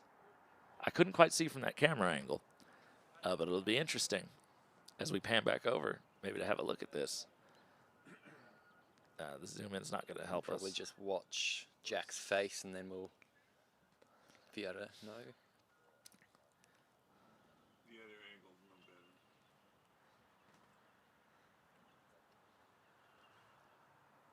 Yeah, it's blocked. Well, there you have it, folks. So, yes, so he is right-handed. Sorry, yeah. And as a right-handed standard grip player myself, I find that the majority of my misses are to the left side of the ball. Because your right hand, when it's in that sort of weak position with your palm forward, the natural resting place of your hand is with your palm facing in, right? Yeah. It's very unnatural for it to twist the other way. So when you're swinging, especially when you're trying to swing a little harder, it's very easy to just let that wrist tweak a little bit and turn the head of your mallet and push the mallet slightly to the left. So I find when I encounter most standard grip players who are right-handed, missing left is much more often than missing right. I went through a brief period where I was missing right more than left because of a timing issue, and once I had corrected that, I was back to missing mostly left again because of the standard error. But And I think I've noticed today, I'd have to go back through the footage and look at it very carefully, but I would be willing to say that Jack has missed more on the left of several shots than he has on the right. What, just the immediate thought was that one where he went between the two balls, he missed on the left. He missed on the left yellow. of the ball he was going for. So it'll be interesting to see if that, over the course of time, if that holds true. Obviously, everyone has different tendencies and habits, but I think certain grips and certain sort of hand orientations lead to certain errors more often than not. Those are some nice carves. Yeah. And that's a pretty good shot too. Thank you, Ethan. When the intrusive thoughts come over. Richard says I'm right-handed standard and most misses are right. Well, congratulations. Congratulations, You've broken our Richard. So.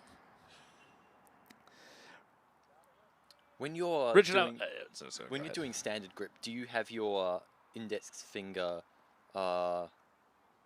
behind or to the side of the mallet? I have mine. I have it in neither. I actually have mine wrapped around. Oh, so you're full wrap. I'm full wrap.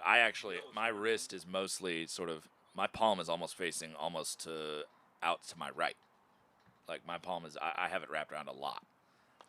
My thumb is wrapped around the front of the mallet. My index is wrapped around the back, and they sort of almost meet over on the left. So you're almost doing a reverse of your a mirror image. Almost. It's very much it's maybe it's almost very similar to the hand position of the South African, except I could, from where my hand sits, put my index down the side. I just choose to wrap it around. Yeah. So, but the sort of hand orientation is very similar. Yeah. I used to have my index down the back of it. Yeah. And then I had my thumb over the top. Now I have my thumb up the back and my index wrapped around. So these are those little finicky changes that happen as you become more in tune with what's comfortable in your swing. I've probably changed it 5 times or so over the last 7 years, slightly. Well, that. Ooh.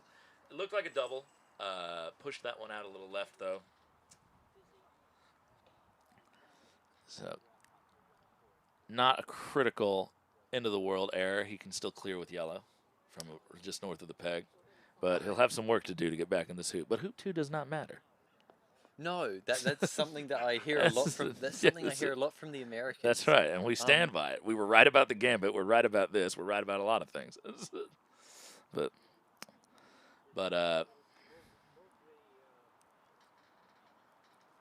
Richard, just circling back to this, I'd have to look at a video again. Apologies, my mind is slipping me, but I've noticed that when you swing standard, one of your arms is actually locked in a straight position and the other arm is bent. So you have sort of an asymmetrical arm position in your grip. I wonder if that might contribute to the difference in your miss range.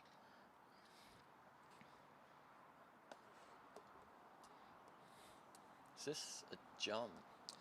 No. That looks no, like it. His hands are below the top. This is a jump. Oh, Levi is he wants to put this away. Maybe hoop 2 does matter. Well, no, this is actually the mentality of hoop 2 does not matter. The mentality of hoop 2 does not matter basically says you can be as aggressive as you want at hoop 2, even if you lose the hoop because of it. Because if they make the hoop, you just are the first to hoop 3, so it's fine. And of course, hoop 3. Yeah. So you've got the run down to 4, the short clearance to 5. Right, which is the whole crux of the whole hoop 2 does not matter. Short rotate to 7, down to 8, and then. So if you get all of those, then, well, it's game over. And we've seen a lot of those runs. We saw Blake go on that run in the game he won against, he was 3-1 down. Okay. In that third game against Fawzy, and then ended up winning 7-4. 7-4. 7-4. So we saw Jack in his match yesterday. I believe it was Jack. Against. Was it Jack or were we showing someone else? Somebody went on a very commanding run, basically from hoop 3 onward, or hoop 4 onward. Just started eating hoops alive. Yes, Takiri, the Maloof method. But for those of you, the hoop 2 does not matter philosophy was first put forward, at least when I heard it, by Kyle Maloof, who basically, the crux of it is that hoop 3 is one of the most important hoops in the game for the reasons we just stated. I think 3 and 9 are the two. 3 and 9. Oh, and 13, of course. Right, and so if you don't want to get to 13, getting 3 and 9 with control can set you up to win by nice large margins. And then by the sort of antithesis of that statement, 2 and 8 would be the least crucial hoops to win because you'd be giving up advantage at hoop 9 and Yeah. hoop 3. So, and that's the hoop 8 is kind of where the honeycut gambit comes from. Yeah. I'd rather them make 8 and me go 3-5 down so I can be first to hoop 9 Yeah. versus equaling 4-4 and letting them be the first to hoop 9. When I'm in that situation, I'm thinking I'm happy either way. Yeah. Yeah, and like you bet on yourself to hit a long clearance and you'd Yeah. like to win all the hoops, of course, Yeah. But if we just look at odds of, hitting that 20-yarder, that you're probably going to be looking at. Let's say you don't hit it, which is at 20 yards, we are all under 50% chance of hitting. So by percentages, I think even Robert, a person like Robert or Reg, their best critical distance is probably sitting at around 17, 18 yards on their best days. Yeah. So slightly under 50% to hit at 20 yards. If the assumption is if I lay the first ball in good position at these hoop 3s and hoop 9s, that more times than not I will win the hoop, then the gambit makes perfect sense. Simon just ran the gambit apparently against Jana. Yes. He And did. But now and he's suffering the consequences. I think he annoyed Jana, and she, when I checked, yeah, was well, 5-1 up. Right. Well, it's a new game. But I think 3 or 4 gambits have been successfully ran today that I've been told about. So I stand by the gambit.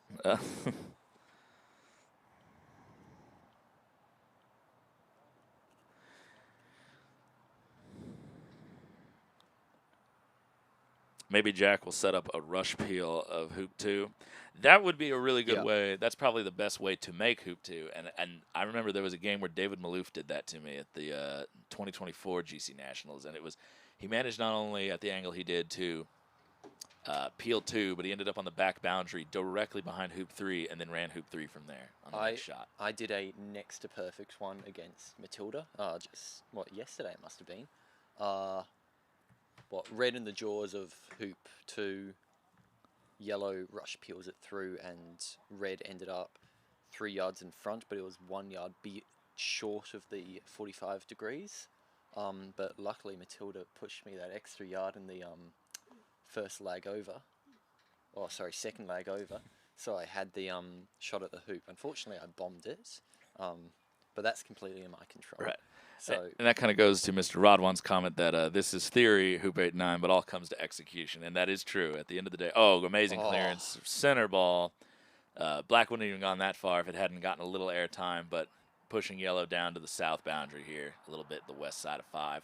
And Levi's going to be staring down a really big clearance here to get blue out of it. And once again, I think black's to the right, but, just getting close to being in that block line, giving you something to think about if it's in your vision. But I think there was enough curve from the lawn that he's got a good yard at least of space. Yeah, hard to tell at these camera angles, but yeah, I think you're right, though. But yes, so it all does come down to execution. But I mean, when you break it down, croquet is a really simple game. You just need to be 100% accurate. This is true. This is true. Sounded good off the mount. Okay, maybe it was close enough. Maybe. So, but I could hear that out loud, like outside of the tent when he hit it, and it sounded crisp. It rang through the evening air. But yeah, there's a lot of theories in croquet. There's the percentages of when you're the first ball to 13, what are your wins just based on aggregated data. But first ball has 70% roughly. Yeah. And that's from Marty Statistics. Marty, please send me a nice email saying I got that right. I knew it was hovering up there somewhere near the 3/4 area. I got my statistics wrong one time. He sent me a very angry email, so I better get it right this time. A little heavy into that yellow wire, and you can see the frustration. He knew that was the best opportunity this hoop he was likely to get in a while. Levi now checking hoop 3. He's going to be taking it on from the boundary. He's been fearless taking these down, and it's been working really well for him in the first 2 games. Again, execution, like we've been saying, it's all about execution. Execution went down a little bit in the 3rd game. If the execution goes back to what it was in the first 2 games, Jack's not going to be able to afford those types of misses there. Something I was going to say, but of course I got jinxed about Jack, was the thing I was really liking is that he was controlling the pace that he puts the balls through the hoop. Because especially with Levi and quite a lot of us here, we smash the ball down all the way down to the opposite boundary. But with Jack, I feel like he has quite often controlled it and is trying to get that position. Not a great shot there. Heavy into the left wire and bounces out to the west of that hoop. So, and you can just see maybe a little bit of confusion almost as to how he maybe felt that that was a really good shot, and it just didn't go quite where he expected it to. That boundary on this court 6 is very tough. Yeah. It has a ridge there, and it can play a little weirdly over 7 yards. So, and with these hoops being as firm and as tight as they are, you know, you don't get a whole lot of wiggle room. No, you do So not. even if he had been even a half inch more to the right from his perspective, he still might not have made that hoop. Thankfully, red did stay in a fairly decent vicinity. Blue will be able to clear it, though, from the side boundary, even if yellow clears. So this is Simon Denchev over here against Jana, which we just talked about before. Plate semi-final. Yeah, I think they're at hoop 7 maybe, or back to They hoop 2 should in be game beyond, 3. Potentially. It is 1-0 to Simon, I believe, in So game that must 3. be game 3 here. Yeah. So blue doesn't run, so yellow's not compelled to clear this. Well, he's looking to see if it runs. Black's poor It position. jawses, yeah. And this is something that me and Edmund were really talking about. And Edmund really was harping on this, and I think it's right to do so. Is when you have two players who hit really well, it really comes down to positional play. Yeah. Because if you only have about a few percentage points of difference in your hits, whoever's forcing the other to make do or die hits the most, you know. But hey, I'm going to make this hoop. There's no ifs, ands, or buts, and there's no angle, and I might not bounce off to the side. I'm going to run this hoop. You have to hit this 15-yarder. But then there's also the question of, especially, how well are you hitting those under 7-yarders? Are you hitting and sticking them? Are you hitting them and then going off yourself? Right. And again, it all goes back to this idea of control and positioning. You know, we've seen it a lot this match. He's going to shoot this hoop, I think, from outside the halfway peg between. It's certainly possible. I mean, it is, but ambition. I think with black being where it is, this allows this. Do I think it's the best tactical decision? No, but I might be tempted just to play deep, sort of directly behind the hoop if I'm gonna line up another boundary liner, just maximize my odds. Red can defend for a little while. Yep.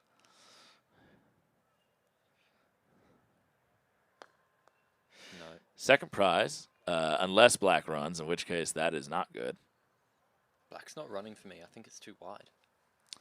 So, yeah, it'll be up to red, though. I'm sorry, I got the ball order wrong. But, so, blue obviously has to play back. That was yellow. So there will be no issue about it being down there. So, pardon me. It's been a long day. What have you been doing? Talking all day? I've been talking all day. And it's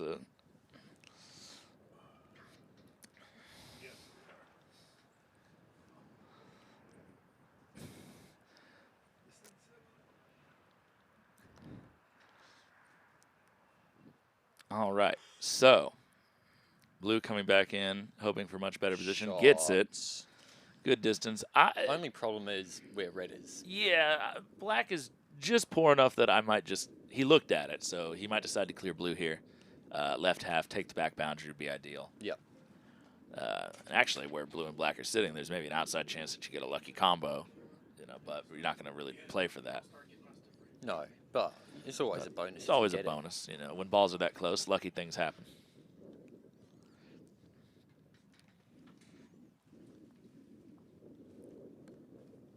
And he hit the correct half of that, and he's maybe a little less of it than he wanted, but he's still on the back boundary within hoop running position. And now we're going to see if Jack feels comfortable taking on this hoop. I don't think there's many other options other than taking on the hoop, or at least getting in the jaws, but he's checked it. I mean, Levi's a very competent jumper, and I think Jack knows that too. He's within the 45 degrees because I don't think his back is dead to the corner yet. Well, the corner is beyond 45 degrees. Oh, right. I'm thinking of the halfway pegs. Yeah. I'm thinking of the halfway peg on the other side. Sorry. So it's been a long day. Jaws. Oh, and that back side of that court 6, I just would not want to be playing any lengthy shot like that at that pace. There's just no reliable way to tell what it's going to do. And now all of a sudden, Jack's going to be a little bit on the back foot here for this hoop. Well, red's got the option to hit black and potentially even get lucky cuts with red going down towards hoop 4. Yeah. I assume red is still open on black. We might be seeing a clearance here, or he's going to maybe try to lag. If it's tight, he might try to lag a ball in to hamper the clearance even more if it isn't already hampered. But knowing Levi, he might just shoot the hoop if he doesn't block the hoop. Mikey Lauer asks, Ethan, are you playing in the Fletcher Sharp? No, I've got too much on at the time. Yeah. I've just been crazy with a load of school and work. But that's university. It's not still like primary school. Yeah, I've graduated that, believe it or not.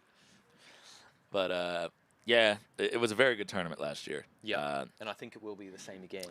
I regret that I'm not going to be able to go. Just can't fit it into the schedule. But Australia's a long way away, man, and just Australia's far. I know. So 17 hours of travel tells me that. Need to dig out like a bullet train underneath the Pacific or something. Just that flight is brutal.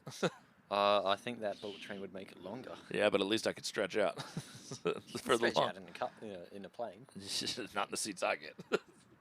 But so anywho. No pressure on this hoop shot. A bit of a different thing. Have you noticed that Levi, when stalks with standard grip and then switches to Solomon? I have noticed that. And a lot of players, I think, who use Solomon grip have a tendency to do that. Yeah. I don't know what it is. I must confess, I do the same. I don't know why. I think because I do my positionals with standard. That would make sense.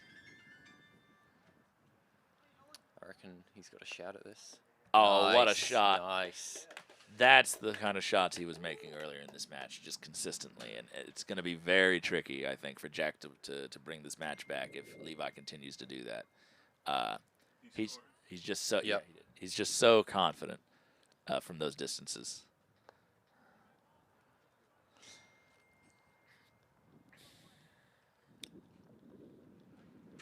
Jack throwing up his hands there, indicating that he can't believe that it curled off. This whole court, there's a ridge running down between 3 and 4, and he just felt it right there as the ball slowed down. Yeah.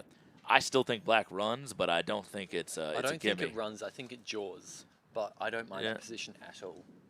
Have you heard about the Allison Sharp position?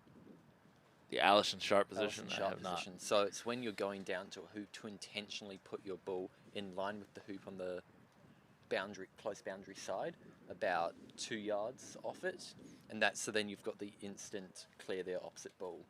And when you're very competent, there's nothing you can do but put it further wide. Yeah, I don't mind that actually. I think with all the balls far away, I'd still want to be in a running position. Yes, but I agree. It's a gutsy play, but yeah, if red had ran the hoop longer and was maybe level with the peg, I'd like it a lot more. See, here's the thing: if blue puts in a good ball, this is fine. Yellow's going to corner 2. Yeah, black could well be on its way towards hoop 5. Yeah. Blue. He was under. He didn't want to overcompensate on that. I think that's good enough. Yeah, it'll be good enough. I think you'd be looking at centre ball rather than that cut. But that's still, I think, Yellow's on its way.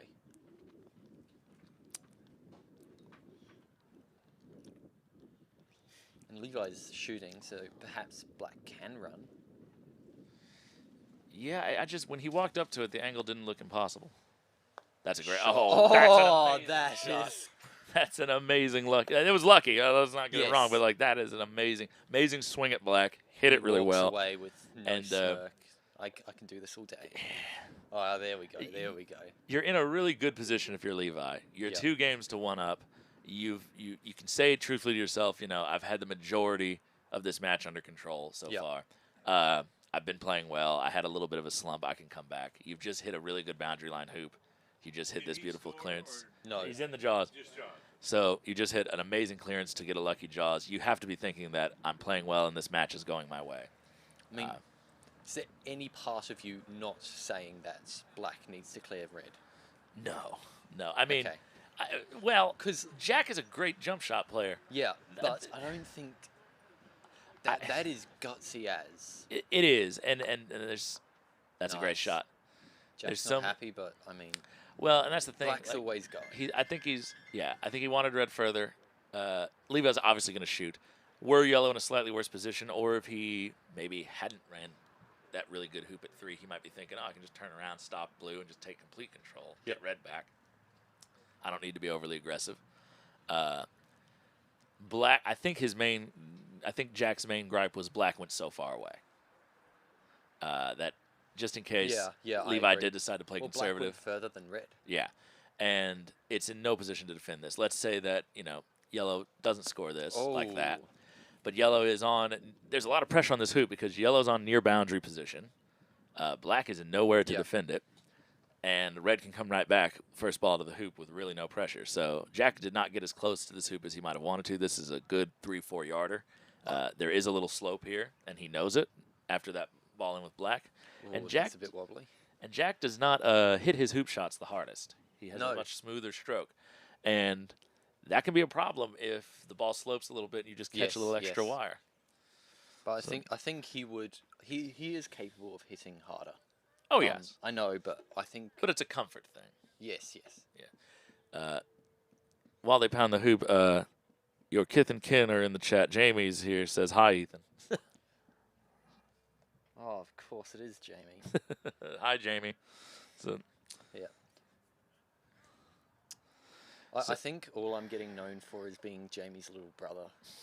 Because so many people. Got to step your game up, boy. So many people oh, nice to meet you. Oh, are you Jamie's brother? And I'm like, oh, yes, I am. So, Jamie, please, could you, just. Oh, that's a beautiful shot. He did hit that with a little more pace. Yeah. That was a very smooth shot. Well, think about how the Fletchers feel. Yes. Think about being a top 20 player in the world and being like, you're Robert's brother. I still do say I feel bad for Malcolm with all these silver medals that he's gotten coming second place to Robert. Yeah, he has to go over for family dinner and just. But, yeah. I'm kind of glad my siblings don't play. I think my middle brother would be better than me. I'm pretty confident he would become better than me. So. Well, there was the Australian men's final in Perth 2023, if I recall correctly, where Malcolm won the first 2 games. And then Roberts absolutely clutched. Oh, I saw this video. The next 3, and he did that beautiful Hoop 13 promotion in the 5th. Yeah, where it went through the back. Oh my. Jack, he was mad at himself the second that left his mallet. He knew he must have scuffed the ground or something because he knew before that was even halfway there, it had no chance. And that's just one of those shots that you have to get position there. Talk about pressure. Swing in the background. Yeah. Obviously, Blue can still make the shot to get Red off the hoop, but if you're not putting balls in front, it just gives Levi so many more opportunities to not have to be aggressive with you, to just get back in position. Well, then people would say that it's not worth protecting, but of course it is when you're at this critical stage. You are, yeah. You have to. You need to protect. He's checking the hoop. He's thinking about it, which I don't hate it. Now I will say Black's close enough. He should just clear Red, stop Yellow, and just deal with it. I mean, potentially he could be looking at that as I'm aiming for Red. Maybe I'll get lucky and get that off as. It's hard to tell if this might be a blind man's double of some sort. Red, from his perspective, I think Red and the hoop are a little bit closer in line. The gap here, but from our perspective, is 2 feet. From his perspective, maybe less than a foot. Yeah. A few inches wide, maybe. Shot. That's how you get back in a hoop right there. That's amazing. Full powered stop shot clearance to barely go 6-7 yards. All the way to corner 2. Past beyond the hoop and sends you to corner 2. Now, Levi doesn't have to do anything particularly fancy here. Just set another good ball up slightly deep. Yeah. Blue will still have a lengthier clearance to hit back. Black, we would expect to control Yellow well. But I wouldn't necessarily say deep. I would say not shallow for certain, but mid-range. I'd rather be on the closer side to our camera right now. I just want an angle where Blue can only send me to the back line unless it wants to cut me. Okay. Right? If Blue wants to stay in front of the hoop, I'm only going to the back boundary. That's my idea right now. Because let's assume that Black does hit Yellow very well. Close. Yeah, I don't like that. No. Let's assume that Black does hit Yellow very well and stays in hoop running position. He can from this distance. I know it. We just saw him basically do it the last time. Then Yellow comes back, and then what? Blue now clears Red all the way to corner 4. It's nice control. And that's what I'm talking about. So, he didn't hit it super hard, but Yellow's far enough away. I might honestly be tempted if this is under 10 yards with Yellow to hit Black again. Yep. Just because I know where Red's going. So, Yeah, I mean, this is about the sort of same clearance that you get when you come through hoop 4. A little bit less, actually. Black's, this is a little over 10 yards, maybe. I mean, it's 10 yards from the straight line behind to the hoop. This is the hypotenuse of the triangle. It's probably about 9. So if you were 9, taking 10. this shot at Black, would you be going full pace or? Yeah, I would be, well, medium pace maybe. I just want to Yep. move it. And basically what I'm agree. saying is, yeah, you got to hit me dead in the middle. You got to hit me dead in the middle with blue. Make the 7-yarder. If you half ball me, then I'm taking back control of this hoop. Would be better if Black was in front, absolutely. I mean, always. Positional play. It is the key. So. And, well, talking with... Oh, that is not what you want right there. So I already think that yellow got a block on Black. Yep. That might already be true. There's a chance it can see the hoop past the left, but I truly don't think it can escape. I mean, we've seen Jack's jump so far, so... Yeah. I can't see it out of the tent from here. There's another bigger tent in the way. All these tents. Yeah, so you can see that white pillar right there at the side of the screen. But Levi's going to clear this with full pace. Yeah. And then Jack's going to have a big hit in front of him, most likely. Probably wants to hit this slightly left of center. It looks like the easier way for him to avoid yellow, but he'll take whatever he gets. Levi stands way behind. Oh, and he cleared his own partner in the background. So sometimes the best laid plans of mice and men. But you're just full of quotes, aren't you? I'm full of them. I'm full of something. I hear the phrase "you're full of it" all the time, but I don't know exactly what they're referring to. So someone in the chat help me. But so 2-2. Jack definitely feeling like he got away with one at this hoop after that bad clearance. He really needs to convert this. Controlled run. Mid pace. Yeah. Oh. And again, he's not happy, but he's not happy. You see it pop up there in the middle, but be happy to take the point. It was a point that by odds you probably shouldn't have got a chance at there. That was well within Levi's clearing range, and he hasn't been that off very much. So balls are offside, and Jack's deciding which way to put the balls. Yeah, all over the place. And he's separating them, which is good plan. But you'd want to put the first playing ball to the west rather than the east, which is what he's done.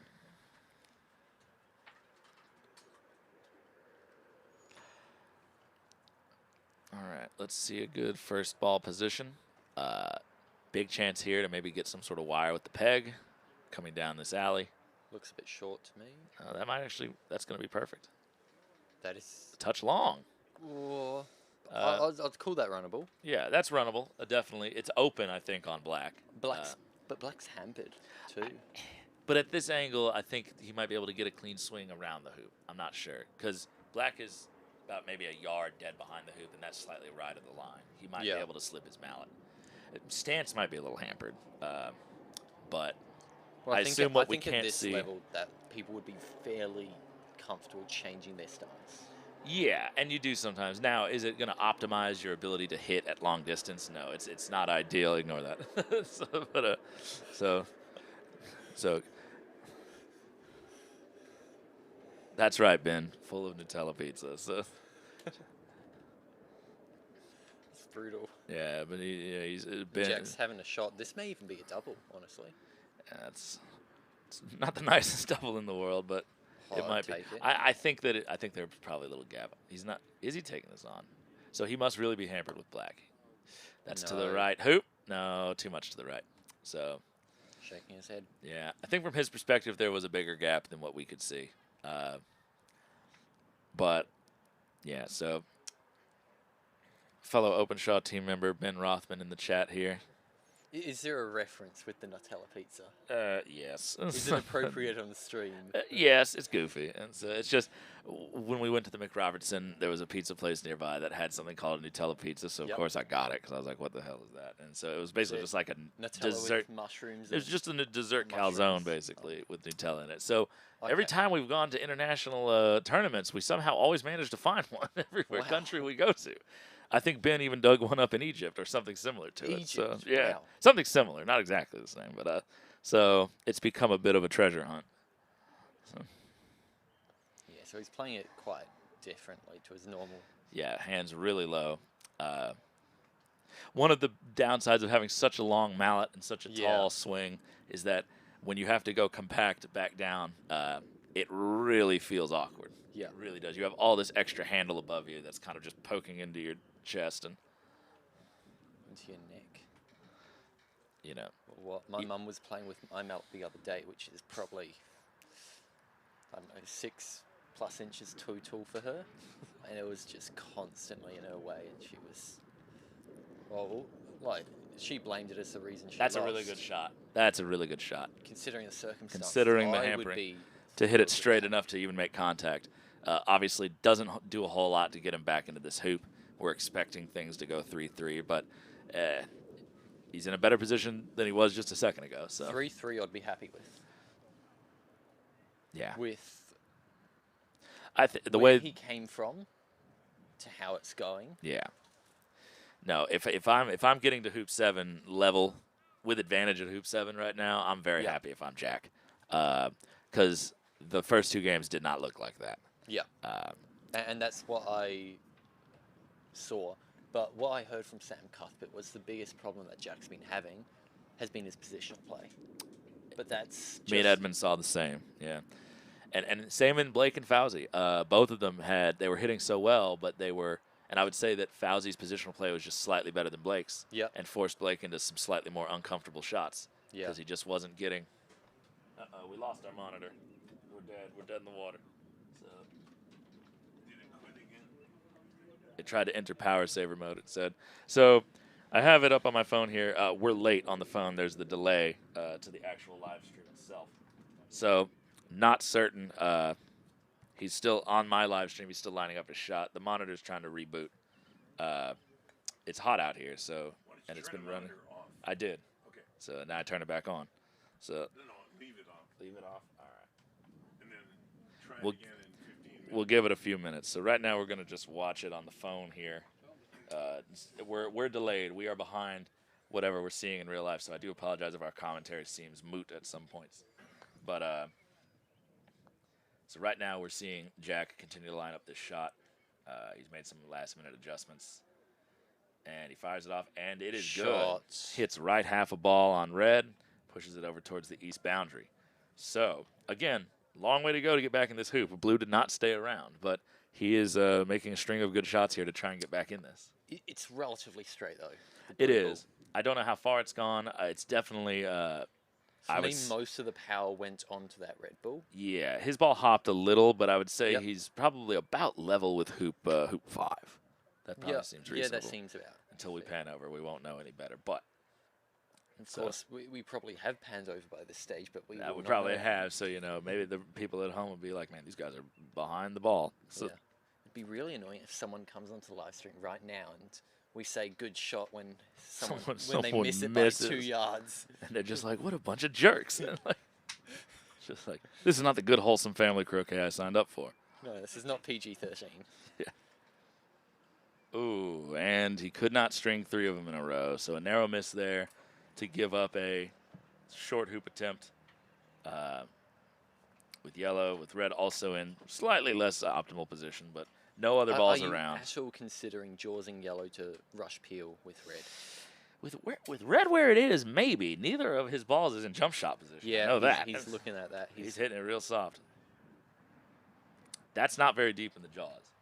That's like barely into the opening. I hope it's in the middle, because you can accidentally pop your partner out if you hit it wrong. He's going to have to hit that. The only problem with it being that shallow, too, is not only do you have to hit it really precisely to get it through, you also have to hit it pretty hard to ensure you don't just knock it deeper into the jaws if you hit the angle a little wrong. So he's probably going to end up over on the other side, which is not bad, but I wouldn't think you could get good position out of this. No. But just to take that short boundary side is enough. And as we saw, dead level with hoop 5 with blue. Looking to clear, I think. Yeah, just prevent the promo. Force him to go through. The audience will already know what Jack's doing. But yeah, I can probably hear him hit this just with outside the tent, so we'll know when he hits the ball. Right now he's stalking it. All I can hear right now is a siren. Yeah. Yeah, the House of Death across the street has stolen another. So.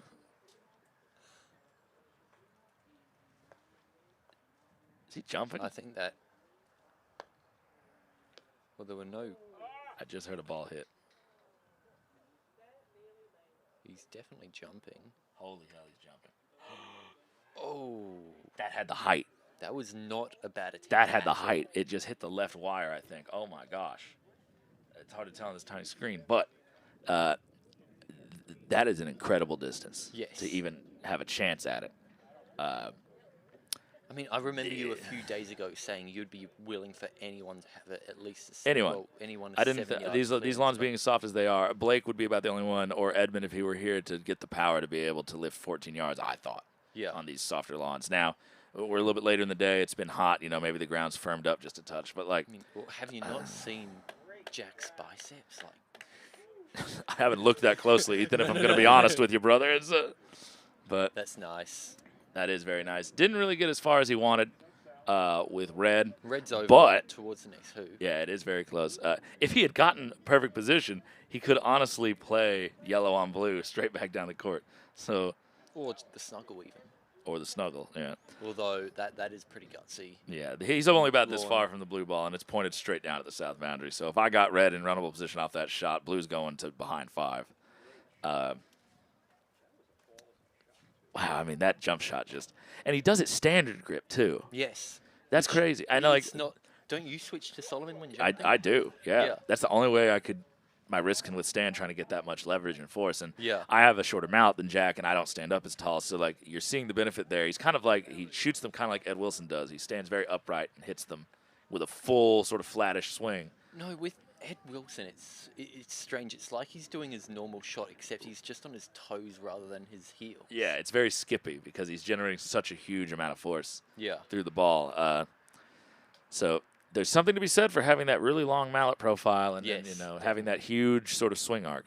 You don't need to try as hard to generate that speed through the ball. So. You think it's still 3-2? No, it's now 4-2 to Levi. Oh, no, it's 4-2 to no, it's 3-3. 3-3. I'm sorry. 3-3. That's right, because Jack got the 5th hoop. I'm sorry, folks. So we're trying to see if our monitor will come back on now. It's not quite cooperating with us just yet. So we're going to continue.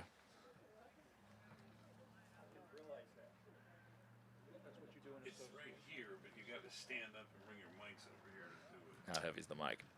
That's a little heavy. Oh, we can just take it out of the stand. We can take it out the stand. All right, so we're going to do this like Super Bowl style. So, are they corded, though? We can't. They're corded. So. Just get it out from behind the monitor and it'll reach you. Ladies and gentlemen, we're on the move.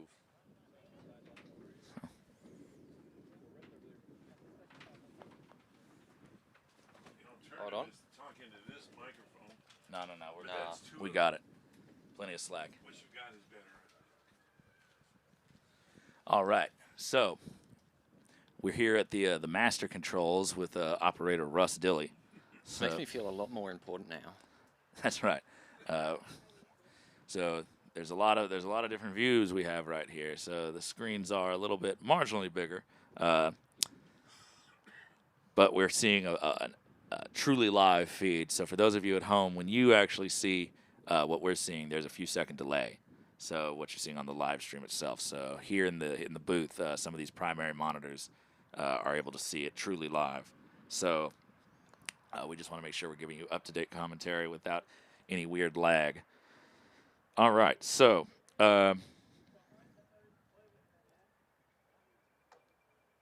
Richard Bilton says Game 2 score is wrong. Game 2. 7-2 win to Levi. Was it 7-1? Was it? Yes. Yeah. Yes, it was. It finished on good catch, Richard. So we will change that. So. Not that it overly matters. I mean, at the end of the day, Levi won. There's no net hoops that matter. So Levi won the second game 7-1. And He's leading games 2-1. It's at 7-5 before. Richard, I believe the first game was 7-5, and third game was 7-5 to Jack. The second game, I think you were right that it's wrong, but I seem to remember Levi winning at the 8th hoop when we did a cutaway from Blake and Fawzy.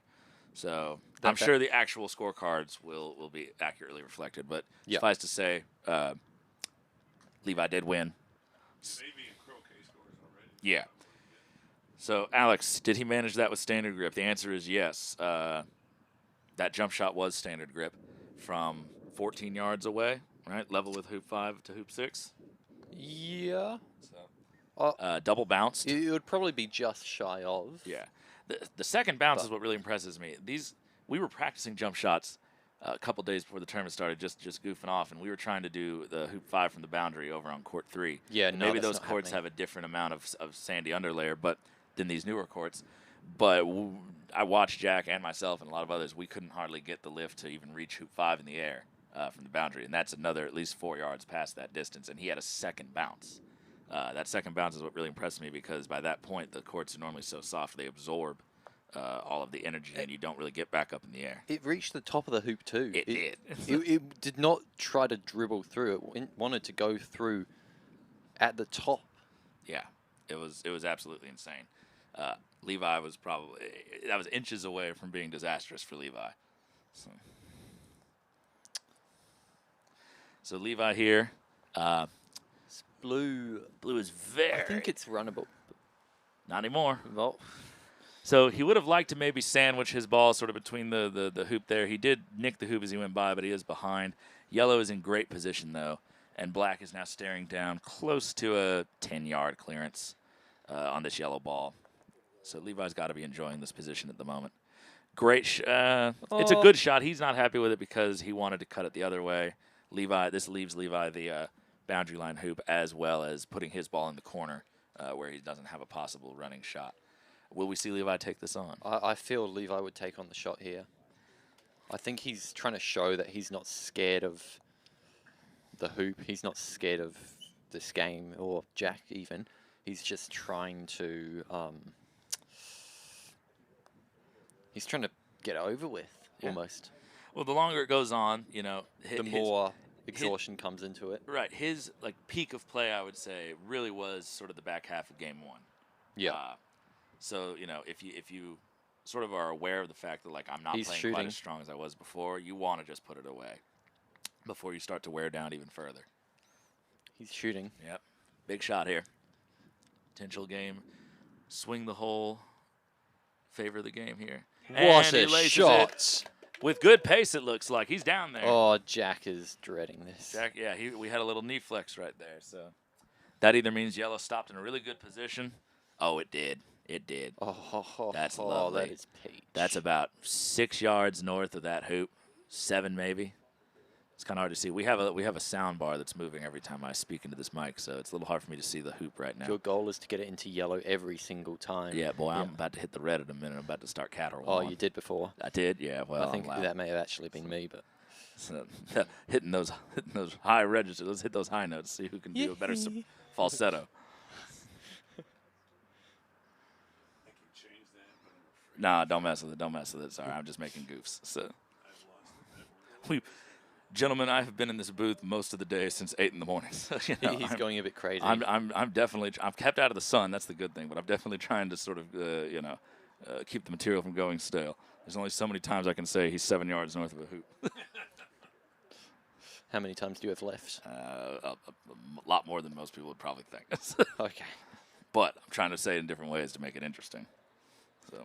It's good TV. I'm just going to start rearranging the word order in a minute. People are going to have to unjumble it themselves. Yard 7 hoop. Yeah, yard 7 hoop in front.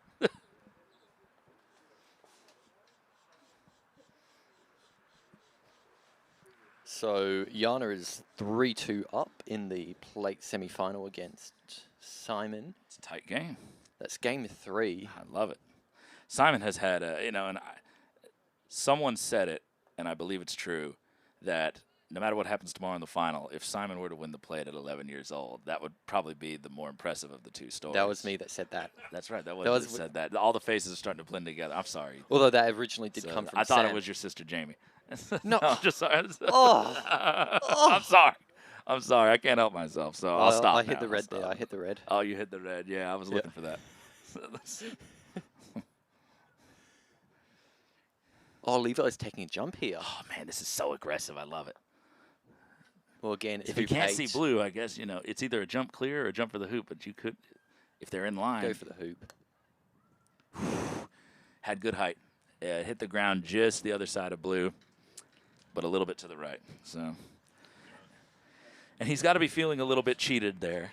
Yeah. After running such a good hoop 7 and getting to that position to reduce to that, he would have liked to just clear and start taking control of the hoop there. So. Oh, he might be going for the hoop here. Actually, hold on. Who is that? Now would be a good time to move the camera left. No, the other one. It's the colors I'm struggling to see. Okay, yeah. Of course you take the shot here. Oh, yeah. Yeah. This is to go 4-all. 4-all. So the half gambit. Yeah. So.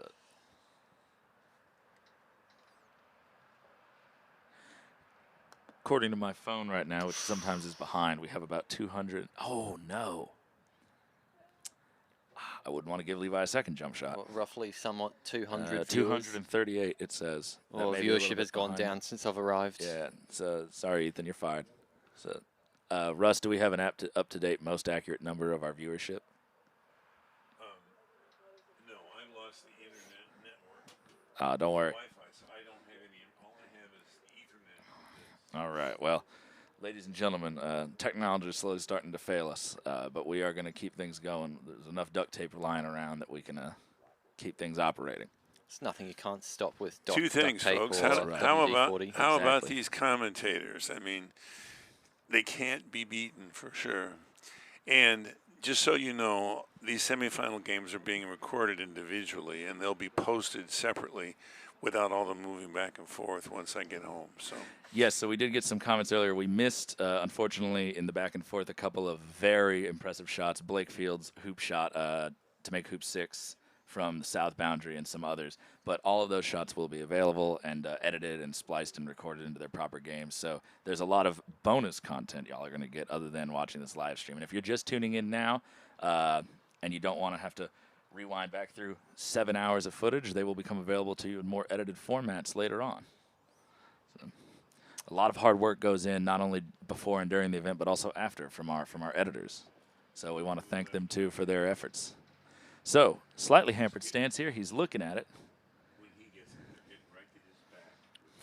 This will have to be a jump, won't it? This would be. He's got his hands all the way up, though. Oh, there we go. There's the drop. You know, he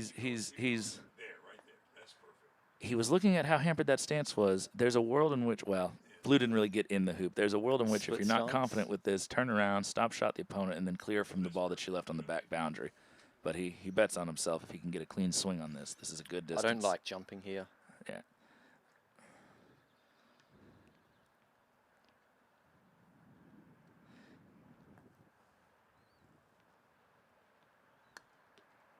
Ooh. Top of the crown.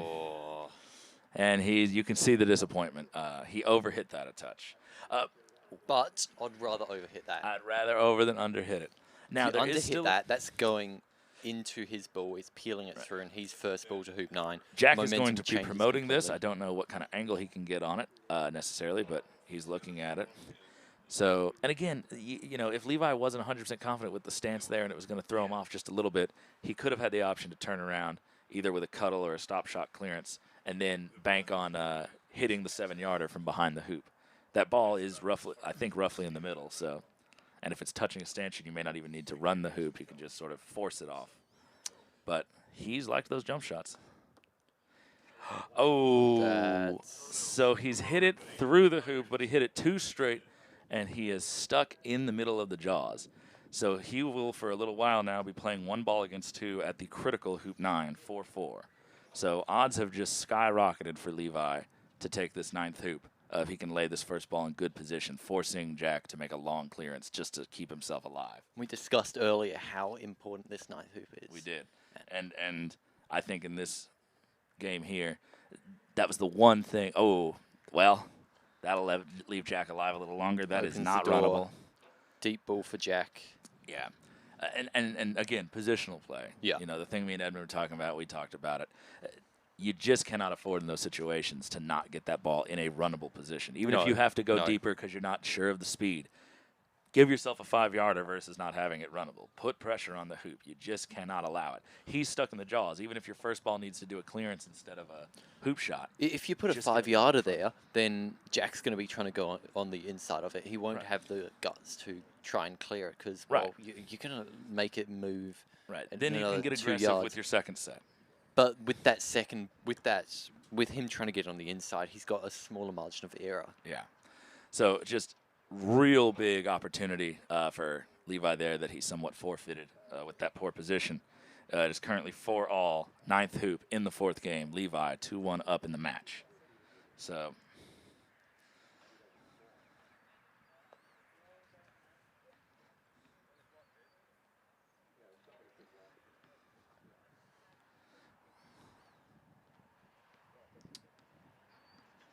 I think Jack's seeing how much he can get, how far he can go. While we're waiting for this hoops, the action to sort of resume while Jack is checking his lines and everything, I think this would be a good time to talk about some of the different organizational bodies and resources that we have here. So first off, we'd like to acknowledge the USCA. The USCA fosters croquet in all of its forms, from the backyard game to the modern sport played on 6-wicket. We invite anyone to come and join us in the U.S. croquet community, and this broadcast was made possible by USCA members. Go ahead and visit croquetamerica.com for more information to become a member today and support future live streams. Then second, this tournament is obviously held under the supervision and rules of the WCF, the World Croquet Federation, the international governing body for the sport of croquet, which organizes world championships in association and golf croquet rules. These include individual championships, team championships, women's AC and GC individual championships, over 60, and, such as today, under 21 GC individual championships. We don't have an AC under 21. No, we don't. Something for the future. I dare say there wouldn't be many players. Maybe, but it might be good for the development of the sport. Yes, yes. The first actual, I think, GC Nationals in this country that was held had only 4 competitors in it. Ooh. Back when Muhammad Kamal could correct me on that. I think he was the winner of that event, how many it was. But GC did not used to be a very popular sport in this country, but it had to start somewhere. So visit worldcroquet.org for more information. Scores kept updated and brought to you by croquetstores.com. Looking for any croquet scores from a recent tournament, look no further. Tim Murphy has created a resource for finding GC, AC, American rules, and even recent Ricochet croquet scores. And that is a completely volunteer-ran effort kept alive by donations. So if you are looking to support croquet financially as well, that would be a great place to put it so that we can keep these tournaments accounted for and keep the rankings updated accurately from around the globe. It's an absolutely monumental effort. And Jack from down deep just barely misses the hoop shot with blue. So, question. Red runs, I guess. He's checking hoop. Yeah. So it's not the position I think Levi expected to find himself in on this hoop, with this being his best prospect.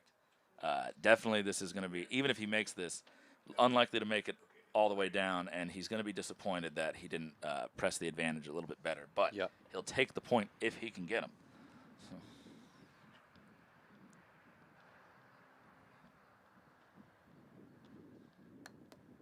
Oh, he looks at it like it should have gone, and that was very close.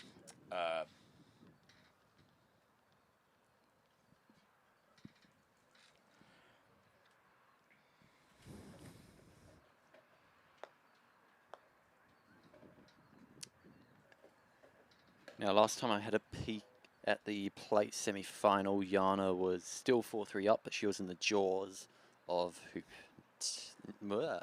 8. So she's in a strong position. Yana has been playing very well this tournament. I've been very impressed. This is the first time I've seen her in action, so I've been very impressed with how steady she is, even in those extremely tough matches like her match with Blake. taking him to the third game, 7-5. Just a really solid competitor. What, she had a good game against Levi yesterday? She did. She had a really good one. And obviously, the way Levi was playing earlier today, you know, looked nigh unbeatable, and he looked similar in the later stages of that last evening. So, for me, the difference between Simon and Yana will be who can hold their nerve, and I think Yana just has that experience that Simon, just being new to the game, or new to this level per se, he doesn't have as strong. So my prediction was that Yana will go through. I did not expect Simon to take the first game, but credit to him, he's done well. But well, I guess I'll keep us updated on how it folds out. Yeah, so very exciting match over there. And obviously right here, a lot of drama at the moment.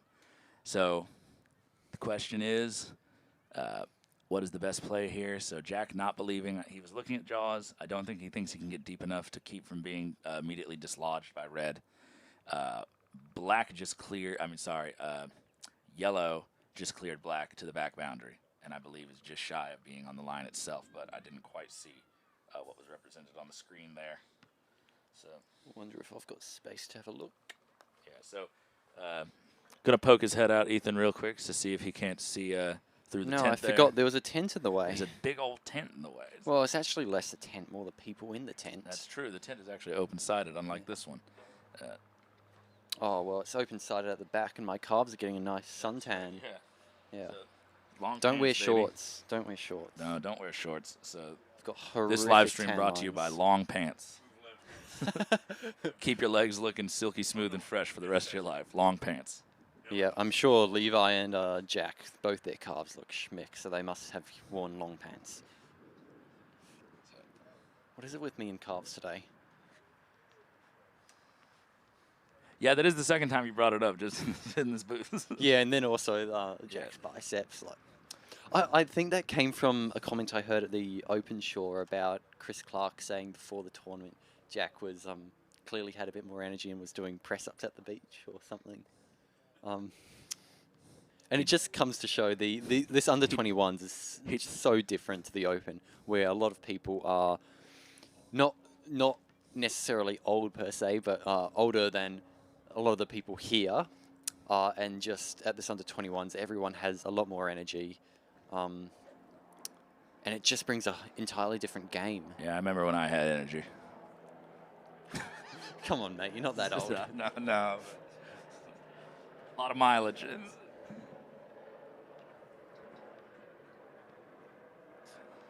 All right, so yellow did make it all the way to the back boundary. I'm thinking black onto red. I can't tell if he's lining up the hoop. I really can't. Well, I think he's still making up his mind. Yeah, he's being real particular. Oh, yep, he's testing the hoop.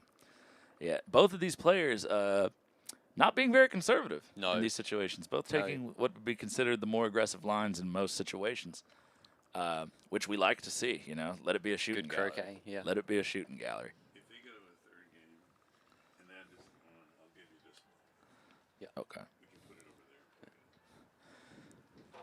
So the hoop is being tamped back down. So as you can see there, the referee pounding in the dirt around the hoop. That helps compact the soil in around to sort of firm up the hole, and then tapping the hoop down to get the hoop more rigid. Personally, I don't like the idea of tapping down the dirt unless the hoop is out. Yes, so when we've been resetting hoops between matches, we've gotten the hoop setters to use a really large, very heavy mallet. 12 pounds. 12 pounds, two-handed, and they've been actually starting about a foot or two back from the holes at various angles. Yeah. Hitting it at an angle into the ground, and you can actually watch the hole seize up. Yeah. It's amazing how much dirt you can move with that weight. And it gets to the point where even in the old hole, you cannot get the carrots in more than halfway without a hammer. So it keeps the holes alive a lot longer. Shot at the hoop here. Yeah. Big opportunity. Oh! Wow, that's heartbreaking. You couldn't put a much better swing on it than that. You really couldn't. I don't think he would retake that in any different way. He just got a little unlucky with the bounce out there. So, Levi here, will be looking to clear blue. Red being in good, about 3-yard position. Update on the plate semi-final. Yana is 6-4 up and controlling hoop 11. Simon needs to make some good shots here. Yeah. The dream is still very much alive. Dream is alive. Oh. Levi with a critical miss. Oh. 7-yarder whizzed right by the left-hand side of that ball. And again, shots that you weren't seeing in the first couple of games. No. Would not miss. We could go back to the footage. What would you think that is? Fatigue? Mental fatigue? Or?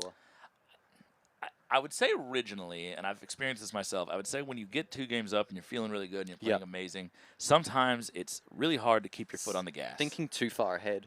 Thinking too far ahead, but also just going like, you almost let your adrenaline down. You think, oh man, I've kind of done it. I've kind of gotten over it. I've kind of, I just cruised to the finish line. And you don't realize that your opponent, the further down they get, the more intense they're becoming and the more focused they're becoming because every shot matters so much more to them. So... is Jack going for the clearance here? Or yeah, I think we're going to see an attempt at the right half from his angle. Take back line, cut red to the corner. Yeah, that's a big shot. He'll be disappointed if he... Yeah, no. Nice. Oh, if he got the block, that's pretty good. Although... His partner is not runnable. Black's not running. So a stop shot clearance here to hold sort of a deep set position would be pretty strong. So even hitting slightly right half here and just holding short boundary position... I'd rather get slightly right here. Yeah. But I think if Levi has the shot at the hoop, I think he'll take it. Yeah, you really need to hit this well. I wouldn't like be Jack surprised did, if he though. goes for the jump even. But I just think in this position, when you've not been playing your absolute best ever, I'm not saying so I would, aggressive. Time to smarten up a little bit if you're Levi. You've had your shots at things. That's a great shot. That's nice. That's an amazing shot. That's what you should do. I think Levi's really been being overly aggressive in this last game because, again, I think he's like, after the third game, he's like, I just need to put this away. I need to lock in. And now I think fatigue and sort of mental weariness is becoming a factor. So if you are not able to pull off those super aggressive shots at the percentage you need to, we saw it earlier with Blake and Fawzy. If you're just not shooting well enough to shoot yourself out of trouble, just take the smart plays. Yeah. Just make them work. Elongate the hoops. String it out. Wear your opponent down with you. Now, what are you doing with blue here? Set up back boundary or close to straight is up. The only real option. Yeah, there could be blocks coming. I'm gonna have to clear. I'm gonna do all this stuff, but like nowhere else is really useful. I'm not going boundary, but I'm going close to. I'm thinking, well, I'm just leaving the option open for them to hit me, to get that cut. And chances are, even if they get that cut, I'll go an extra 2-3 yards. Yeah. Okay. Yeah. Sure. We'll see. We'll see if that ends up being a difference maker here. If Levi can get this ball in good position, within 3 or 4 yards of the hoop, not expecting any sort of block, but with the ball being directly behind it, it's possible. It always could happen. In my mind, this is a time where you just need to get it up there. Right. It's a 13 long rather than short. Long rather than short. There is always, each shot has an error that you'd rather tend on versus the other. And this is one of those ones where it's like the short is not acceptable. That's done it. And that's fine. You expect that... It's quite close to the boundary. Yeah. Should be a simple stop shot for blue. Right, if their partner stays in that position. I don't think... It's a little angled. I don't think blue will want to... well, actually, it's pretty straight on. I think we're getting our colors wrong. I think that's black on the boundary. No, yellow just played in. Yellow just played. Yeah, so it's black on the boundary. Yeah, you're right. I'm sorry. We're the screen's tiny. It's getting dusky. Every color looks like black right now. Yeah. As bad as these primaries are in the twilight, not nearly as bad as tertiary colored balls. Haven't played a wrong ball in a while? Try tertiary colors. Which is your partner? Who plays next? Questions arise with tertiary balls. Teal, aubergine, orange, gray. The grape colors versus smoke and fire. Why not confuse everybody with tertiaries? Not available from most ball manufacturers. Back in Canberra, we have a set of tertiary balls. Do you? But I've never seen one in real life. Oh, never well, seen a set. you need to come to Canberra. All right. I kind of want to get my hands on one just as a collector's item. So if you know I think we've actually got 2 sets. If anybody's willing to unload one and for a reasonable amount wants to let me know. Next time I'm in your country, I'll pick them up from you. Our colors and the sequence that we have a peg showing the order of it, even though the laws say that it's whatever the players agree upon as the order. Really? Yeah. I didn't And know we've that had it either. looked. We've got a post which says the order, and it's magenta, orange, purple, grey. Nice. And are you familiar with the, is it like the kind of acrostic poem for secondary balls? That's a nice. Yeah, Oh. wanted the other side of that slightly, has rolled himself out of hoop running position, and the opponent has unfortunately not gone far. So a good sequence here for Jack Yeah. is to... He's testing the hoop here. Yeah, that's the aggressive one. The other option is to hit that yellow ball and try to hold position, just move it down the court, and then rely on your partner to clear. It's a tough shot to get right, so I don't see think him the hoop doing is that. wrong here. I don't see him doing that. I think he's going to go for the shot. So as I was saying, are you familiar with the, I guess, acrostic poem for secondary balls? Green, pink, brown, white. Good people bring wine. Oh, yes, I have heard that. Yeah. All right. He has attempted to run the hoop. Did that go? No. Oh, no, he he cleared. He cleared. Yeah, I'm sorry. Yeah. I'm That's sorry. what it looked like. Well, our view of the screen here is a little small, so it's getting hard in the twilight to see everything. So the poem that I made for the tertiary balls, magenta, orange, purple, grey, I said, "Merry old people gather." Inigo, the score currently is 4-4, Inigo. 4-4 in Game 4. Inigo, aren't you here? Yeah. Where are you at, Inigo? Oh, he may have left. Ah. No, he was playing doubles earlier. So What's Inigo's going on? Inigo's AWOL. Maybe he's left too. Who knows? So.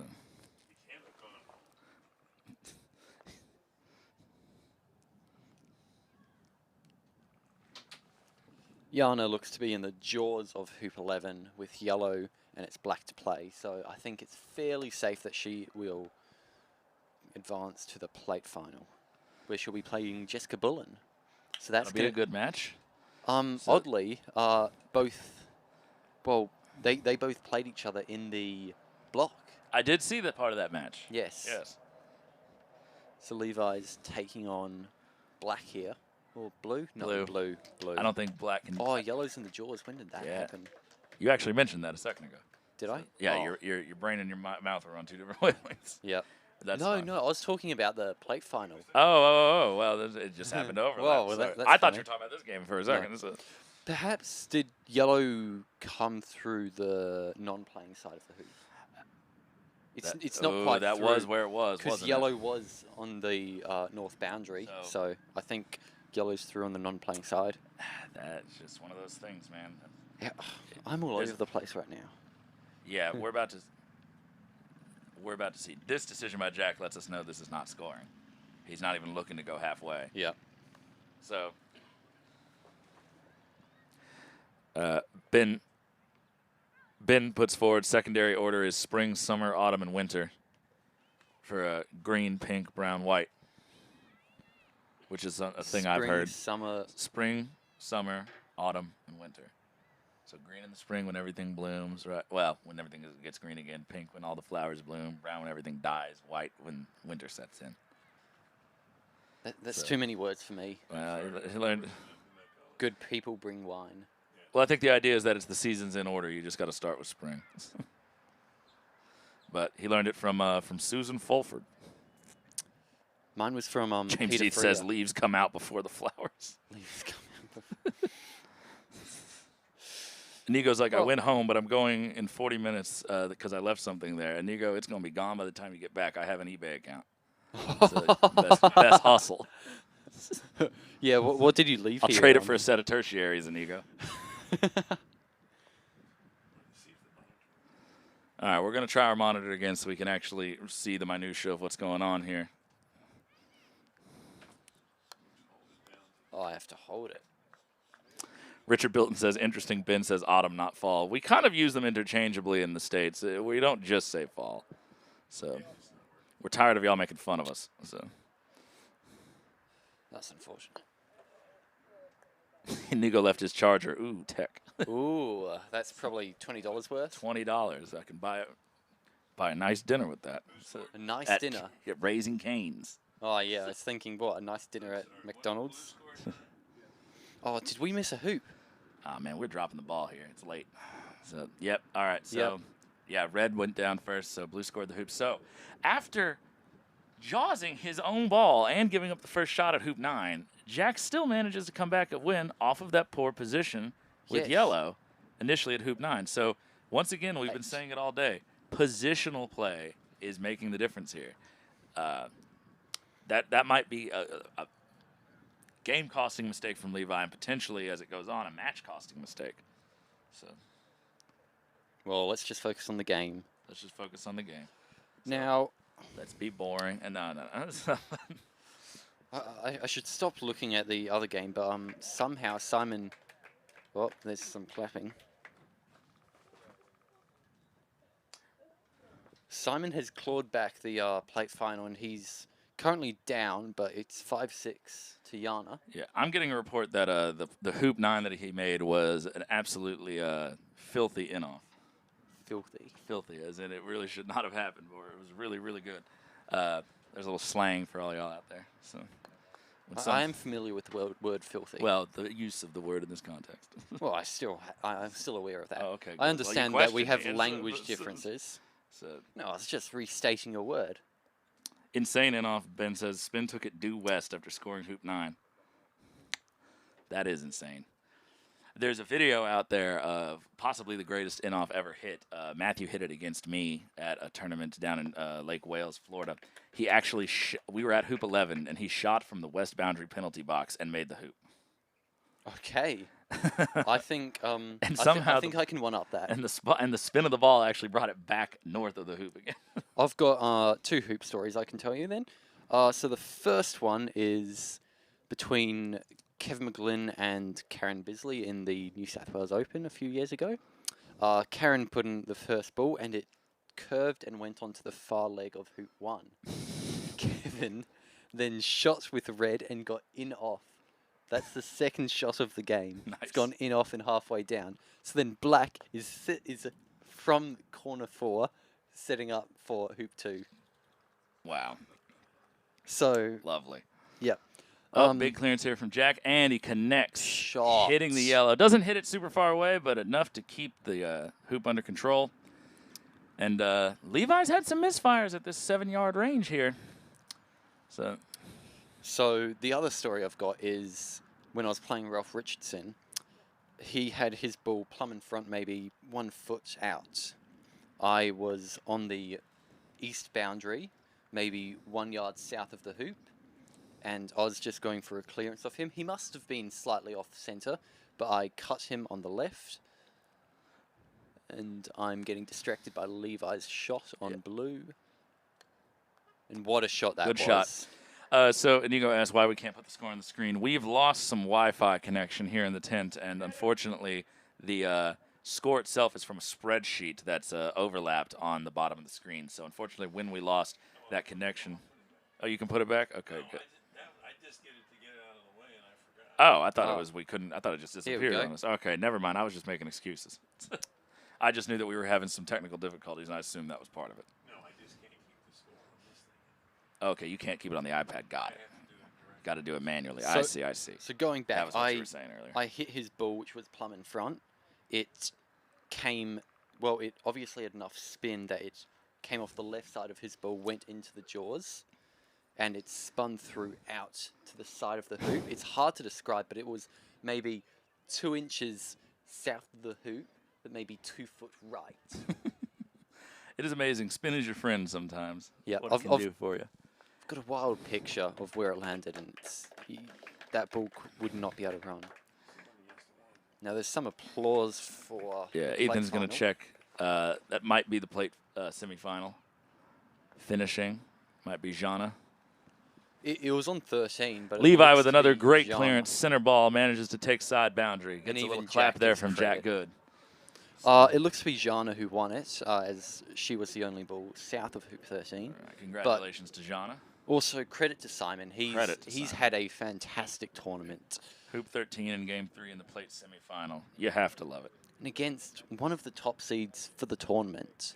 I think she's seeded second in her block, so obviously she was one of the top 8. I think, yeah, she was in seed.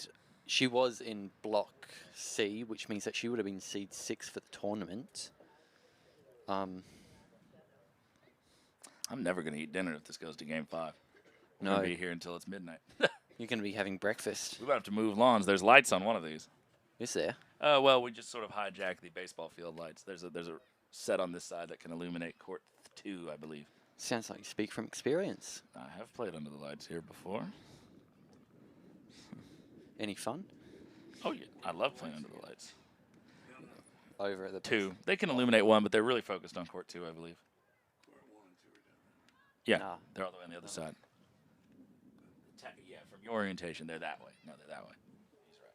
So you're turned around, Russ. That's the baseball court, right? Yeah. Baseball court's more over there. Lawns are. Yeah. We can't go that way.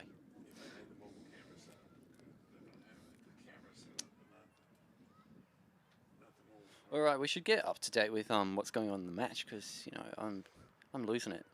So Levi's got a just shy of 7-yard clearance onto black, which has a decent shot at the hoop. That looks maybe 2-3 yard out in front.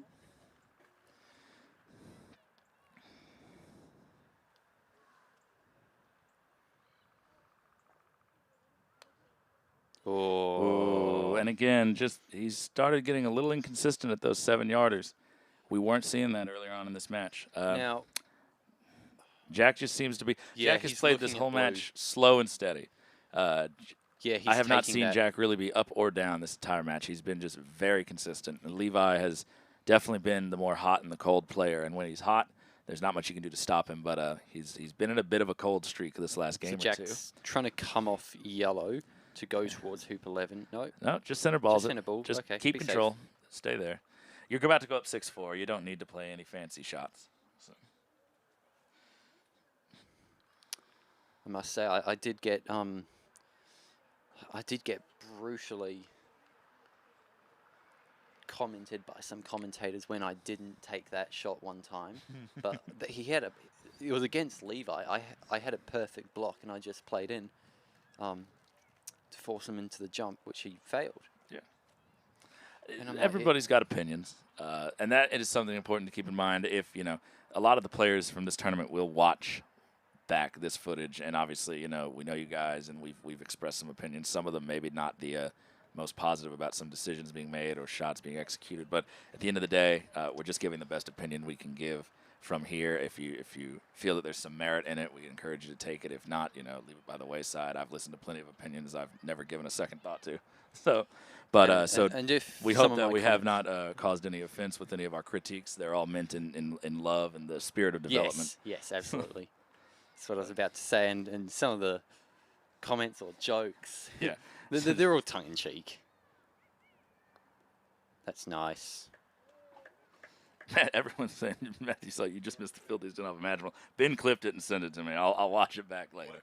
No, not that I'm talking about. No, the chat. So. Yeah, blue scored 10. That makes the score 6-4 to Jack. We may be in for a 5th game here. That is what we want to see. We support good croquet. We said at the beginning of the day, 5-game finishes. I thought it was going to be a 5-game between Blake and Fawzy. I really did. After Blake really came back swinging wild in that 3rd game, I thought if he can win Game 4, I had Blake to win in Game 5. If he could keep that momentum. I wasn't watching that game in depth because, for starters, I was playing, and also I was watching other games because lots to watch here. 7 lawns. Lots to watch. So they're all lined up in like an L shape, so they're not all around a centralized area. You got to walk it. But if you go into the ideal place, you can watch maybe 4, sometimes even 5 games at the same time. You can. If there's not too many people milling around, you can see a fair ways down. And these scoreboards are thankfully quite easy to see at distance, so you can kind of keep track of multiple games at a time. We need like a fire watch tower sort of right behind where the club building is. We really do. Maybe like a 20-foot tall. Someone needs to put a counter tomorrow. Just see how many times that they go past. Yeah, right. So the sirens? Oh, listen. This is hell's waiting room right here across the street. Yellow's positioned too long. Is our monitor working again? Can we fire this bad boy back up? Let's have a look. Just turn. Yeah. It's the bottom button, right? Must have missed it.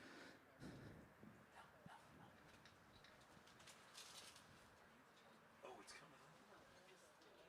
What did it say? Entering power save mode. Entering power save mode.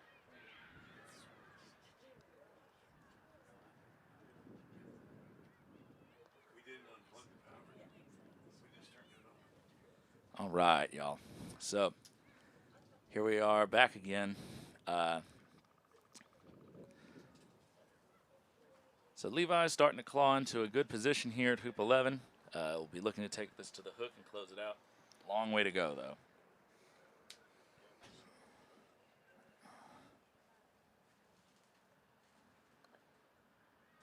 So we were talking earlier about hoop 13 stats and how if you're the first ball to 13, 70% chance of winning. Yep. I'm very proud, and I'm going to do a self-insert because Matthew is not around to do it for me. But during the Open Shaw, it was calculated, it was found out later that I had 6 games where I was 6-4 down and won at the hook. That's out of a total of 13 that is some singles games. very shameless self-promotion there. Very shameless, and I'm a shameless man. So look at did you ever bottle it? Did I ever lose at the hook 6-4 down? Yeah, at the Open Shaw. If I could look back at the scores and if I saw any 7-6 losses, I would remember the sequence of events. But it's I'm trying to remember now. Yes, the only loss I took in singles was to Levi. Okay. Levi won the first game of our match. It was 7-6, but I want to say he was 6-4 up. I will say. Yeah. So I don't think it was from behind. Well, no, it was from behind. Sorry, I didn't convert on that one. Levi played amazing that game. Jack's looking at the hoop here. Yeah. Well, that blue's way back on the line, and the yellow might be in the way of him clearing red. This might be a...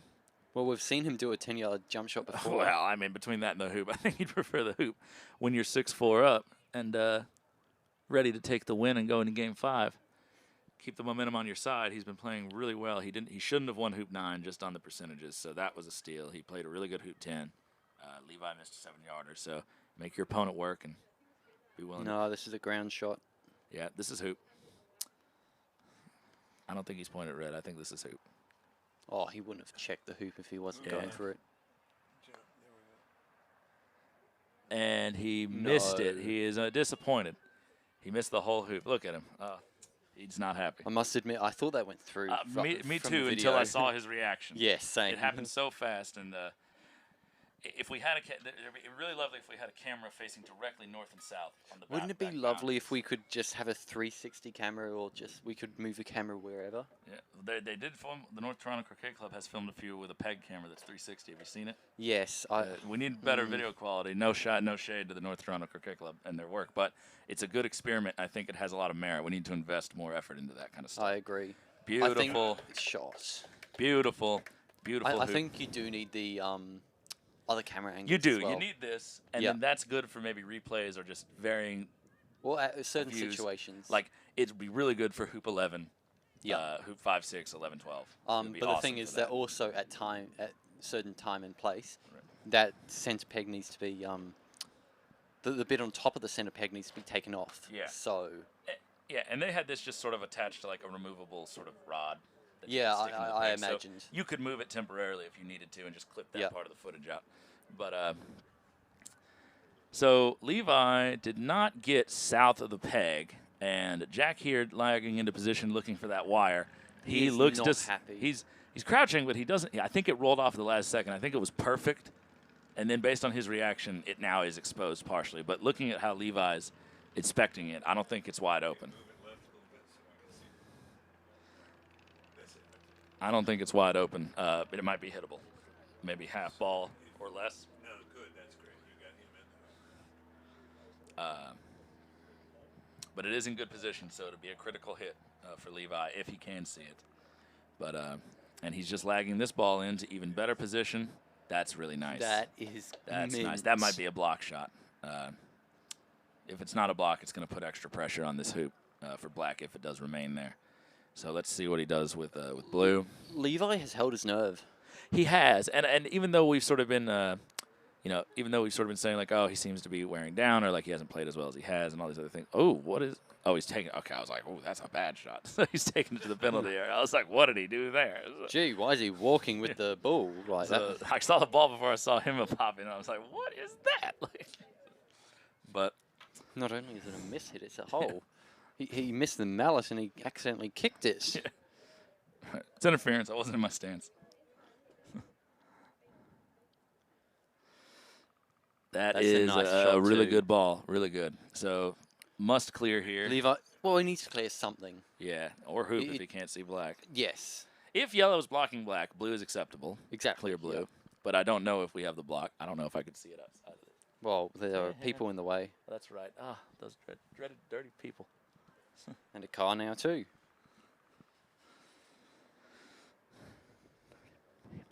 He's shooting for something. Yeah, I think he's got black. He was looking at it earlier. I think seeing him lagging with yellow, he can see part of black at least. Critical shot.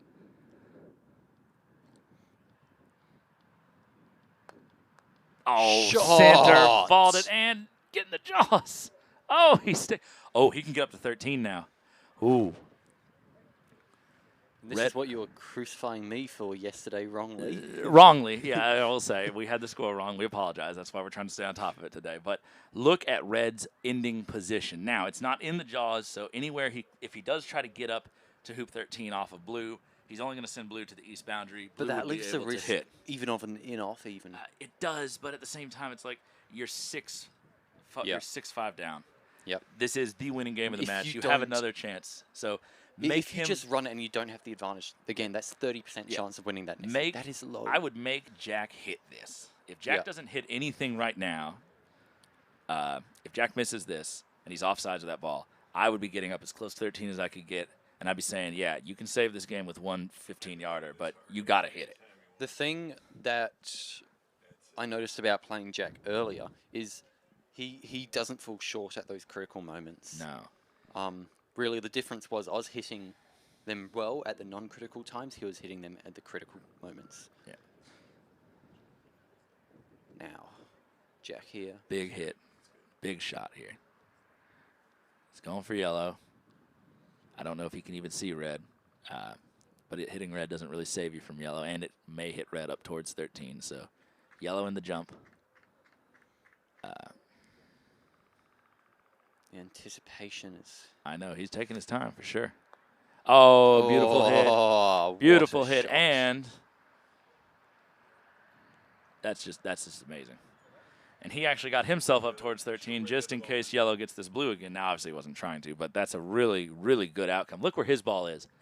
It's almost on the boundary level with 13. So even if Levi runs this 12th hoop here, the first ball into position will be setting in from less than 7 yards away. So Jack with all the advantage here. Obviously, Levi staring down the barrel of a very, very long shot. But like you just said, Jack does not falter in those critical positions very much. So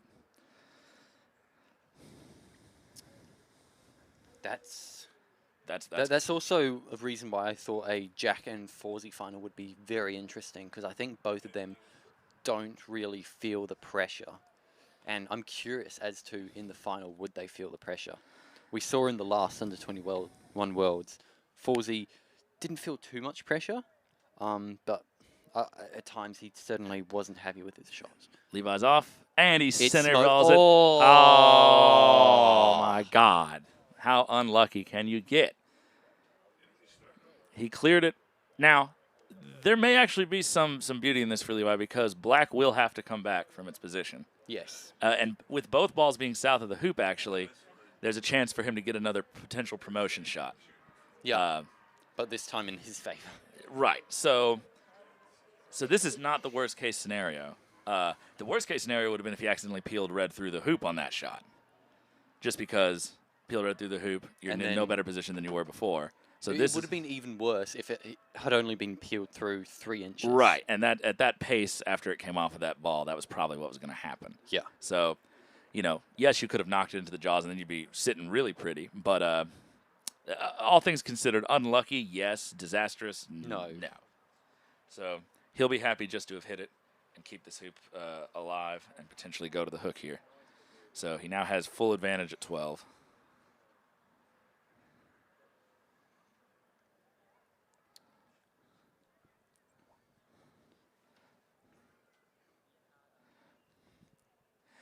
Alex, black will have to come back now because since neither ball is in position, it can no longer remain more than halfway to 13 while hoop 12 is under contest. So had he scored on that shot with either ball, had yellow put red through, black could have remained in position because the last turn that it had struck off an opponent.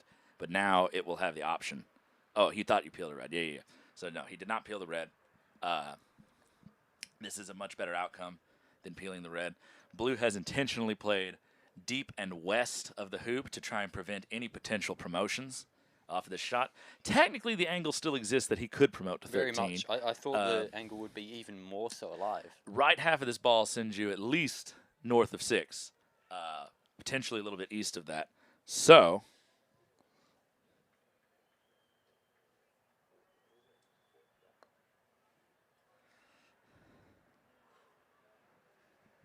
yeah, that's it. Whew. yeah. So does Levi just go now? Does Levi go for broke here? He's looking at you, blue. He's thinking about his angle. There's just so many things that go wrong with that shot. Now, obviously, moving blue is good. You'll win 12. Missing blue, and all of a sudden you're in really bad shape. Hitting blue on the left-hand side doesn't really gain you the advantage. However, it just saves the hoop. But you'd really want that right-hand contact there. He's lining it up. I'm looking at the block of the hoop because in my way, I'm happy for. That's what he's doing. I just think this is a weird time for him to not be aggressive. He's been aggressive this whole game. Taking boundary line hoops anytime he can get them, taking jumps Pressure? on hoops. Pressure? No. Maybe, deep down taking what the advice I said earlier, which was your aggression has not gotten you dividends. Maybe time to play a little smarter. So he might be picking this as his moment. I think the moment might have been a little earlier. But now the light is starting to fade. It is, as we can see the shadows getting long there on the live stream. The palm trees outside of the fence are now stretching onto the second court, so that's at least a 80, 100-foot shadow almost from a palm tree that's probably no more than 30 feet tall. So someone who's good at geometry and doing that, do the math. Yeah, right. Well, if we could do it the easy way. No, this is your daily maths question. Yeah. They used to be, poets used to be able to recite the Iliad in rhythm from memory, all right? What can you do? So put your phone back and learn how to calculate something. What is it? A squared plus B squared equals C squared? That's to find the length of the hypotenuse, yes. So, but then you need to understand then you need to understand the relative position of the sun and the angle of the sky to figure out. Sort of no. So somewhere in here is how the Greeks calculated how far away the sun and the moon are from the earth, and they were fairly accurate. Jamie, are you still in the chat? I asked that you calculate the time of sunset. Here it is currently 7:07 p.m. Right. And you're not allowed to use Google. Yeah, and I'm giving you an extremely rough estimate. I have no idea how tall that palm tree is.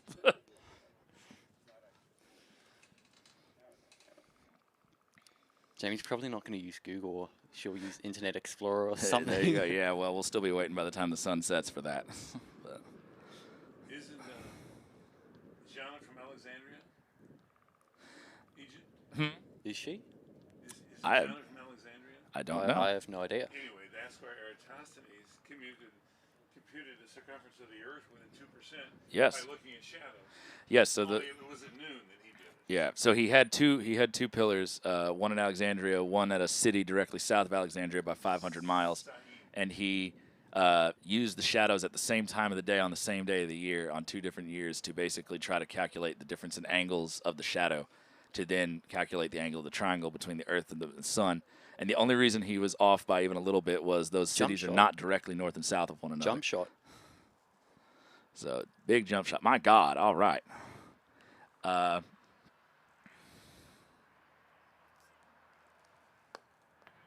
Well, he got red. Oh, this is not great, though. Red no longer can shoot the hoop. Yellow has a less sure shot, but now look at that angle on the clearance. Yep. Oh, right half of this ball is devastating. Now, Tom, I'm here for croquet, not a history lesson. That's right. Well, okay? you just got a geometry lesson that had history in it, so. Yeah. No, we're here for all sorts. That's right. Education and... This angle over 360. So I paid. No, that's too much. I paid a lot for that degree. I got to use it somehow. Yeah, he's looking at the... He's on black. Hopefully he's looking at that triangle. Okay, center that's ball. fine. That's fine. I That's mean, fine. You're Nothing gonna make wrong with it. You're gonna make some long clearances if you get this shot off, but he's alive. Now, I want this to go to game 5 because I support good croquet, and I want Jack to. Well, yeah, I want it to go to game 5, but I also want to go home. Just getting on in the day. Even now, just from what we've been talking, that shadow's gotten longer. It wasn't stretching that far into this court before. Yeah. So. And then soon the dew will start kicking in. Yeah, that'll change the court speed. All right, Jack down, looking at adjusting it off the boundary line. There's been some relief taken back there because it is a little bit funky at places. So there's also, for those who maybe stand a little bit further back like Levi, there is a concrete lip back there right before that sort of pit of shells starts. And some people have had to stand almost on the concrete if they don't take relief. That's something I found very interesting. It's shells. I always thought, looking at videos before, it was stones or gravel, but no, it's shells. Yeah, little tiny shells. I must say, I was playing in socks the other day and had to walk through that. It was not very comfortable. Oh! Alex said before that shot, Jack needs to channel his inner Blake now. Well, he almost did. He almost did. He didn't hit it as hard as Blake. There is only one grip it and rip it like Blake Fields. And if you got it, you got it. So, and Blake definitely's got it. But talking before the tournament about how hard people hit, the only other person who was considered to be close to Blake is Eduardo from Spain. But Eduardo did hit it hard. It's not that close. It's not that close. I think Edmund, when he really wants to rip on it, is still probably second place in terms of power. I have watched Edmund put a disgusting amount of power on some of his shots, like would put a hole through that chain link fence if it hit it.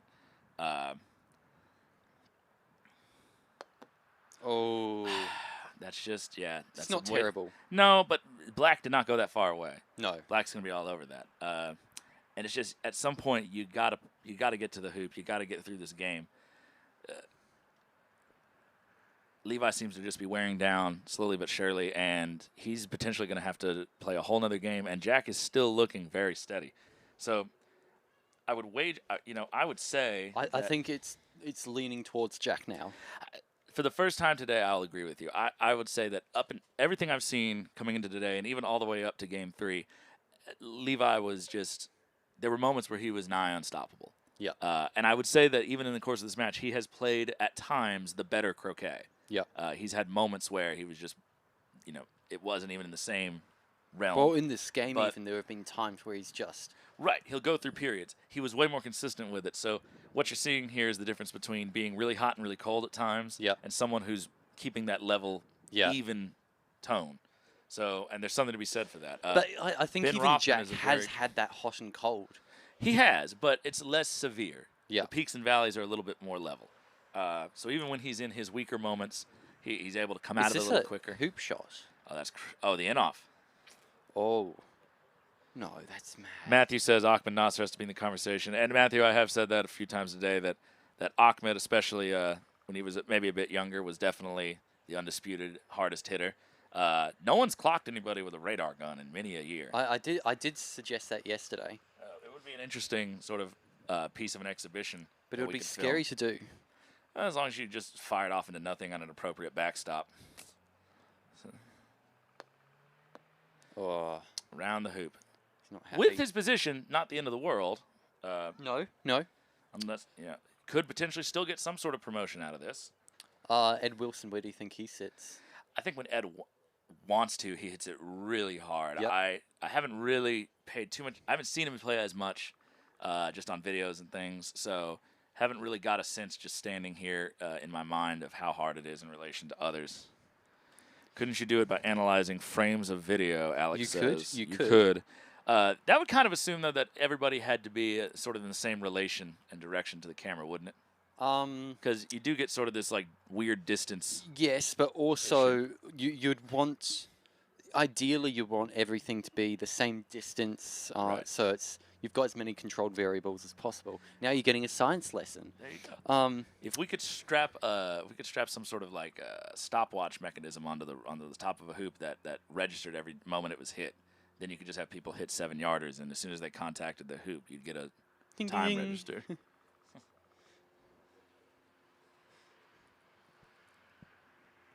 Anyway, if anyone who has some more technical know-how and some time on their hands thinks that they can get a somewhat accurate idea based on the footage we have from the GC Worlds and here, the only problem is that you need everybody on the same speed playing surface. Because if you're at a place like Yes. Chesapeake Bay, the courts are much slower, and you have to hit a lot harder just to get it to go. So Well, you could use the GC World teams. you could. A lot of the players were there for that. Launceston, Blake, and the thing is, you could use the size of the ball as a reference point. Beyond my pay grade, but yes. So, Yeah. Well, if you go, how many balls length did it travel in 1 second? the next time we host a Worlds, we could just have like A competition. a day or something to just do a little data collection over on a side court. So I mean, not that it's useful data collection, but kind of interesting. Hey, oh, listen, it's definitely interesting. they show you the speed of every baseball pitch. No, I think they're looking at They a keep track of old those stats. hoop hole. They've been changing the hoop holes daily because we've got soft ground here, and it would be horrible playing on hoop holes from the day before, as they would have not recovered. However, it does leave old hoop holes which are potentially not flat. So if you hit one of them not flat, your ball's going to go a little bit airborne. Your ball, even if you center ball, will follow. Jack had that against me. I had that against him. There's been multiple occasions of it. There was one prime instance in my warm-up tournament where I was going to center ball my opponent's ball, but it hit an old hoop hole, jumped over it. Jack does a nice clearance there. Yep. Sends yellow far way away, leaving Levi with a long roquet or risking blue, having a shot at the hoop. But Yeah. you've got to take the shot. Yeah, you do. This is do or die. So, Well, it's not quite die, but well, for this game. for this game. You definitely don't want to go into Game 5 off of this, though. No. It's not a good feeling. When I was playing Callum last night, I was happy losing Game 2 because all the momentum was with me. Yeah. I think I came from 6-2 down. Narrow or- miss. He looked at that like he was disappointed. He thought he had it for a second. No, I don't think he was happy with his swing. Maybe not. He's looking at lineups. Yeah. So, not the easiest hoops attempt ever, but for winning Game 4 and leveling the match, Game 5, definitely Jack will be happy with this to get this opportunity, and he's going to have the hoop checked. We won't go to 13 if Jack shoots, if Witt makes this. So Jack is at game point here. Not to be confused with match point. So this is a big moment in the game. And there's got to be questions after this game has been finished as to will we potentially have to postpone the match, change lawns, or what? Because we are running out of daylight. We do not have light coverage for this lawn. Or are we going to have to get people's cars? He misses. Oh, no. And he stays in front. Can Red see that cleanly from its position? I don't think so. There's a question there. Move left a little, John. Levi. I don't. Checking with yellow too. Gonna have to probably hit this with yellow.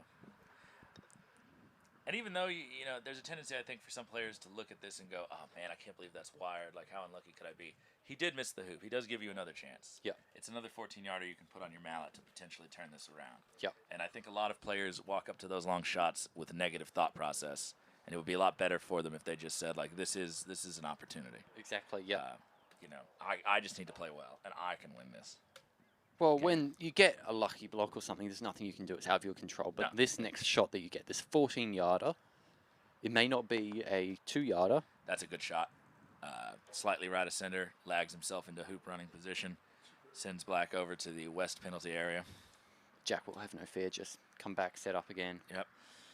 So we might see 2 14-yarders in a row right here if they're swinging well.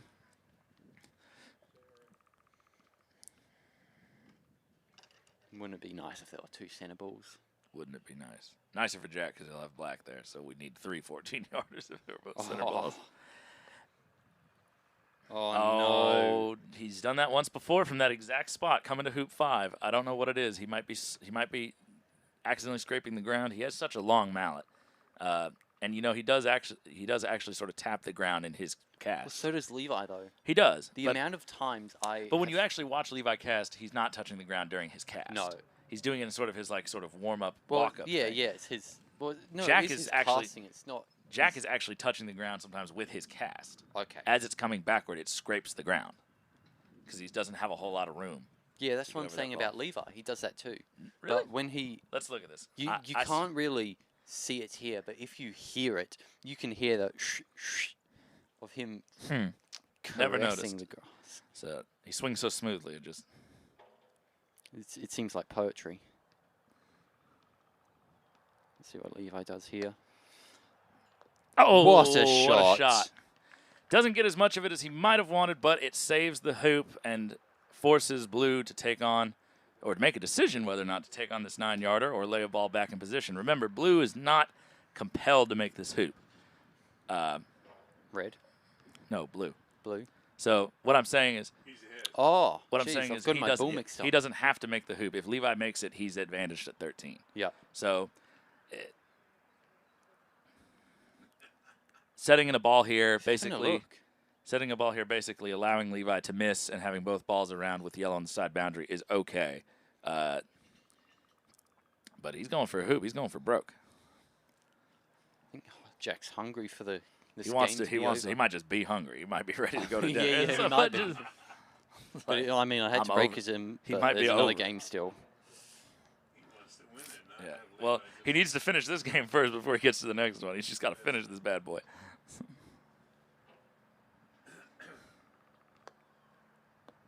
Oh! In and around it. Straight swings. He's been How swinging many really times straight. have we seen that? Really straight.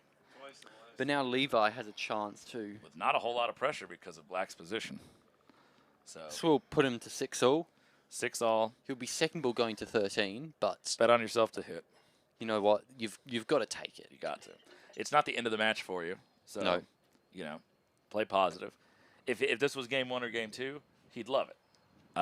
The way he was hitting. So But even now, you've got to think back to when you're hitting like He- that, and you he's- can't think ahead of time. he's you been can't so think. good at running hoops the whole tournament. He's been almost automatic at these distances some games. On the wire. He can't believe it. So just the same as that hoop's giving them fits. Just the same as Jack hits the middle of the hoop, pops out and bounces around. I'm Levi surprised. shoots it softer, hits the middle of the hoop, pops and bounces, rolls back into the wire. I'm surprised neither of them have checked about the size of the hoop, because the amount of times they've had the rejection. That's true. It's very possible. When they pounded that that dirt around the side of the hoop, it might have accidentally Potentially. firmed things up a bit. Yes. It might be. Some of the hoops, when they were set, were close to contact. Yep. So and they've tried to keep them down to as close to a 32nd as they can keep them. Yep. So may not be stuck necessarily, but it might just be borderline for some. So, but it only has to be stuck going one direction though. Yep. So if you can twirl around and find something. Good thing we're not working on battery power. Amen, Russ. Is our monitor still not working? Let's find out.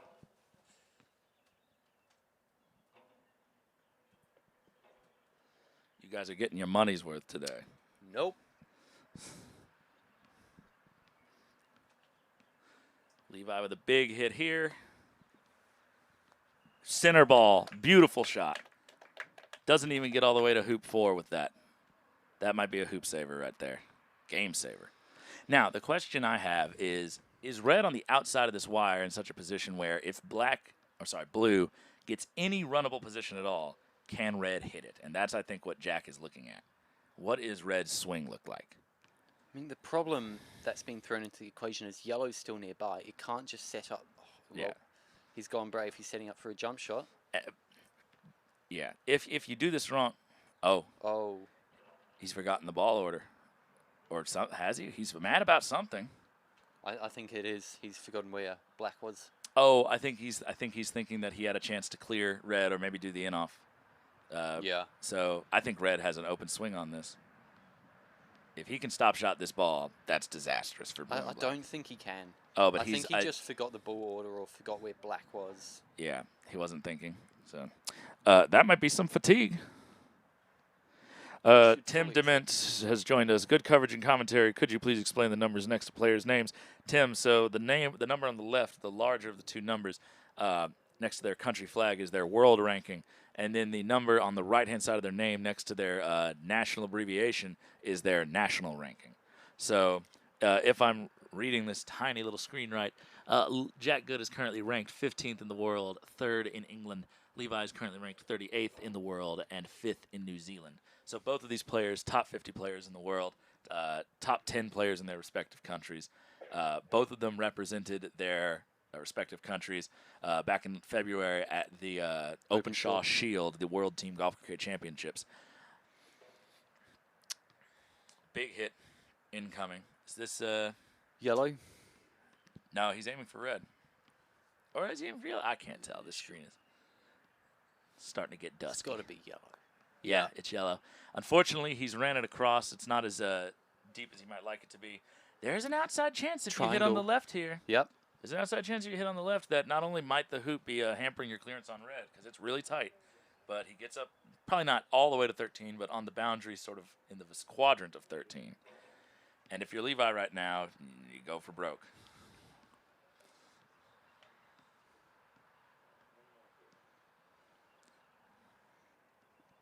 It's yellow and blue. Big hit here. This is potential match winner if he gets this right. Could make all the difference.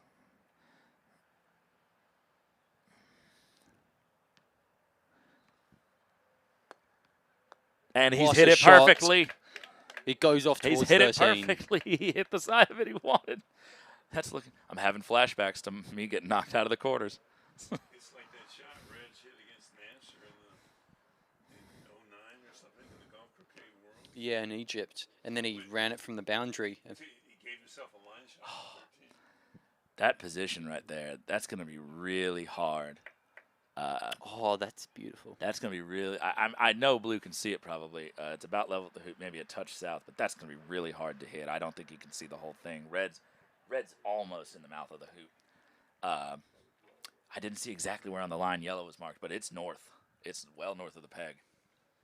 So, well, and that's the kind of shot Levi has been doing all week consistently in those critical moments. Hold my microphone, please. It's only in these last game or two that we've seen him start to falter in that regard. So we're going to see here if he can find a sort of last spurt of energy and carry this through to the end. So yellow is just south of hoop 13. It's also on our right of it. Oh, so it's on the short boundary side just south of it? That's amazing. So all of a sudden, one miss here and a miss. It's game on. It's game on, baby. We may get to break for dinner sooner than we thought. Not that I'm impartial or anything, but I'm hungry. Oh, you're not the only one. I think even Jack might be hungry too. Listen. Oh, I'm sure he'd be hungry. These guys got to be exhausted by this point, just mentally. Croquet is a fairly low-endurance physical sport. You can play it as long as you can walk upright and are registering a pulse. But to play it at this level throughout a hot day until the sun is setting with no food and probably not enough water in your system. No, it has been hot here, out in the sun. Florida will beat you down when you're out here in the sun. And it's mentally taxing on these players. They both are judging themselves way harder than they should be, honestly. But, you know, you're demanding perfection from yourself. We were having conversations about which of the very light-skinned boys would be least sunburned by the end of the tournament. I never win that. I don't think anyone has. I've been staying in the tent, though. I've barely seen the sun. So yeah, exactly. You should win. Yeah. I'll win. All right. We're just under 300 viewers for this exciting end. Oh, my commentary's gotten better. There you go. So, Ethan, you're hired again. Now what, with black, are you going boundary? Yeah, I think if yellow's as good as you say it is, I still haven't seen exactly where it is. Well, he's shooting at something. Or maybe he's just shooting for the boundary. Yeah, he's shooting for his spot on the boundary. We missed some comments. Ollie Rod once said, keeping with this idea, do you think there are more grains of sand on Earth or stars in our solar system? So there are actual numbers for that. I'm just not aware of them. I'd say stars. Some people have calculated the sand grain thing. Wait, is that stars in our solar system? I think so. He just said grains system, of sand. So Grains of sand. In the universe, probably stars. Yeah. But because we can't see all of those, so there's no real way to tell. But there's estimates based on. Well, do you believe in a multiverse? So I'm not getting into this with y'all right now. So the government's listening. Over dinner. Over dinner. So.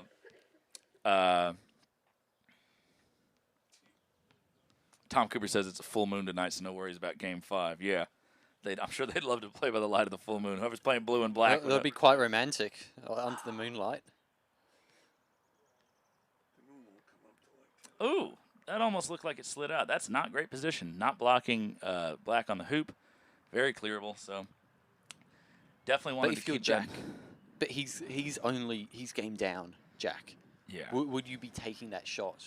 Would you take that risk? I'm going to lay blue in a good position and clear. Yeah. I agree. What I would have done with black is I would have gone to 13 but tried to figure out the weight of the lawn roughly.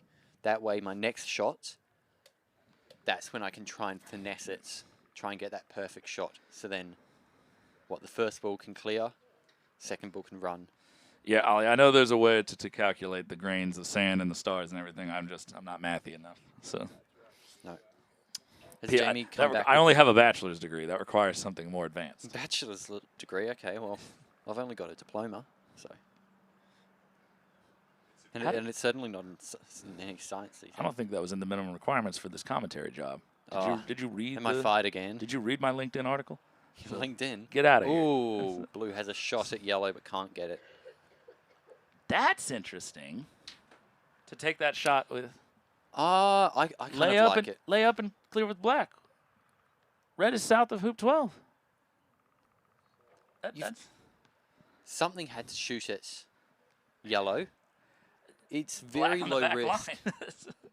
Yeah, it's low risk though. It's needlessly aggressive, I think. So. Needlessly. If you think you're gonna hit, you know what, a 20-plus yarder or a 15-yarder, you can hit the 6-yarder. Yeah, but you want to... With a ball in position. Red's coming in. He's made the distance. Yeah, this is going to be a hoop shot. There's some claps that may even be a block. If that's a block, it's definitely going to be a hoop shot. I think even if it was open, he'd shoot the hoop. But just with the way these two have been playing. Yep, Jack's testing the hoop here. This is for all the marbles. Game 5, hoop 13. No, Game 4. I'm sorry. Game 4, hoop 13 to go to Game 5. Definitely the most even these two players have been this whole match. First two games, Levi dominated. Third game, Jack definitely had the better part of it. This game, very back and forth. Levi's played really good croquet these last few hoops to get back from 6-4 down. Big moment for Jack. Big moment. This has to go. Yellow's not in great position, but it runs, it jawses. Red's in good shape, and blue's even more angled on the back line. May not even really have a good If black running misses, position. Yellow will be saying, I just need to jaws this. Yeah, or block blue from the hoop and set. Because depending on how I badly think black it's just misses, as easy to jaws it. depending on how badly black misses. Oh, he missed it terrible. entirely. left side, his left of the hoop, our right. And Levi now with the chance to maintain his record for 5. That's right. Yep. I wonder if that's that what it's all important about. Again, these are the hoop shots he's been the whole week almost automatic on. Just any angle, these medium distances. Just need one. Yeah. That back line is so tricky to shoot off of. I would have much preferred clearing there than taking that hoop shot. Even if you hit half ball in the clearance, that's acceptable. Levi Franks to go through to the World Under-21s final.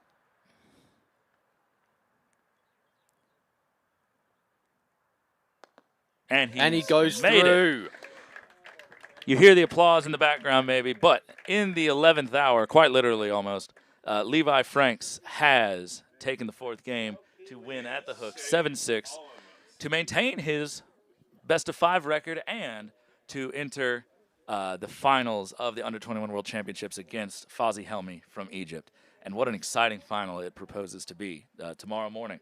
So thank you all so much from parts near and abroad for staying with us through all hours of the day. We appreciate it and your support, and we hope to see you all tune in tomorrow morning at 9 a.m. Eastern Standard Time for the commencement of the 2025 Under-21GC World Golf Croquet Final. I'm Tom Balding with Ethan Gumbrell as your commentators, and thank you so much for listening to our bibble babble. Have a good night, everybody. It's mostly my bibble babble. You're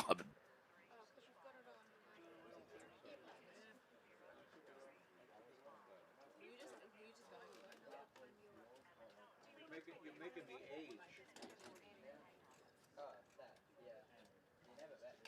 Thanks. Thank you.